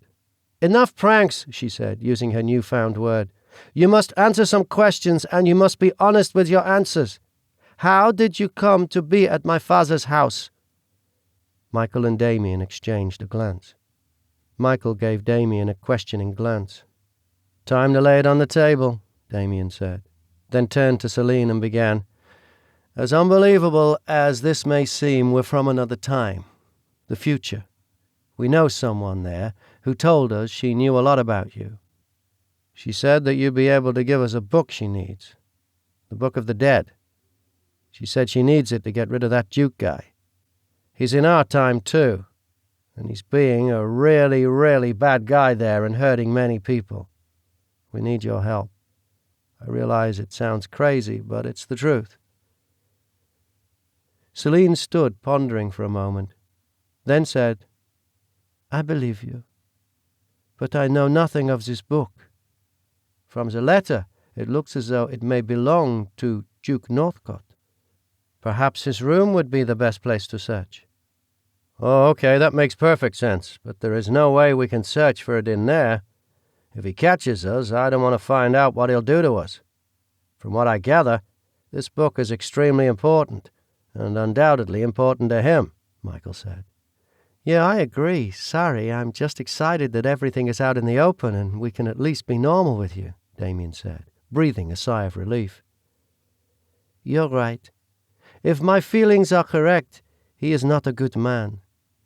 But perhaps I can help you search there. I can distract him. He seems intent on speaking with me alone. I can arrange it so you can have some time to search. Perhaps tomorrow morning? I can suggest that we take a walk together." "No," Michael said, shaking his head. "No way, he's dangerous. At least where we're from. And you got a bad feeling from him. There's no way we will let you do that." "I'm not sure I can avoid it. And besides, I will control the situation as much as I can, make sure we are outside where other people can see so I cannot be in any danger." "We're not sacrificing you," Michael insisted. "You are not. I am sacrificing myself. As I said, I am not sure I can avoid his advances entirely. Perhaps when I've made myself clear that I am uninterested, he will leave me alone, and hopefully by then you will have retrieved the book. You cannot change my mind. When we leave the house after breakfast, you will search for the book." "You are as stubborn as our friend told us," Damien said. Celine smiled, standing straighter and pushing her shoulders back, wearing the statement as a badge of honor. "Then it is decided. Now, I am going to my room before afternoon tea. Please make sure you are there. I don't want to be alone with him this afternoon." "We'll be there," Michael said, nodding his affirmation. They all waited through the rest of the day on pins and needles, waiting to enact their plan the following morning. They made polite mealtime conversation, doing their best to be gracious house guests. After dinner, Duke Northcote cornered Celine over nightcaps, having a private conversation with her, while Theodore and Celeste insisted the Carlyles join them in a card game. The Duke's constant hovering over Celine distracted Michael, but he did his best to remain engaged so as not to cause any suspicion. "Good evening, Celine," Duke Northcote said, blocking her from continuing toward the couch. "Duke Northcote, good evening," Celine said, giving him a fake smile. "How fortunate we were that your father was called away early." "Fortunate?" Celine questioned. "Yes. It has allowed me the good fortune to enjoy your company for 2 more nights than I should have." "How kind," Celine said, trying to take a step toward the center of the room. Duke Northcote blocked her again, stepping to the side to prevent her from moving. "I must confess that kindness is not the primary motive." "Oh?" Celine asked, playing innocent, knowing full well where this was likely headed. He rubbed a finger against her cheek. "Oh, Celine, you must realize how beautiful you are." Celine smiled at him, but did not respond. "And you must be able to see how enamored I am with you. I imagine with all your travels, you have had the good fortune to meet many beautiful women, Celine said, dodging the statement. None that have set my heart on fire as you have, he said, his eyes piercing hers with intensity as he closed the distance between them. Celine wasn't sure she could take much more without becoming nauseated. This man repulsed her, yet he gave her no reason to react this way. Still, she could not shake the perception. It was rooted deeply inside of her. "Oh, Duke Northcote, you mustn't speak this way." "I am sorry, Celine. I know you may find it improper, but I cannot help myself." "We've only just met," Celine said, putting him off again. "It doesn't matter. I am a decisive man. I know what I want. Perhaps we can steal away for a more private conversation." Celine had no desire to be alone with this man, beyond what was needed for her plan. She had to think fast. She swayed on her feet, feigning unsteadiness. "Celine, are you ill?" Duke Northcote asked, catching her as she swooned. The other men jumped to their feet. "Oh, I am so terribly light-headed," Celine lied, throwing her hand across her forehead in a dramatic motion. Celeste rushed across the room with Theodore. "Perhaps you should sit down for a moment," she said. Theodore poured a small glass of brandy and brought it to her. "Here, Celine, drink some of this, to steady yourself." Celine accepted the glass, taking a small sip. Celeste stroked her hair. "Are you feeling any better, my darling? A little?" "Perhaps she should go to bed," Michael suggested. "Is that necessary? She said she's better," Duke Northcote commented. Celine stood. "Yes, I am feeling—" Her voice trailed off as she collapsed to the couch, continuing to feign her illness. "I think you may be correct, Mr. Carlyle. Perhaps the best thing would be rest. Celine? Celine!" Celeste said, rubbing her hand. "Are you able to walk to your bedroom?" "I'll help her," Michael said. "Surely you do not expect her to walk," Duke Northcote said. "She almost collapsed. Stand aside," he said, pushing between Damien and Michael. "I shall carry her." He lifted Celine from the couch, carrying her from the room as Celeste scurried in front of him, opening doors. "My poor Celine," he said as he carried her through the foyer and up the steps. "I fear your forthrightness has overwhelmed me, Duke." "Please call me Marcus. My sincere apologies, but I am a man who speaks his mind." She smiled at him as they reached her bedroom, more so because the experience would soon be over than from his comments. Celeste pushed the door open, and Duke Northcote gently laid her on the bed. "Thank you so much. What a bother I've been," she said to both of them. "Not at all. Please get some rest, Celine. I hope you are soon recovered." He kissed her hand. "Yes, thank you, Duke. I'll take it from here," Celeste said, prompting him to leave. He closed the door behind him. "I think he fancies you," Celeste said, helping settle Celine, removing her dress and getting her nightgown.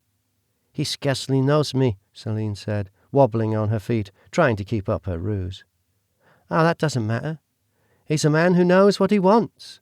Celine rolled her eyes. "I know how to read a man. He fancies you, Celine. It would not surprise me if he offers marriage soon." "We shall see, Celeste.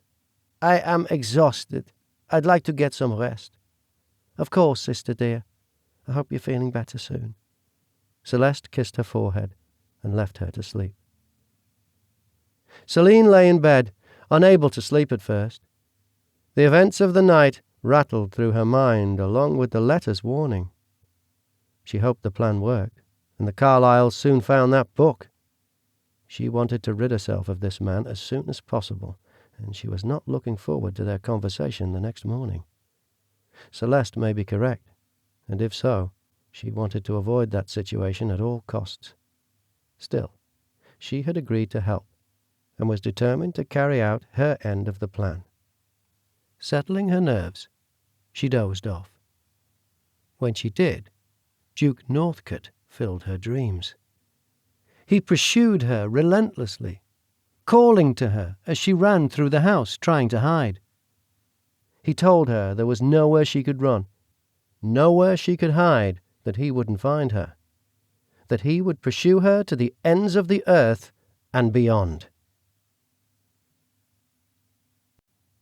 Chapter 27.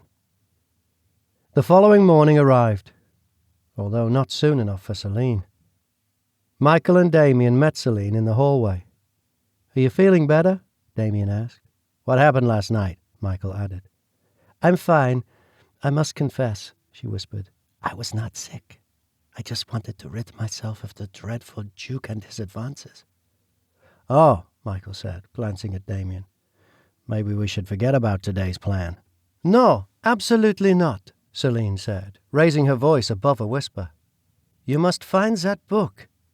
We continue as we planned." They all agreed to plan one final time before heading to breakfast. As Celine entered the dining room, she found Duke Northcote already at the breakfast table with Theodore. He stood as she entered the room. "How much brighter my morning has become," he said, holding a chair out for her to sit, "as though a ray of sunshine has entered the room." She smiled at him as she sat. "You are too kind, Duke." "I trust you are better?" he asked her. "Yes, I am much better, thank you." "I arrived early at breakfast today in the hopes of being first to ask for the pleasure of your company on a morning excursion. It appears, though, that I may already be too late," he said, glancing at Michael and Damien, who had entered the room with Celine. "Oh," Celine said, trying her best to flirt. "No, you are not too late. I have no plans as yet." "Then you'll accept my invitation?" "With pleasure. I enjoy morning walks." "Wonderful! I look forward to the conclusion of breakfast with enthusiasm." Celine smiled, risking a glance to the two men with whom she shared the secret plan. She returned to eating her breakfast, trying to maintain a neutral expression. At the end of her breakfast, Duke Northcote offered her his arm. "Shall we, my dear?" Celine accepted, standing from the table. As she stood, Michael and Damien also stood, excusing themselves. They followed Celine and Duke Northcote to the foyer, watching them as they passed out the door. Celine gave one final glance back to them. Michael winked as she disappeared out of the door. Celine walked into the bright island sunshine. "What a beautiful morning," she said, trying to make pleasant conversation. "The beauty of the morning pales compared to yours, Celine." "Oh, Duke Northcote, you flatter me too much." "Please, call me Marcus. I only speak the truth.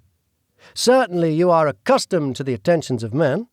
Celine gave a nervous smile. "I know you find me too forward, yet your beauty compels me to be so." They walked through the garden. Celine took the time to admire the flowers. "I fear I may be giving you," she began, trying to curb the discussion before it went any further. "Celine, please," he said, stopping to face her. "I must speak to you frankly, even if it overwhelms you. I believe that we are an excellent match. I can provide you with a life of great means and position. As my wife, you would want for nothing." "Oh, Duke Northcote," she began. "Marcus, please, Celine. I am a far better match than the inbred American who has his sights on you." When Celine didn't answer, he continued. "I can offer you something more, something that he cannot. Furthermore, I can provide you with something else that he cannot." Celine met his eyes. He turned towards a gazing ball which stood in the middle of the garden. She saw their reflection. Standing behind her, he put his hands on her arms, his head next to hers. "You are a stunning woman. What if your beauty could last forever?" "But it cannot," she stated. "This is not true. Celine, I can offer you a life of status and position and so much more. I am a powerful man, Celine, in many ways. I can offer you more than just a lifetime. I can offer you an eternity." Celine knit her brow, not understanding the whole of his comment. "Eternal life, Celine! Eternal youth and beauty!" He traced his fingers down her jawline. "I know you know of what I speak. Your Aunt Genevieve made you aware of the dark arts, but with my instruction you can become a powerful entity, and together no one could stop us. Together the world will beg at our feet." Celine watched his face as he spoke through the mirrored gazing ball. The circular ball twisted and distorted it, making it almost gruesome at times. His breath on her neck made her ill, and his grasp sent icy shots through her. Her mind raced to the letter, the warning that she had received. "All you must do is say the word, Celine," he said, fingering a lock of her hair. "Say the word, and the world is yours." "But at what cost?" she whispered. "No cost that should concern you, my dear," he said, kissing her neck. "Now, Celine, will you say yes?" "No," she exclaimed, setting her jaw and trying to stand firm. He smirked, giving a small laugh. "I am not a man accustomed to hearing the word no, Celine." "I'm sorry, Duke, but that is the only answer I have." "Oh, Celine, think carefully. I know you find my affections too forward, but I am offering you the opportunity of a lifetime. Marry me, Celine. Become my wife." She spun around to face him. "I said no," she said defiantly. He grasped her arms tightly. "You're hurting me." "You're being a fool. I suggest you take some time to give my offer some consideration, perhaps to consult your sister Celeste, who certainly has more experience in these matters." "I have my own mind. My answer is no." "I advise you to reconsider. I am not a man you want as an enemy," he said through clenched teeth. She struggled, twisting away from his grip. She backed away from him before turning to run to the house. "I can offer you the world, Celine," he called after her. "Don't be a fool!" Celine ran to the house, shutting the sunlight out with the large wooden front doors. She was breathless, and tears spilled from her eyes. Celeste was making her way down the stairs. She rushed to Celine, taking her in her arms. "Mon cher, Celine, whatever is the matter? Are you ill again?" Celine clung to her, sobbing. "Oh, my darling, let me take you to your room to rest." Celeste helped her up the stairs. She was too bleary-eyed to notice Michael and Damien slipping from the Duke's room and into their own. Celeste was too concerned, tending to her distraught sister, to have noticed them either. Celine collapsed onto her bed, catching her breath as Celeste stroked her hair. "Now, my darling, please tell me what has happened to trouble you so." "Duke Northcote has proposed marriage." "Oh, Celine, that's wonderful news. These are not tears of joy?" "They are not." "Why ever not? He's quite the catch. Many women have tried and failed to catch his eye." "Celeste, there is something amiss about him, something wrong." "Wrong? I don't understand." "Yes, wrong, Celeste. He told me he could offer me eternal life. He said he could make me powerful enough to rule the world at his side. These aren't normal things, Celeste."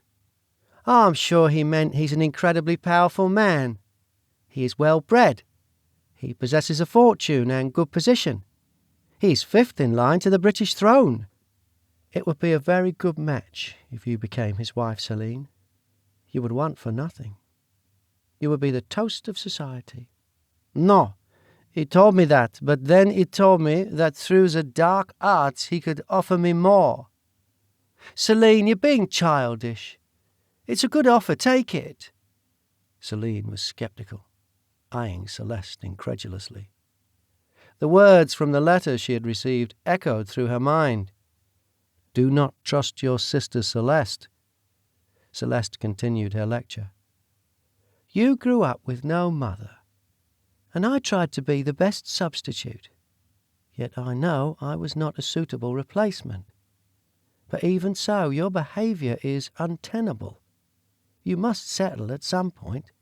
You cannot continue this childish behaviour of refusing to even consider suitors. Furthermore, the Duke's offer is something to be grasped at, not avoided. Few women can claim such prizes. What of love? Celine asked, trying to steer the conversation away from the Duke's promises. Love is for children's books and fairy tales. Appropriate marriages are never begun based on love. Love will come later, when you are settled and provided for. He was rather violent with me, Celeste. When I refused him, he grabbed at me. I think he bruised my arm. Is it any wonder? I'm certain he's not used to being told no. Assuredly not when he is making such a generous overture. I'd say he showed incredible restraint. Celine didn't answer. She was frustrated and feeling betrayed. Celeste stood up, handing her a handkerchief. Dry your eyes. Make yourself presentable. Spend the afternoon in serious consideration of your life. This evening after dinner, I expect you to accept the Duke's offer. With her final comments made, she left the room, slamming the door behind her. Celine wiped her eyes and used the wash basin to splash cold water onto her face. She fixed her hair and tried her best to cover her red eyes and nose. When she was presentable again, she peeked into the hallway, hearing and seeing no one. She tiptoed down the hall and tapped on Michael's door. Within a few moments the door opened, and she darted inside. "What happened?" Damien asked, rushing to her. "Did you find the book?" "No luck," Michael said. "We searched high and low, not a trace of it." "What happened? You were crying when you came back." "I'm fine. I was just, shocked." "What happened?" Michael pressed. "He proposed marriage. He wasn't happy when I turned him down." "Did he hurt you?" Damien asked. "Not much, although I did not give him an opportunity to do worse." "Is your sister asking him to leave? I saw her with you." "Did you tell her?" Michael questioned. "Yes." "And is she asking him to go?" he pressed. "No. She has advised me to accept the offer and would like me to do so this evening after dinner." "What? That's crazy," Damien said. "He's deranged. Why would your sister want you to marry someone who hurt you?" "She thinks he showed considerable restraint in not doing more. I do not plan to change my mind, no matter what she says. I will skip dinner this evening so as not to cause any scenes." "We will be here for you, Celine. We'll make sure you're okay," Michael said. "Thank you," she said, smiling up at them. "Please excuse me. I would like to lie down. Since I plan to avoid dinner, I will see you tomorrow morning." "We'll check on you later. Get some rest," Michael said. Chapter 28. Michael and Damien made their way down to the sitting room for cocktails before dinner. They found themselves met with only the men, both ladies conspicuously absent. Theodore apologized for the lack of beauty in the room, with Duke Northcote commenting that the ladies were likely fussing over their clothes or hair. The gentlemen shared a laugh over their brandy. After several more moments, Theodore excused himself to check on them. Heading upstairs, Theodore overheard arguing coming from Celine's room. He announced himself at the door before entering. Inside, he found Celine in a dressing gown and an exasperated Celeste in her evening wear. Upon seeing the scene, he bellowed, "What is the meaning of this?" Celeste breathed a frustrated sigh. "She's not coming to dinner. She claims she's ill." "Ill?" He turned to Celine. "Is this true?" "Yes, I'm not well. Rather woozy, in fact. I thought it best to stay in bed and not disrupt the meal in case I should be overcome by another episode like last night." "You'll disrupt the entire household even further if you continue with this childish behavior," Celeste scolded her. "Childish behavior?" Theodore asked. "Yes. The Duke has proposed marriage to her, and she, in her infinite wisdom, has refused him, and now continues to act as a child, feigning illness and refusing to come to dinner. It's an embarrassment, Teddy. We'll be considered socially inept." "He has? And you have said no? May I know your reasoning?" he asked Celine. "No," she said, crossing her arms. "I must insist." Celine remained silent. "Celine, while your father is away, you are under our care. Now I must insist you give me your reasoning for what I consider to be a very foolish decision." Celeste answered for her. "She was blubbering earlier about him being too rough with her, and about love. Have you ever heard of a more ridiculous reason for marriage?" "Celine, I will speak plainly to you. As your brother-in-law, I care for you. I want to see you succeed and settle into a good marriage. This is a good match, offering you a good position and incredible wealth. Love will come later. I would be remiss in my duties as your guardian if I did not stop you from making a grave error. I will not marry him." "You're being impossible," Celeste said, her face growing red with frustration. "Can you give me a reason you cannot marry him?" Theodore asked. She did not answer. "Perhaps another man? Perhaps Mr. Carlyle? Is there an understanding between you?" Celine considered the question. Lying would provide the easiest solution. However, she did not want to thrust that position on Michael. It would be unfair on him, particularly if the Duke challenged him for her hand. "No, there is no understanding." "Well, there is no obstacle preventing you from accepting the Duke. I must insist that you dress at once and find your way to dinner. I also urge you in the strongest possible terms to reconsider and accept the offer, assuming it still stands, with the utmost haste," Theodore said. "Perhaps it does not. And would you wish me limp in my chair, having fainted away from illness at the dinner table? It wouldn't hurt. Perhaps Duke Northcote will take pity on you and forgive your error in judgment," Celeste said. "Either way, Celine, I must insist that you dress and attend dinner, and I encourage you to make an opportunity to speak with the Duke in private following dinner, even if you are still wavering on an answer. Tell him you were too hasty, and are considering his offer," Theodore said. "Yes, ill or not. It's time you grew up, Celine. You can't claim illness and hide yourself away at every turn. You are soon to be a married woman if all goes well, and you will need to learn to manage your moods and be a gracious hostess and dependable wife," Celeste advised. "Now come on," she said, calming her voice. "I shall help you ready yourself. Perhaps the rose dress. It brings out the pink in your skin. It will make you look quite becoming for Duke Northcote." "Why must I? I have no rights to my own opinion? No ability to make my own life?" "Celine, my patience is wearing thin," Theodore said with a clenched jaw. "Must I resort to threats to encourage appropriate behavior? Perhaps the Carlyles create too much of a distraction. You spend a great deal of time with them. Perhaps I need to ask them to leave at once. Maybe this will allow your mind to focus."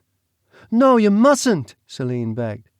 "I must if I consider it in the best interest to those in this household," Theodore threatened. "There's a good girl," Theodore said to Celine as she plopped herself in front of her dressing table. Theodore exited the room, rejoining the men downstairs. "I hope there isn't a problem?" Duke Northcote inquired as he entered the room. "No," he assured him with a smile. "Just a little indecision over which dress is most becoming for the evening." "Ah, I can't imagine either woman in an unbecoming ensemble," Duke Northcote said. "Well, you know women. Everything has to be just right, particularly when the evening is important," he hinted. "The poor girl has herself in quite a tizzy over it. Luckily, my beautiful Celeste is an expert in such matters and should have everything smoothed over soon." The two women entered the room within a few moments. True to his word, Celeste had Celine pulled together smartly in a rose gown and bejewelled hair barrettes. "My deepest apologies," she said to everyone. "There is no need to apologize, Mrs. Van Woodson," Duke Northcote said, approaching Celine. "You are both worth the wait." He kissed Celine's hand. "How kind of you, Duke Northcote.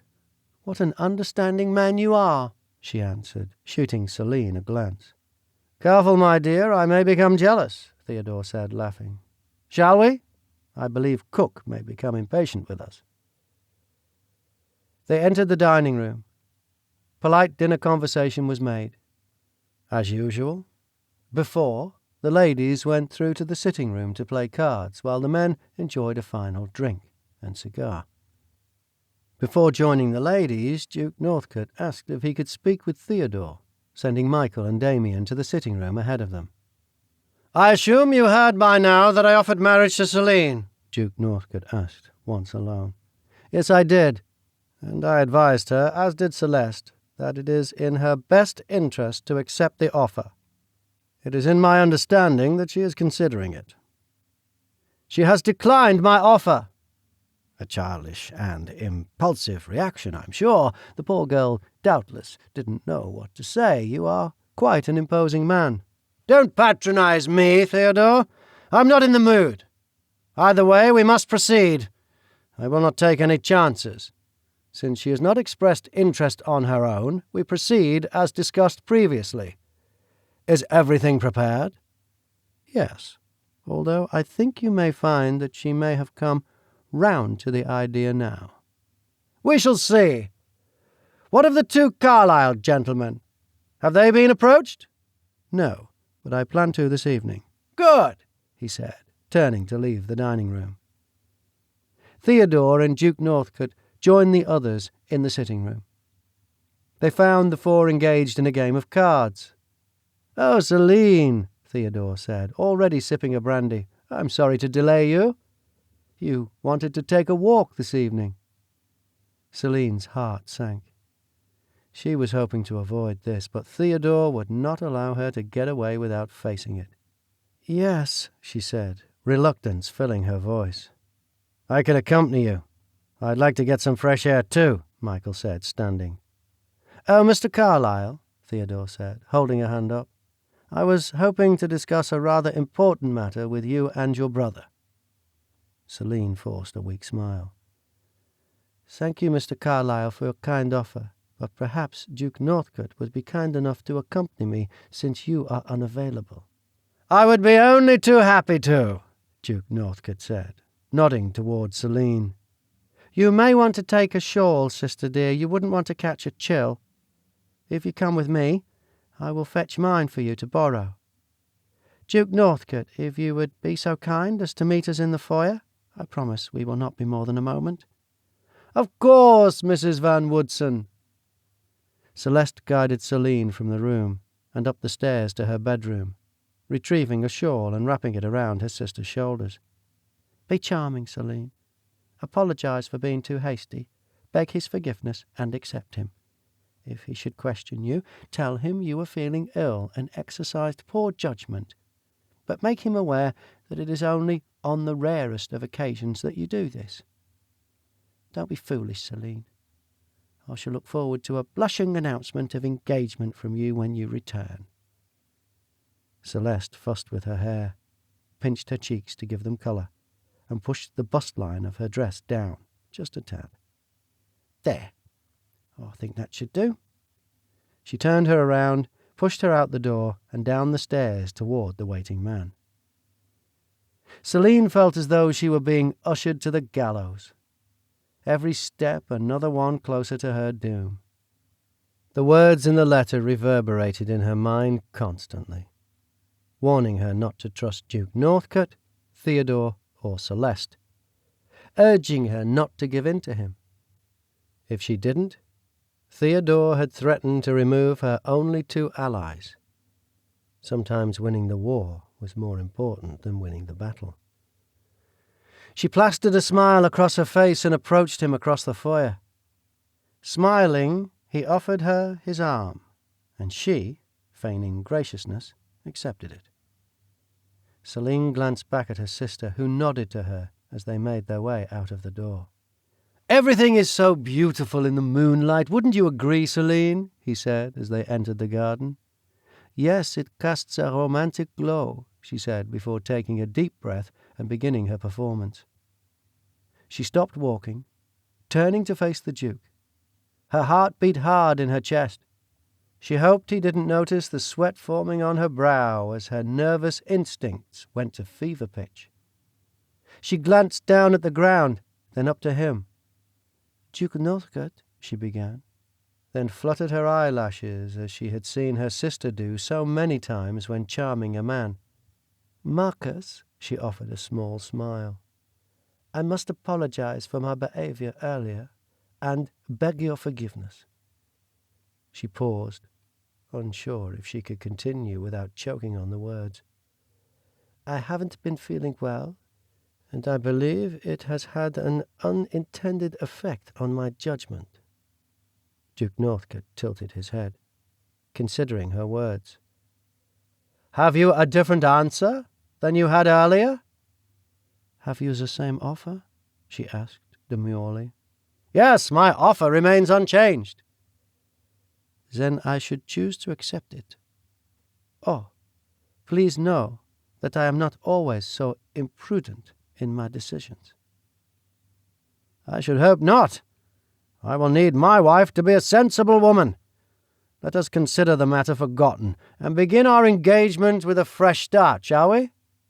"I would appreciate that very much. You are an understanding man, Marcus," Celine said, choking back the bile creeping up into her throat. Duke Northcote leaned forward, sweeping her into his arms. He kissed her lips hard. "Together, my dearest Celine, we will conquer the world," she smiled at him. "But I shall need you to trust me and obey me. Do you understand?" She nodded. He smiled at her. "Tomorrow we shall wed, and I shall secure your place next to me for eternity." "Tomorrow?" she asked, shocked. "Yes, Celine, there is no reason to wait. Tomorrow, on your 16th birthday, you shall become my wife for all of eternity." Celine was in absolute shock. She had planned a long engagement in light of her father's absence. Then she could fulfill the obligations tasked in the letter, return home, and break off the engagement. "My father is away. We mustn't marry without him." "Oh, my darling, he'll understand." "No," Celine said, pulling away from him. "Celine," he said, growing serious, "do not test my patience again." She set her jaw, turning to face him. No more demure looks, no more batting eyelashes. No! He grabbed her wrist, pulling her close to him. "Do not dare to defy me again, Celine. You try my patience. I will not tolerate this kind of behavior." She pulled at her arm, trying to break free of his grip. "You're hurting me," she squealed. "I shall do more than that if you don't learn to obey me, my dear. I will soon be your husband, and you my wife. You will obey me." She struggled and broke free, taking a few steps back. "I will not obey you! I will not marry you!" she shouted before fleeing back to the house. Celeste, Celine, and Duke Northcote left the room, leaving Theodore alone with Michael and Damien. "I'm glad we have this opportunity to speak," he said to them. "I have what I think is an intriguing offer for you gentlemen." Michael turned his head slowly, showing interest. He smiled. "I have a small club of men, like-minded, successful, interested in furthering their fortunes in the world. Tell me, do either of you gentlemen have any experience with the occult?" "The occult?" Michael looked at Damien, who shook his head. "No." "Then I have an interesting opportunity for you. I'm having a small meeting tomorrow night, and 2 spots are open. It is a very exclusive offer, since Duke Northcote will be in attendance, and he is well versed in the occult. In fact, one may never come across an opportunity like this again. What do you say, gentlemen? Interested?" "Very interested," Michael said. "It sounds like an intriguing offer." "Excellent," Theodore said, smiling at them. "Excellent. Then I shall expect you to be ready at 10 o'clock. I shall meet you in the gardens outside." "We will see you then," Michael said, as Celeste entered the room. "Well, will your sister be warm enough on her walk?" Theodore asked her, ending the conversation. "Oh, I hope so. I worry about her," Celeste answered, pacing the room. "Come sit down, my dear. I'm sure she will be just fine. Duke Northcote will let nothing happen to her, I'm sure." The 4 made light conversation before Michael and Damien excused themselves, announcing that they were retiring for the evening. A few moments later, Michael and Damien departed. Celeste and Theodore heard the front door open and slam shut. Footsteps raced across the foyer moments before the door opened again and closed. This time footsteps approached the sitting room. The door opened, and Duke Northcote entered. Both Celeste and Theodore stood as he entered. Celeste looked around him, anxiously hoping to find her sister, but fearing the worst. "If you're looking for your sister, you won't find her. She has refused me again, Mrs. Van Woodson." "What?" Celeste was incredulous. "How dare she?" "I shall speak to her again. Please, Duke, give her another chance." "She is out of chances. I much preferred her to come to me of her own accord, but now she must be made to do what we want," he answered her. "Of course," Celeste dropped her eyes to the floor. "By any means necessary, wouldn't you agree?" "Yes, of course we agree, Marcus. Please tell us what we can do to help," Theodore said. "You must follow every direction I give you and never question me. I may need to employ some rather extreme tactics to achieve our goal. You must give me your absolute and unfettered loyalty." "Yes, you know we do, Duke," Theodore answered. "Celeste," Duke Northcote said, turning to her, "you know you have my unwavering support. I am sorry for Celine's heedless behaviour." "Your apology is unnecessary, Celeste. Your steadfast support will be enough. What of the Carlyles? Theodore, has that end of our plan cooperated?" "Yes, Duke, they are very interested." "Excellent! Then we proceed as planned. By tomorrow night, Celine will be ours for eternity." Chapter 29. Celine heard a quiet knock at her door. Then a whispered voice said, "Celine! Celine! It's Michael and Damien. Are you in there?" She raced to the door, throwing it open and ushering them inside while checking that no one saw them. "Quickly, come in." "Are you okay? You weren't at breakfast. We were worried," Michael said. "I'm fine, although—" Celine paused, lowering her eyes to the floor. "I am afraid that I may have ruined your chances to retrieve the book." "What do you mean?" Damien asked. "Assuming that Duke Northcote has the book, he'll never give it to me now. Never," she cried, covering her hands with her face. "I'm sorry." "What happened last night?" Michael asked. "Did he hurt you again?" "I tried my best, really I did. I played along, apologized, and accepted his proposal as my sister instructed me to do. He said we were to marry today. I panicked. I didn't know what to do, and I refused. He became angry, and I could not pretend any more. I told him I would never obey him nor marry him. He must be furious, as must my sister be. Surely she knows by now. We should prepare to leave the house," she said, unable to hold it all in. Damien put his arm around her, pulling her close and rubbing her arm to reassure her. "No, you did the right thing. You can't marry him. You had to keep yourself safe. Don't worry about it. We'll figure out a way. We may already have one, in fact," Michael said. "You have a way?" Celine asked. "Your brother-in-law asked us to join him in some secret ceremony tonight. If that book is going to make an appearance, I'd put money on it being at the secret occult ceremony he's taking us to tonight," Michael explained. Celine considered it. "Yes, you might be right. But it may be very dangerous. Surely you cannot risk it." "It's more dangerous for the people from our time if we don't risk it," Damien said. Celine nodded. "Then I will go too," she said. "No," they both replied in unison. "I can help." "You can help by staying here safe," Michael said. "That is ridiculous," Celine said, crossing her arms. "Hey, we need you to help us get back to our time. So we need you safe. We'll meet you back here as soon as we get that book, and you can send us back. Damien said. Celine frowned, but acquiesced. Agreed, but only because I am a necessary part of the plan.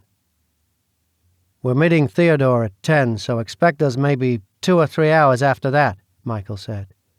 I'll be ready. Do you suppose the book will be there, and you'll be able to take it? I'm not sure, but it's our best shot, so we will have to make it work, Michael replied. Good luck. You should be going. I expect my sister to visit me soon. If she found you here, it would be the end of our brilliant plan. Damien gave her a quick hug. By the way, happy birthday, Celine. She smiled at him. Merci. Now go. The two opened the door a slit, checking the hallway. It was clear. So they made their way out into their own rooms. Celine paced the floor for a few minutes, then sat down at the desk in the room, preparing to write a letter to her father. She had only recorded the date and heading before she heard a knock. Celine? Celine, it's me. Celeste's voice called out. Please open the door, sister. Please. I'm not cross. I just want to talk. Celine put down her quill and, unlocking her door, let Celeste into the room. She was carrying a tray. Happy birthday, sister dear, Celeste said brightly. I brought you some breakfast and some tea. Teddy told me you were not in attendance for breakfast this morning. Thank you, but please, Celeste, I am not hungry. Oh, Celine, please try to eat something. I worry about you. Celine was silent, afraid if she spoke she may say something to her sister that she would regret. Please, Celine, can we talk? I do not feel well enough to talk, Celine said. That's fine, Celine. Then just listen, Celeste said, setting the tray on the bed and drawing Celine to sit down with her on the edge. She took her sister's hands in hers. I heard that you did not accept Duke Northcote's proposal. Celine began to pull her hands away, but Celeste kept a firm grip on them. I'm not cross. Perhaps I pushed you too hard. Perhaps you are not ready, particularly for such an imposing man. Please, sister dear, can you forgive me for the short-tempered words that we exchanged yesterday? Celine looked into her sister's eyes, a match to hers in every way. She searched them for any sign she was lying. Was her sister letting her off the hook? Oh, Celeste, of course I forgive you. You are my sister. You will always be my sister, and I hate it when we fight. Moving closer, she threw her arms around Celeste in an embrace. Celeste let out a sigh of relief and a laugh. Oh, I love you, Celine. Really I do. That is why I sometimes get so cross. I want only the best for you. I know, Celine said, leaning back to face her sister again. Now, Celeste said, don't think I have gone too soft and agree with you. I still believe that Duke Northcote is a good match for you, and I know that he is still interested. You have made an impression on him, sister dear. I hope that I can convince you of that. But I do not want to quarrel with you over it. Not before your breakfast, anyway. She laughed, motioning to the tray. Celeste, please, I don't want to quarrel with you either. But I do not agree he is a good match. He is a violent man, and I did initially accept his proposal last night, Celine said, eating a bit of the porridge and taking a sip of tea. You did? Whatever happened for you to change your mind so quickly? Celine nodded as she ate another few spoonfuls of porridge. I did as you and Teddy advised. Oh, Celeste, I really did try. He insisted that we marry today. I disagreed. I wanted Papa to be here. I did not understand why we should be so quick to marry. I would be married before Papa even learned I was engaged. And, Celeste prompted, waiting as Celine ate more and sipped more tea. And he did not react well.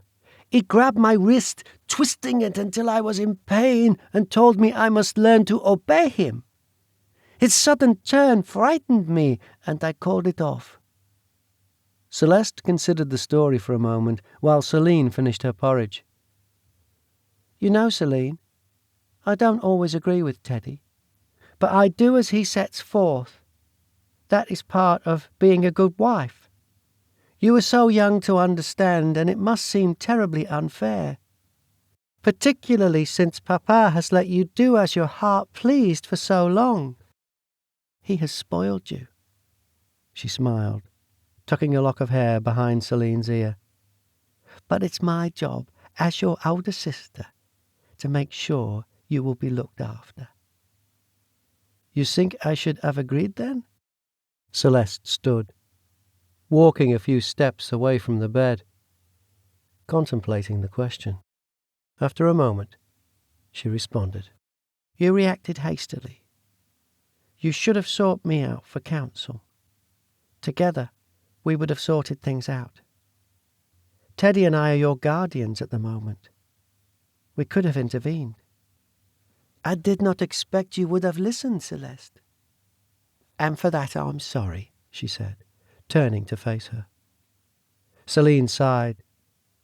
"It is over now," she said, stifling a yawn. "I'm feeling very tired. I must confess, I did not sleep well." "Oh, yes. No doubt from the upset.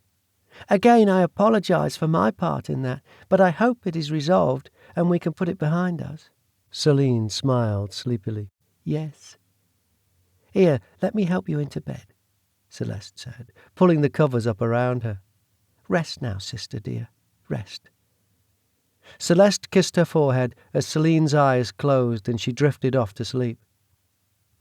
Celeste moved the tray from the bed, setting it on the dressing table before opening the door. "Is it done?" Duke Northcote asked, entering the room. "It is. She's sleeping. The sedative acted as we expected." Duke Northcote approached the bed, staring down at Celine. He traced a finger down her cheek before leaning in to kiss her slightly parted lips. "Soon, my dear Celine, you will be mine," he whispered. "Duke," Celeste said gingerly, "if I may be so bold as to say I believe my sister was earnest in her acceptance of you last night. I believe she may have been overwhelmed and frightened when she behaved so poorly." "I admire your sister's strength and steadfastness to her convictions," he said, fondling her hair as he admired her. "She will make a loyal follower once she has joined us." "She is still very young. Perhaps if you were to approach her just one more time, showing her tenderness, she would respond to your liking." Standing, he turned to face her. "I will not be told how to conduct my affairs, Celeste." "My apologies, Duke," Celeste said, her head sinking to her chest. "I was only attempting to help your cause." "Then do as you are told." "Yes, Duke. I will do everything you ask." "Good. See that she stays sedated until we are ready," he said, leaving Celeste alone to look after Celine. Chapter 30. Michael and Damien made their way to the garden around 9:45 in the evening. They hadn't seen Celine since earlier this morning after breakfast. She had not appeared for lunch, tea, or dinner. Celeste apologized on her behalf, stating that she was ill and resting in bed. The explanation did not sit well with Damien and Michael. Aware of the circumstances of what had transpired between Duke Northcote and Celine, they hoped it meant she was avoiding further contact with the Duke and an impossible social situation, and was not indicative of a deeper problem. They waited in the moonlight, looking at the cloudless sky. "It's amazing how many stars there are up there," Michael said. "Yes. You never notice what light pollution drowns out until you witness a world without it," Damien responded. Soon there was movement along the path, and they could make out a figure coming toward them from the opposite direction of the house. As he approached, they recognized the form of Theodore. "Gentlemen," he said as he approached, "I hope you are ready for the evening. It promises to be most interesting." "We are ready, sir," Michael said, trying to sound enthusiastic. "Looking forward to an interesting evening," Damien added. "Good, good. You've come on a good night," Theodore said, leading them down a path toward the shore. "We're inducting a new member this evening, so you can witness a little of the process that is required for you to become a full member." "Member, sir?" Michael questioned. "Yes. Oh, it's a very exclusive club. You were fortunate to have found your way to us." "I see," Michael answered. "What all does the club do?" "Oh, mostly dalliances here and there. But let me tell you, there are great benefits to joining." "Benefits?" "Why, yes. Many men have seen a positive change in their fortunes after joining. The already fortunate have grown more so. As a young lad starting out in your own ventures, this could be useful to you to build your fortune, attract a good wife, and build a lifestyle other men can only envy." "I see. Well, it sounds like we were very fortunate to have happened upon you when we did," Michael surmised, as they neared the beach. Theodore stopped just short of the sand, moving toward what looked like a stone wall. Michael and Damien were surprised to see it was a cave opening as they neared the rocky outcropping. They followed Theodore into the cave after exchanging a wary glance. This was not the best place to be, given only one entrance and exit existed. However, this was most likely what the group intended. They followed Theodore through a series of tunnels that wound further and further into the cave. The air grew cold and damp, the walls wet to the touch. Deep inside, one of the tunnels opened into a large cavernous space. Candles were placed around, casting shadows throughout the space with their dim light. Theodore picked up a few black robes that had been placed on a stalagmite near the cavern's entrance and passed one to each of them, donning one himself. "Please wear these robes and take your place over there." He motioned toward the back of the cavern. "I caution you, do not interfere with the ceremony in any way. You are here only to observe. Your time for entry into the group will come after a series of tests, tonight being one of them. Do you understand?" They both nodded their agreement and took their place near the back of the cavern. "I'm completely creeped out right now," Damien whispered. "Me too. What is under that black sheet?" Michael whispered back. "I don't know. Looks like some kind of altar. Oh man, I really hope it's not like a sacrifice or something." "Why did you have to say that? Now that's all I'm thinking about." "Celeste is here too. See her blonde hair poking out of her hood up there, near the altar?" "Yeah, looks like she's a member, along with her husband. I don't see the Duke." "Me either, or Celine.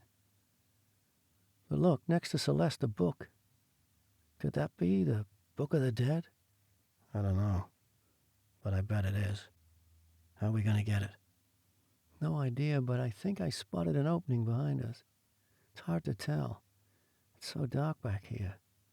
But we might be able to run out through there if we have to." "Good to know," Michael said, as a gong sounded. "Here we go."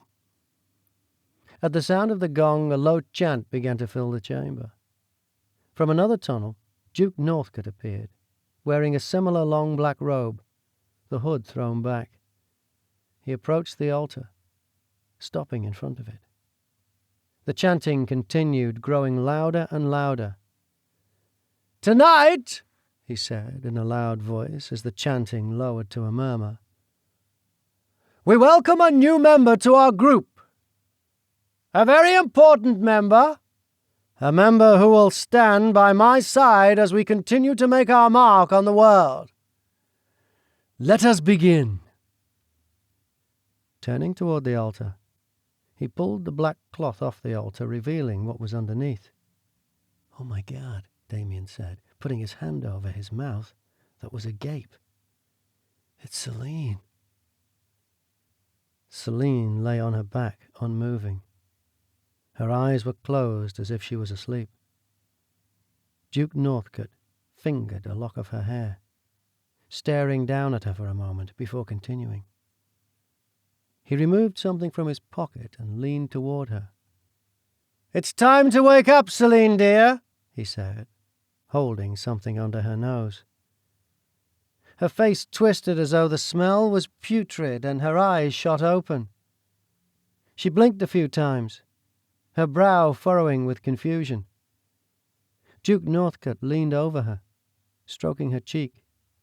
"Celine, darling, how are you? Here, take a drink of this. It will steady you." He offered her a chalice. She sipped it. "Can you sit up?" he asked, helping her to sit up. She was dazed as though she was drugged, unable to comprehend what was happening. "Should we be doing something? What's he giving her?" Damien asked. "I don't know. I don't think there's anything we can do," Michael whispered back. "Well, where am I?" she mumbled, her words slurred. She placed her hand on the Duke's arm as she swayed, coming close to falling off the altar. "You are at your initiation ceremony, my darling," he answered her. "What?" she said, shaking her head. "Your initiation ceremony. Tonight you will join our ranks, my ranks. You become one of us. Sign your name in the Book of the Dead, and you will stand beside me as we conquer the world. All these people are here for you, Celine," he said, waving his hand to encompass those in the cavern. "Your sister, your brother-in-law, even your new friends, the Carlyles." "Okay, that was low," Michael said. "He's trying to make her think we're here for whatever sick game he's playing with her." Celine's breath quickened. She put a hand to her chest. "My heart is racing," she said. "Yes, that's just the drink taking effect. It will make you more alert. Can you stand now?" She slid down off the altar to her feet. She swayed a bit as though drunk, grasping at Duke Northcote to stay upright. Within a few moments, she gained her footing, seeming to become hyper-alert. Her eyes darted around the cavern frantically. "Celeste?" she asked, seeing her sister. "She's in a trance. She cannot communicate with you. Now, Celine, it is time. Time for you to become one of us. Your powers are impressive, but you need guidance. I can provide that for you. But you must join us." Celine looked at him, questioning. "Join us, Celine. You know I offer you eternal life, eternal youth. Your power joined with mine will bring the world to its knees, but first you must be initiated." He nodded toward a black-robed figure standing near a tunnel. The man disappeared and reappeared, pulling another hooded figure into the cavern. He removed the man's hood and shoved him forward. Duke Northcote removed a dagger from within his robe, placing it in Celine's hand. He grasped her hand in his and raised the dagger to point toward the man. "You must kill him, Celine." Celine swiveled to face him.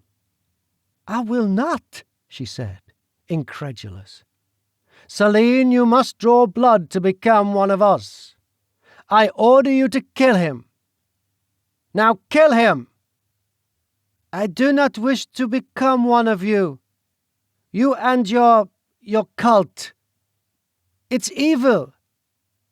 "No, Celine. This man is evil. We are ridding the world of evil. Kill him."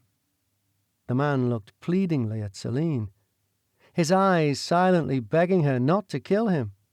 "This man has committed many crimes. He must be punished. Kill him." Celine pulled her hand from his. "Only God shall judge," she said, stepping away from him. Duke Northcote sighed. "Your stubbornness will be your undoing, Celine. I did not want to show you this, but you leave me no choice." He nodded again toward the man who had retrieved the accused criminal. The man disappeared again into one of the tunnels, returning slowly this time, dragging something. "Look, Celine! Behold one of this man's many crimes!" Celine turned to identify what the robed man was bringing. Her eyes grew wide as it became clear. He was dragging a body. He flung it into the middle of the cavern. The body rolled, landing face up. Michael and Damien gasped as they recognized the face. "No, Papa!" Celine shouted, racing to the body. She lifted his head in her arms as she wept over him. She cried out toward the heavens in an agonizing pitch. Damien made a move to go to her, but Michael held him back. "Don't. We can't risk it yet. We all need to make it out of here alive," Damien reluctantly agreed, remaining visibly bothered by the scene unfolding in front of him. Duke Northcote approached her, caressing her hair. There, my darling Celine. We are your new family. We will take care of you now." He pulled her to her feet. She clung to him, still wailing with heartbreak. He walked her away from the body, back to the prisoner. "Now, my darling," he said, brushing her hair from her face and holding her face in his hands, "kill this man." Tears continued to stream down her face.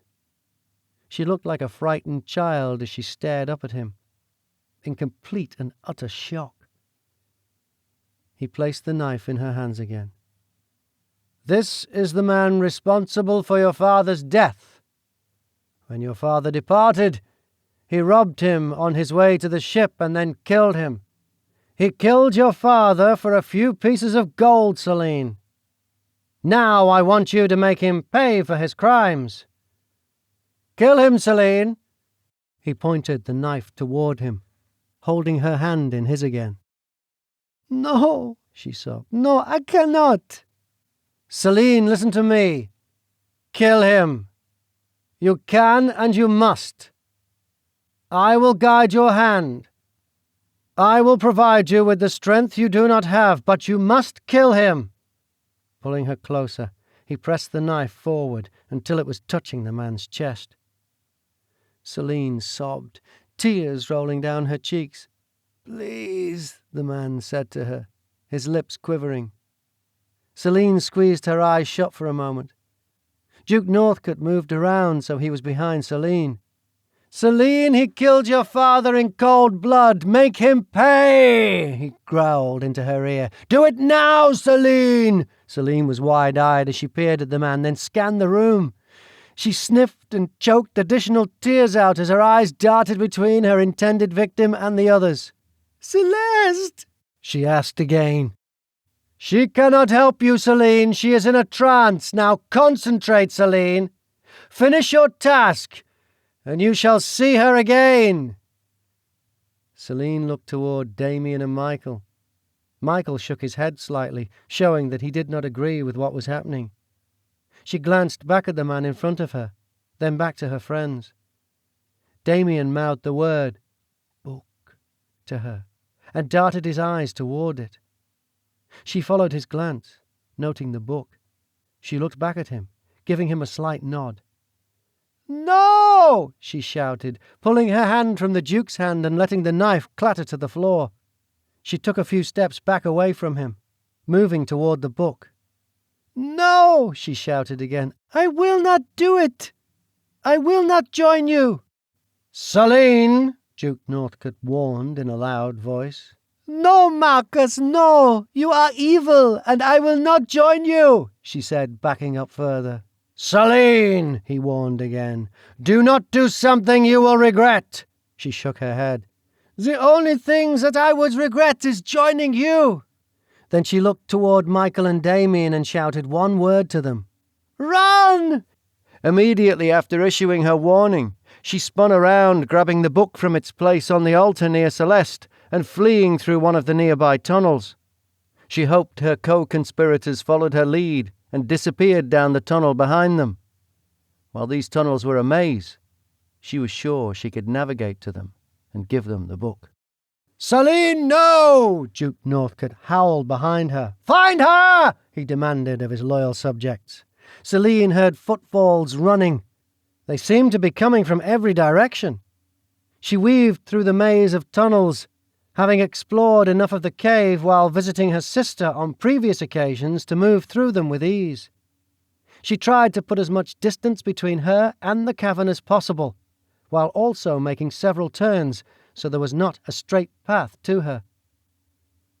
After several minutes of running through the tunnels, she stopped, clutching the book to her chest and breathing in a belaboured manner. She closed her eyes, listening, trying to determine the best path to take going forward.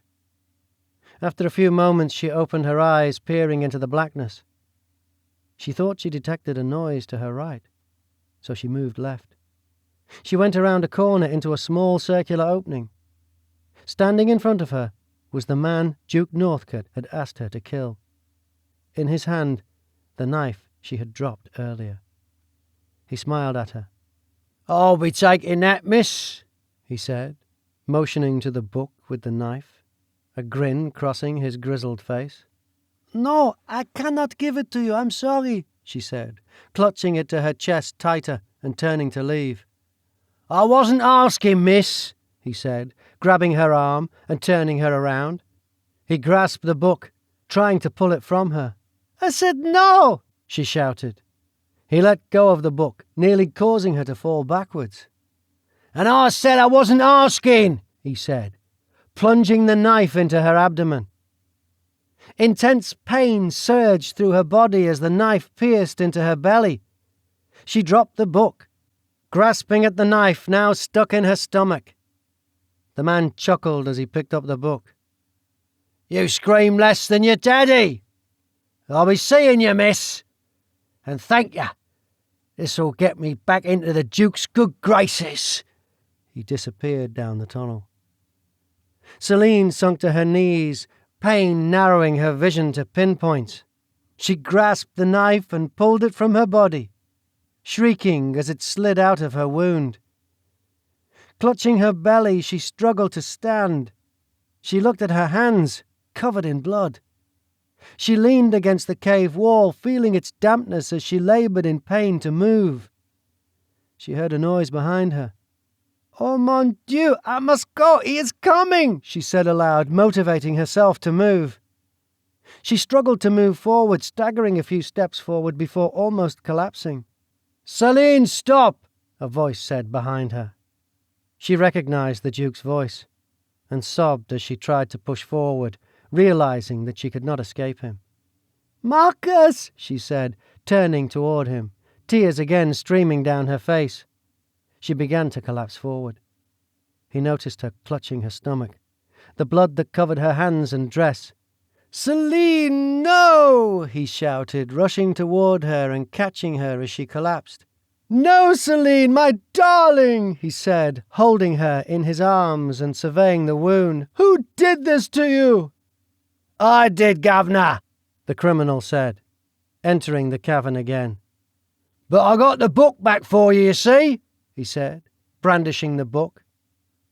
Duke Northcote set his jaw, letting Celine slip to the cave floor and rising. He grasped the knife that Celine had discarded, covered in her blood. "You fool! Do you know what you have done?" "Got your book, Governor. Now I reckon that's worth a good bit to you, innit?" "Yes, it is. Give it to me." "Then we're even, right?" "No," the Duke said, clenching his teeth. "I still owe you something." "Well, that sounds a bit of all right to me," he said, handing the book over. The Duke accepted the book, then plunged the knife into the man's heart. "There! Now we're even," he said, pulling it back and allowing the man's shuddering body to collapse to the floor, where he took his last few agonizing breaths before his spirit left his body. Duke Northcote returned to Celine's side, setting the knife and book down. He leaned over her. "Celine, I will not lose you," he said. He sliced his hand open with the knife, then placed his hands over her wound, squeezing his blood into it. He murmured words in Latin. Then facing her, he said, "My blood will give you life. My blood will become your blood. My heart will beat with yours, Celine."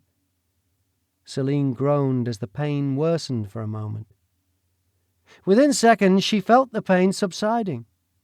She wondered if she were taking her last few breaths, slipping away from the pain of the world.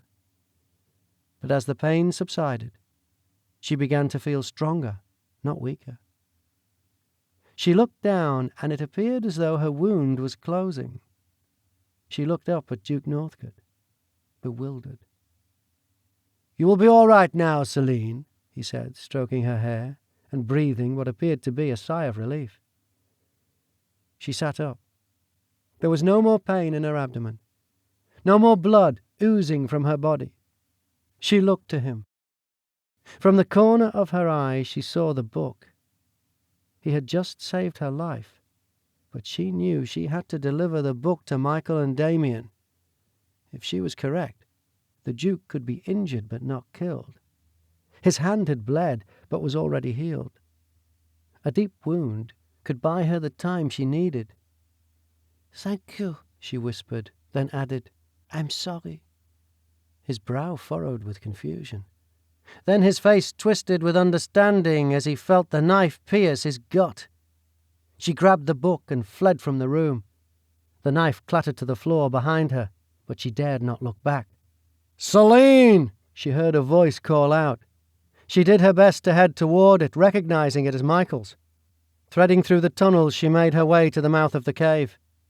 She could see 2 figures standing at the entrance, and she raced toward them, practically running straight into their arms. "I have the book," she said, out of breath. "Come quickly, we must get to the beach and send you on your way." "Okay. Oh my God, Celine," Damien said as she emerged into the moonlight. "I'm fine, not even a scratch on me. Come on, he isn't far behind." They followed her to the beach. She selected a spot that shielded them from view. Handing the book to Michael, she said, "Are you ready?" "Yes, we're ready," he answered. "Wait," Damien interrupted. "Come with us. You aren't safe here." "I cannot," Celine said. "I am safe now. No physical harm can come to me." "But," he protested, "there's no time to discuss this. You must go. Now be ready when the portal opens." They nodded in agreement. Celine nodded back. "Good luck," she said, stretching her hands in front of her and squeezing her eyes closed. The wind picked up around them, and a twinkling started on the rock face in front of Celine. They waited until the wind was blowing in a near gale force, and the portal began to open. Once it was fully open, they raced toward it. Damien looked back once, seeing Celine's hair twisting in the wind, her dress blowing wildly. "Come on!" Michael shouted ahead of him. Damien turned and followed him into the portal, leaving Celine and the 18th century world behind in a brilliant flash. Chapter 31. Present day. Bucksville, Maine. Celine sat at Maddie's bedside, placing a cool rag across the child's forehead. The children were getting worse, feverish, and spouting random and strange utterances whenever they were awake. Millie used a mild sedative on the children in an attempt to ease their discomfort. There had been disturbances in the village too. Unexplained animal deaths, diseased crops, and fits of madness. They had moved the children to Alexander's house, yet the trouble seemed to follow them there. They were careful to keep Celeste hidden away too, lest Marcus Northcote discovered she had returned from the dead. Things were at their breaking point. If the book did not arrive soon, there may be no recovering. Celine shifted in her seat, trying to get comfortable. She pulled her legs up to her chest and onto the chair, propping her head up with her hand. Gray entered the room, putting his hand on her shoulder. She looked up at him, giving his hand a squeeze. Out of nowhere, A rogue breeze rustled her hair. No windows were open in the room. Her brows furrowed for a moment. Then she leapt from her chair. "What is it?" Gray asked. "They're coming back," she said, making a beeline out of the room and to the living room where they had last seen Michael and Damien. In the living room, she found Alexander. The air stirred even more when she reached the room. "They're coming," she said. Alexander stood, and together the three of them waited for Michael and Damien to appear. Within moments, the gale-force winds blew through the room and a glimmer appeared, growing larger by the second on the far wall. Within seconds, it covered most of the wall, and within a few more, Michael and Damien were standing in front of them, Michael clutching a book to his chest. Celine breathed a sigh of relief at the sight of both of them, appearing no worse for wear.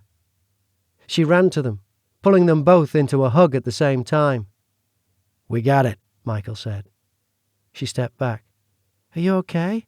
She looked between the two of them, knowing the terror that they had just lived through. Centuries of living had not dulled the memory for her, and they had just lived through it. Yes, we're all right, more or less," Michael said. "I feel awful that we had to leave you that night, Celine. What we witnessed you go through was horrible. I can't imagine what you went through after we left," Damien said, worry crossing his face. "I survived, and now, thanks to you both, the Duke will not," Celine answered. Michael gave a small smile. "I hope not. That guy's a real bastard." He handed the book to Gray. Celine smiled at his comment, her arms still around them. "I hope it's the right book. I've never seen a book look anything like this," Michael said. "Oh, that's the book, all right," Celine answered. "And I doubt you have. I don't think there's ever been another one like it. Bound by leather made from human flesh, and filled with pages written in blood. It's as horrific as its name." "And just as unhelpful, it seems," Gray said, looking through the book with Alexander. "Other than a list of names, it appears to be gibberish." He slammed it shut, throwing it down on the couch in frustration. Celine smiled. "It's written in a language only a few gifted people can understand. People like the Duke." "Well, what good does that do us? Is he going to help us read the book so we can destroy him?" Gray yelled. "No, but you forgot. I'm as powerful as he, and his blood runs through my veins, which means I can read it." A smile spread across Gray's face. He handed the book to Celine, who opened it, scanning it. "So, does it tell us how to destroy him?" "Not destroy him, but banish him from this world. See these markings? They tell us how the Coven was created, who it serves, and how to handle a problem should one arise." "And the names?" Alexander asked, as he, Michael, and Damien grouped around Celine. "The names are those in his Coven." "Your name's not in there," Damien said, seeing the end of the list without having seen her name. "No, I never pledged my loyalty to him. Never signed the book in the blood of another. I never belonged to him, despite what I became that night," Celine explained. Damien nodded in understanding. "So what do we need to do?" Gray asked. "We need to hold a special ceremony. Call forth the hell beast he serves, and ask him to take him back to where he came. It will not be easy. As much as I'd like to do this alone, I will need all of you, including Teddy and Celeste. Alexander and Gray, you're going to have to help me control the Duke once we get him on sight, along with Teddy. Celeste will have to lure him there. I'll perform the ceremony." "What about us?" Michael asked. "Stay with the children. Watch over them. You've done your part." "We want to help," Damien exclaimed. "I know, but you have," she said, grabbing his hand. "Please, this is very dangerous for someone who isn't immune to it, like we are." Damien nodded. "Okay," he reluctantly agreed. "Where and when, Celine?" Gray asked. "No time like the present. The beach just up from the cave." Celeste can lure him down the path through the cave and out of the cave's mouth onto the beach. He'll walk right into our trap without even seeing us." "How can we be sure this hell beast will banish him?" Grey questioned. "This hell beast will not be pleased that he's not gathering up a following, increasing his coven. Simply put, he will be fired for not doing his job. That's one of the problems the book states. If someone isn't carrying their weight, they can be banished from the earth." "Well, let's get started with the banishment then," he answered. "Good luck," Michael said. "Be careful," Damien added. "We'll see you when this is over," Celine said, reassuring them. Chapter 32. Celeste made her way to the home that sat on the edge of the cliffs. She could see lights inside burning away the darkness around the home. She was careful to keep to the shadows, using her black cape to stay hidden until she wanted to be noticed. Reaching the house, she ascended the steps to the porch in silence and approached the front door. She removed the note from her pocket and slid it under the door. Celeste retreated down the steps as stealthily as she climbed them and stopped a few feet from the house. She stood visibly in the path, pushing back the hood of her cape, allowing the moonlight to bathe her hair and face. There she would wait for the note's recipient to find her. She did not have to wait long. Within minutes she spied through the windows the note being handed off to the Duke. He looked at the envelope on which she had scrawled "Marcus," opening it to read the note, then vaulted from his chair and made his way to the front door. Celeste knew the words by heart, and she read them aloud as he read the note. "Marcus, I have information you must know regarding Celine. Meet me later. C." The mysterious note undoubtedly piqued his interest, as they had presumed it would. He opened the door, still pulling on his cape-like coat. Glancing up, he caught sight of Celeste standing in the moonlight. Celeste paused a moment, allowing him enough of a look to be sure he recognized her. Then she moved down the path, pulling her hood over her. She risked a glance back, satisfied that he was following her. She continued into the woods and toward the cave's path entrance. She made her way through the narrow passages, winding her way down to the beach. He was fast on her tracks. She paused again at the mouth of the cave, then darted onto the beach. Celine made her way to the beach, accompanied by Grey, Alexander, and Teddy. They picked a spot close to the cave opening, but hidden from its view by a rocky outcropping. Celine carried with her the book. They positioned themselves in a semicircle, facing the cave entrance. Celine began reading from the book, invoking the hell beast that Marcus Northcote had sold his soul to long ago. In a loud voice she called out, welcoming him to join their group. "I call upon the hell beast, Basios, he who forged a pact so long ago with the one who calls himself Marcus Northcote, he who has allowed him to live many lifetimes to serve his master. Come to us, and behold what a poor servant you have chosen. Come to us, come forth from the eternal hellfire where you are banished to live for all eternity, and join our circle, so that you may punish your unworthy servant. Come, Basios, come." As she called him, a pattern snaked through the sand. Then the sand began to swirl in front of them. It twisted and danced upward until it formed a writhing serpentine figure with the head of a man and the horns of a goat. "You called me?" it hissed. "Yes, Basios, we did." "Who calls to me?" he demanded. Celine Buckley calls to you." "I know of no Celine Buckley." "No, you wouldn't," Celine countered.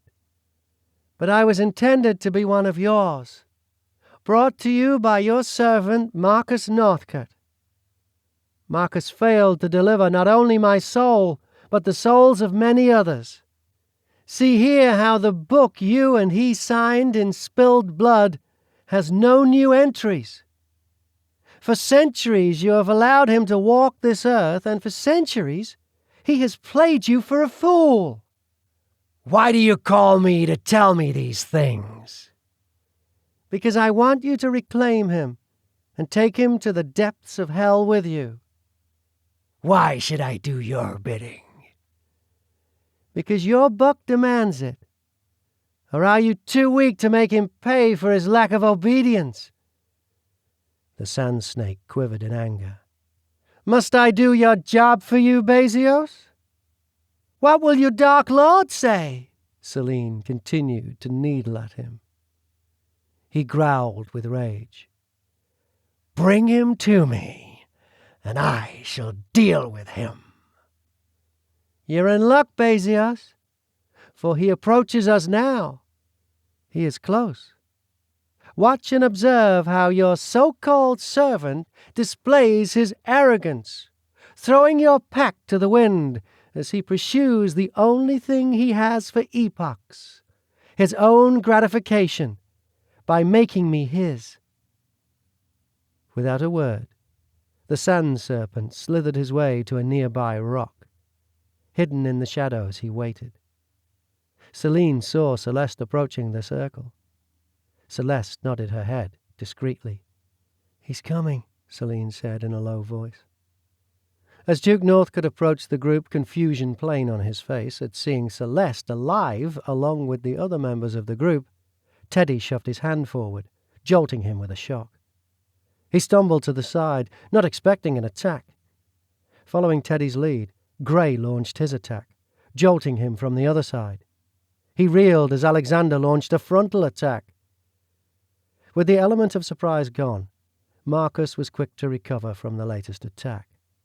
He threw his arms out, blowing the three men down with one strike. "What's the meaning of this, Celine?" he demanded. "It's your end, Marcus." He threw his head back, laughing. "Your minions can't harm me," he said, deflecting an attack from Alexander and firing one back at the same time. "See? Not even Celeste, whom I notice you've managed to bring back from the dead. Impressive, my dear. But then you always were an impressive specimen. Hence your interest." "Indeed," he said. "But not even you, as impressive as you are, can defeat me, Celine. Which is why you should join me." He pointed his palm toward Gray, a lightning bolt shooting from it, pinning Gray down. He kept his hand there, continuing his assault on Gray. Celine blasted him with a fireball, stopping the assault. Gray still lay in pain on the beach. "How pathetic. You had to save him again, Celine, because he is weak. He pales in comparison to your power. He might as well be human. And of course, you even tried to escape him yourself by becoming human again. Celine, you deserve better." "By better you indubitably mean yourself." "Without a doubt, Celine. My power combined with yours would make us an unstoppable force. Join me." "I didn't fall for this centuries ago, Marcus. I will not fall for it now. You have wasted centuries chasing no one but me." "Not wasted, my love. Toiled and labored after you. You are the only thing that matters." "Ah, that's sweet, Marcus. But you know it's not the reason that you've been permitted to live for centuries." Duke Northcote looked at her, puzzled by her words. Celine continued. "And now it's time that you paid for that by being dragged back to the depths of hell by the hell beast you made that unhallowed pact with." Marcus's face turned stone serious, realization dawning on him. No, Celine! Don't do this! Too late, she said. But you couldn't have! The book? She finished. Yes, he said. This book? She asked, holding it up. His face was a mask of shock. Celine jolted him with another fireball, dropping him to his knees. Basias, you heard him yourself. Now come and do your job and drag him back to the underworld where he belongs. No, no, Celine, no, he shouted. The sand snake slithered towards him. Basios, I can explain, he began. Silence, the snake shouted. Your soul belongs to me, and I have come to collect it. The snake reared back and lunged forward, mouth opening, devouring him in a cyclone of sand. The shrieks were deafening. As the mouth of the serpent reached the beach, shrieking ended, and the sand settled back to the ground. The wind stopped howling, and the beach became quiet. Silence surrounded them, only broken by the pounding of the waves against the rocks. Chapter 33. Celine rushed through the doors of Alexander's house. Well, Michael asked as he and Damien rushed to the door. It's done. How are the children? She asked. Avery was making her way down the stairs. His fever has broken, she shouted. Charlotte followed Avery down the stairs. Did you say Max's fever broke? Maddie's did too. Celine closed her eyes, breathing a sigh of relief. Gray and Alexander clapped each other's backs. Celeste and Teddy threw their arms around each other. It's done, Celine said, a tear rolling down her cheek. It's finally over. Celine sat on the swing under the gazebo, rocking gently as she watched the scenery. Damien approached her. Figured I might find you here, he said. Can I join you? Sure, she said, sliding over as he settled onto the swing with her. They sat for a moment in silence. Celine reached out and took his hand. You okay? Yeah. There's just so much that I don't understand. Ask away, Dee. I'm an open book. Thanks, Jose. Oh, well, I guess that should be Celine. You called me Celine right after you got back from Martinique. Yeah, but it still takes a little getting used to. You'll always be Josie to me. I am Celine, but part of me will always be Josie. Damien nodded, lost in his thoughts. So how did you end up like you are, Celine? You didn't kill anyone that night, right? I didn't follow through with killing that man, no, which is what would have bonded me to Marcus's coven. But killing someone and then signing the book with their blood was always Marcus's own requirement. He deemed it exhibited the deepest pledge of loyalty. The only requirement is to draw blood from someone else. And you did that? Yes. That man. The one that Marcus ordered me to kill. I came across him in the tunnels. He wanted the book. Marcus had sentenced him to death, most likely for disobeying him. The man presumed retrieving the book from him might redeem him somehow. He was willing to kill for it, in fact. He stabbed me, took the book, and left me to die. The admission stunned Damien. So what happened? Why didn't you die? Not that I'm complaining, he said, holding his hands up and waving them in front of him. Marcus, he found me bleeding to death. He killed the man and then healed me. He cut himself and poured his blood into me. So that's what you meant when you said his blood ran through your veins. Wow. For once he did something noble. Well, I'm not sure how noble it was. I was a great power for him to possess. True. So what happened next? How did you manage to get the book from Marcus? After he healed me, I saw the book and the knife. So I took the knife, plunged it into his gut, grabbed the book, and I ran. You drew his blood, which, Damien began, made me what I am, what he was. Damien pondered for a moment, analyzing it all. So how did you become Josie? I mean, you're immortal, right? But we've been together since we were kids. How? Yeah. Celine isn't immortal. Josie was a human. Years ago, I was so exasperated and exhausted by centuries of being chased by Marcus that I made a deal. I went to an adjudicator, a neutral party. I wanted to be human. I wanted out. So I bargained for a new life. I was literally reborn, given to a human set of parents and given 25 years. If in 25 years I did not change my mind, never took my powers back, I was free to live my human life in peace. I didn't quite make that cutoff. No. By the way, happy belated birthday. She laughed. Thanks, Dee. So, do you have a handler or whatever like the Duke? No, I don't. I don't owe my soul to anyone. I always try to do good with the powers I was given. He said, pondering the conversation. Hey, guys, Michael said, coming up from behind them. Admiring the scenery?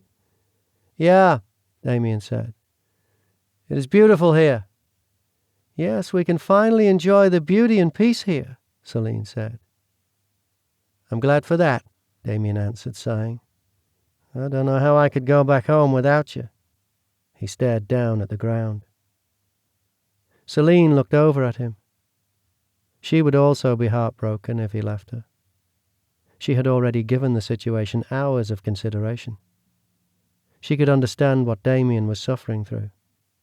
She had left her family before. She would not do it again.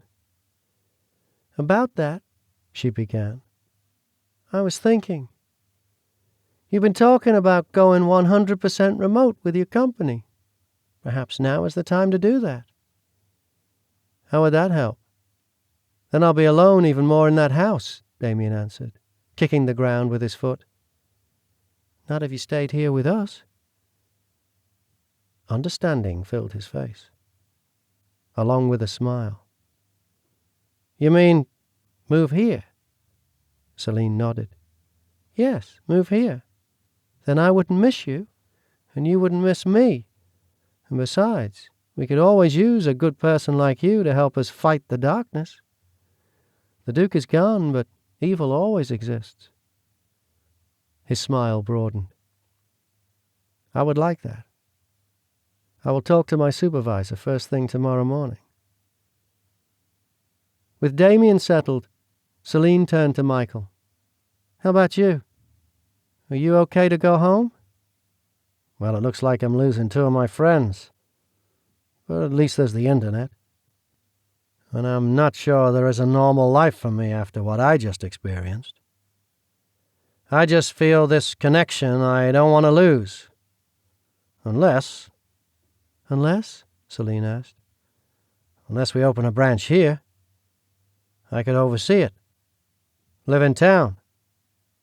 Celine smiled. We'll make a good team. Will there be more trouble? Michael asked. Like I said, there's always evil in the world, Celine answered. So maybe I should stick around like Damien, Michael said.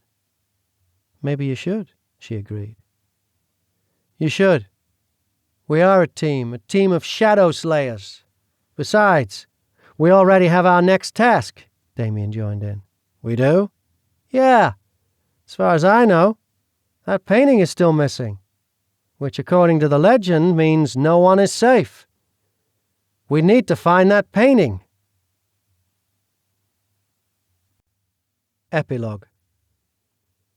Celine fell back onto her backside, blown backward by the force of the portal closing. She blinked, clearing her eyes from the intense wind as the sand settled back to the beach. They had vanished, both of them with the book. They had made it to wherever they were going, she hoped. Good luck, she whispered. Celine! she heard a voice shouting. "Celine!" She saw Celeste running toward her. "Are you all right, Celine?" Celine stood without answering, brushing herself off. "Yes, I am just fine, sister dear," she said, disdain filling her voice. "No thanks to you." Celeste looked surprised at her comment. Celine continued her rant. "Our father is dead, Celeste, murdered by the Duke's orders. My life hung by a thread tonight, and now I'm—" Duke Northcote joined them before she could finish. "I assume they have gone?" he inquired. "Yes, safely away from you." "With my book, damn it, Celine! Do you know what you've done?" "Yes, I stopped you. That is what I have done." He shook his head. "It doesn't matter. You're mine now," Marcus said, lording the fact over her. "No, Marcus, you are mistaken. Yes, it's true I am like you, but I am not yours, and I never will be." She turned to Celeste. "As far as you are concerned, Celeste, I will never forgive you for your part in this tonight. You've stolen my life, and our father's life." She turned back to Duke Northcote. "And as for you, I shall fill my days searching for that book and use it to destroy you." Marcus laughed. "You can try, Celine. You can try. But you will never be rid of me. I will always be with you." This has been Shadows of the Past, a Shadow Slayer's story. Written by Nellie H. Steele. Narrated by Graham Mack. Copyright 2020 by Melissa Marie Sovac. Production copyright by A Novel Idea Publishing, LLC.